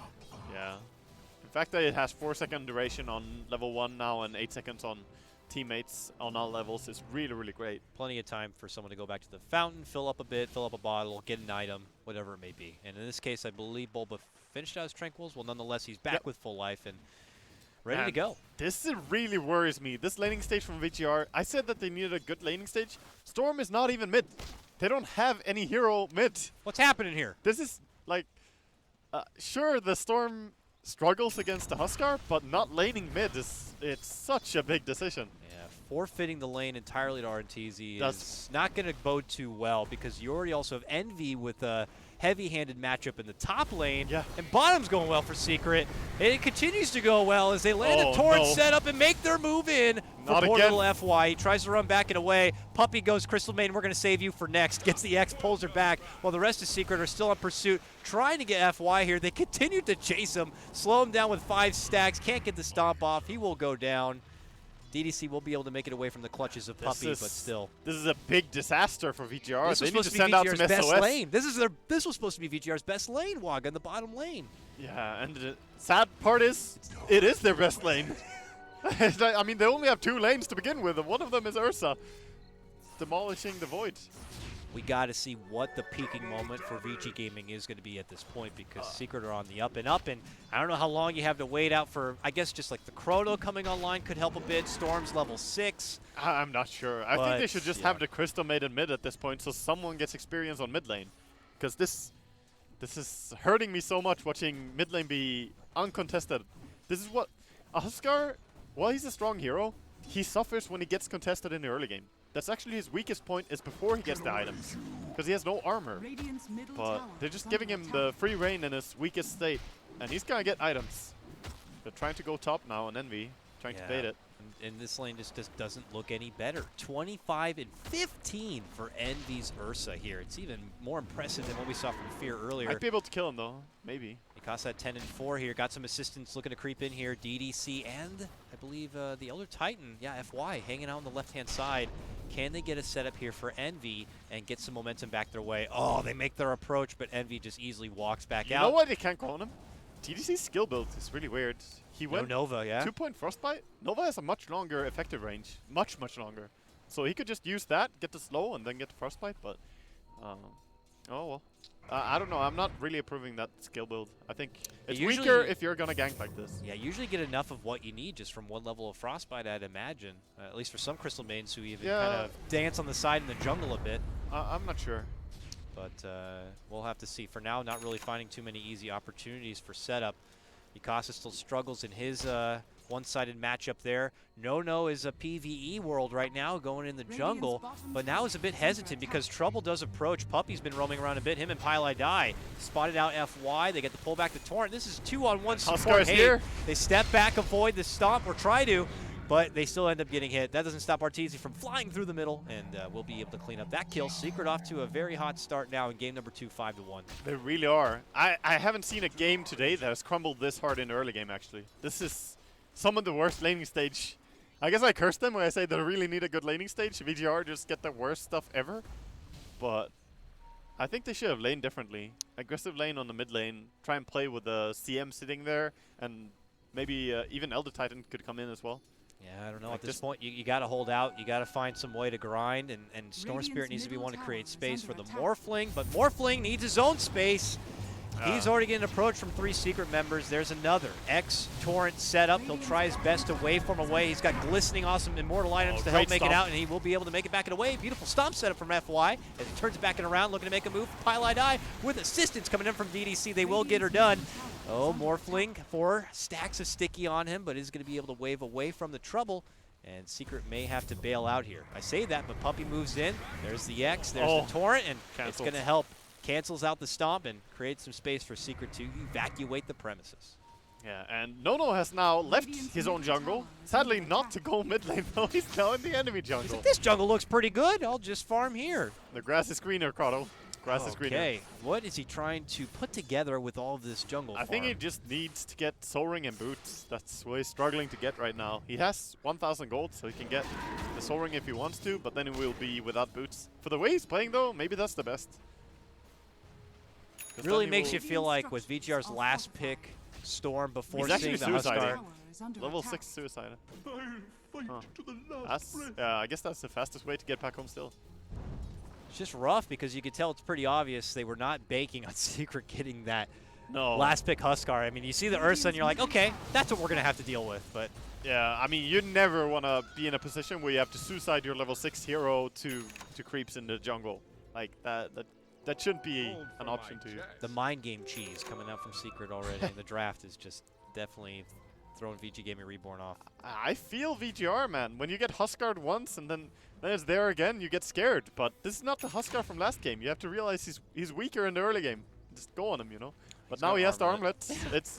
It's not easy anymore. No, not anymore. That window of punishing the Huskar in the early game may have passed here. Meanwhile, Secret, DDC. Another takedown, it looks like here of the Crystal Maiden as the Torrent is there. They got the X to pull back. They need a little bit more damage. They will be able to get it, but they do get their own response. A Wild No-No flies in from the north with his first real presence of the game. We'll be able to help getting a takedown there for VGR. Yep, that's a nice little payback at least. Everyone happened to be in the neighborhood for VGR as well. But that means that bottom tower, it's going down to the Huskar pressure.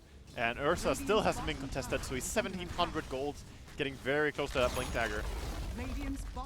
Oh man, that's the thing is, we're looking at this Huskar and like, oh my god, this is going to be a problem. And then you jump to the other side of the map and you got an Envy Ursa to worry about too. Yeah, and at the same time, Bulba is also 2-0 on his Batrider. He's also having an amazing game, and he's top 3 in the net worth. It's just... I'll give it to VG Gaming. They're holding on with these jungle creeps that they're farming up. They're getting some money, but they're not threatening anyone. Yeah, the real threat of VG Gaming Reborn's lineup way on in what feels like a different lifetime at this moment. We know the buildup it takes for a Morphling to be a problem. I don't even see that one big piece yet. He needs like 2 or 3 to be able to hold his own here and now. Yeah. You know, not even just to deal with these 2 bad bruisers, but you have to look past them and see all the help that's going to be there behind him too. And you have a jumping Batrider lasso that's probably going to be in your face, a Pi Wisp that's going to be there to bail anyone out. There's a stomp setup. Arteezy's in the top lane with a little low life, but he's that armlet Huskar. You got to make sure that when you make an approach on a Huskar, you're walking away victors. Mid lane, Bulba gets a lasso set up without a blink for No-No. No-No's going to be forced to jump out and away. Not time once, to get but the twice. X-Mark. Yeah, very close. Yeah, and he was level 6 too on Puppey now after a creep, so that would have been a very powerful combo. And with Arcane Boots complete on Puppey, he can dish out these Torrents and X's what feels like all day. Oh yeah, you're in such a good spot. And going Ethelens as a support Kunkka, you can stay really far back. It's a different approach. Ouch. Oh, he ran into a Mikasa Wild Void. Hits him with the bash, and Mikasa says, I'm committing the chrono. We need this kill. And FY says, I'll take that kill. Yeah, that's my goal. I will stomp that one down and walk away. Envy, swing and a miss. Double damage. Ursa trying to chase after here, but probably just going to take the tower top. Yeah. Already dead, in fact, as Arteezy. Claims that. You're too late this way too. Sorry. Yeah, and he probably will finish up, I expect, Dragonlance? Yep, there it is. Dragonlance on the Huskar. Ugh. Really hard to play around now. You can see the range. Yeah, last So time I evil. checked in on him, he had like 900 and some on life. Now nearly 1,400. And He's that's with Armlet not toggled on. And He's it's going to be- get harder. He's becoming a raid boss already. Yeah, it's- And Vici Gaming Reborn have to find a way to deflate him, if anything. Yeah. Tier 2s are now threatened. What are they going to do? They're a little bit scared of what is behind him with the Wisp potentially relocating someone there. They're a little bit scared. But Wisp is in fact just sitting behind the Huskar himself. Bottom lane attempt. Not going to be able to kill, of course, but needs someone to help. Sends Mikasa back to the base. Rest of Vici Gaming Reborn smoked it on the move here. No leading out the charge first. They might spot Puppey, and they make their move, but they do have a ward on the high ground. They see the trouble he coming. shipped. Does get the ship off, which means the Rum is going to be there to help out. No, burnt up. Could be going down, trying to jump through all the burn damage if possible. Splitter flies from FY. Storm ends up going down to that burning dot damage. Meanwhile, up on the front, there's another torrent. Lands on end. ZYF could be in trouble. Tries to TP back and away. Will be able to make it out with the help of the Strength Morph. Mikasa steps in. Still does not have a chrono. Eats some burning spears. Has to step away. Envy with the follow-up play. Spots out FY and will also force him back. No one from Secret will be going down, and they still hold their commanding position. It was an ambitious try to move around like that, but you don't even have Electric Vortex level 1 on the Storm. It's too early. You don't have that level. That means that Kunkan didn't just send out the ship, and it's not going to be a good fight in any way for you. So sadly, VGR, they lose heroes, they lose tower. Secret didn't even have Bulba's Batrider involved in that Oh, no. whatsoever. Bulba had been busy grinding up and finishing out his Blink Dagger.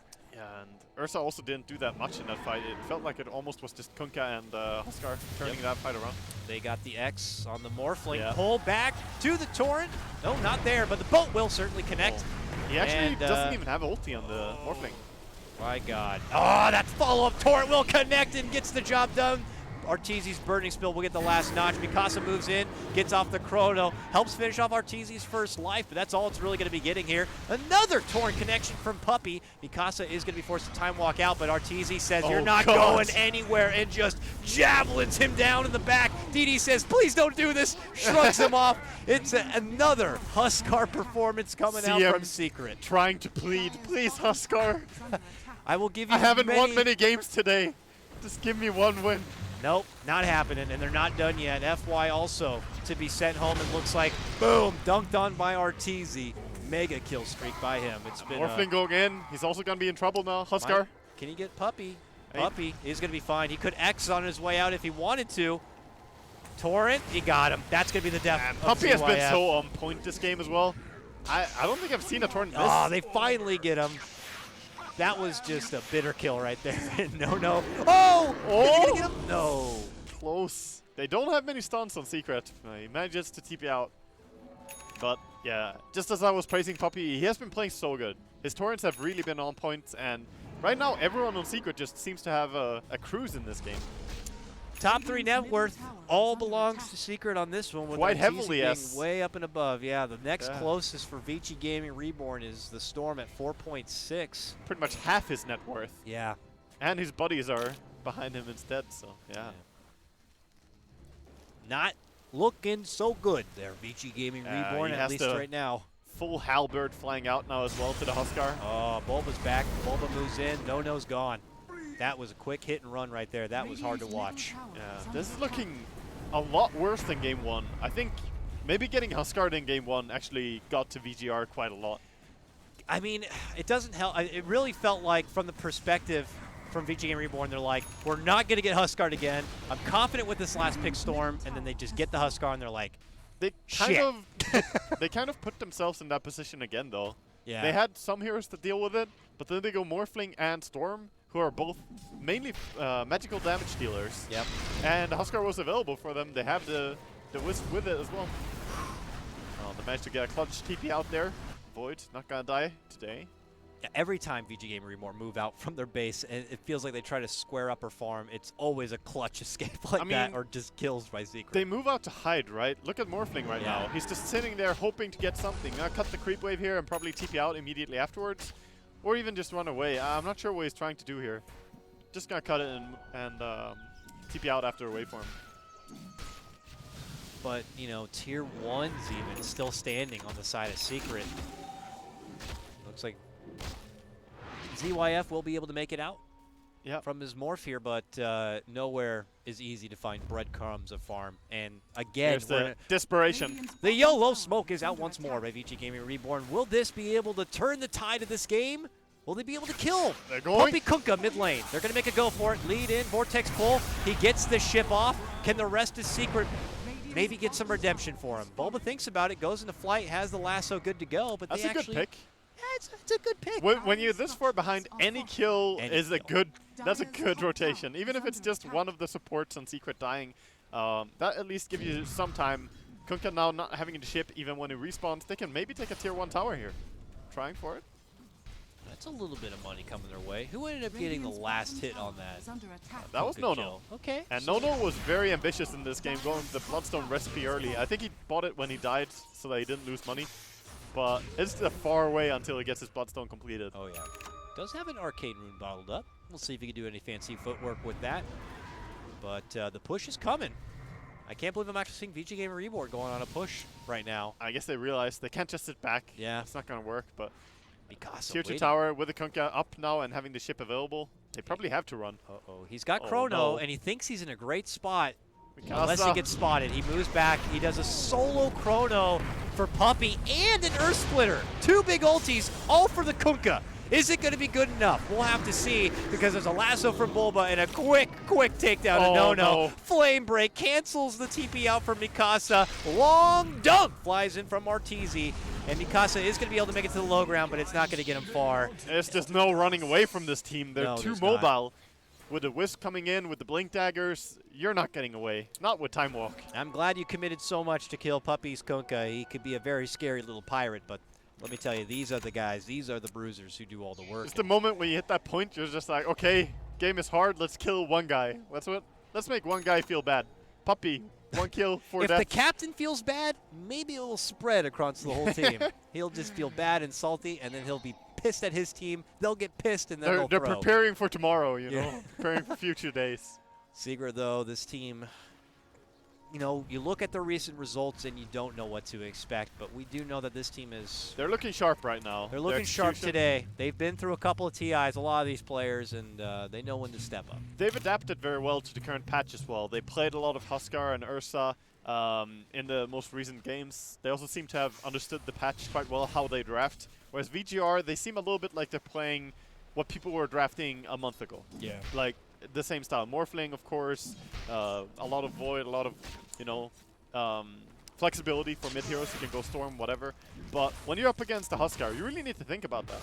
We said it leading in this series, you know. That money. Oh, wow, okay. Morphling has that burst potential, does work on Pi, and we'll take the forgiving kill. It'll be his first kill of the game, actually, so he'll be happy with that.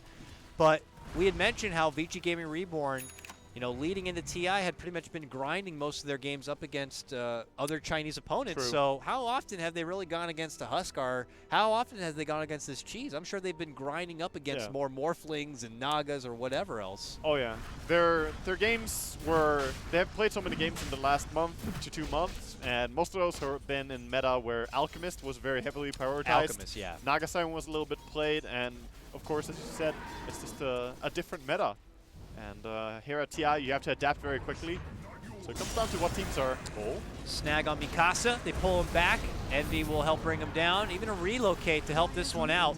And they will take the Faceless Void down. That's a Chrono going to be taken out of the game. If Secret can find their way back across the map here, but it looks like N has already gone to work a little bit on this mid-tier 1. Still needs a lot more muscle power if he wants to be able to bring it down, though. I like the level 1 adaptive strike on the melee creep. It's like, die. I need Just to die split faster. push.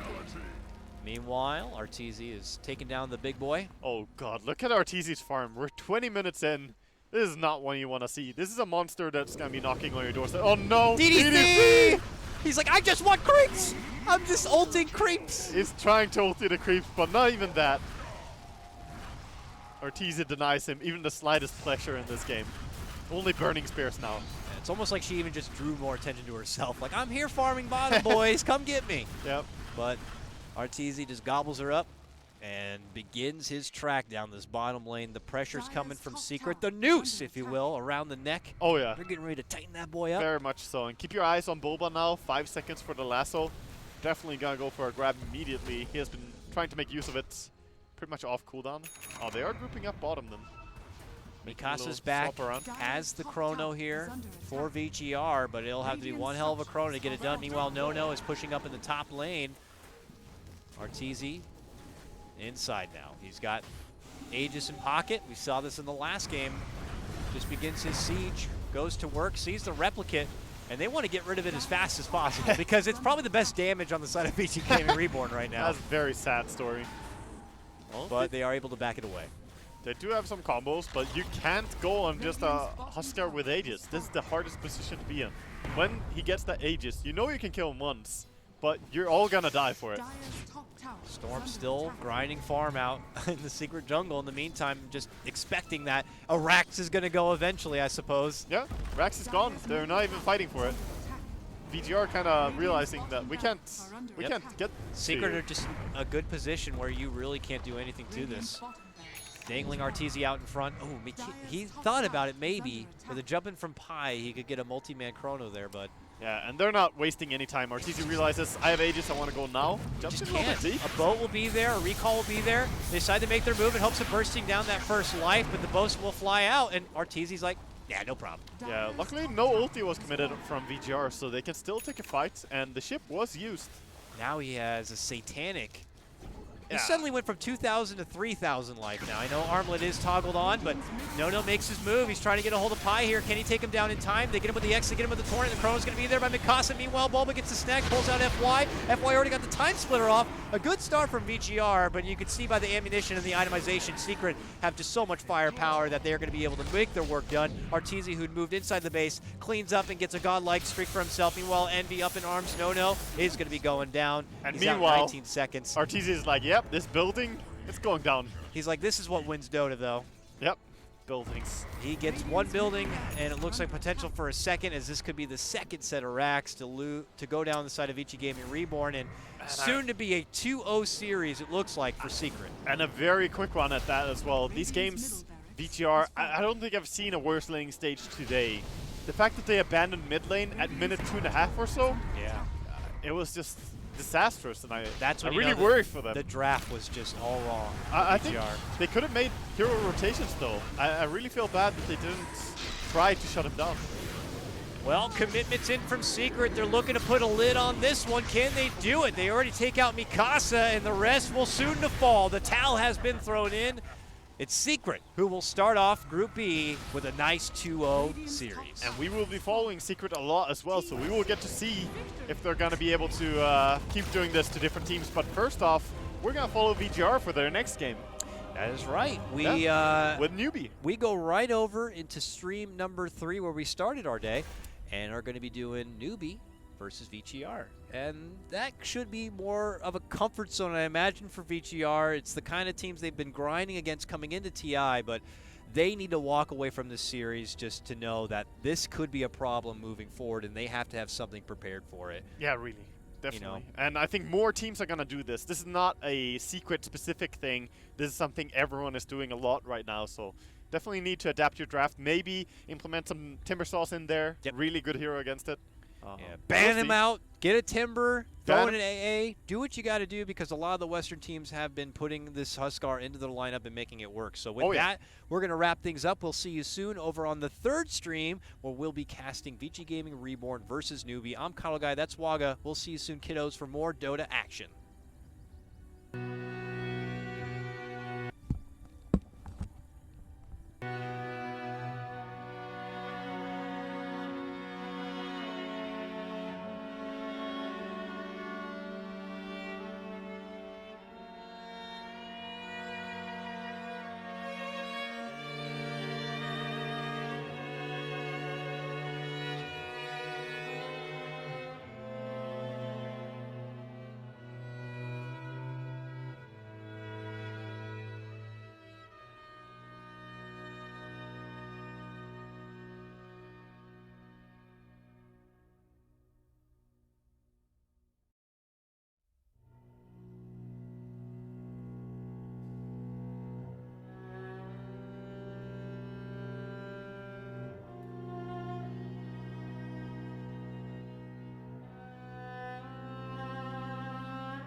Liquid's turn to ban.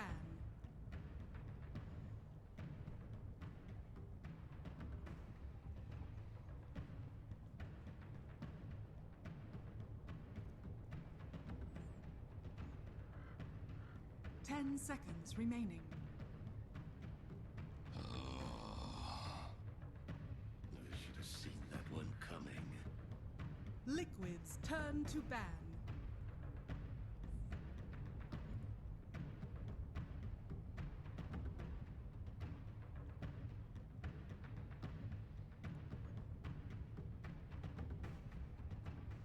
Ten seconds remaining. E-Home's turn to ban.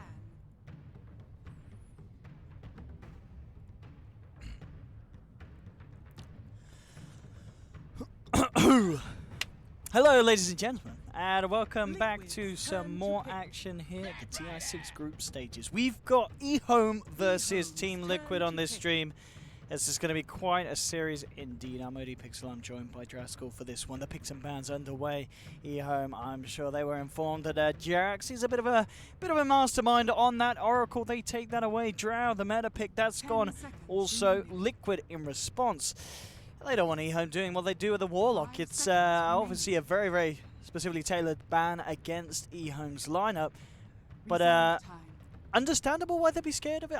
Is it really that ferocious when eHome get their hands on it? I mean, I know that eHome play it, but I would expect something like that maybe against Wings. Because Wings were the ones, I think, who brought the Warlock to competitive play and actually made it work. Maybe more so than eHome, in my opinion. But, you know, Liquid have a plan, clearly. They take out the Nyx. It makes more sense when you see the Batrider as a first pick, because Nyx is the worst thing to play against as a Batrider, outside of maybe, you know, Beast and Night Stalker and stuff like that. Any vision control hero can be a nuisance for him as well. But, 5 seconds you know, remaining. opening here from eHome, not giving too much away, just taking the Ogre, taking the Mirana. Pretty standard stuff from them so far. It looks like Liquid are going to play a similar strategy that we just saw them play against Newbie in game number 1. And it worked out very, very nicely, of course. Yep, the for Bounty those that Batrider. missed that game. It was Actually, very I believe effective. they third-picked Bounty in that game. Oh, they did, because they had Oracle first pick. Yes, Oracle Yeah. Bat was their opening. Yeah. So it's a little bit different, and it's going to give eHome 10 time to decide, hey, do we seconds want to get rid of the Oracle? Do we want to just ban cores instead, as Matumba Man's Morphling is going to be E-Home's taken out turn here. to ban. And understandably so. Yeah, of course. I mean, it indeed was part of the lineup that Liquid had when they did this draft in Game 1 against Newbie just now. So, eHome indeed just making sure that a repeat performance isn't going to be exactly what Liquid are able to pull off here. 10 seconds Following through with the remaining. Batrider and the Bounty Hunter. There is still the Fada Timbersaw, which he 5 absolutely seconds remaining. loves and has had some quite performances on. Obviously, for those that missed it, Reserve Game time. 2 against Newbie, it was heavily punished. They But- smoke ganked it like a million They- times. He just... They just killed they just killed him over and over again. Yeah. I didn't actually remember how many times he died by the end of the game, but it wasn't. It was not a game where you felt the effects of the Timbersaw really at all. But to be honest, it could have been any hero that game, and Yeah, it it's would have true. felt similar. Because there was a point where he had wards pretty much Liquid's surrounding turn his to lane, and then Newbie just still managed to eHome's smoke gank turn him and to kill him, pick. so it was pretty unfortunate. But these bans from eHome, very tailored around Matumba Man so far. He's taking out 3 of his heroes besides the Oracle. And obviously with the Shadow Demon ban out as well, it just makes the Batrider that much 10 stronger. seconds So now, remaining. the question is, what is the Batrider answer here from eHome? 5 seconds remaining.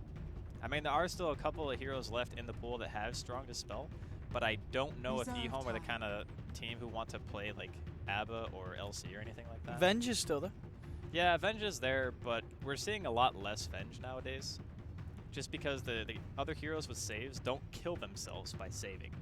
And that's really the biggest thing that I think that puts Venge kind of a tier behind the others at this point. Oh, they seem to run Legion. I mean, I've seen Legion at least once. I don't know how many games in total, because obviously we cast, so we only get to see, you know, a handful of things at a time. But I did see at least one Liquid's Legion turn game. to I pick. do believe it lost. It was EG. It was the EG OG series. Yeah, and they were Miracle playing, played it. Miracle yeah. played Legion. Yeah. Yeah, and he lost. Yeah, you're right. I know there was actually 2 then, because Universe actually played it as well, and he played it against the Dusa, 10 seconds and they lost that game remaining. as well. Game losing hero. Dude, that hero's, I love that hero so much. I want to see it played more, but I know that it's very hard to fit into lineups nowadays. Has a very weird timing in the game and a very odd power curve. Also snowball centric, which is like the weirdest combination of things you can have for a hero. But anyway, eHome, they're going to get their hands on the Phoenix. Nyx obviously being one of the better natural counters to the hero, also taken out in the first two. Ooh. I haven't seen this in a while. Oh, we're going to be treated to Man, this seems really a strange. Rubik. I like this. Like, picking a Rubik into Ogre Magi and Phoenix, I feel like those supports are just way better in the laning phase. Like, it's not even comparable. If an Ogre is running at you, and he has a Windlace and an Orb of Venom, and you're this Rubik, and you get, you know, Ignite thrown on you, what are you gonna do? Like, he has 8 armor, Owen. 8 armor. I mean, it's definitely, as you said, we've not watched all the games, but Rubik, probably the first time we've seen him in the group stages so far. Personally, it's the first time I've seen him. I have not seen any of the games where he's been in, but obviously there's a lot of games going on. Yeah, Rubik indeed for Liquid. Okay. eHome now with their 4th pick.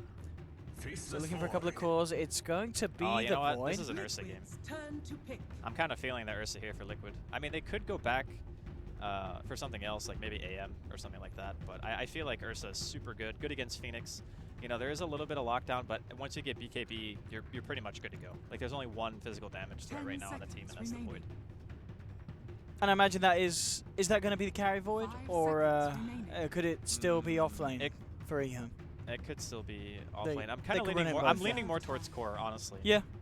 I'm leaning more towards core, but yeah, you can still change it up. And of course, noting as well that they do have that combo, the Phoenix Void, that used to be the thing to go for in Liquid. Wow. As we said, we actually said in the draft against Newbie, you know, the Chinese teams are definitely the ones that are more happy to dabble into the Naga picks. But Liquid picking it up against eHome themselves. This is, it's a bit of a change of pace for Matu, you know, picking up the Naga. I'm not entirely sold that it's Matumba Man's hero. Is there a chance that it's going to be Fada playing it? Okay, so if we assume that it's and Mind Control still plays the. I mean, there's Mind Control doesn't play Naga, does he? Kind of KP style. Mind Control play Bat. Yeah. That's why. There's no chance it's Fada Bat and they do something even different. I don't think so. No. I think it's either just safe lane or mid Naga. The thing is, they don't have last pick, so they won't be able to counter pick the mid of eHome. It'll be the other way around. But either way, they can fit it in either lane. Like, it can go mid, it can go safe. It doesn't really matter. I just don't know if it's a hero that Matumba Man plays that much. Like, when I think of Matumba Man, I don't think of him as a Naga player. You know what I mean? I mean, eHome, they're seeing it as a Matu hero. They've banned out the Viper from Fada. And okay, it is indeed, yes, it is Matu. Yeah, playing the Naga. I'm really liking Team Liquid's draft, though. Yeah. I mean, I saw the Rubik and I was kind of skeptical because the laning supports of eHome just seem to be super strong. And this has to just be a reaction to the last picks that Liquid take.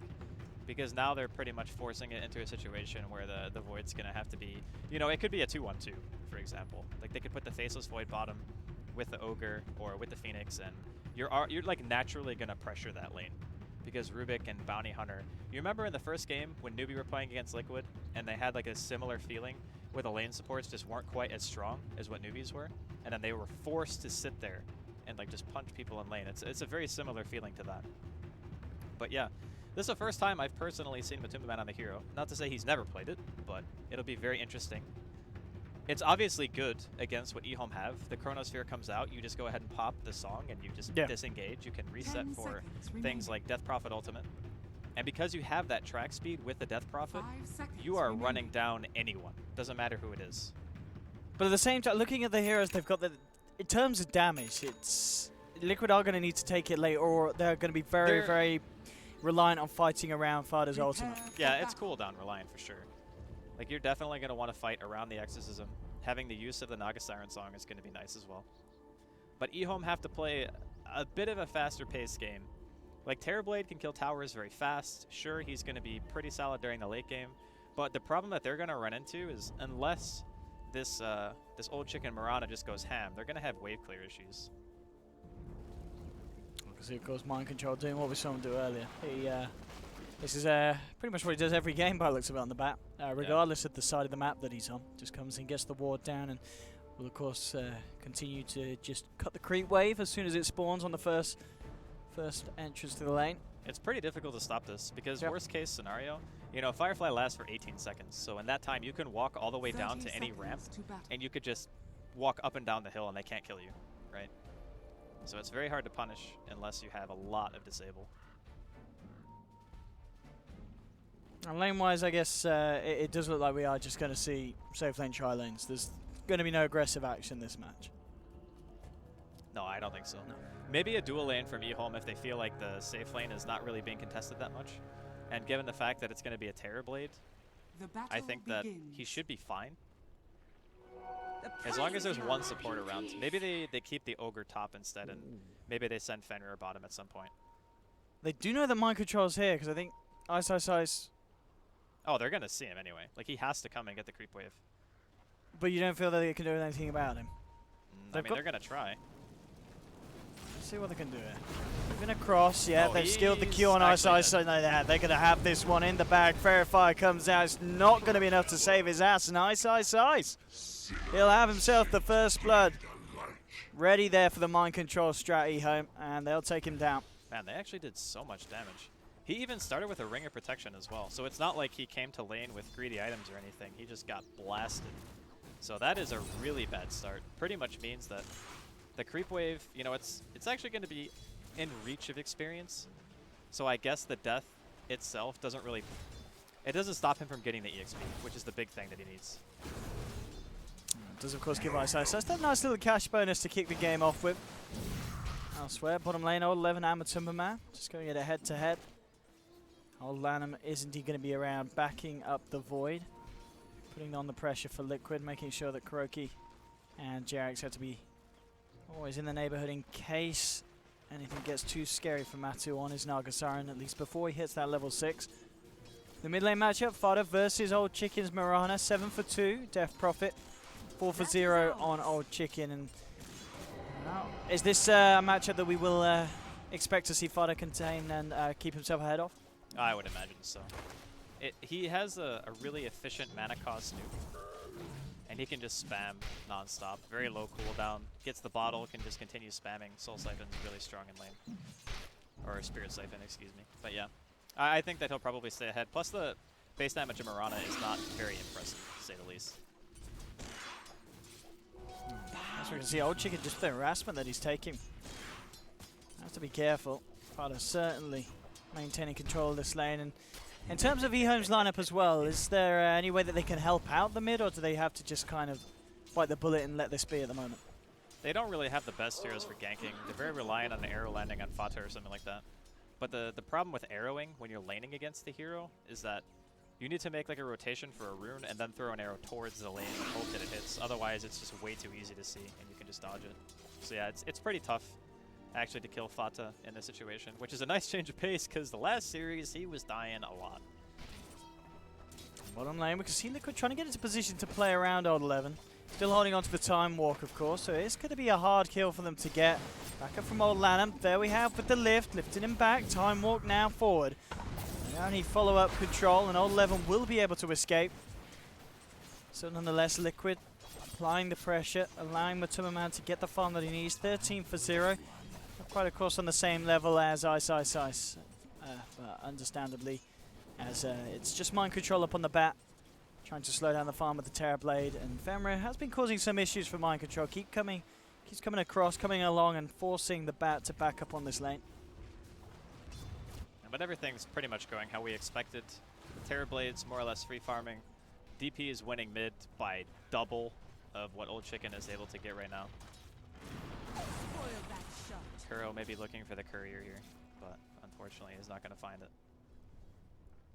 Flying as well. Infuse Raindrops out on the way to Old Chicken in top lane. Bit of a go being made by Femra and Ice. They're diving deep, looking for mind control. Don't have quite enough damage. In fact, Femra could have got himself in a bit of a spot above. He trapped him by the creeps. Couple of stacks of sticky napalm, but yeah, indeed the health and mind control is going to mean he can't chase it down. He can't. Oh, he needs the tower to hit. Okay, there we go. He's a-okay. Radiant's and only just God, that was control. close. Oh, Old Lanham. He's looking for the cleanup. Oh! Ignite, here we go, mind control. He's actually going to survive the damage. And the TP reaction's all right. Fada wants to turn this around. Oh my He's coming with an arcane room, mind control. He stays alive. He's taunting old Lanham here. I want this kill so bad, says the Ogre, but he's not going to get it. Oh my god. Oh. That was sick. That was actually sick. All right. Living life on the edge. Liquid ready to offer a helping hand for each other.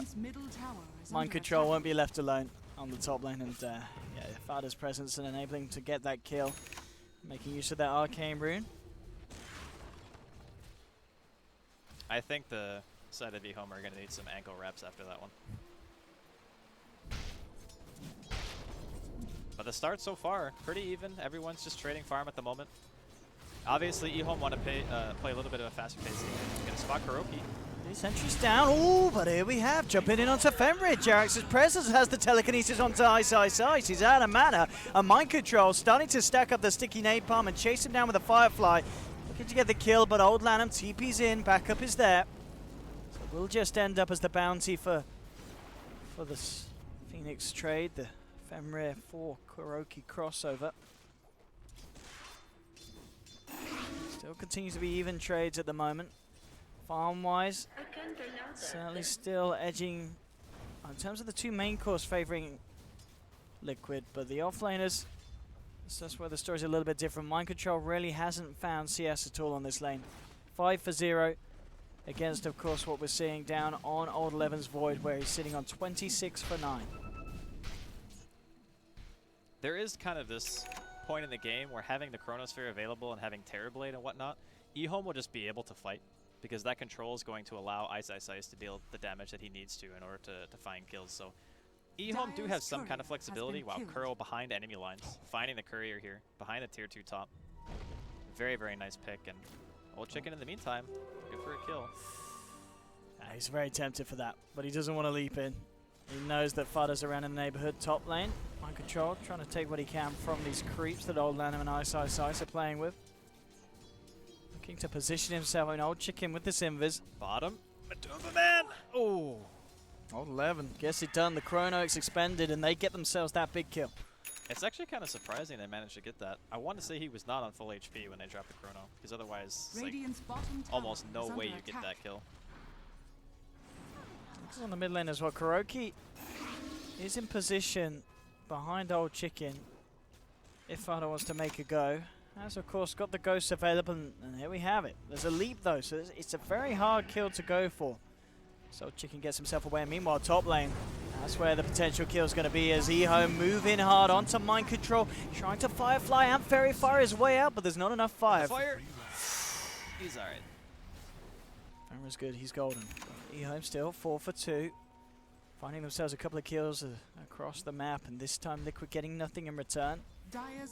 Jax is heading up. Oh, it's going to be the easiest fade bolt of his life. Oh my, that's got to be, well, at least they know there's a ward there now. On mid lane. Old Chicken. He still has a leap available. TP reaction coming in from Old Lanham. They'll protect the tower at the least.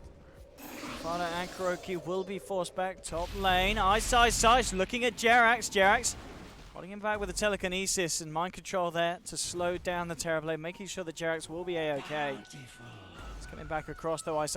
He'd love to try and finish that up, but the Metamorphosis has run out. He can't quite do it himself. Maybe with Old Chicken coming in with this rotation, they can find something.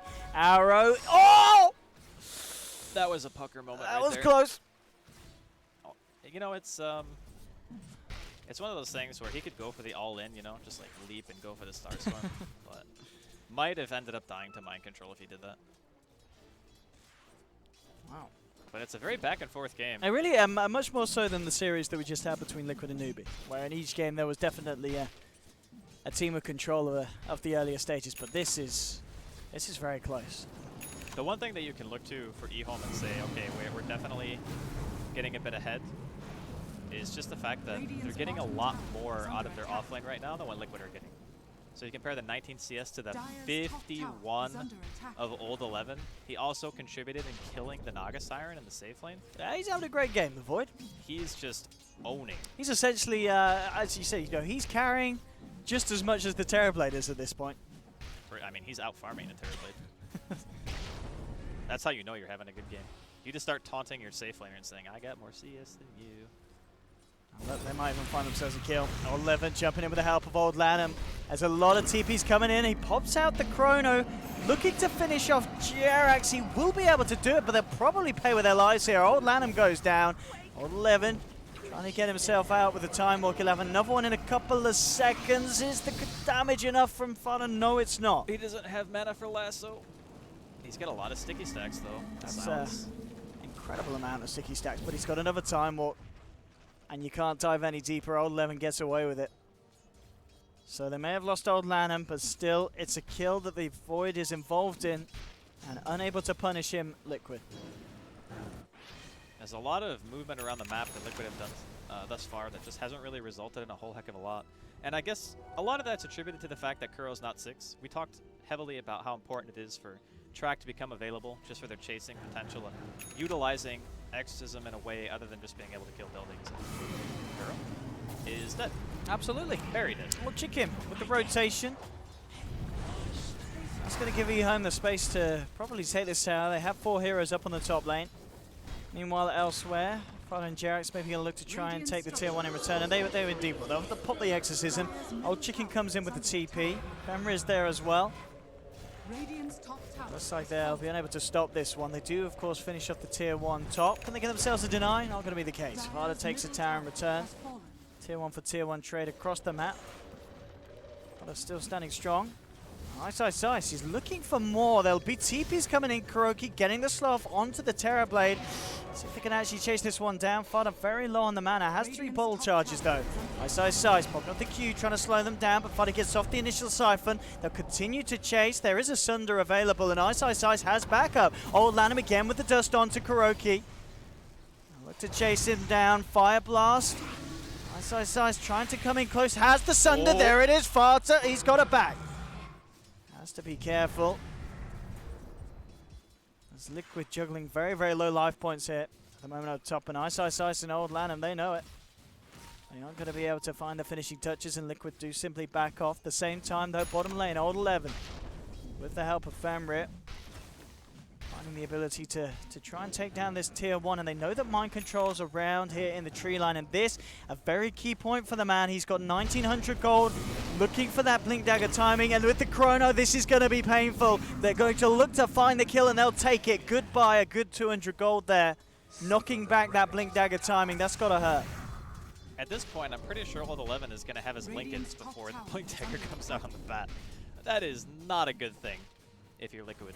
That's just putting so much more emphasis on the Naga Siren of Matumbaman, just getting more farm and trying to contribute by getting their Radiance as fast as humanly possible. Because when these tier 1s die, and then eHome have this Old 11 Void who's just gotten so much out of his lane, having to worry about Chrono, the Phoenix also having a good game, like Fenrir has just been all over the place, throwing out lasers. It's like eHome are playing a very solid early game here. Matumbaman's progression towards the Relic, it's starting to reach its final bounds. He's on the 3k point at this moment. Now you'll see, as we saw, I'm able to slow down the mind control, but if it could slow down the Naga Siren, that would be even greater news for them. Fortification comes out. Liquid sending towards the bottom both Jerax and mind control to help out Kuroki on the defense. Of course, no Chronosphere for 60 seconds. We'll see if they're able to do anything with this one. Telekinesis into a lasso could set up for a potential attempt on a kill, but Old Lanham and Femra are there. They've got the heal coming in onto 11. He's going to get the chance to time walk out. Fada's moving in with the Ghost. They need to find the kills. Can they finish off the Void? Supernova's there, but it doesn't matter. Jerax telekinesis.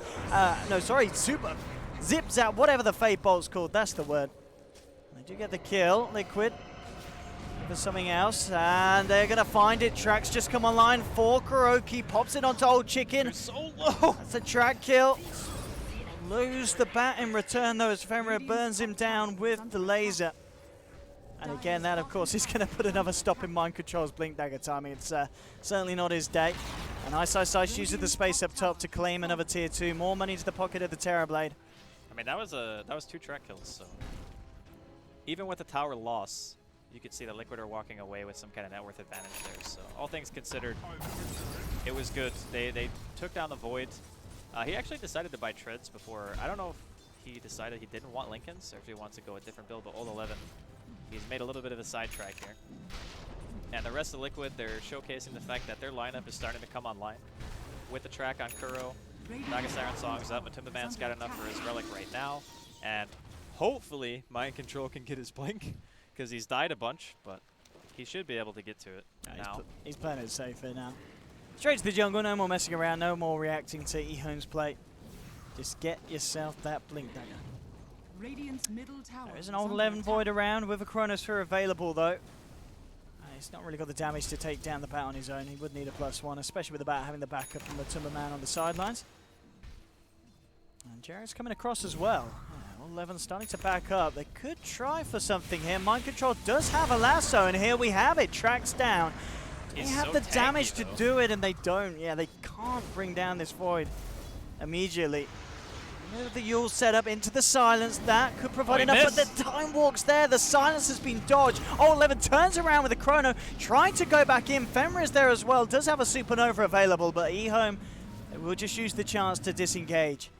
Well, that was a very awkward skirmish, I say the least. Yeah, missing that silence, or at least, well, the fact that Old 11 dodges it. I mean, it's only a level 1 silence. It was not even a guarantee they would have gotten the kill. It would have been close, but I think with the amount of survivability the Void has right now, he may have been able to just live long enough to time walk regardless. But yeah, Blink Dagger now completed. Oh, that's a team there, Old Lanham. But he's tanky, not quite tanky enough. That will be another track kill for Liquid, so more money in their pockets. Let's see if being able to grab here, Jax. Oh, he gets himself the Sunray. That's a decent spell. Oh, so they tell me. Top lane, Timberman setting up the Song of the Siren. Mind Control coming across. Doesn't have lasso. Maybe the Yules now into the silence. And Old Chicken will get beat down upon. And even though we're only 16 minutes in, it feels like we've seen Kuroki get a hell of a lot of track kills for the team. Well, the thing is, he hit his 6, and then as soon as he hit level 6, a team fight broke out, and they get 2 track kills. Then they get another pick, and that's a track kill. Jax versus Fenrir. Let's see how it works out. Mind Control's turning up to make it unfair, and Fenrir gets the Supernova out. That's not worth it. Yeah, it's not going to pay off. That was not a good egg at all. He should have known that he was going to be dead there. Maybe he assumed that his fire spirits made contact with one of the heroes, in which case he might have been able to live. But just using the Supernova, it's still a fairly long cooldown. It's 110 seconds, so give or take 2 minutes, he's not going to have it available. He's going to be the Shadow Blade for Okay, Old Lemon as well, before he finishes off the Lincolns. It was a casual Perseverance, yeah. Oh, No, I think it's still okay, because the Perseverance and building straight up into the Lincolns, it doesn't really give him like a power spike, right? But having the Shadow Blade for initiation and bonus damage does allow him to get kills that might otherwise be impossible. And it's something that arguably Liquid aren't going to expect. They were swinging the Perseverance and not necessarily expecting a straight-up Shadow Blade after it. So this really could catch them out. Eyes onto Matumba Man, but Koei doesn't actually catch Jerax though. Jerax is going to be fine. It manages to steal and use time dilation, causing issues for eHome. And now Fada's coming in with the ghost. The turnaround will be there. One track kill, looking for a second. Old Lanham wants it. Fada. Oh, come on. Oh, yeah, there we have it. Finishes it off the same time on the back lines. Liquid fighting around with Fenrir and Ice. They'll lose Jerax. What the hell is going on there? Fenrir is silenced up, tracked as well. They'll find another track kill. Liquid, a very messy engagement, but they do come out with a superior trade, and with these track kills, that is going to add up in terms of finance. Ice. Oh, okay, he'll take down Kuroki. Terrorblade, Metamorphosis, packs a fair bit of a punch, making it a 3-for-3 trade. Man, these fights are so messy. Oh my goodness, let's have a look at what the stats say. I mean, fortunately for Liquid, they're able to walk away from that and feel alright, just because they do have track. Yeah, they come out about 700 gold ahead. It's not a lot though. He's going to be solo dying here to the point. Like, what's happening, Owen? Like, these heroes are just dying by themselves. Like, Matumba Man dies to Fenrir on Phoenix because he doesn't have Song up. Old 11 misses a sphere on a hero that's literally standing 100 units away. And now he comes back in. He doesn't care, apparently. He just wants to battle. This is a very confusing game. Oh, it is. Radiant's bottom tower I think Old 11 didn't have any vision of the high ground, so maybe he was thinking that there would be more of Liquid's team coming from the high ground than having to worry about just one Rubik. But in reality, not spearing the Rubik prevented him from getting the kill and also forced him out of the fight. So that was just like the weirdest engagement I think I've seen throughout the entire tournament so far. KuroKy really wants someone to come and help him kill Oldlanum. And here's the backup that he was asking for. Track kill? Yes, please. KuroKy is making so much money here for Liquid.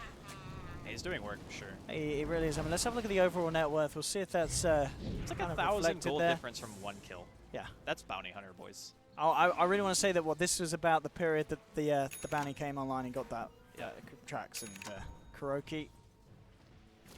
Oh, has to be careful. That sentry did spot him out. KuroKy, the bounty hunter becomes the hunted. Your hopes fade tonight. We'll take him down, but 13 for 13, 20 minutes in. This is becoming quite the game. As the action doesn't look to slow down anytime soon. It's Old 11 moving in with the Shadow Blade. Chronosphere at the ready as well. That's sentry. Okay, can they dispose of this Void? Mind Control has got the lasso. They can give it a good shot. Jumps in now. Lasso onto the man. More than enough control for the rest of Liquid to beat down upon him. And that, a perfect pick and the perfect sentry. Those kind of picks just can't happen. Like the Void is one of the heroes on eHome that you're looking to say, all right, this guy is getting a ton of farm. He's going to contribute to fights. We can fight around Chrono. But without the use of Chronosphere, Liquid can just walk into a tower with Exorcism and just kill it. Like, you can't fight into this without the control of having the Void alive. So these picks are really, really bad for eHome. And I mean, sure, if they want to go to the later game stages, they definitely can. I mean, heck, Ice is going for Radiance. He's not going for the standard stat illusion build. So he's looking to split up the map a little bit more. But Liquid looking for an opportunity to jump here. They don't have lasso. And there is a lot of ward coverage here for both teams. We'll head to the side and use a scan Liquid. See if they can maybe find a chance to jump in. Mind Control will have lasso back up in 10, but talking about being back up, Old 11 is ready with a TP and a Chronosphere if the action does kick off up top. And in fact, he's already going to head over ready for it. Shadow Blading, TPing across. Let's see what he can catch out. Fada, look at the eyes on him first. The dust comes out, the reaction from Jerax. The control into the silence, the track, and here we have it. Chasing down the Void, can they finish him off? Yes, they can. Old 11's down and now looking for more. Old Chicken jumps away into the tree line. The Supernova will be successful, allowing Eho to pick up a second. Matumba Man burning them down low with the Radiance Illusions. Old Lanham, he's going to fall. Fenrir, he needs those illusions to die. He's falling low. They'll turn around, take it out. But oh man, Jerax is running all around them here. He gets the control onto Fenrir. Fenrir will drop. The song from Matumba Man saving himself only barely. KuroKy says 1, 2, 3. I'm gonna kill you, motherfucker, and he gets it. A team wipe. KuroKy again with the track kills. Jerax with the plays, and Matumba Man with the balls of a gorilla. He actually just made 2,000 gold from one. Look at Kuro's money. What is this game? Oh man. And you gotta give props to Jerax there because my god, Yeah, the game sense. They didn't even have a sentry. He just dusted. He's like, oh yeah, he's definitely here. Talking about give a bash, bash, ba ba ba ba. There we have it. Okay. Congratulations, sir. That's a fact. Oh. Oh. Jesus, man. He just got a mech from one team fight. Like, hello? What's happening right now? What? Dear God. I mean, Old 11, the poor guy, he just wants to go in. And every time he tries, he just gets blasted. Yeah. He's nearly got his Battle Fury. I mean, I don't know if Battle Fury is the item after watching what happens to him. Oh man, this is yeah, some great play from Liquid indeed. Like, does he actually need damage? That's my question. Does he need damage when he has a Terrorblade? Oh. Here we go, Ehome with a bit of a smoky wokey. Old Chicken to lead the way. They have all ultimates available. Let's see what they can catch. It's going to be a Death Prophet. That would certainly do the job. Is there any way that they can react to this Liquid? It's doesn't seem to be the case. This, I think, right? Or do they just go push lanes? They want to push old Lanham into his grave. Jumping in from mind control. Lasso into Matumba Man's punches. They'll find a kill in return. So as you said, even though Ehome find a pick, maybe would have hoped for a Roshan attempt. Now that they've lost one in return, that may be off the menu. Now they have Ice pushing down mid. With the completed Radiance, he's just going to start shoving lanes nonstop. Radiant's middle tower is under Jarek's attack. looking for either potentially a D-ward or a pickoff, but they do not have Lasso. God, they are just chasing Ice right now, and what a rune to get, actually. The old Invis, just going to walk it off. Kroki coming across still. Radiant's middle tower is under attack. Looking to see what's going down in the jungle. Eyes on to Ice. As he plants the ward, so they can keep track of this Terrablade's progression. I mean, Ice is still quite an easy kill. 1200 health is nothing. You can burn through that very quick. I mean, if they can kill a Void, they can kill a TB for sure. And they want it, yeah, they're moving over for this. Look at this smoke, mind control and Jerax. They want to join Kroki in an attempt to bring down Ice. But Ice, he knows that something's up. He tries to move away, but mind control says no. Come back here, sir. Lasso into the silence. Ice has no escape. And Liquid beautifully coming across for that Terrorblade kill, and they want more. The Yule setup onto old Lanham. Fada moving in, sucking the life and hopes out of the Ogre. Mind control will end up going down, but Liquid with the superior trade, 2 kills. 11, Shadowblade it up. Chronosphere up in 2. Let's see what he can do. Jax and Kuroki holding each other's hands. Old 11 jumps forward. There's the Chrono. Onto Fada, but the song in return. Old Chicken jumps in the Chrono. The double purple bollocks from Jax. Really catching off Ehome off guard. The silence to follow through from Fada, and they're moving in for Old Chicken as well. Liquid take her forth, and Jax. He's good. So much money, dude. So much money for Liquid. Track is just insane if you're winning fights. It really is. I don't know what Ehome are supposed to do now. Like, Ice being dead before that fight started, like, sure, they might not be able to go high ground or anything on Liquid because they still need to be able to secure either a Roshan or wait for the next Exorcism at least. But these fights are just going so badly. The Chrono comes out, and then it gets immediately stolen. Plus, there was also a song, so the Chrono, in reality, as cool as it was to steal, it didn't do anything because the heroes were immune during it anyway. The fact is, it's just really, really hard for Ehome to take an engagement if the Chrono isn't just on point, because that's their only method of initiation. That's the only hero they have that can go in. It really is. It's, I mean, Ehome, of course, by no means, even though they are being put on the back foot, they have got the combo. You know, if they can land this Chrono into the Supernova, but as we've seen, they do need to catch out these key heroes from Liquid. There's so many of them that can cause these disruptive plays in the team fights and really put a stop to what Ehome are trying to do. I mean, Ice continues to find the farm on the Terrorblade, but he is behind Matumba Man's Naga. I mean, not only is he behind, but we saw how easy it is for him to get bursted. Like, he doesn't have Manta yet. He can't break out of silence. That, I feel like that almost has to be either Manta or BKB next for him, because otherwise he's just going to keep getting just crowd controlled to death. And a Chrono might not be enough to save just because of how hard it is to utilize defensively. You have to, like, Chrono him so he's outside, but the rest of Liquid are inside, and that's really tough. But yeah, looks like it will be the Manta. He purchases the recipe now. It's going to give him a bit more damage in the team fight.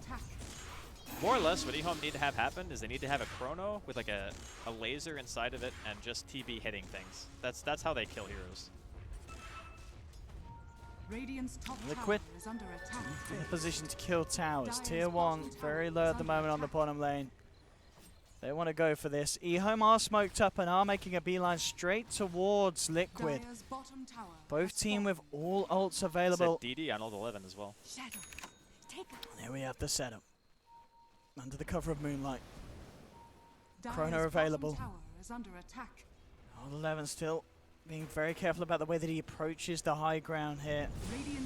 No one to sort of waltz straight into the hands of Liquid. They're smoked up themselves. Mind Control leading the way under the cover of smoke. Can he get himself a jump? He's found Old 11, the perfect pick. Brings him in. The control. Old 11 falling low. Can they finish him off? No. Jumps across. Oh, the chrono on top of the chrono. Old 11, he doesn't know what's quite going on here. Jerax from the sidelines, sunraying them down. The Supernovas come out. Fudder's pops the BKB, but there's the Supernova Stone holding Fudder in place for the time being. They'll now continue to move in, trying to chase down eHome, forcing them back into the base. Can they actually get any of the kills, though? It doesn't look like they can. eHome are going to be fine for the time being. Now they're jumping back in. They've found Kuroki. Can they bring him down? He's forced back to safety. Will be all right. No one to fall yet. Looks like the fight will settle. eHome returning to their base. Liquid backing off. But this is some high-octane stuff, Andy. I guess the good thing is eHome didn't lose anybody. Oh, this would be such a big kill if they could get it, but already the TPs are coming in from eHome. Old Lemon isn't going to be caught. Old Chicken, he finds the arrow onto Jerax. He may be able to find the Rubik kill. Sunray coming down as well, but Jerax with the telekinesis holds him back up. Matumba Man sings the song of his people. They'll go for the TP out now. They're not hanging around any longer, Liquid. They'll get themselves away from eHome. That was some Power Ranger level shit right there. They just instantly TP'd as soon as that song came out. They're like, oh, we're out of here. No more fighting. But eHome getting very, very close to finding a turnaround that they desperately need at this point. It just seems like Old 11's getting caught every single fight. Like he's either trying to go in for a chrono and getting caught, or he's just getting picked up by the Bat Rider, or just getting spotted out by some other vision. And just by Jerax having some sixth sense on where he actually is. I mean, granted, this time they had sentries in lane when they were pushing, so he knew he couldn't go in. But game's so close. It's just getting a lot harder for eHome because they're getting pushed in by Naga all the time. And they're also having to deal with the fact that every time they lose a fight, it's just so much more impactful because track's always going to be an issue. And it's level 2 track now. And this is a pipe mech bounty hunter. It's probably going to be making his way towards Guardians next time. One so size. Needs to be careful as well. Jerax with the immediate blink in into telekinesis. Silence as well. No escape for Ice Ice Ice. Liquid being so efficient with these catches. And we'll see if they're able to do anything big will push it. Looking to get themselves ready to go for a high ground attempt. Looks like they're going to wait on the Ghost. Yeah, 15 seconds and Exorcism is back up. And that'll give them a full 30 seconds to push with it before Ice Ice Ice is back in the game. We do have Chrono. So eHome can try and retaliate. See how well they can do it. Fodder. Exorcism out, fortification coming out again. Mind Control with these catches comes in and rips Old Chicken away from the base. Beautiful lasso. And that has just opened up the mid lane for Liquid to come in, get the tier 3. They've got a good attempt to cleaning out the racks as well. Old 11 just being silenced by Fodder. It's hard for him to jump in on this. The melee racks are falling. eHome, what can they do? There we have it. But Fodder got the BKB off in time, and the heal from Jerax, the stolen Sunray doing absolute wonders, keeping the Death Prophet topped up. eHome being forced away from the mid racks as the melee racks fall. Liquid, they are certainly doing it here. Jesus, they are playing so well. Like, Jerax has just been a beast the entire day. And the first series we were casting, when they were playing against Newbie, his Oracle was just on point. In this game, the Rubik is more of the same. He's just hitting every single steal that he needs, getting all the right spells, using them in the proper situations. Just all of it's clicking. I think that eHome are going to follow suit and just ban Bounty Hunter the second game. Because Liquid play around this hero so well. They really do. As you said, we saw it in the series earlier and we're seeing it right now. Just the amount of pressure that builds up against eHome because of these plays. You know, coming up to a 12k gold lead. By no means the biggest to have at 32 minutes in, but when you've got this amount of pressure being applied and you've lost the mid melee racks, it's only going to get harder, especially if Liquid are able to get their hands on Roshan. But that itself, it's a hard one for them to take. They don't have a very good Roche lineup. They need to pretty much pop Ghost for it. Yeah. That's how they kill the... Yeah, okay. It's a bit of a risk, though, and I don't know if it's a risk that they want to take right now. I suppose because of the item progression on Death Prophet, like he has BKB and an armor item, so that's pretty much the criteria that a Death Prophet needs to just feel almost invincible. I mean, we saw how little damage he was taking with the Sunray healing him inside of that Chronosphere last time. And I mean, they're gonna start the Roshan attempt, but dear God, this is gonna take forever. Right, they're gonna pop the ghost. They pop the ghost for this. So I'm guessing they're probably just gonna give that to. I mean, they can give it to Fatima, but I'm not sure. It's not the best Aegis carrier, but at this point, they're already so far ahead in terms of map control and what their lineup can do that it might just be fine to give it to him. Or they can give it to Matu and he can drop the gem. Ehome want to head over. Are they going to get there in time? It's falling low. Fauna needs to make sure that the exorcism is focused on this. And Moonlight's cast. Ehome's coming. Can they get the jump in? That's already gone down. Old 11 gets it with the BKB chrono. again. But Funny's already picked up the Aegis, and Old 11 taking so much damage. Has to get out. Mind control. Jumps in. Catches out the Phoenix, and at the same time, silence onto Old Lanham. They'll lose the Ogre. Finally, the Supernova comes out. But what's it going to be able to do? There's a song in response. Matumba Man positioning himself behind Ice Ice, ready for more blood to be pulled from the veins of Ehome. 2 dead. It's going to be a third as well as Ice silenced up with no escape. Egg. How do you get Supernova? All right. How? I don't even want to. I don't even want to ask how he's able to get that spell. That's just completely insane. Was he slept as soon as the egg ended? Is that what happened? I believe so. So he just positions himself in a way where the song's still going, and then he steals egg because you can't use any spells because you just slept.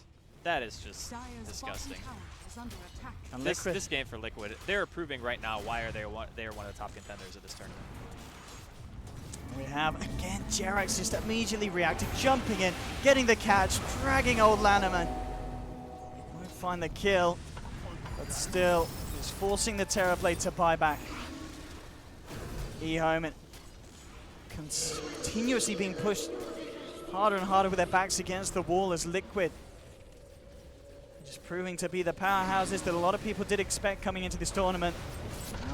Chicken jumps in, but immediate reaction again from Jerax with the telekinesis, catching him out, and now Jerax forcing Old Lanham in towards the team. Old Lanham is able to force back, gets off the Sunder just in time. Old 11 now with the chrono. Can he actually get a kill? No, because Matumba Man comes out with the Song of the Siren. Mind control is going to be A-okay by the looks of it as he backs himself off. They'll jump forward. Old 11 really wanting to find this kill on the Bat Rider. He will get it. The arrow connects onto Matumba Man. Old 11's going to look to finish off the Naga as well, but the force off the map, back onto the map. The track onto Old 11. Can they finish this on Matumba Man? He's stuck. He gets himself out for the time being. The Supernova burn bringing him down, but Matumba Man, the Radiant Zoltarine heal, keeping himself alive finally. The Starstorm from Old Chicken kills him, but Liquid, they want to punish this. The tracks are out. The Shuriken as well, but Liquid, they're losing heroes. They've lost too many, and Ehome they are defending. Butters back up, silence onto Old Lanham. Kuroki's still eyeing up Fenrir. Old 11 falling low. There's no time on. He goes down, and Jerax with the stolen Sunray,